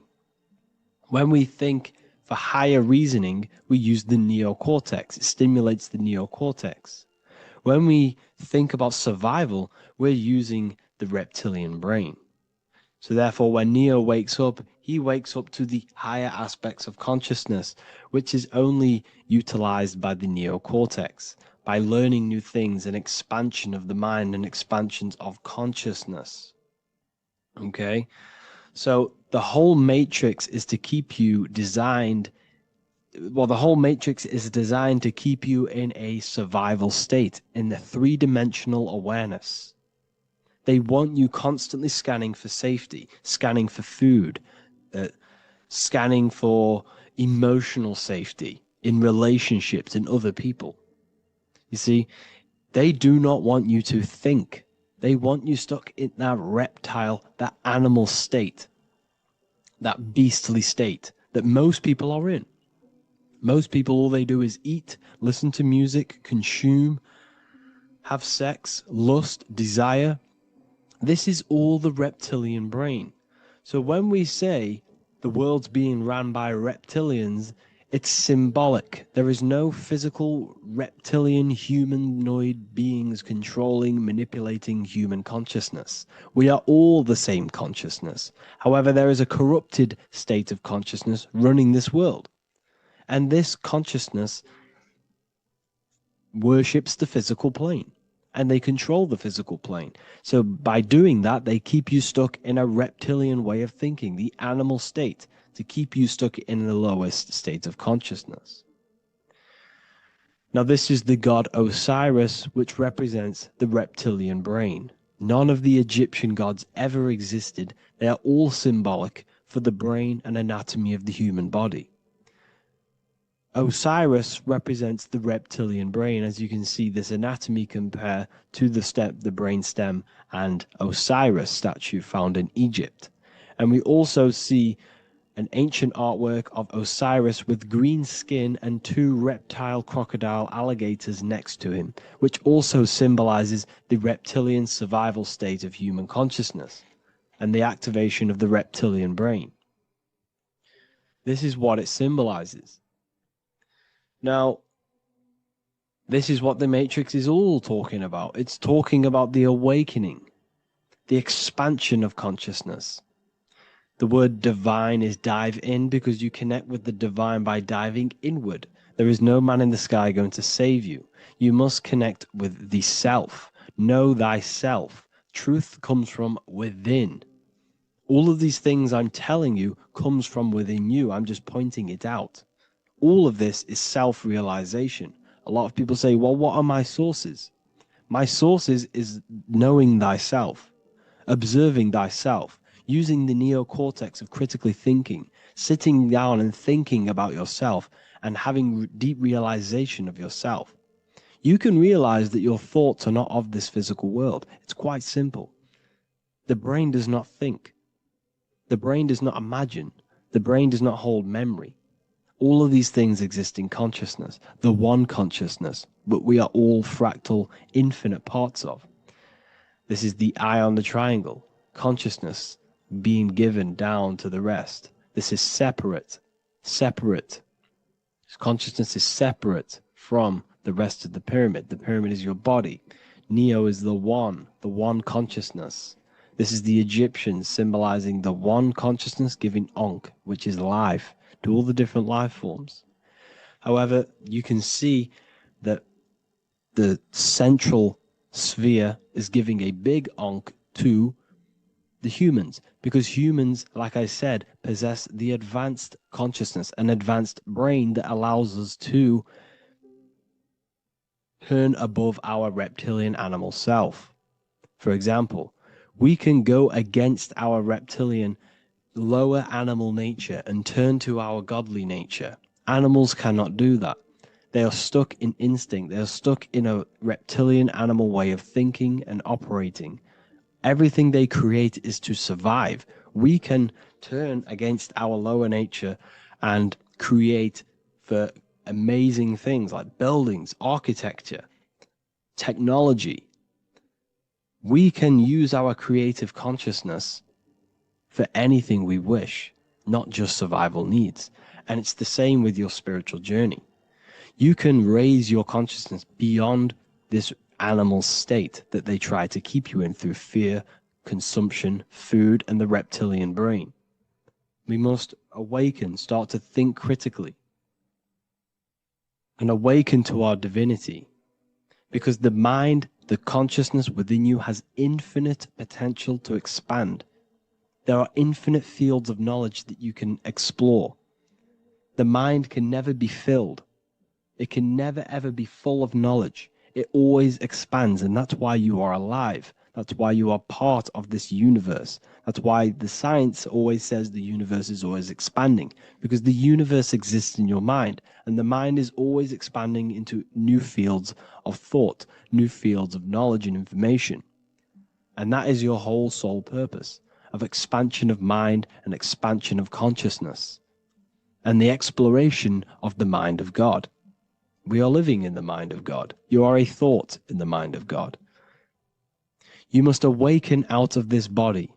This is why Jesus says you must be born again to see the kingdom of God. You must be born again. You must raise your consciousness beyond physical limitation and awaken to your divinity.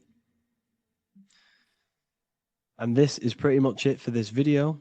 I hope you all understand this, that this is all symbolic for consciousness.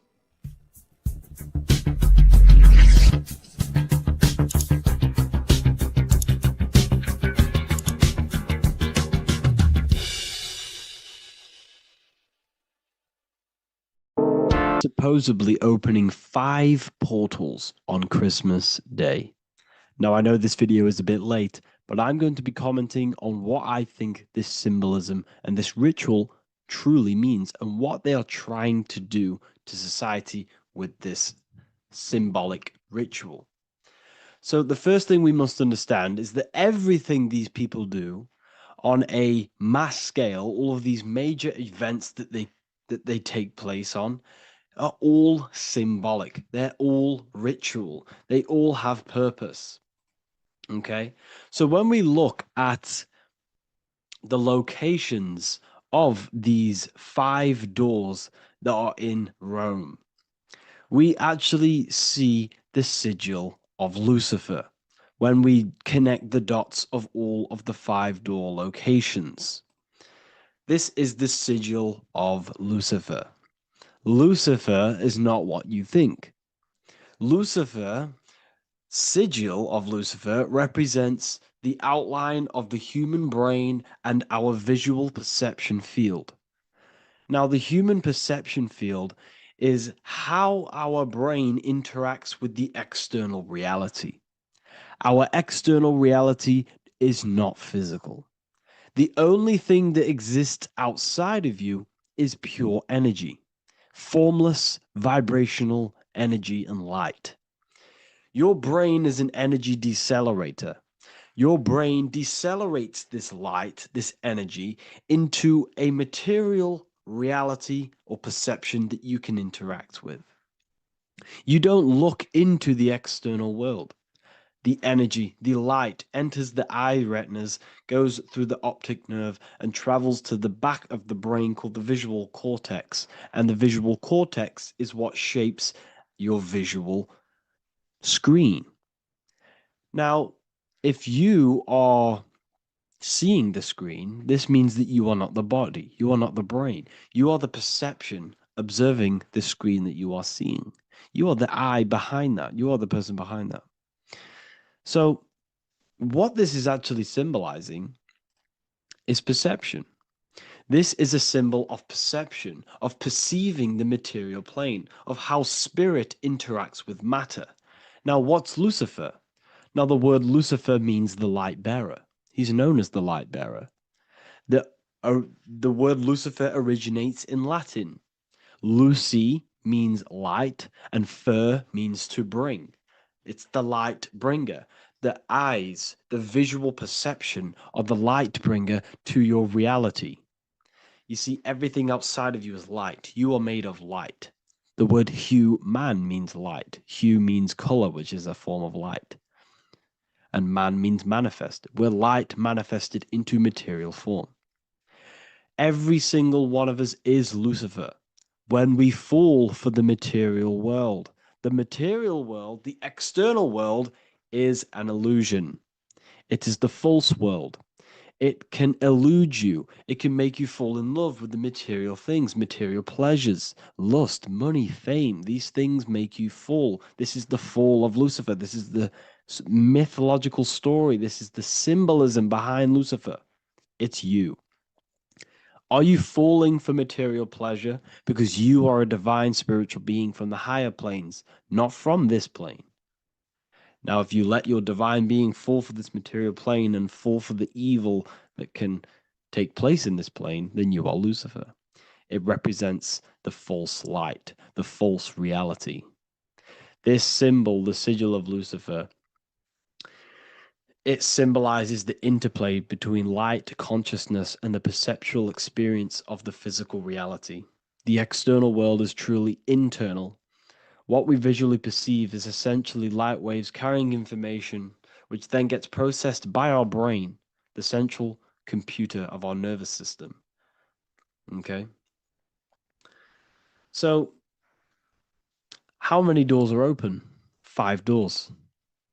So 5 is the number of perception as well. 5 fingers on each hand, 5 points on the human body, 5 toes on each foot. We have 5 senses. 1, 2, 3, and 4, they're spiritual numbers. 6, 7, 8, and 9, they're material numbers.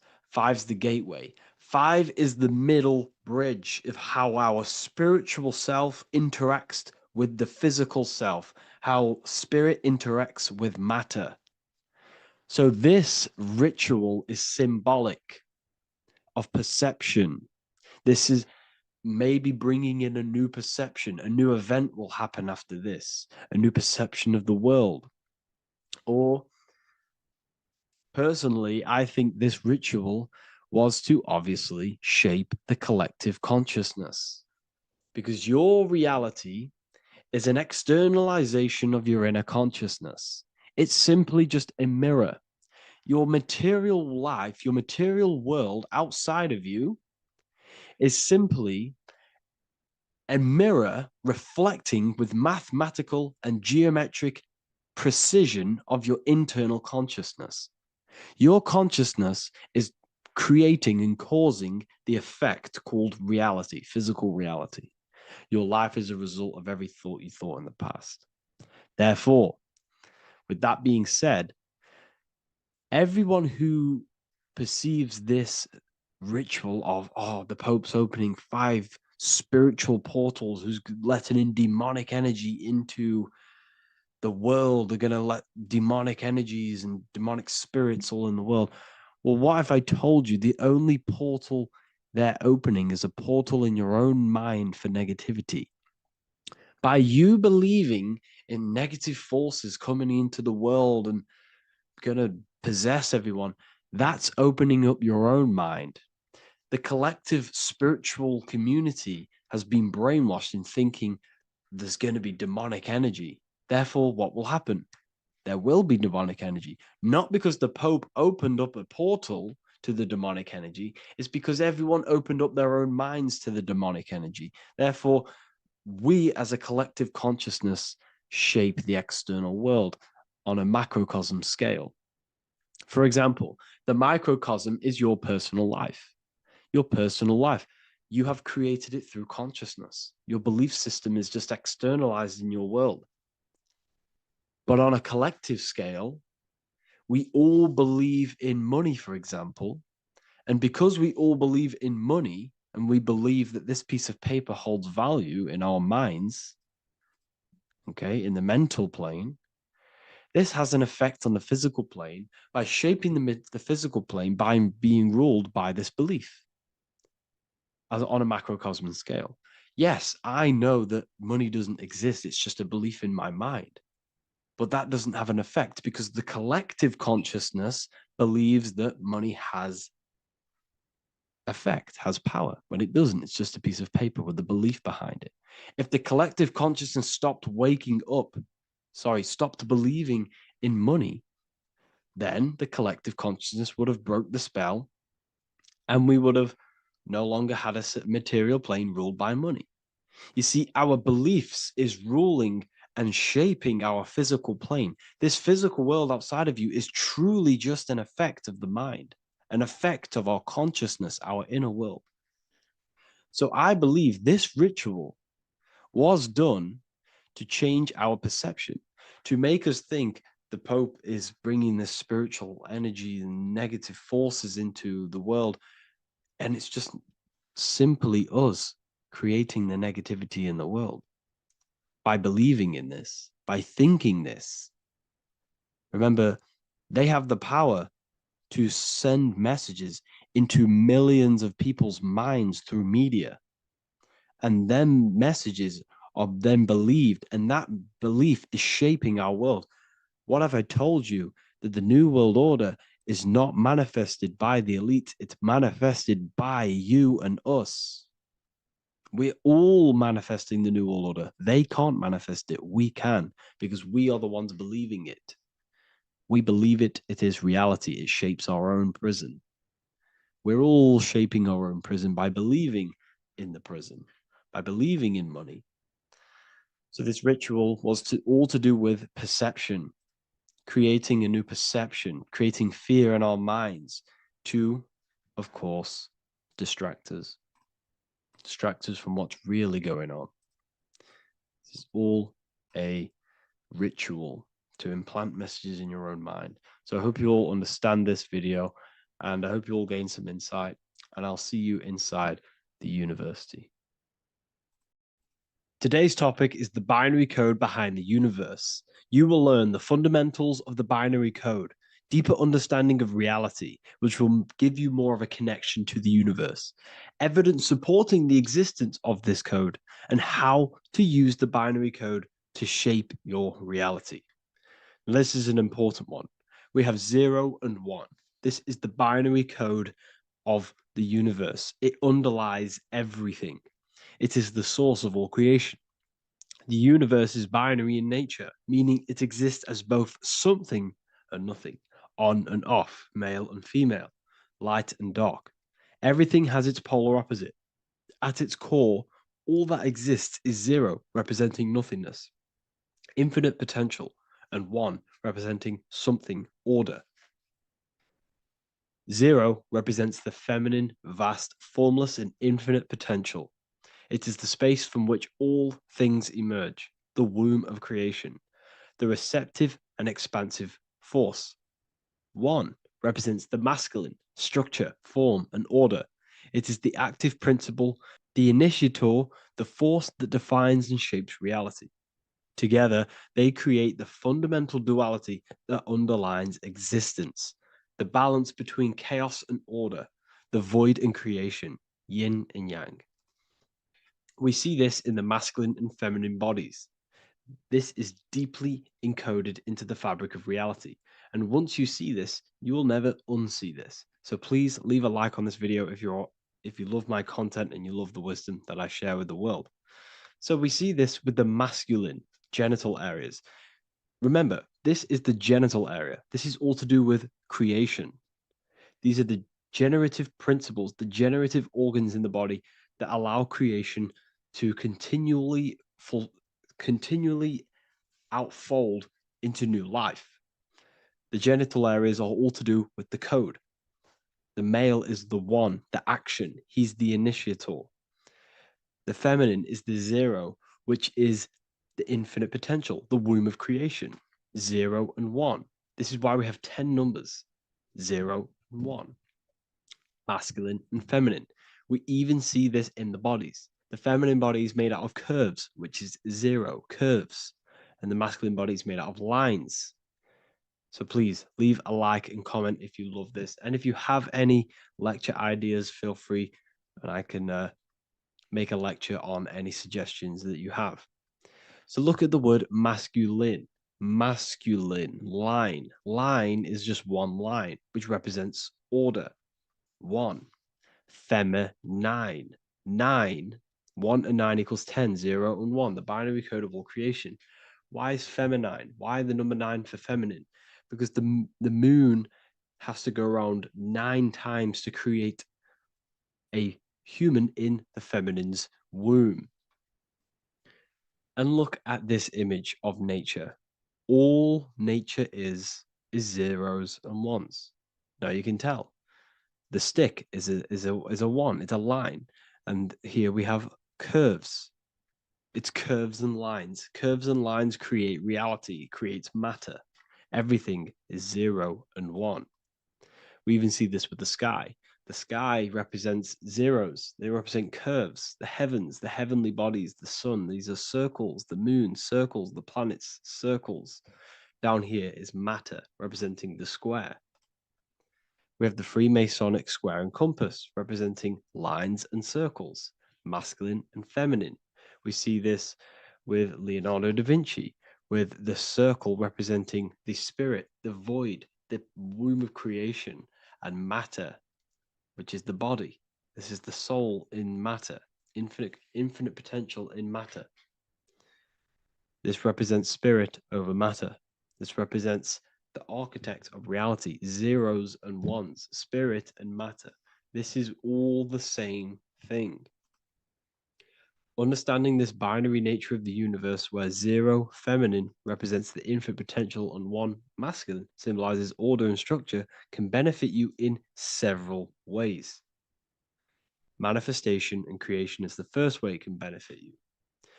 Now that you understand this, you understand that everything comes out of infinite potential. 0, infinite potential. 1, action, equals manifestation, equals creation.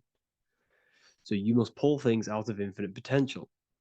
If you have ideas but don't take action, too much 0, nothing materializes. You'll never materialize if you sit there imagining all day, visualizing all day. You have to take action. They both come hand in hand. If you only take action without tapping into intuition and creativity, too much 1, your actions may feel hollow and misdirected.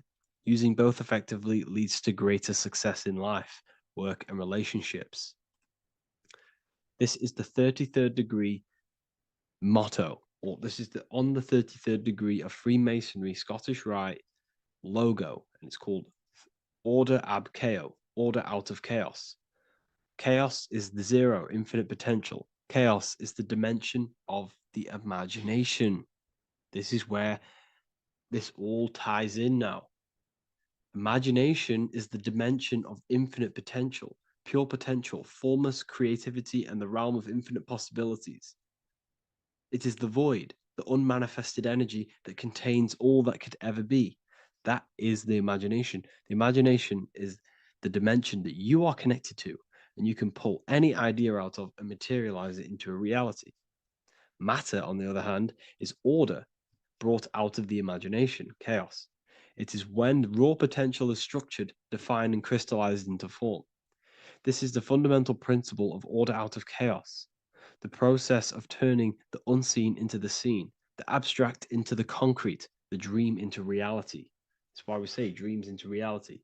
Dreams are in the imagination, infinite potential, and the human mind is connected to higher dimensions of consciousness, which we can pull ideas, things out of, and materialize it into our lives. Whether that's good or bad, that's completely up to you. But we have access to higher dimensions beyond the physical plane. And this is the secret that the human mind is connected to, and that you are not just a physical body. Okay? The universe itself was born from chaos. Before form, there was only energy and potential. Our minds function the same way. The mind is a microcosm of the universe. Our thoughts exist in an infinite field of possibility, but they only become real when we take action and give them form. If your inner world is filled with chaotic thoughts and impulsive emotions and negativity, then creating order within is essential for balance, clarity, and growth. What do I mean? Order out of chaos, 0 and 1. All creation comes out of infinite potential. The mind, the imagination, is the infinite potential. The material world is the order. It's the effect. Therefore, if your material world has chaos, if your room is messy, if your body is out of shape, if you do not look after yourself, everything in the physical world is just a reflection of what's going on inside of you, what's going on inside of you. So if you have a messy room and a messy house, this reflects as a messy mind, a chaotic mind, and we must create order in our mind. So this applies to all realms of your life. This applies with your mind, it applies with your emotions, it applies with your manifestation, it applies with the physical world, with the masculine and feminine. Zero and one is heaven and earth. It's everything. It's duality. It's on and off. It's everything. So it applies to all realms of your life. Okay. So in order for this to benefit our lives, we must, one, have awareness and observe the chaos. Step back and observe your thoughts and emotions without reacting to them. Recognize that you are not your thoughts. You are the observer of them. You are the soul. You are in between them. You are the midpoint between the left and the right, the 0 and the 1. You are the soul. Journaling or meditation can help you identify patterns and negativity and impulsivity. So it's important that we recognize these patterns, we recognize the chaos within us, and we transmute it. 2, implement structure, mental discipline, mindful practices, meditation, breath work, and slowing down your reactions. Cognitive reframing, replace destructive thoughts with constructive ones. This is so important. For every negative thought that you place attention to, place your attention onto 5 more positive. Never think about something that you don't want to manifest, because whatever you're placing attention on inside that mental field of consciousness, you're giving attention to, which then can manifest into your action, and that will materialize into your world.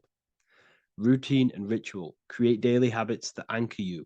Morning routines, exercise, or creative outlets bring stability.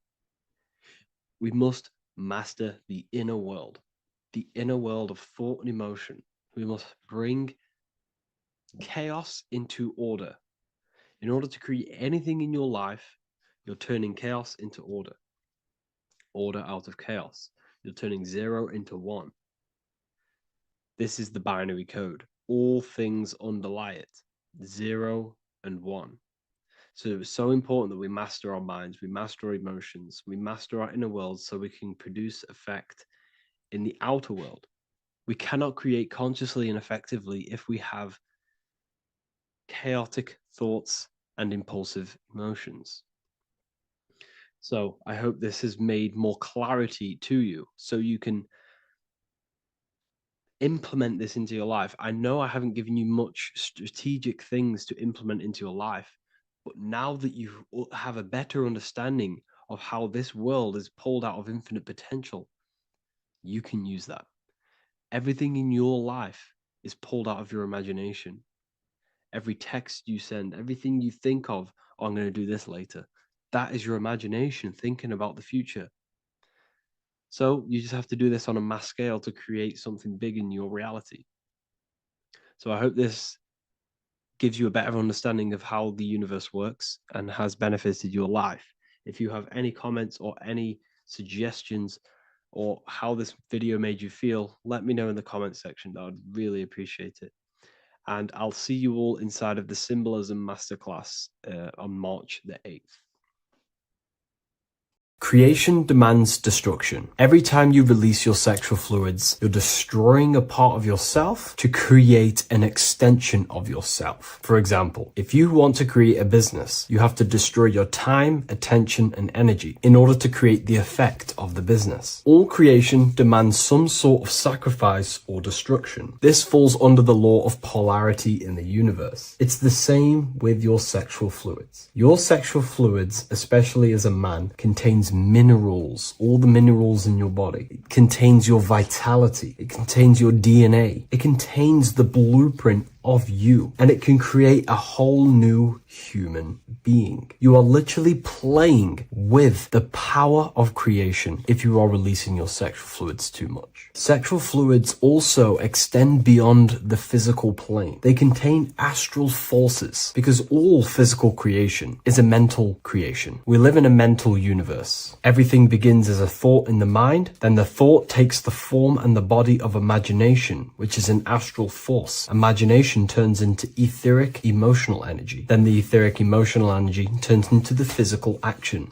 and the physical manifestation. We live in a mental universe. Therefore, these dimensions do not exist separately. They are permeating and mixing in with all. Your physical body has an astral body. Everything physical has astral forces behind it. Semen is known as the astral fluid of the soul. It feeds nerves, the channels of life force and consciousness within the body. And every time you release it, you're destroying a part of your vitality, your brain, your nerves, your energy levels, your creativity, and your DNA to create an extension of you. Therefore, it is a sacred fluid within your body and not something to be played with and to be released too much. Think about it. This is a very creative energy, your sexual fluids. It can create a whole new human being. This is how powerful it actually is. It is the power of creation, and the misuse of this power can destroy your own vitality and your life of your body, because that life you are giving in order to create an extension or a child is the same life you could keep inside of you and not waste to recycle and regenerate the body. Sexual energy has been for thousands of years associated with regenerating the body, longevity of life, and maintaining youth. Not only that, every time you release your sexual energy, it floods the brain with dopamine. Dopamine is the brain's reward system, created within the middle of the brain. It releases every time you've achieved something. However, sex or an orgasm is the most powerful feeling you can feel. It's the most amazing, intense feeling and release of dopamine you can possibly feel as a human. Therefore, if you flood your brain with this high amount of dopamine every single day, you are getting the epitome of human feelings every single day. Therefore, you will become numb to everything else in reality. You won't be able to enjoy the small things in life. And I know this firsthand because I experienced this myself. As soon as I stopped, this is when I started to enjoy the little things in life, seeing family, and I actually gained more energy, more ideas. We'll get into this a bit later. It is a creative energy. It creates a whole new human being. Therefore, if we maintain this energy, we can maintain our creative power within us, because that's what we are. We are all creative beings, moving energy from higher dimensions of consciousness, the mind, into lower dimensions of consciousness, the physical world. You hold the power to create. You are not in a world. The world is working through you. You do not possess a life. Life is working through you. You are not in a universe. You are the universe. It's moving through you. There is no past, present, and future. The present moment is you. When we release every single day or frequently throughout the week, like I said, we're triggering the brain's reward system, dopamine, which makes you feel as if you have already achieved something. And if your brain is telling you you have already achieved something by overusing your sexual fluids, then you will not have the motivation to achieve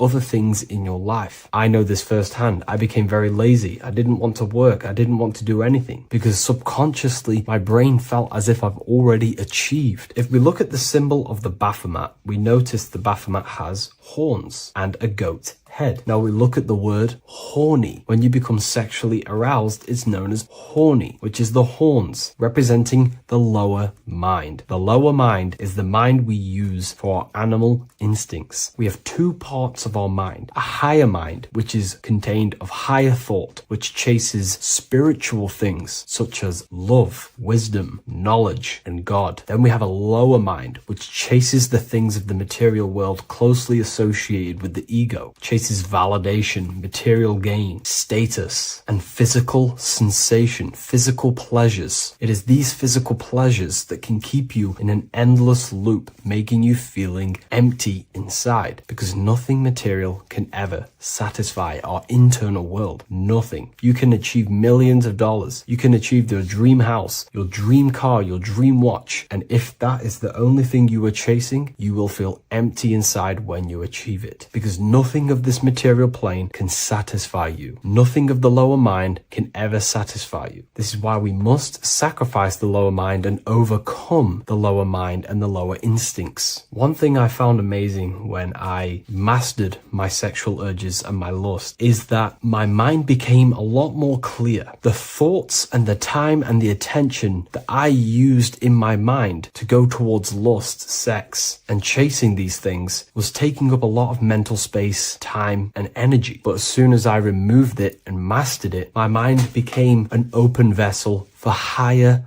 thoughts to be received from the higher mind. The mind is like a radio antenna. Whatever we attune it with, that's what we receive. If we're constantly thinking about lust and low-level pleasures, we're going to just receive low-level thoughts. But once we remove all of the lower mind and we conquer our physical body and physical urges, our mind becomes an open channel for divine thoughts and spiritual thoughts. This is what most people call today as downloads. You receive wisdom from your higher self. Not only do you receive more wisdom, you just receive more power to create. The male and the female come together to create a child. That's how you were created. Now, the law of correspondence teaches as above, so below. It refers to everything in the universe. Therefore, in order for you to create a reality, to give birth to something, you have to bring together the masculine and the feminine. Your masculine forces are willpower and actions. Your feminine forces are emotions and imagination. When you combine the willpower, action, emotions, and imagination and combine them together, you can give birth to reality. But it's important to only give birth to things that are spiritual, that are good,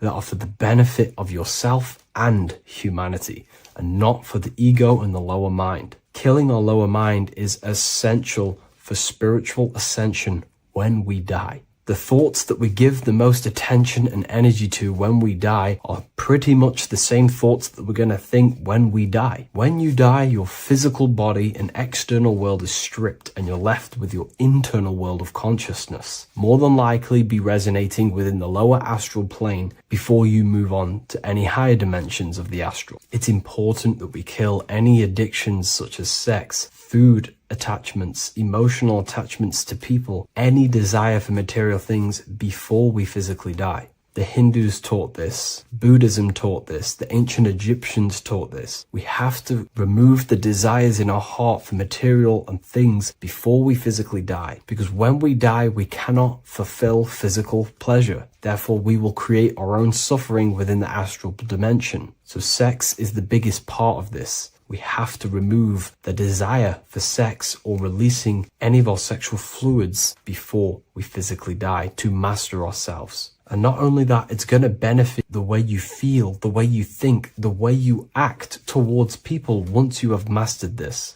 Porn psychologically damages you. You are quite literally the person in the corner of a room watching two other people give pleasure to each other. Psychologically, that is not good. And what happens in darkness is always revealed in light. What you do in your alone times will show in your confidence, in your eye contact, in your presence, in your aura, your energy. You cannot hide things that you do in the dark, because they always reveal themselves in a subconscious way, whether physically or through an energetic spiritual way. Sex can be known as sacred energy exchange. You are exchanging energy, bioelectrical energy. It's a scientific fact that when you hold hands with another person, your brain waves of each individual become synced. Your emotions sync. And you exchange electromagnetic energy because you are an electromagnetic being. But when you have sex with someone, you are literally exchanging emotional energy. Your aura is not just an electromagnetic field. It is literally a manifestation of your internal consciousness. Your consciousness contains your thoughts, your beliefs, your traumas, your emotional state.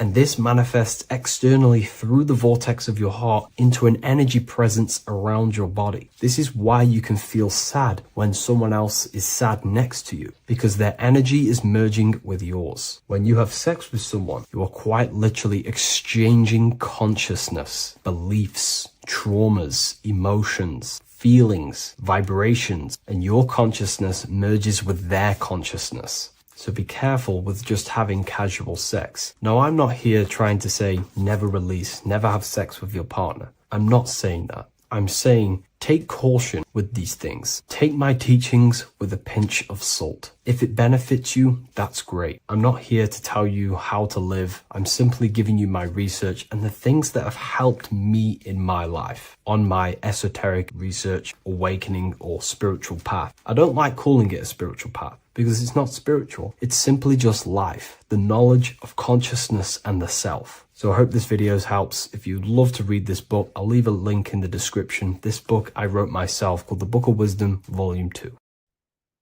As above, so below. This is one of the most crucial teachings within esotericism, occultism, or what we like to call it today, spirituality. I don't like calling it spirituality because it's not spirituality. I teach human consciousness. I teach the science of you and your consciousness alone and your being. And in order to fully understand you and this world around you, you must understand this number one principle of as above, so below. There is many misconceptions of this, and there is many simple teachings of this, but I'm going to break it down today from the most simplest to the most complex, and you will see the connections between all things. This is the most important lesson you could ever learn, and I'm going to teach it you today. So what you must understand is with the term as above, so below, it applies with everything you see in this world and about yourself. We have something called the macro, which means the bigger scale. On the bigger scale, we have the whole earth. If we look down from the sky on top of rivers, this is what we see. We see this tree pattern. Then on a smaller scale, we see trees have this same pattern. Then we look even closer. We're going smaller and smaller into the leaves of the tree. We see the same pattern. Then we go even more micro into the human brain and look at the human brain cells, and we see the same pattern. This is proof this is a fractal universe, and everything is in the micro is reflected in the macro. As above, so below. As within, so without. On the macro is a reflection of the micro. So now that you understand this, we can go a bit further. A yearly cycle of spring, summer, fall, winter is a macro. A micro is a daily cycle. So a day is a mini year. The summer is the midday. Autumn is the evening. Night is the winter. And spring is the morning. This is a macro, a reflection. We have a miniature cycle of the zodiac every single day. And this cycle is also reflecting the cycle of life and death. We live, we are born, which is the spring. We live, which is the summer. We then age, which is the autumn. And then we die, which is the winter. And then we are reborn again. This is the cycle of life and death. And you do this every single day. You see, death is a macrocosm of sleep. This is why we say sleep is the cousin of death. Because you die every single night. You do this process of life and death every single day. As above, so below. What's in the micro is in the macro. So when you go to sleep, you are essentially dying. And then in the morning when you wake up, you are then born again. This is a fractal cycle that we live in. Everything in this whole world is fractal. Everything applies to as above, so below. We have the sun, we have the moon, we have the day, we have the night. We have the life, we have the death. We have the conscious, we have sleep. As above, so below. We have the conscious mind, because now we're diving into as within, so without. As above, so below more refers to the external world. As within, so without is referring to your inner world and the outer world. What you must understand is about yourself. You exist in two realms. You're an individual. The dual nature of you. You exist in two realms at once.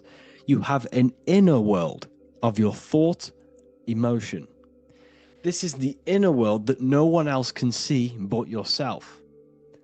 And you have an outer world with a physical body which everyone can see.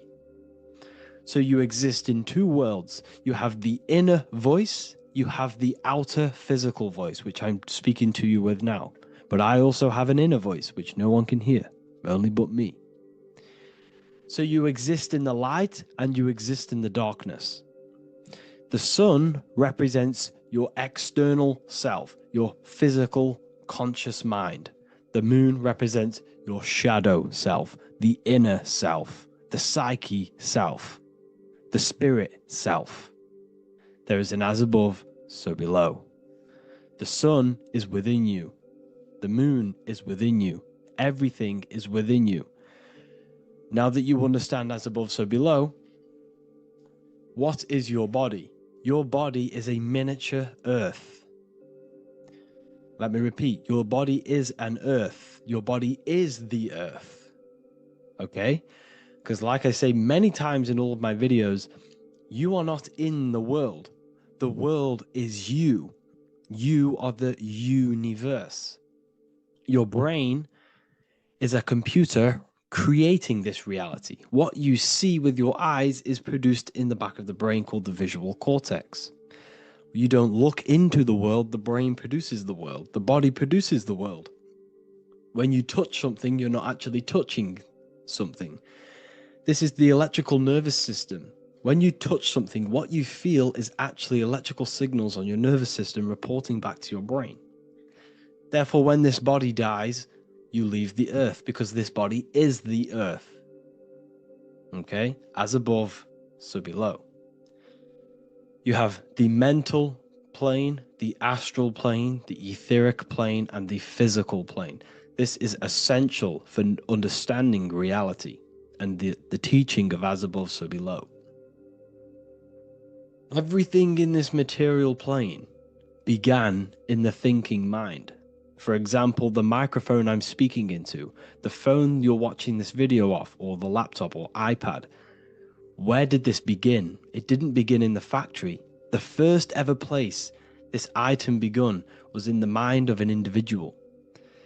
The invisible realms of mind is where all physical things and physical items begun. Essentially, this physical plane is the effect of the thinking mind. This world is the world of effect. It's the world of outcomes. When you see something, it is already manifest. It is already being manifested. It is an effect. And in the effect of the cause, which is the thinking mind. Therefore, the mind creates thoughts, which is the mental plane. Then after thoughts creates imagination, which is the astral plane. These two are spiritual. They are non-physical. So spirit kind of means non-physical.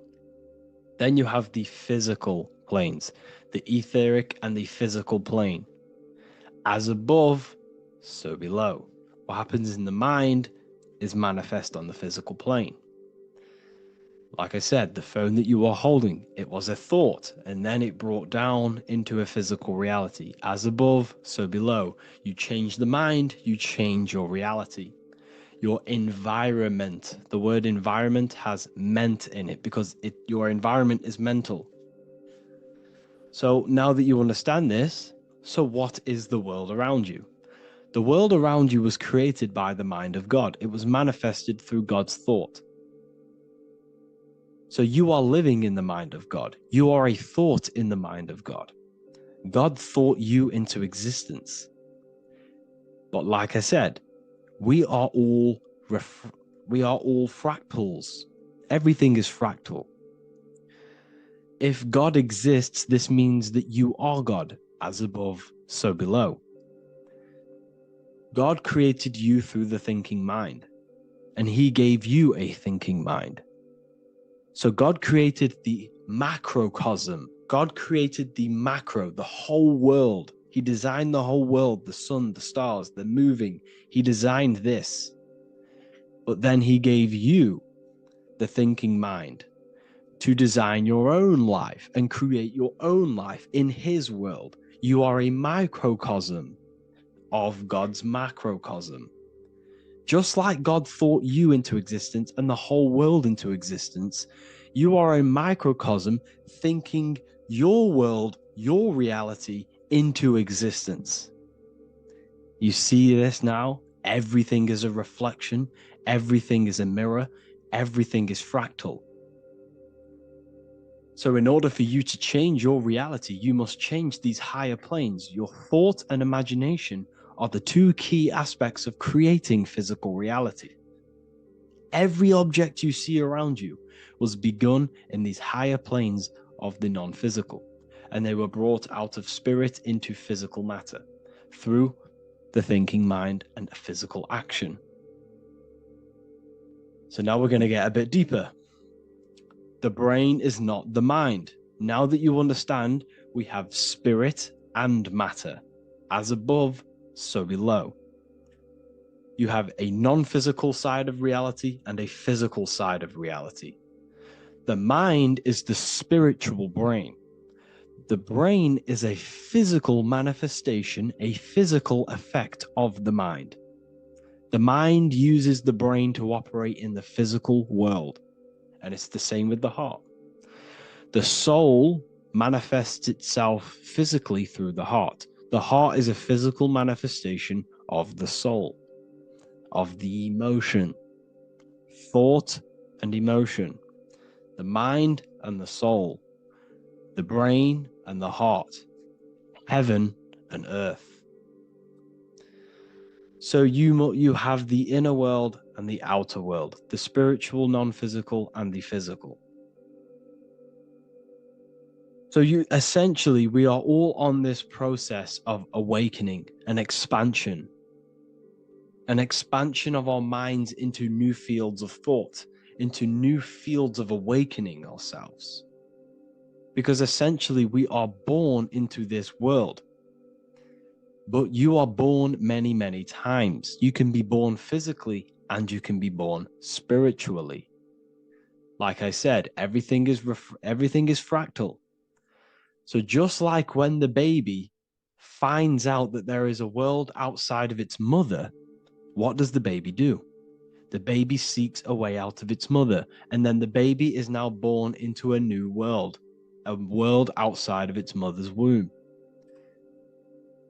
It's the same with you and your spiritual process. As your mind becomes aware that there are other realities beyond your physical body, it then seeks a way out. And this is why you are probably watching my YouTube, because you are now on the path. Something within you has guided you to this path of knowledge, truth, enlightenment, and expanding your consciousness. And it is your soul who brought you here. Your soul speaks through emotion, a guidance. Emotion is the language of the soul. When you feel very bad, this is your soul telling you you're not in the right place. You're doing the wrong things. Because the soul is always unfolding its purpose, which is expansion and learning. That is it. The mastery of the self and the learning of the mind is the only thing that counts in the end after this life. So you are on a journey of expansion, of learning, creating, and spiritual rebirth. As above, so below. What does this body tell you? When I see someone overweight, I don't see the overweight. I don't see the body. I see the mind. I see an undisciplined mind. I see a mind that lacks self-control. I see a mind that seeks external validation. That's what I see when I see an overweight person. I don't see his body. I see the result of his mind. Because what does the Bible tell you? You shall know them by their fruits. It's the same saying as above, so below. You shall know them by their fruit. The fruit is their manifestation. Your body is a direct correlation and manifestation of your mind. Your inner world projects your outer world. As within, so without. As above, so below. Now, what do you see when you see this man's body? I see discipline. I see strength, mental strength, not physical strength. I see mental resilience of pain. Because all of this man's mental energy has been manifested physically within his muscle. This body is a direct manifestation of this man's mind's pain and suffering, and it shows discipline. This is why people instantly respect you if you are in shape. You walk into a room and you are in shape, people will instantly give you respect because they know that you are mentally disciplined. The body is a reflection of your inner world, and it's the same with your friends, your family, your connections with people. If you think about yourself very negatively all the time, and you don't have a good connection with yourself, you don't have a connection with your true self, this will manifest into every single relationship you have in your life. If you don't have a good relationship with your inner self, you don't have a good relationship with the people and the friends around you. Because as within, so without. If you think negative about yourself, you will only pick up the negative in other people. If I think very highly of myself and I think very happy and good things about myself, I will then see the good things in other people. Because it's as above, so below. As the inner world is, so is the outer world. It's the same with your life circumstances. Your life is a direct correlation of every thought you thought in the past. If you possess millions of pounds, millions of dollars, this is because you have thought this into physical reality. You live the life you are deserved. You live the life that you manifest through your thoughts. If you live a very poor life, this is a reflection of your mind. This is a reflection of what you have thought into physical existence. Because like I said, everything begins in the mind. As above, so below. And this is even present within the body. So where is the head? The head is at the very top of the body.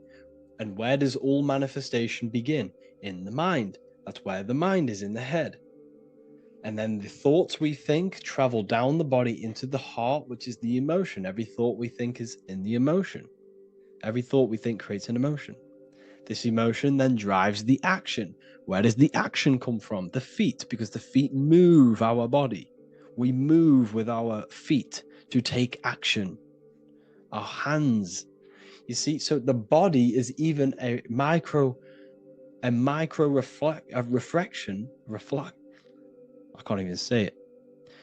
reflection of the order of manifestation. This blew my mind when I figured this out. You see, the head, the thoughts begin here. This is the beginning of all manifestation. Then it comes down to the heart. This is the emotion. Then you take the action. The thought and emotion then sparks the action, which is taken with the hands and the feet. And where's the lowest point on the body? The feet, and that's touching the physical earth. So the head is where the thought is, the non-physical, and the lowest point on the body, which is touching the physical earth. So the head represents spirit, the feet represent matter, spirit and matter. Your room, if I walk into your room and I see a messy room, I don't see the room, I see a messy mind. The room is a reflection of the mind. If you have a messy room, this is your mind. It's an externalization of your unsorted mind, undisciplined mind. So like I said, we are all God, and we must find the God self within us. And I teach all of this inside the Book of Wisdom, Volume 2. This is not just a book, this is a revolution. This is the beginning of a new age with this book. If you have read it, I congratulate you. You should feel very proud of yourself if you have an open mind. You should feel proud of yourself for watching these videos, because not many people have an open mind. Remember this, people. You are special if you're watching these videos. You have the mind. You have the ability to see through the illusion. And I take my hat off to you. You want to take this to the next step? Read the book. Or if you want to take it to the serious levels, join the university. The university, you gain access to every piece of my material that I've ever done, all of my books, all of my lectures that are hidden from YouTube, that are hidden from everywhere else, the lectures that give you real power. And if you feel alone on this journey, we have a conscious community where you can connect with like-minded individuals, because I've been there. I've been there when you feel lonely, because you feel like no one else is thinking the way you are feeling. You can't talk to people about these things because people just think you're crazy. That's why I put together this, so we can connect, so we can unite, so you can connect with people, so you don't feel crazy about thinking about this stuff, learning about this stuff. And if you truly want to level up your life, people, and take your studies serious, this is for you. We do live calls, we do lectures. There's a whole library filled with books you can read. It's the perfect place for the truth seeker. I thank you all for joining. Please leave a like, a comment, a subscribe. Let me know any future videos you want me to make in the comments. Thank you all. Have an amazing day. Of existence right now, but most people are only aware of one, and that's why they feel lost, disconnected, and stuck in cycles they can't explain. If you don't understand the blueprint of reality, you'll keep trying to fix the physical, while the real causes lie in the unseen dimensions that you have direct access to. You must understand is that the universe only exists in the mind. Everything is a projection of consciousness. Therefore, consciousness produces everything. Our internal world is consciousness. Our external world is this physical body, physical world. Everything is an externalization of consciousness. For example, this was a thought. Now it's made physical. But before this was invented, it was existing in someone's mind, in consciousness, invisible. Then it was made manifest, made physical. So everything in this physical plane is the effect. The cause is consciousness, mind, the mental plane. So now I'm going to explain these different dimensions of consciousness. You don't just exist in this physical plane. The physical plane, in fact, is the lowest plane there is. It's the illusionary plane. So first of all, we have the Buddhic plane. This is the nothingness. So think of it like this. Absolute nothingness. If you turn off thoughts, there is nothingness. This is the void. And out of the void springs infinite potential, which is the mental plane.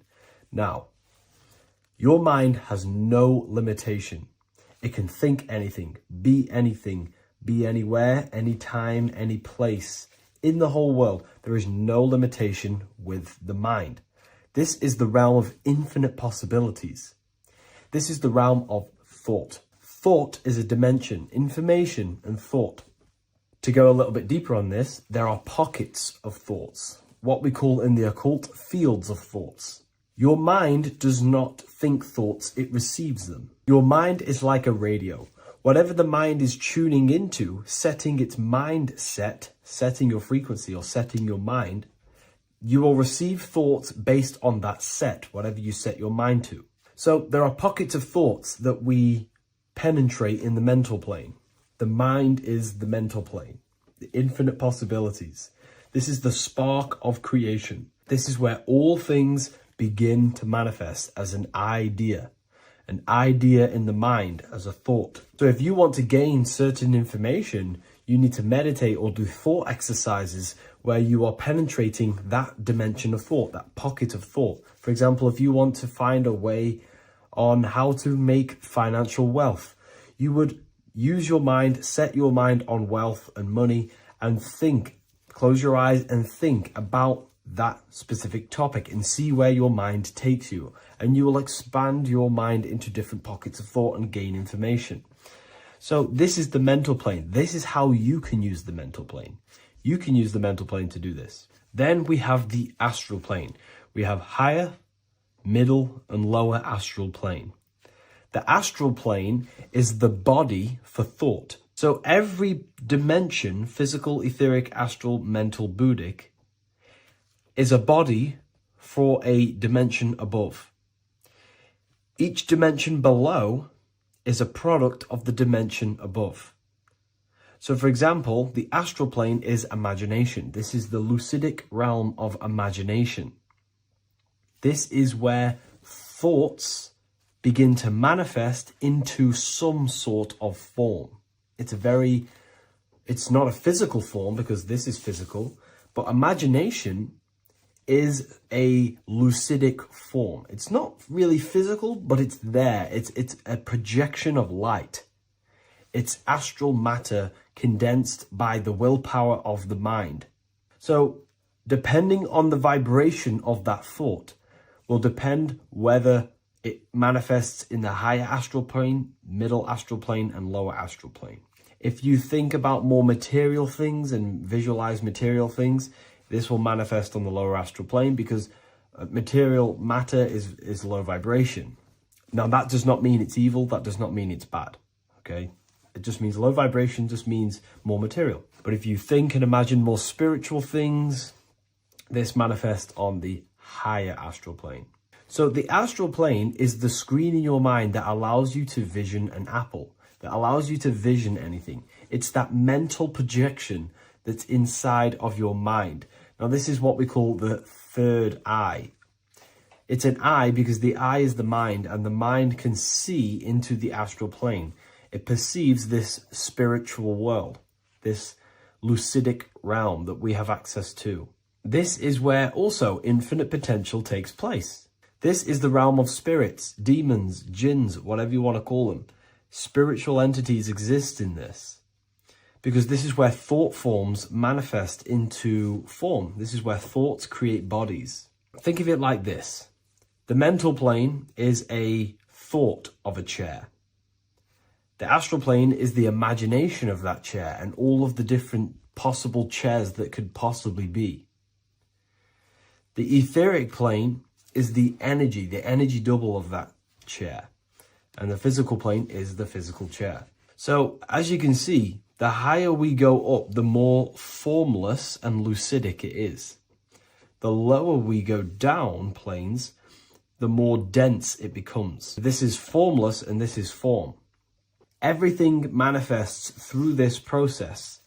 This highlighter is down here in the physical plane, but the idea began in the mental plane. Everything begins in consciousness before it creates a physical body. It goes through this process. Therefore, if you want to start to mold and create your own reality and create things in your world, you can use these planes to your advantage. You can use your mind to do mental thinking exercises by closing your eyes and expanding your mind into a different pocket of thought to gain wisdom, gain information, gain downloads. The way you do that is simply get into a meditative state, close your eyes, pick a topic that you want to think about and see where your mind takes you, but always remain centered on that topic. And you can do this for maybe an hour or two or half an hour, and your mind will take you places where you will unlock information. You can even use this to make decisions in your life. Think of the topic and see where your mind takes you. You'll gain information. This is how you use the mental plane for ideas. The astral plane is imagination. You have to reconnect with your imagination very vividly. Your imagination, your consciousness is infinite.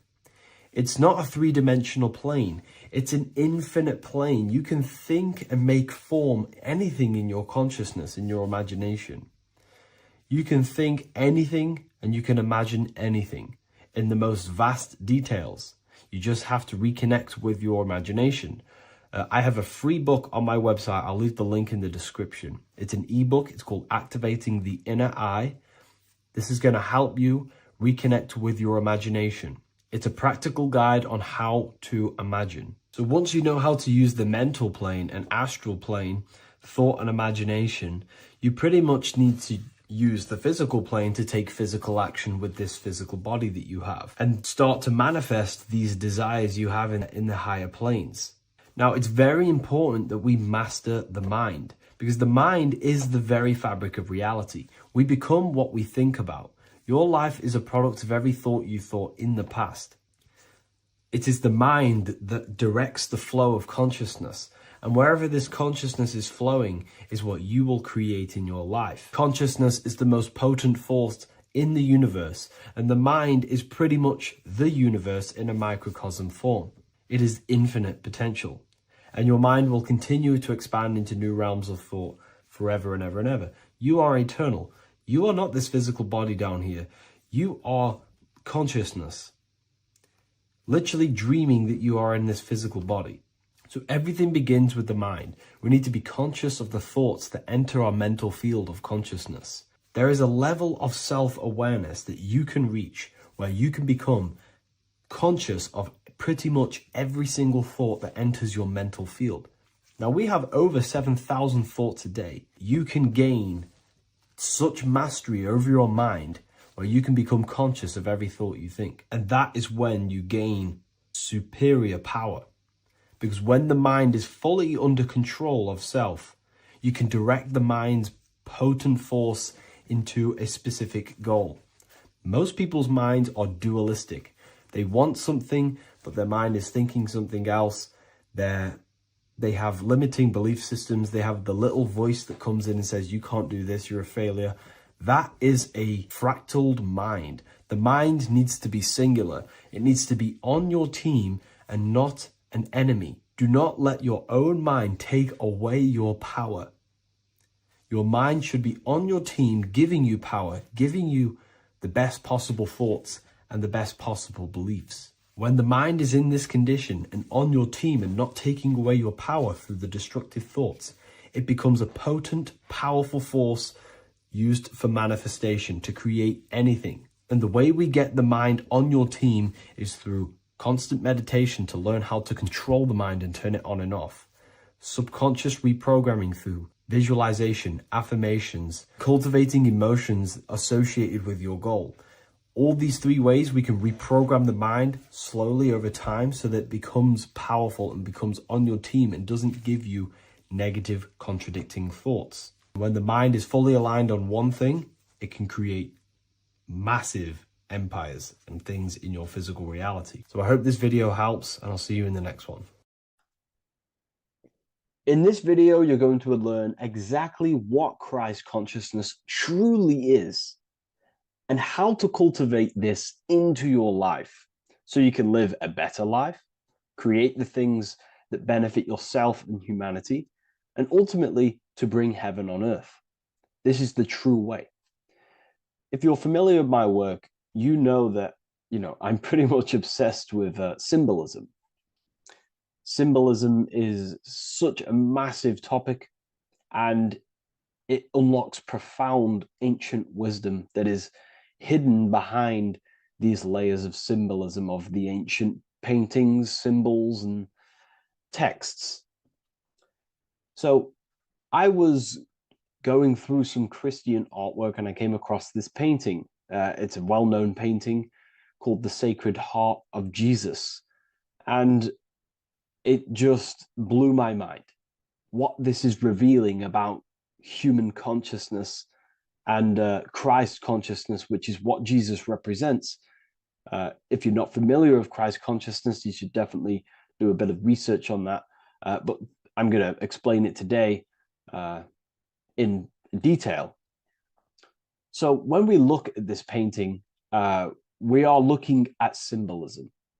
We're looking at consciousness, a state of being, a state of living, a way of thinking, a way of feeling, and a way of acting in the world.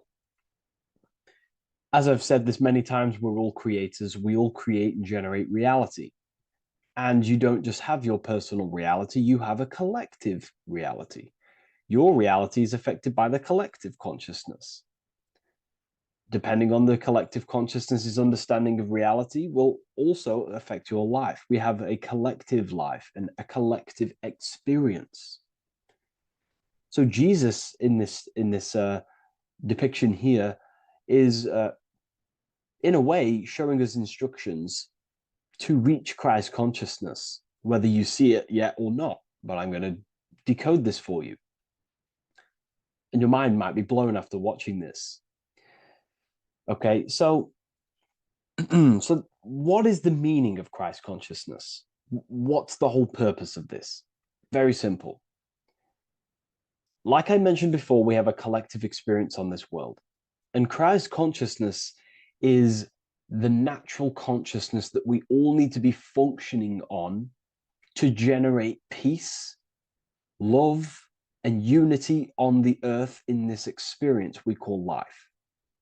That's what Christ consciousness truly is.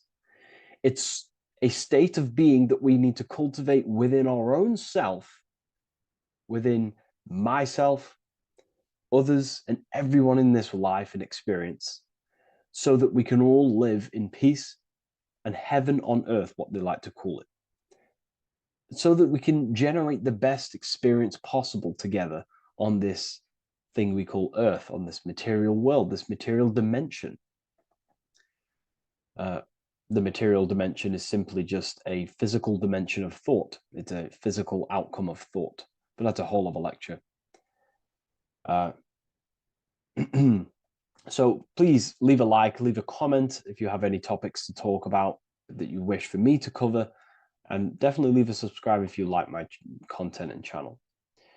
So to go deeper into this, right, we've explained what Christ consciousness is and what it actually,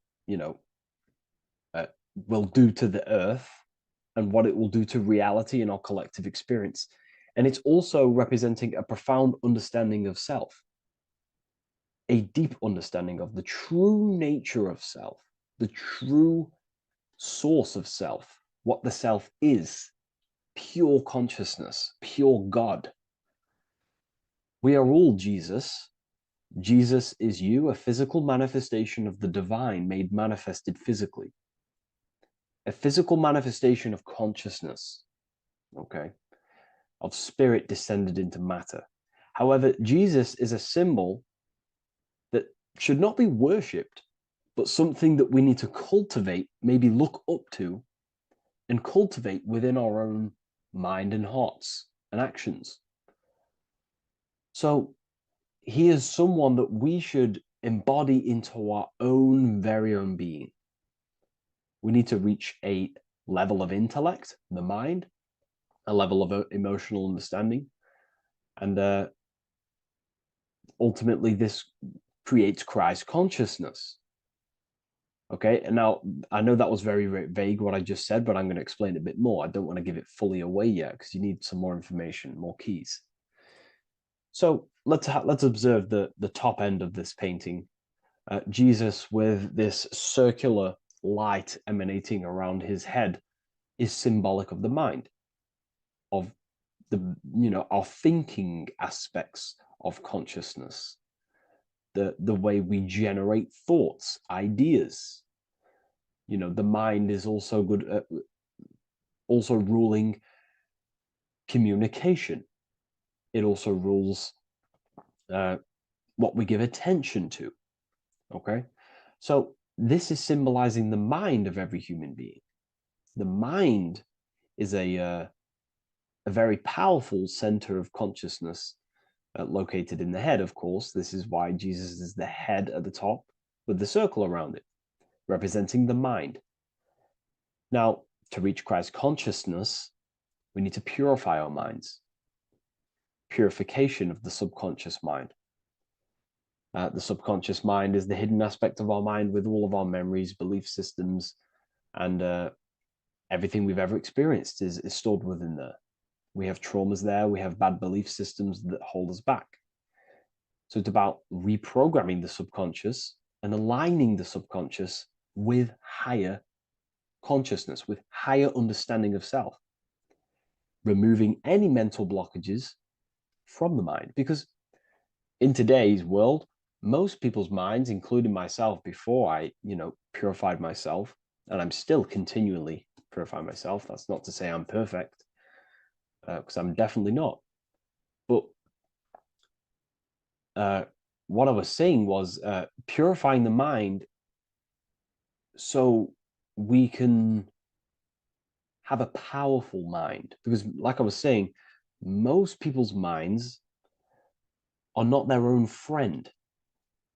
They let their mind control them. They let their thoughts create negative influence on them, negative emotions. They let their mind destroy their confidence, destroy themselves. We do not want a mind like this. We need a mind that is our best friend, that receives powerful thoughts, that gives someone power. We do not want our mind taking away our power. Okay, so in this specific image here of Jesus, this represents a light mind, a powerful mind, enlightenment. The word enlightenment means light and ment coming from mental or mind, light in the ment. This means a powerful mind. Light is also symbolic of knowledge, information. When someone's very intelligent, you call them a bright person. It's a bright mind. It's knowledge of self. So the mind is conscious of self. That's another thing. We need to be conscious. A lot of people are not conscious, including myself before I did this, before I woke up. Most people are not conscious of their actions. They're not conscious when they're actually awake in the day. They do things unknowingly. Are we conscious of our thoughts, emotions, and actions, what we're giving attention to in our mind? Because ultimately this shapes our experience. There's a great quote, I think it's Julius Caesar or one of the Roman emperors, who says the quality of your life is dependent on the quality of your thoughts.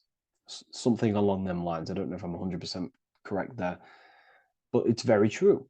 Our thoughts dictate our happiness. So to cultivate Christ consciousness, we need to be conscious of our actions, conscious of our thoughts that we're giving attention to. There is a level of mastery that we can achieve within ourselves where we become conscious of every single thought that enters our mind. That sounds easy, but it's definitely not. But that's a high level of mastery that we can achieve and cultivate within ourselves. So we're looking at a powerful mind here from Jesus, a powerful mind, a purified mind. And we purify the mind through, affirmations, meditations, ritual work. Rituals are things we do every single day with an intent in our mind and an emotion in our heart to impress that state of consciousness into our subconscious, so it can slowly rewrite our consciousness and align our consciousness and sync it with higher thoughts and higher emotions, with love. We can sync our consciousness with love, which is ultimately what Christ consciousness truly is. Well, now we're going to go on to that now. So we've gone over the mind. Now we go over the heart. Now notice, before we go into the heart, Jesus is revealing. He's pulling back the robe, symbolizing opening the heart, revealing the heart, revealing the soul, the light of the heart. Our authentic self lies in the heart. Our pure intentions, our love, our soul needs to be shining through our heart. And our soul is unconditional love. Now, that's not to say that we can get corrupted hearts. We surely can have corrupted hearts, for sure. We can love sick and twisted things, and that's evident in today's world. People love killing people. People love hurting people, manipulating people. People love power. Now, that's obviously an inversion of the natural state of consciousness for humans. When we're born with a natural state of love, of unconditional love for the self, for everyone else, for animals, insects, the earth. We love everything as a child. And not only do we love everything, we actually act upon this. As a child, we do not act on anything we know is not good. And I'm talking early stages of being a child, before we're indoctrinated, before the mind and heart become corrupted. We are pure. This is symbolizing this. Light represents also purification and truth, because when you shine light on something, it's the truth. You see it. You shine it through the darkness. It reveals. So light, this is symbolizing revealing the light of the soul, of love consciousness, holding love in the heart, true love, not love for sick and twisted things, but true love for the self, the body, and for everyone else and all things. Holding love in the heart. There's a famous saying of keeping the sun in your heart. Keep the sun in your heart. It's a very famous saying. What the sun is a symbol of love. What does the sun do?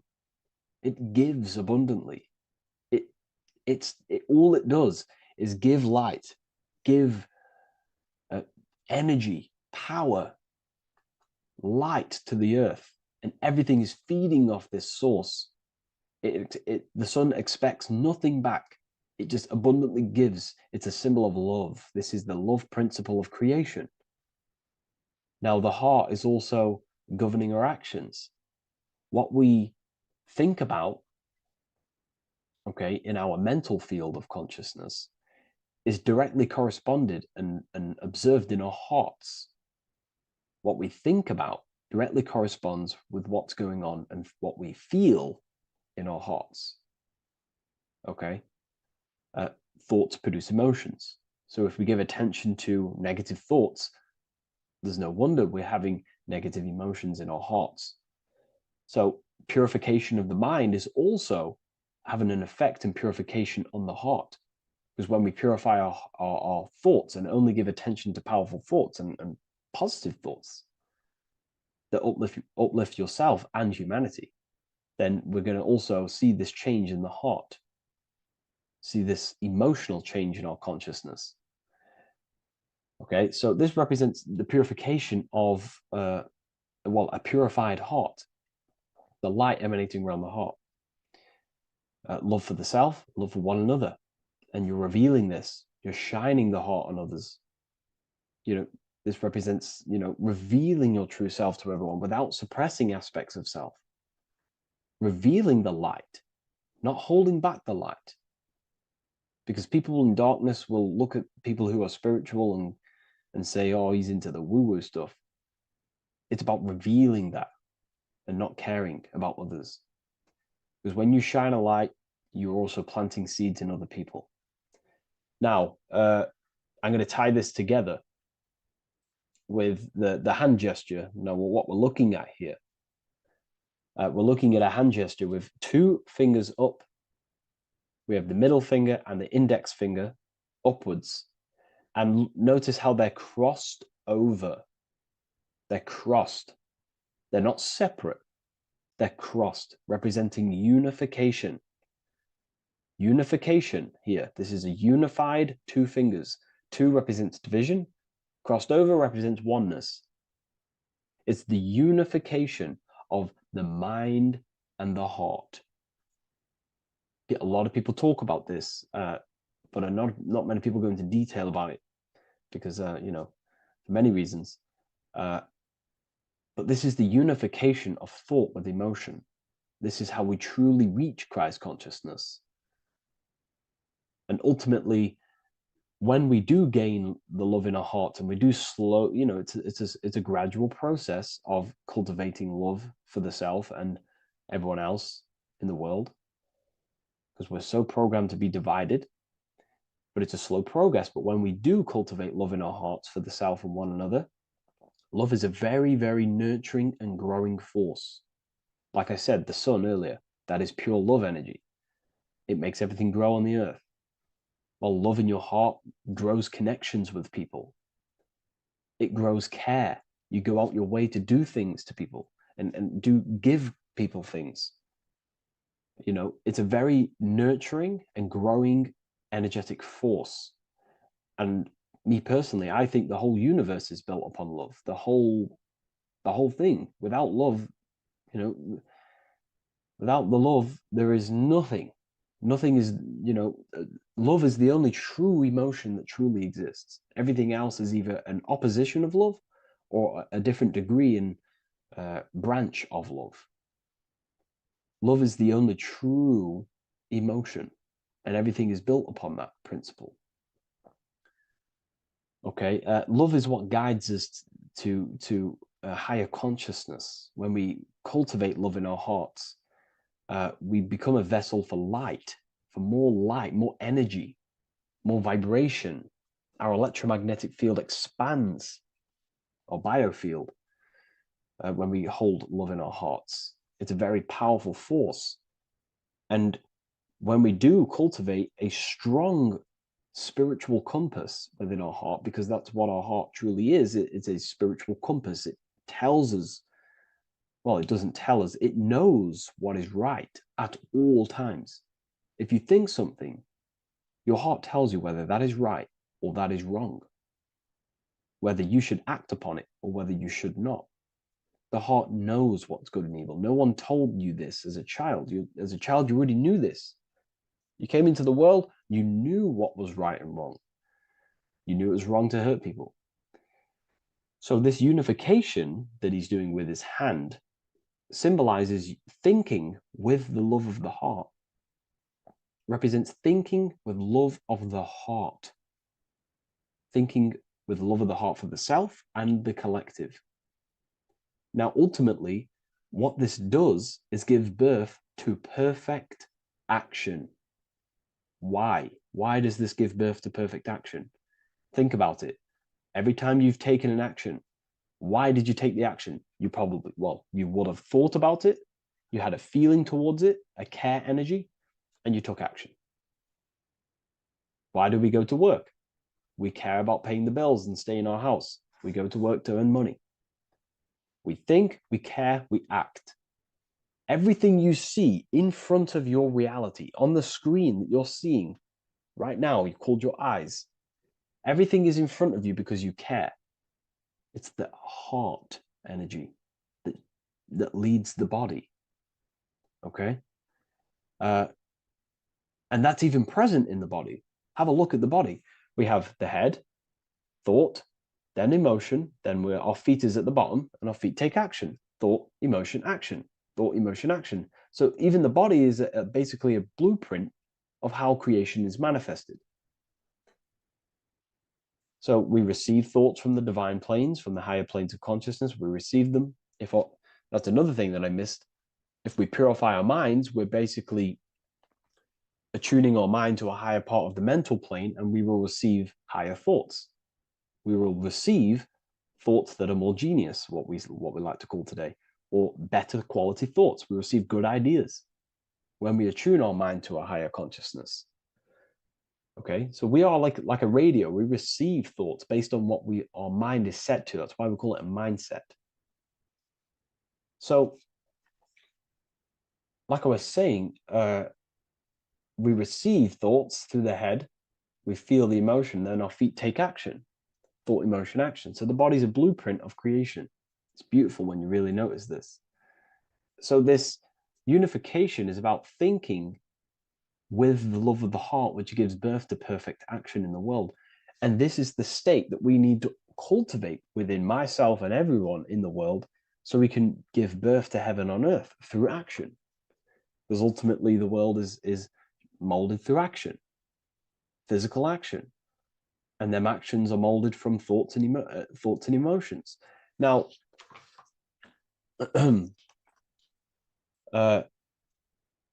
just to have a little announcement, I am now opening 10 more spaces inside my symbolism masterclass. We have 10 more spaces. You're going to learn about a lot more about symbolism. It's very affordable. I'll leave the link in the description if you wish, if you care about gaining more information and learning the ability to read symbols. So what is the inversion of this? What is the inversion of this consciousness? Well, that's what we call satanic consciousness.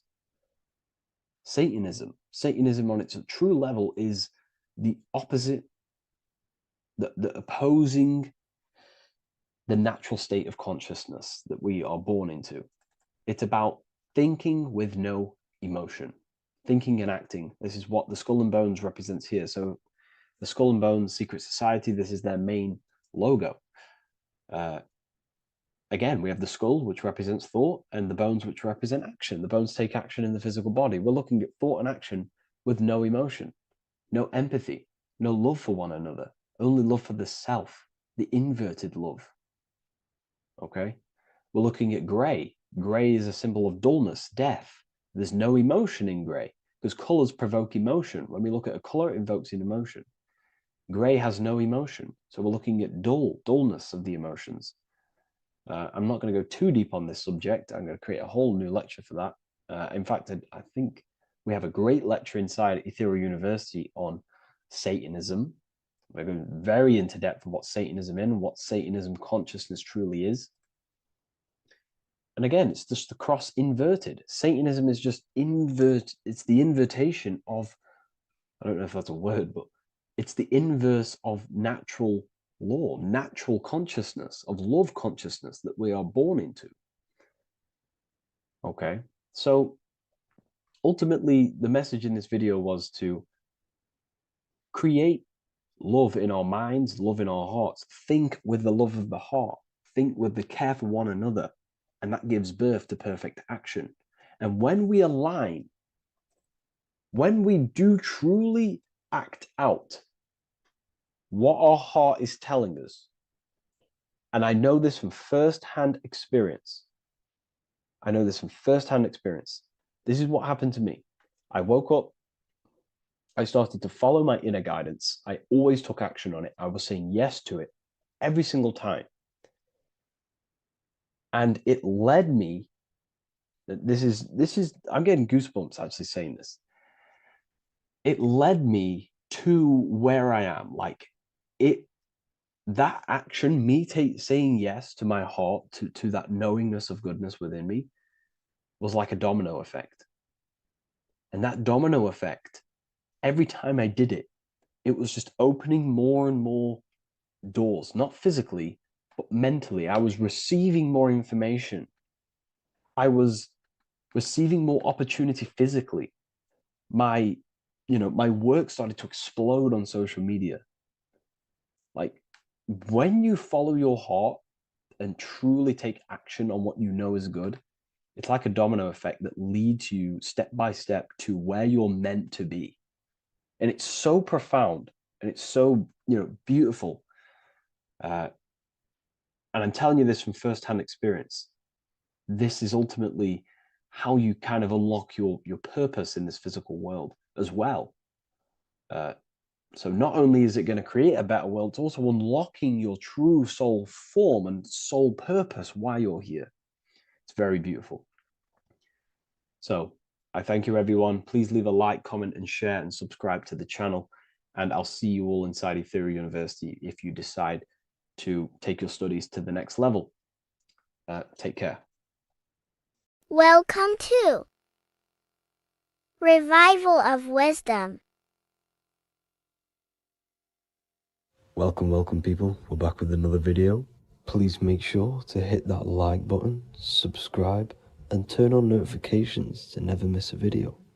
The Earth is a giant torus field consisting of a positive and a negative pole. The Sun being the cathode with a positive charge and the Moon being the anode with a negative charge. This is why the Sun rules over the day, giving you lots of energy, and the Moon taking your energy from you, making you go to sleep. Now, the plane that we live on is called the plane of inertia, and at the center of this plane of inertia is the North Pole. This is where the two electromagnetical energies meet. Now, this is where the most electromagnetic energy is stored. This is why all compasses will point north, because it's the most magnetic place in this reality. So the Sun and the Moon is spinning around this center point, which is stirring the ether of this reality and making everything move in circles, meaning this is a cycle. Everything's recycling itself. It's an organic simulation. The ancients also knew about this sacred land at the center of this reality, known as the North Pole.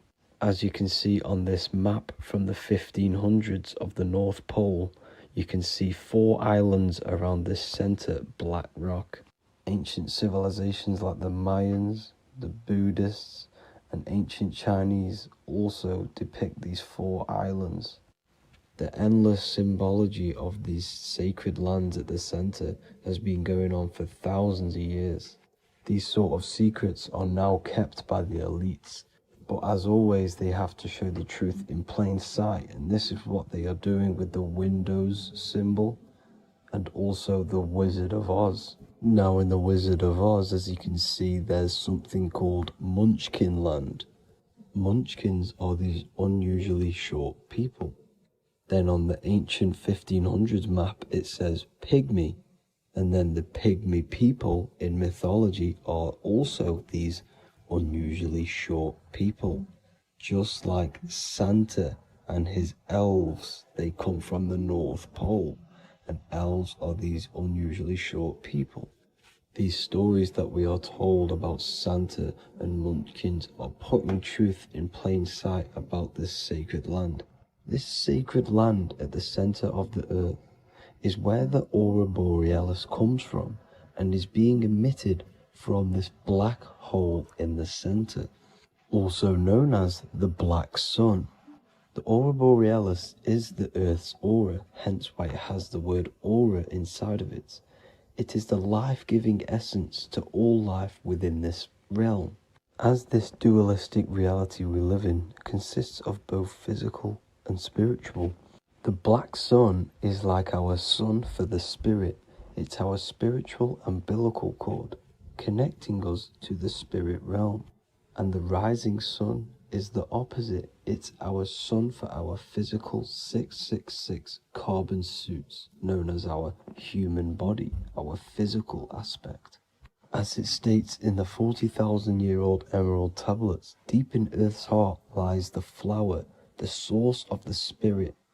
The flower of life is as thine own place of spirit, and streams through the earth as thine flows through thy form, giving off life to the earth and its children. So the North Pole is the core of this spiritual reality, and the closer you get to it, the more spiritual and lucid it becomes. So the elites have covered this up in order for us to forget the true nature of this reality. And they did this cover up by introducing the globe model. Nicholas Copernicus was around in the 1400s, and he introduced the globe model. As you can see, he is a Freemason. He depicts himself with a globe and a Masonic compass in all of his paintings and portraits.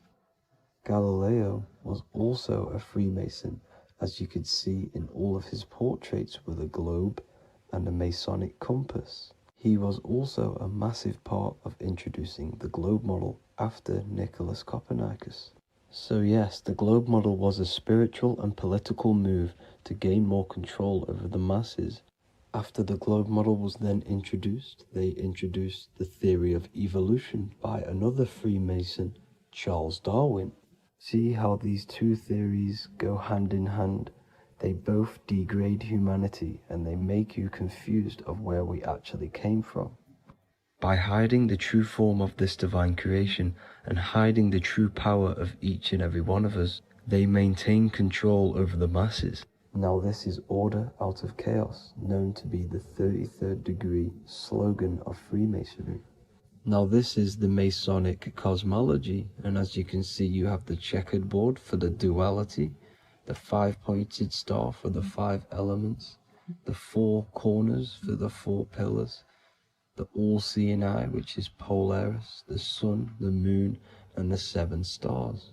So even Freemasons are taught the flat earth cosmology and the true form of this reality.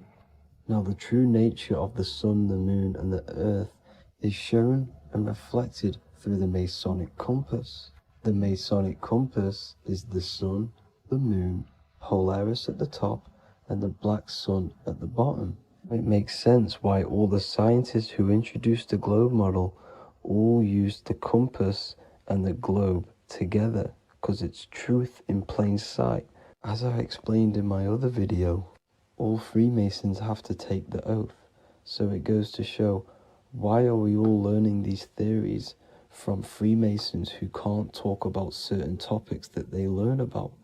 Why should we believe their theories when they're holding back the real truth about this reality? Now going on to NASA.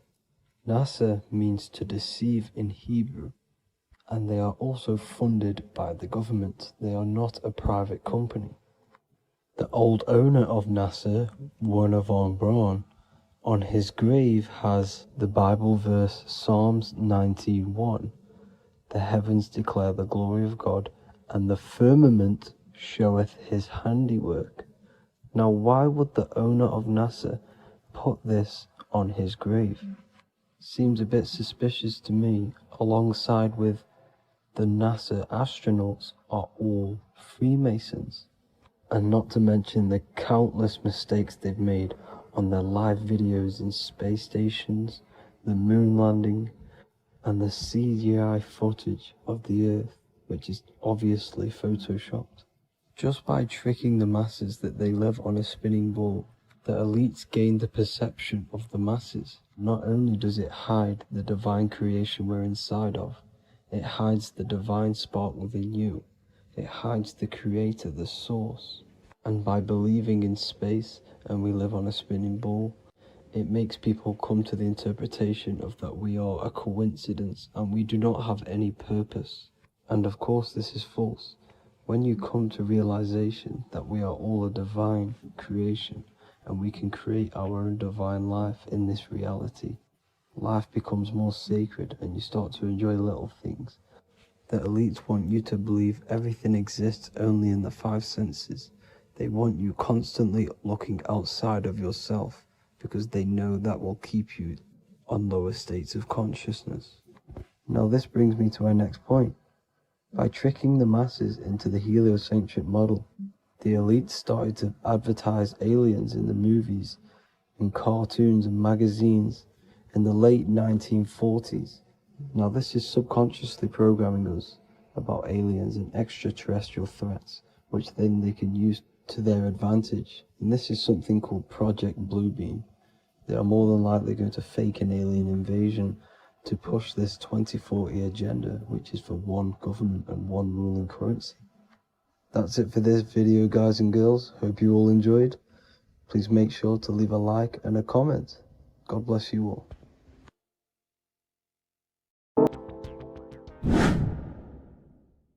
What is good, YouTube? Today we're going to be talking about the astral plane and how the cosmology fits into the astral plane. Okay, so first let's go over the astral plane and go over the different layers of reality so that you can understand reality more. You are a multi-dimensional being. You are not in these, you are in all of these realities at the same time. They all interweave into one big reality. But there are different planes, they are different vibrational dimensions, there are different dimensions of reality. The mind is the root cause of reality. We're living in the mind of God. Everything is being thought into existence from the root cause, from the universal mind. This is why the ancient Egyptians said, all is mind. We're living in the mind of God. And we are a microcosm of this mind. This is why we all have the same mind. This mind is the world of thoughts. Now, this world of thoughts is just the thought alone. For example, it is the thought of a chair. But then when you start to imagine this chair and you start to mentally see the chair, you're now manifesting the thought, the singular thought, into some sort of form. So now you're imagining the chair. You're imagining the form of this chair, which is then manifesting into the astral plane. The astral plane is the world of thought forms manifesting. So when you are imagining something, you are seeing into the astral plane. Okay? Your third eye, it is an eye because it sees the astral plane. It is seeing the other side through imagination, through dreaming. Well, we'll go over dreaming later. So the thought of a chair is a singular thought. The imagination of the chair is the manifestation of the chair. And in the astral plane, it's basically the world of all the chairs that could ever exist. So you're thinking of the chair as a singular thought, which is the mental plane. The astral plane is the imagination of that chair. is the thought, the manifestation of it.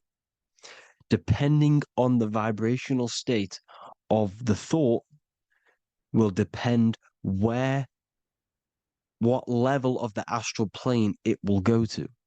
For example, if you're thinking about a chair to torture someone on it, it's going to go on the lower astral plane. Or if you're thinking and imagining happy things, it's going to go to the higher astral plane. So wherever your mindset is, that we call it a mindset because your mind is setting frequencies to certain things. Thoughts are frequencies. And a mindset is setting your frequency, setting your mind to a certain frequency. So when you set your mind to a certain frequency and you imagine something in that frequency, you're going to match everything in the astral plane that are on that similar frequency, just like you would in the physical world. Because we're all in these worlds right now as we speak, but we can't see them with the two physical eyes. We can feel it though. When you're around someone and you've just met a new person, for example, you can feel their vibration. And if you're not on a similar vibrational match, you will not get along with that person, or you just won't not get along, but you won't connect with that person because you're on two opposing frequencies, not matching. And this is something that you can't see, you can only feel because it's the astral plane. It exists within the astral plane. Everything in the astral plane is made out of vibrations. So if you do astral project, and if you already know how to astral project, you will see beings and people and things that are on the same frequency as you. This is why before you astral project, you need to sort your vibration out before you astral project, because you are projecting your consciousness into this. It's the mind. The mind is the bridge. It can move between realities. You are a observer. You are a observing soul which observes different realities. And the mind is the bridge between all of these different realities. The mind can choose. If you want to project into the astral, you set your mind to it, you can. Okay? So let's not get off track. The lower astral plane is where demons are. The higher astral plane is where heavenly beings are. Heaven and hell are kind of a real thing. The etheric plane is a powerful substance, the ether, the fifth element that they don't tell us about. If you type in on Google the 5 elements, they will try to remove it with wood or metal because they don't want you knowing about the ether. Ether is the energy double behind all physical objects. So the ether is very important. It is the 5th element. It is part of the physical world, but it's also part of the astral world. It is on either side. You see how they're showing you the truth in the language? Ether and either are the same word.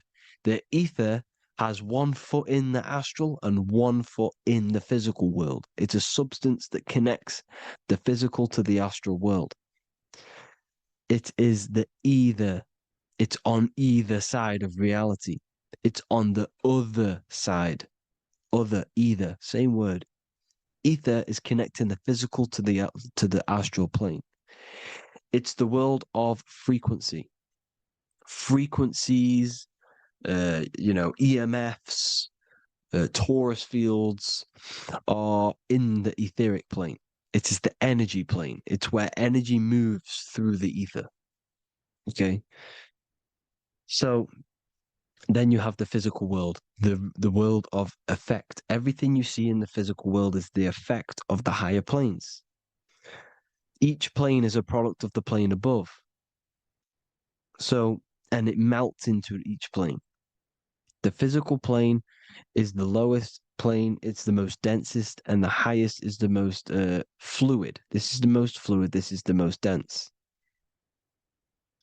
This is where we get the saying, as above, so below from.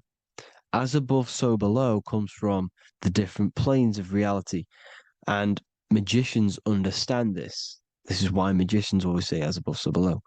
Because they understand if you manipulate the higher planes of reality, you manipulate the lower planes. Because the astral plane is a direct copy of the physical world, but in the astral plane. It is mirrored. The physical world is mirrored in the astral plane. They are both the same world, but just different vibrational states of the world. Kind of. It's hard to put this in words, people. So just try and understand. The astral plane is the double.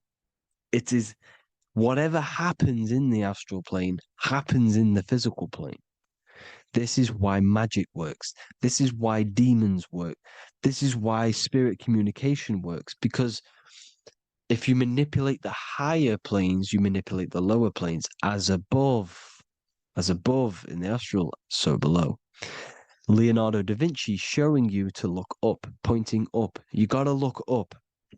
He's telling you to change the mind, you change the physical world. You change your emotions, you're on the astral plane, you change the physical world. You change your reality by changing the higher planes.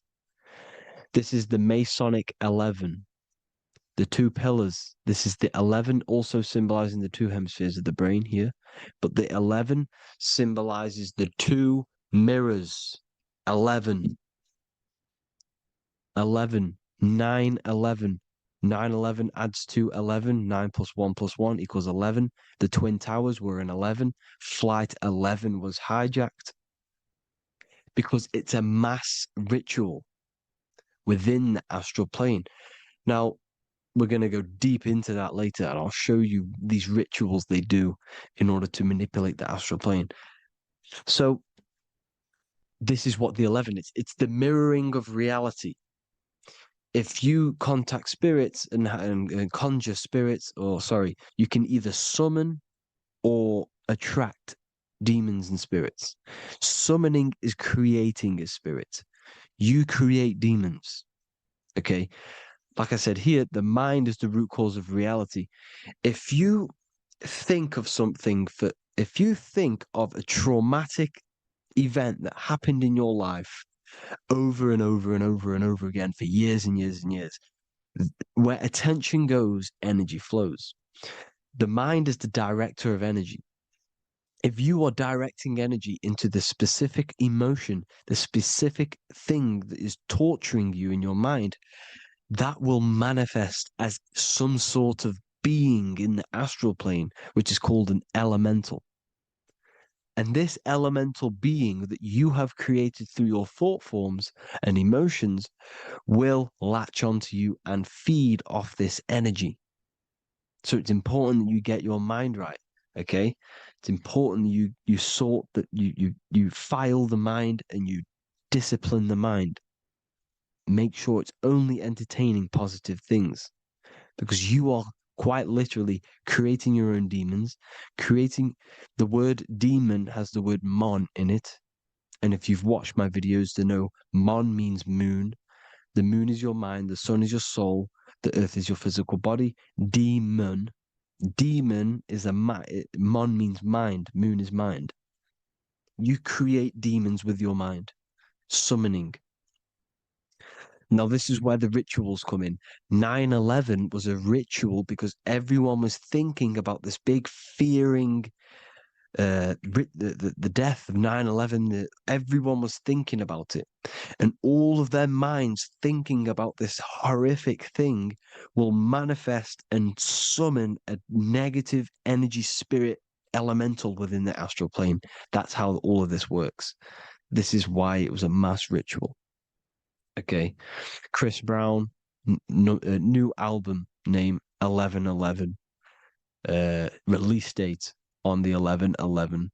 This will be my 11th album and contain 11 songs. All of these people know the occult. This is Hermes Trismegistus with the star of Saturn, the six-pointed star, as above, so below. The mirroring of reality, physical and astral, the two Masonic pillars. So as above, so below. What's above us? The stars. The stars are connected to the astral plane. This is why we call them stargates. When we dream, we are experiencing these different realities.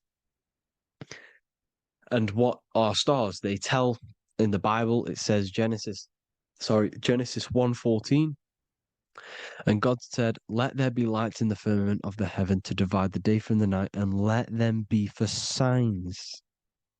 Signs translates to things to come. Why things to come? The stars tell the future. Why? And why do we say as above, so below? As above us is the astral plane and the etheric plane. As above, so below. Whatever happens in the stars happens on Earth.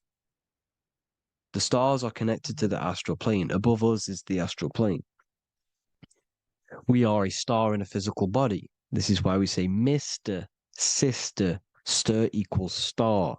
The E and the A are interchangeable. We are stars, and the stars are the start of our incarnation. We start in the stars, same root word, and we descend through the seven energies, which are our seven chakras. Then we enter the heart of the soul system. The heart rearranged spells earth. And this is the true cosmology. Here's the Masonic cosmology. This is Masonic now. Here's the firmament. Let there be a firmament in the midst of the waters to divide the waters from above, from the waters that below. Genesis 1:6. The firmament, firmament comes from the word firma, Latin, I'm pretty sure, which means firm. When something is firm, meaning it's stable, it does not move, it is firm. The firmament is firm. So, is the firmament Genesis 1:6. What does he say? Genesis 1:3, sorry. Let there be light. This is before the sun and the moon was created. Let there be light. Before the sun and the moon was created, light was appeared. So what's that tell you? This is a holographic projection from some sort of light being, some sort of projector. And that projector is the all-seeing eye you see in the Masonic cosmology. This is the all-seeing eye projecting the light beams. Let there be light. Everything is made out of light. The universe is created out of light waves. The torus field is one unit of light. The light projecting this reality is Polaris. Okay, the famous all-seeing eye. Now, what else? Then we have after let there be light in Genesis 1:16, and God made the two great lights. This is the sun and the moon, electric, magnetic, male and female.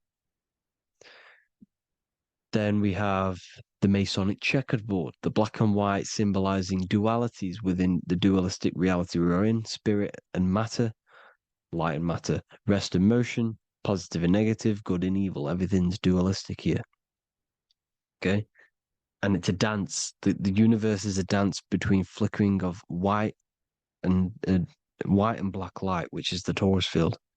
We're not going to go over that, but this is all connected to the astral plane. This is the true cosmology.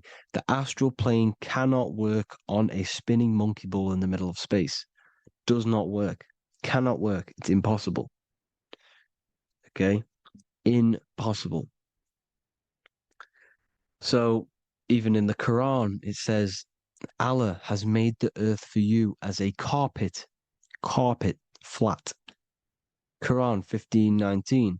And the earth we have spread out like a carpet, set there on mountains, firm and immovable. It is immovable. In the Quran, it also says 65:12, it is Allah who has created the seven heavens of the earth. The seven heavens meaning the seven layers of heaven, the seven planets. And Psalms 104:5, he set the earth on its foundations and it can never be moved. Never. So here you see in Isaiah 40:22, he sits enthroned above the circle of the earth and its people are like grasshoppers. He stretches out the heavens like a canopy and spreads them out like a tent to live in. We live in a tent. This is the tent. The projection of light. Here you see an ancient picture here. Here you see the ethereal barrier, meaning the firmament, the etheric barrier. And here you see his head popping out. Why is his head popping out? Because your head is heaven. Your heel is hell. Your head has access to the astral plane. This is why your head is heaven. The pineal gland, when stimulated, has access to project itself, project consciousness into the astral plane. Here you see another ancient picture here with the Masonic Royal Arch, with the zodiac here, the zodiac on the top, arching, because there's a firmament above us. Here's God in the brain. Consciousness is God. Here you see the Masonic Royal Arch, symbolizing the firmament. George Washington above the Masonic Royal Arch. These are the stars. This is Polaris projecting reality. Here's ancient churches with the dome. Polaris projecting reality with Jesus. Disney World is under the dome. The seven layers of heaven, ancient paintings, all depict if you go and look at the ancient paintings, they'll all depict the firmament, the arch above us. This is where we get interesting. The Masonic Royal Arch has the 6-9, which is Cancer. The constellation Cancer, which is 6-9 is associated with portals, because CERN is the 6-9. Okay, CERN is opening portals. They're trying to create a portal to the other side. Cancer has the word CERN within it, so there is a link between Cancer and the opening, the firmament opening above us to ascension. Here you see the Masonic Arch with the Royal Arch and the light and the opening. Here you see the light and the opening. This is the opening of the firmament. Here's the Hebrew cosmology with Sheol, the underworld, and the opening. So Cancer is definitely some sort of portal in and out of this reality. I'm just connecting dots here. Now, we're going to go change a bit now. These celebrities that you are seeing they have not sold their soul to Satan, okay? They have not sold their soul to Satan. Satan is a demonic, low vibrational energy that has been summoned over the thousands and thousands and thousands of years of evil occult arts. So since Babylon was summoning this demonic energy, and this demonic energy in the astral plane will grow and grow and grow. It has no form. It has no physical form. Okay? But you can see it in the rappers. If your third eye is open, you can see clearly that these people are demonic. You can sense the energy that they're manifesting. Selling your soul is not what you've been told. It is gaining, because your soul is pure love, okay? Your soul does not want to do anything bad. So when you sell your soul, you're gaining physical gain, you're gaining physical wealth, for example, like for these rappers, they will be given millions of pounds because the people in control of the music industry, which is the dark occultists trying to brainwash the masses, the people in charge, they're dark occultists. They understand Satan and the energy. They are satanic energy, which has been summoned in the astral plane. They see that they have influence over the masses, so they will go to them and say, "I will give you this amount of money forever if you manifest this satanic, demonic energy through the music and through social media to blind the masses, to brainwash the masses into this demonic energy." Because when you listen to music is frequency. Whatever you listen to, you become that frequency. So if you're listening to these people, they're throwing energy, this demonic, satanic energy that they sold out to sold, soul, same word. When you sold something, you've got your soul involved. They have exchanged money, physical gain, so that they manifest this satanic energy within the astral plane and through the music, through the videos, through social media to keep us in this vibrational frequency, in this low state of consciousness. This is what it actually is. It's not, you're not selling your soul to some sort of devil. This satanic energy has no physical form it is formless in the astral plane. It's a summoned energy. Now, the root chakra is red. This is why the devil is red, because it symbolizes the animal nature of man. When you are operating off your root chakra, you will kill, you will fight, you will do anything to survive, because it's all about survival mode in the root chakra. They want you keeping in that fighting mode, that surviving mode, so that you are manifesting this low vibrational frequency, this satanic energy, this demonic red energy. This is why the devil is red. And the devil has a tail with the red arrow pointing down because it symbolizes your light body. This is your Merkaba. Your Merkaba is your light body. Mer equals light, Ka equals spirit, Ba equals body. Merkaba, this is the devil's tail pointing down, the descension, your heel, up to your heel, hell. Ascension to heaven, head. You see, this is the all-seeing eye with the illumination coming off it, your head, when you're illuminated. The Merkaba is your celestial sphere to portray different planes of reality. It is the vehicle of ascension. It's your light body. It's in the word Kabbalah, Kabbalah, Ka, spirit, Ba, body, La, light. Same thing, Kabbalah, Merkaba. Same thing. It's all about the light body. This light body sees different realities. So when you see the goat in the music industry, it's this satanic summoned energy that's been summoning for thousands of years within the astral plane. When it becomes to the physical plane, it will manifest through different things. A goat, an owl, Satan, Moloch, Baal, same deity, same demonic energy that's been summoning in the astral plane. And this is why the Baphomet has a goat head. Drake's new album is the goat. The Polo G, the Masonic G, with the goat. And here's Ryla Rodriguez in the mirror with the goat in the mirror and him in his physical body. It symbolizes, the mirror symbolizes the astral plane because he's manifesting the goat, the demonic energy. He's sold out to the demonic energy. And in the physical plane, he's his physical body.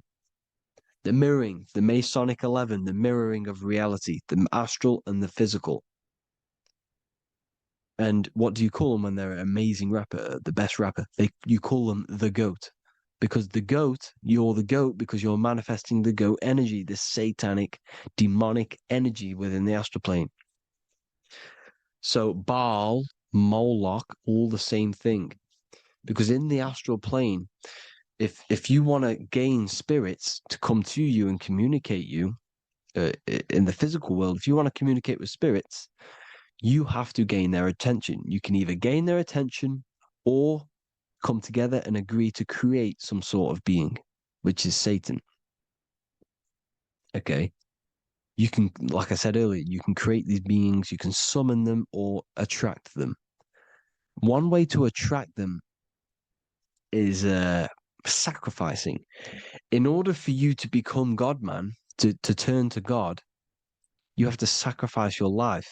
You have to sacrifice, not drinking, not doing things, not doing anything demonic, not doing anything bad, not eating meat.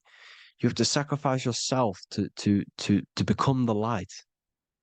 However, if you want quick, instant gains in the physical world, you can sacrifice something else to communicate with these spirits, because these demonic energies feed off demonic energy, your demonic energy. So these dark occultists will give away babies, they'll sacrifice, torture babies so that they gain, so that they can communicate with these spirits for physical exchange. Yes, you can do this. These powerful spirits, these powerful demons can give you powers. They can give you certain things. And this is what they are doing. They're summoning and attracting these demonic energy. This is why, trafficking is one of the most, Balenciaga. Baal is the demonic energy in the astral plane, which requires child sacrifice for his presence. Balenciaga, and they were trafficking children. They were trafficking, killing them, and offering them to the spirits. This is what they are doing. Balenciaga. It's in the name. Here you see, you can see here a stick man with two horns. The goat, obviously, it's all the same deity. Baal, the goat. Moloch, here's Moloch, the owl, the Egyptian owl, because it comes from the owl of Moloch, which is Baal, which is Satan, all the same demonic energy. And it's on the dollar bill, a tiny dollar bill, tiny, on the $1 bill. All the same thing. Bohemian Grove, they worship the big owl, Moloch. It's all the same thing. It's all one big demonic energy which has been summoning in the astral plane. And it's trying to take over Earth, the physical plane. That's what it's doing. So I hope you all gained a deeper understanding of the astral plane and what's actually going on in the world. Please leave a comment if you can to help the algorithm. Drop a like if you like this content. And hope you all learned something today. And God bless you all. Thank you all. Revival of Wisdom. Today we're going to be breaking down Saturn worship and how the occult are linked in with Saturn. Okay, so first of all, let's start with the celebrities. All these celebrities are doing 666. Okay, covering the one eye, which also symbolizes the all-seeing eye, which is another occult symbol. But we're focusing on the 666, the 6 with the 3 fingers. Also, we have CERN with the 666 within their logo. Also Disney, okay, as you can see here, 666 within their logo. Pepsi, Coca-Cola, and even Cadbury's. Monster Energy with the 666 in Hebrew numerals. Unleash the beast. So what is 666 to do with Saturn? Because on Saturn, there is on their north pole of Saturn, there is a 6-sided hexagon, okay? So Saturday is named after Saturn Day, the 6th planet. It is also the 6th day of the week, and has a 6-sided polygon on its north pole, 666. Not only that, when you create a star out of the hexagon, you will create a 6-pointed star, okay? With 6 triangles within the star, and a 6-sided hexagon, which all adds up to 666. Okay, so this is why all these symbols contain 666. So why do they worship 666? Saturn. Because Saturn is the god of time and death. Okay, and order and lessons. Okay, Saturn is a very cold and dry being. That is the 6th planet from the sun. Okay, Saturn represents the winter, which symbolizes death, okay, because all nature dies within winter because the sun's not there. So it represents darkness and death. It rules the zodiac sign of Capricorn, okay? So, in the celestial cycle, Saturn is always opposite the sun. So it's the opposite of the sun. So they're worshipping this energy which is death-like, okay? This god which is death and does not bring life, okay? Also is the god of time, okay? Also in the Roman and in Greek it's called Chronos, okay, which is just a translation for time. It's also known as the Father Time, aka the Grim Reaper, okay? the Grim Reaper. Keep that in mind. We'll come back to this. Here are some more logos for the Saturn. Okay, NAG, Internet, Wi-Fi. Okay, all these occult logos all worship Saturn. They are a satanic occult. They worship this death god, this evil god. Okay, this is where the cube now comes in. Okay, because what colour is associated with Saturn? It's black, because it's the absence of light. It's opposite the sun. So black is the colour associated with Saturn.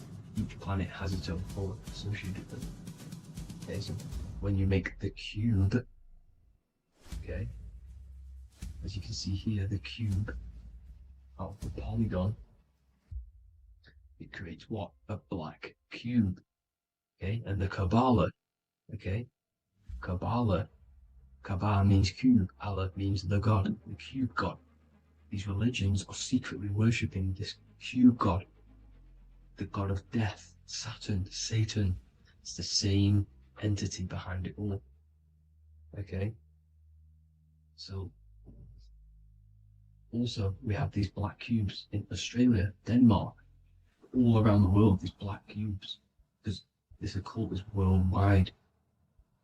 It's Saturn, Satan taking over this realm.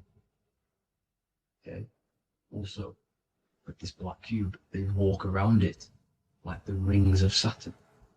It's around the black cube of Saturn with the rings. They walk around in circles. What are circles? Cycles. What is a cycle? Time. The time god. This is why it has a ring around it, because it represents time, cycles. Okay? And this is another depiction of Saturn, always depicted with this Reaper staff. Okay? Keep in mind this staff, just like we associated with, aka the Grim Reaper. The Grim Reaper also wears a black robe, representing Saturn with the same staff. Can you see it? This is where it comes in. Okay? The same thing, look, the same staff with the black robe. Black representing Saturn, the god of death. Okay, the Grim Reaper, Satan. Okay. Also, when you graduate from university, what do? You wear a cube on your head, a black cube with a black robe. This is Saturn worship. See, this is how Saturn, Satan, has tricked the world into worshipping him, not God, the sun, which represents God. So what is a corona? Because a corona is a crown, a circle, okay? A set of concentric circles of light seen around a luminous body. So Saturn. So this is why they used to worship Saturn by wearing crowns in ancient days. And we still do to this day. The king or queen has a crown, a corona. Also, corona, the drink. Corona adds up to 666, just like Saturn is 666. But like you see in the corona, you see the staff. You see this staff, just like the staff of Saturn, the Saturn god, like the Grim Reaper, with the black robe and the staff, just like the Saturn god. What is the Grim Reaper? It's a killer. It represents death, just like Saturn, the god of death and time. So all these occults and secret societies all worship the 666 god, which is Saturn, Satan. All of our energy is being put into Saturn. Okay, and Saturn, Satan, is harnessing all of this energy. So gradually, this is what the mark of the beast is. Like it says in the Bible, the mark of the beast, or the name of the beast. Here is wisdom. Let it know that you have to understand and count the number of the beast, for it is 6. It is the number 6 of a man, and is 600, 3 score is 6, 666. So this is what the mark of the beast is. They are going to eventually put brain chips, just like Neuralink, which is what Elon Musk is pushing. Okay, so this chip is the mark of the beast, and it's going to be implanted to our hands or brains. Okay, and they will manipulate our consciousness, and it will manipulate our DNA, and it will directly connect us to AI, and AI is linked in with Satan, as the demons and the people who rule this world are in love with AI. They want to connect humans to AI. And this will control our consciousness completely and give all of our energy back to Satan, this deity that they all worship. Just like when you get married, you wear a wedding ring, the rings of Saturn, over the finger, which represents the sun. So you're basically seeing Saturn over the sun. The sun is the son of God. It represents the sun, represents God. So you're putting Saturn over the sun. So thank you guys all for tuning in. I'm going to leave you guys here. Please leave a like, comment some topics that you want me to talk about. And please subscribe for more amazing content. God bless.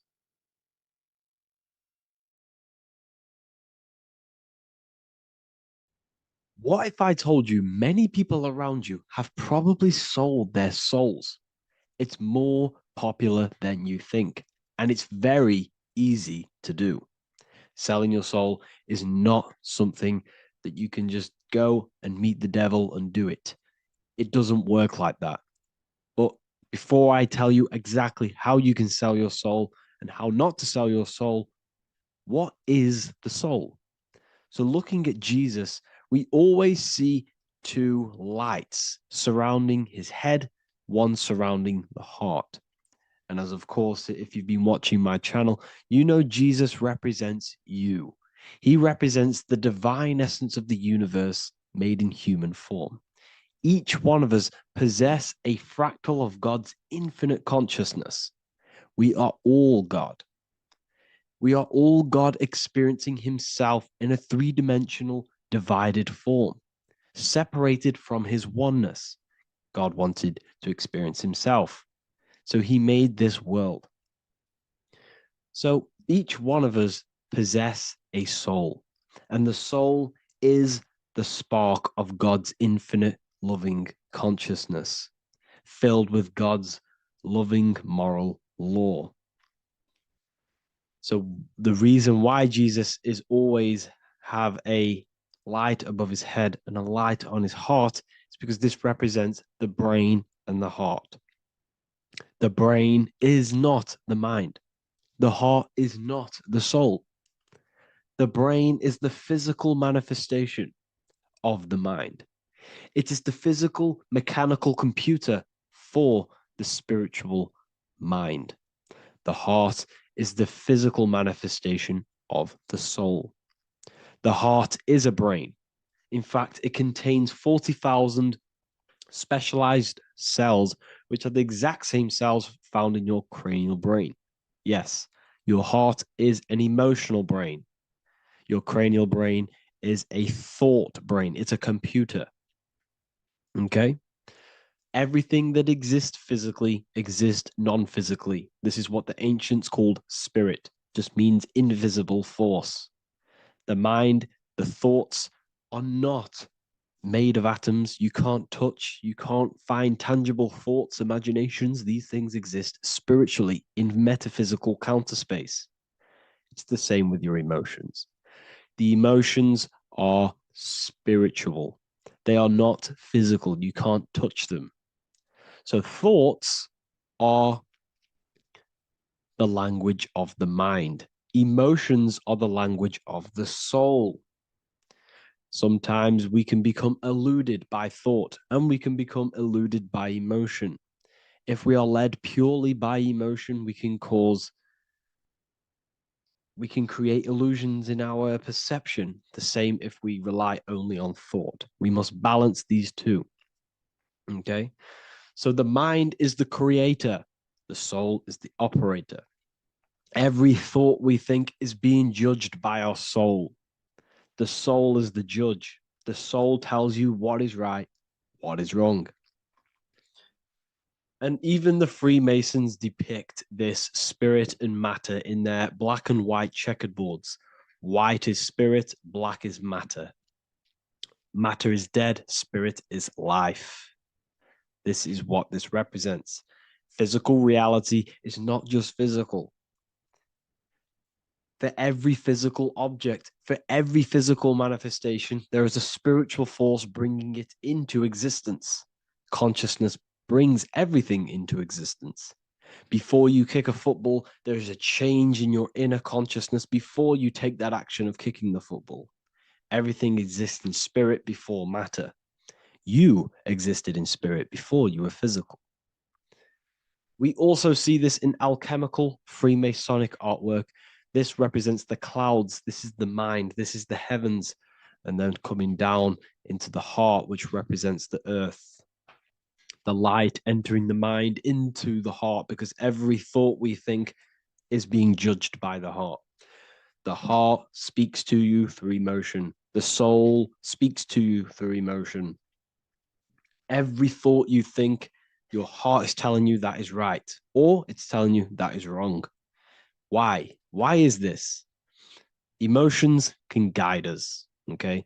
Emotions are the language of our soul. Our soul guides us to our soul purpose. Each one of us contains a purpose in this physical life. There is a reason you are alive. There is a reason why you came from spirit into a material reality. Your jealousy reveals where you need to be in life.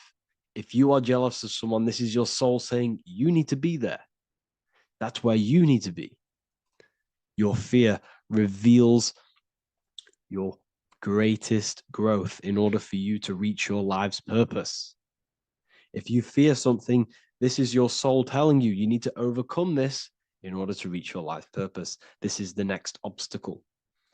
The soul, your life purpose is not found in your passion. It's found on the other side of your greatest fear. The soul's always seeking, it's always seeking truth. It's always seeking to expand, to learn. The soul must go through pain in order to overcome, in order to grow. That's why we are here, to grow and expand and create.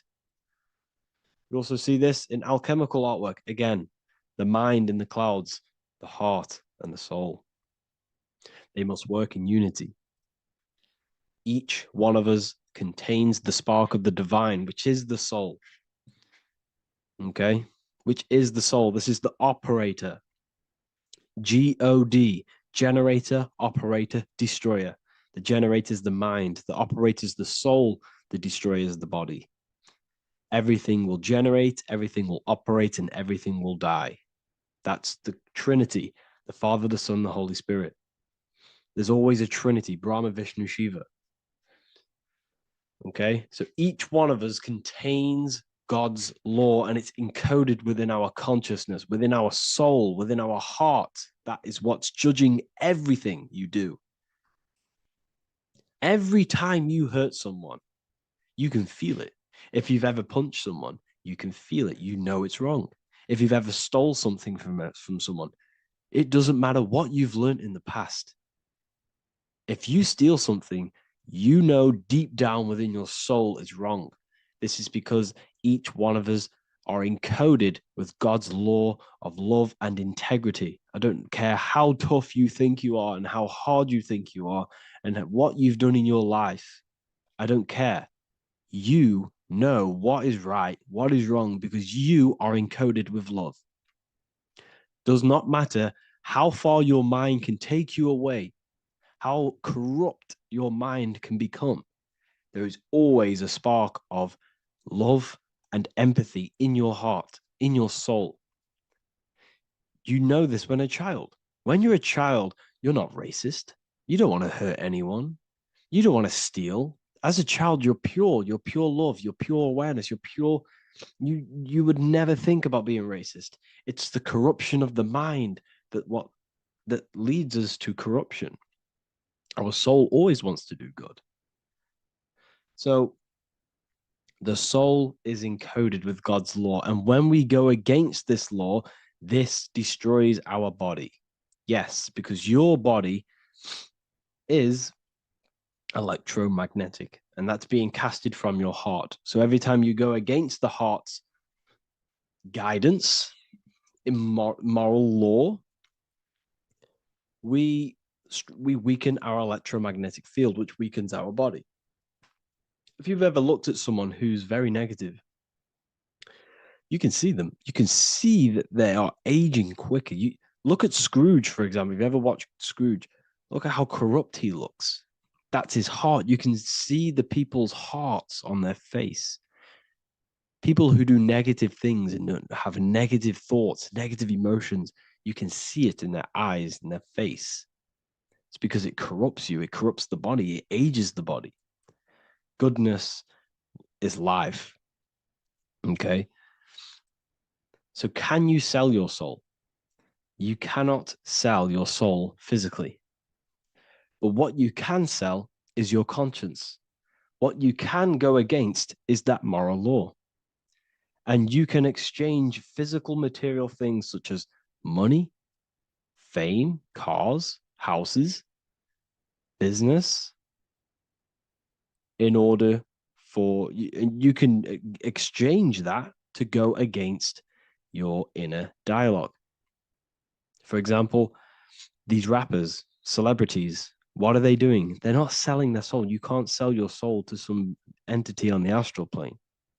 But what you can do, you can take money to say, I'm going to go against my heart. I'm going to go against my inner moral law. I'm going to take that money and I'm going to do something wrong. It's basically going against your soul. It's selling your soul's guidance of moral law. That's what selling your soul is. And that's what these rappers are doing. That's why they're so sad. You know, this is why all these rappers are on drugs, doing all sorts of things to escape, to short-term escape what they've done. They're going against their inner guidance for money. And yes, short-term pleasure may be happy for now, but in the long run, it will leave you feeling voidless because nothing material can ever satisfy your soul. Nothing. You could gain £1 million tomorrow, guaranteed within 2 weeks, you'll be back to the exact same position mentally, emotionally as before, because nothing physical can ever satisfy you. Guaranteed, if you received $1 million yes, if you received $1 million now, in a week's time, you'd be hunting for the next million because it does not satisfy you. There's a reason why these billionaires don't stop working, because they're so addicted to earning and earning and earning. It doesn't satisfy you. The only way you can satisfy yourself is through Christ consciousness, is through self-love, is through loving thyself, knowing thyself, and becoming balanced internally in consciousness instead of seeking external validation through material things, which end up leaving you feeling voidless, empty inside, and sad and depressed and anxiety. Everyone's looking outside of themselves for validation, when true validation comes from within. True satisfaction, true happiness comes from within, reaching Christ. Christ is a state of being, a state of consciousness that we must cultivate within ourselves so we can live a happy, balanced life. You can have all these material things when you're satisfied inside, but don't rely on them. Me, I enjoy material things, but I don't desire them. I don't chase them. I don't rely on them for happiness, for validation. You can have big cars. You could have your favorite watches. You could have Lamborghinis. Yes, it's fun, but don't let it give you your happiness. As long as you're happy on the inside, it's okay to have these things. You should seek balance with your inner world and outer world. Okay, so this is what they are doing. Rappers, celebrities, actors, Hollywood. This is what they've done. They've exchanged their inner integrity, their inner law, their inner moral compass for exchange for material wealth, fame, money, and cars. That's what they've done. And power. It corrupts you. They slowly corrupt you. So yes, you cannot sell your soul. And if you wish to learn more, I'll see you inside Ethereal University with my community, where we are learning every day to master ourselves, to expand our consciousness. If you want to lucid dream, astral project, master yourself, create the desired reality you want, learn about human consciousness and your full potential, then Ethereal University is for you, and I'll see you inside. The link will be in the description. Thank you for watching.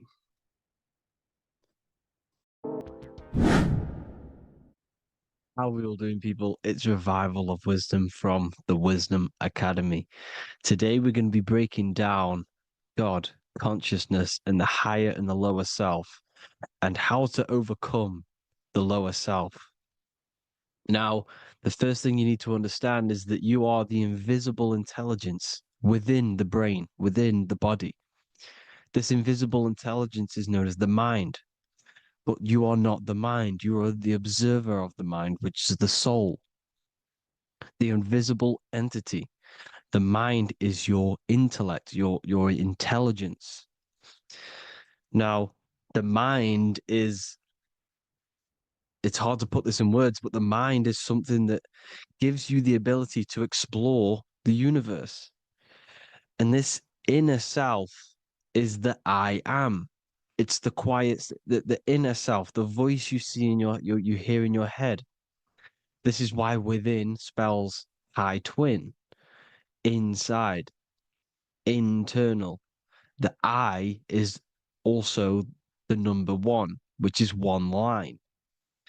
Because the one and only, is the inner self, which is the I am. This is why you say, my name is Harry. You are not Harry, you are the I, the inner self, the intelligence. Okay, this is why Jesus in French is I am. You look with the two eyes and you see with the inner eye. I and I, the same thing. Okay, because the I inside is what gives you the perception of what you're looking at. So when someone's trying to explain something and then you catch on saying, I see now, it's because you're seeing with your inner eye, the one that gives you perception, gives you intelligence, gives you the ability to understand things. This is the internal eye, the invisible self, which the physical body is nowhere near as complicated as this inner self. It's in infinite potential, God, God, generator, operator, destroyer, soul, mind, and body, Brahma, Vishnu, Shiva, the Father, the Holy Spirit, and the Son. They're all, the reason why you see God is always a triad is because it represents yourself. Your invisible intelligence is God. Me and you are the same invisible intelligence. We are the invisible intelligence experiencing the program being ran by the central nervous system and the brain. I always say this in my videos, but I have to, in order for you to understand the things that I'm going to say later on in the video, you need to understand this concept, is that you are the consciousness experiencing the nervous system, the tree of knowledge of good and evil, which is you here. You would be in this invisible intelligence right here in the center of the brain. Now, this is why the ancient Christians show God is in the brain. This is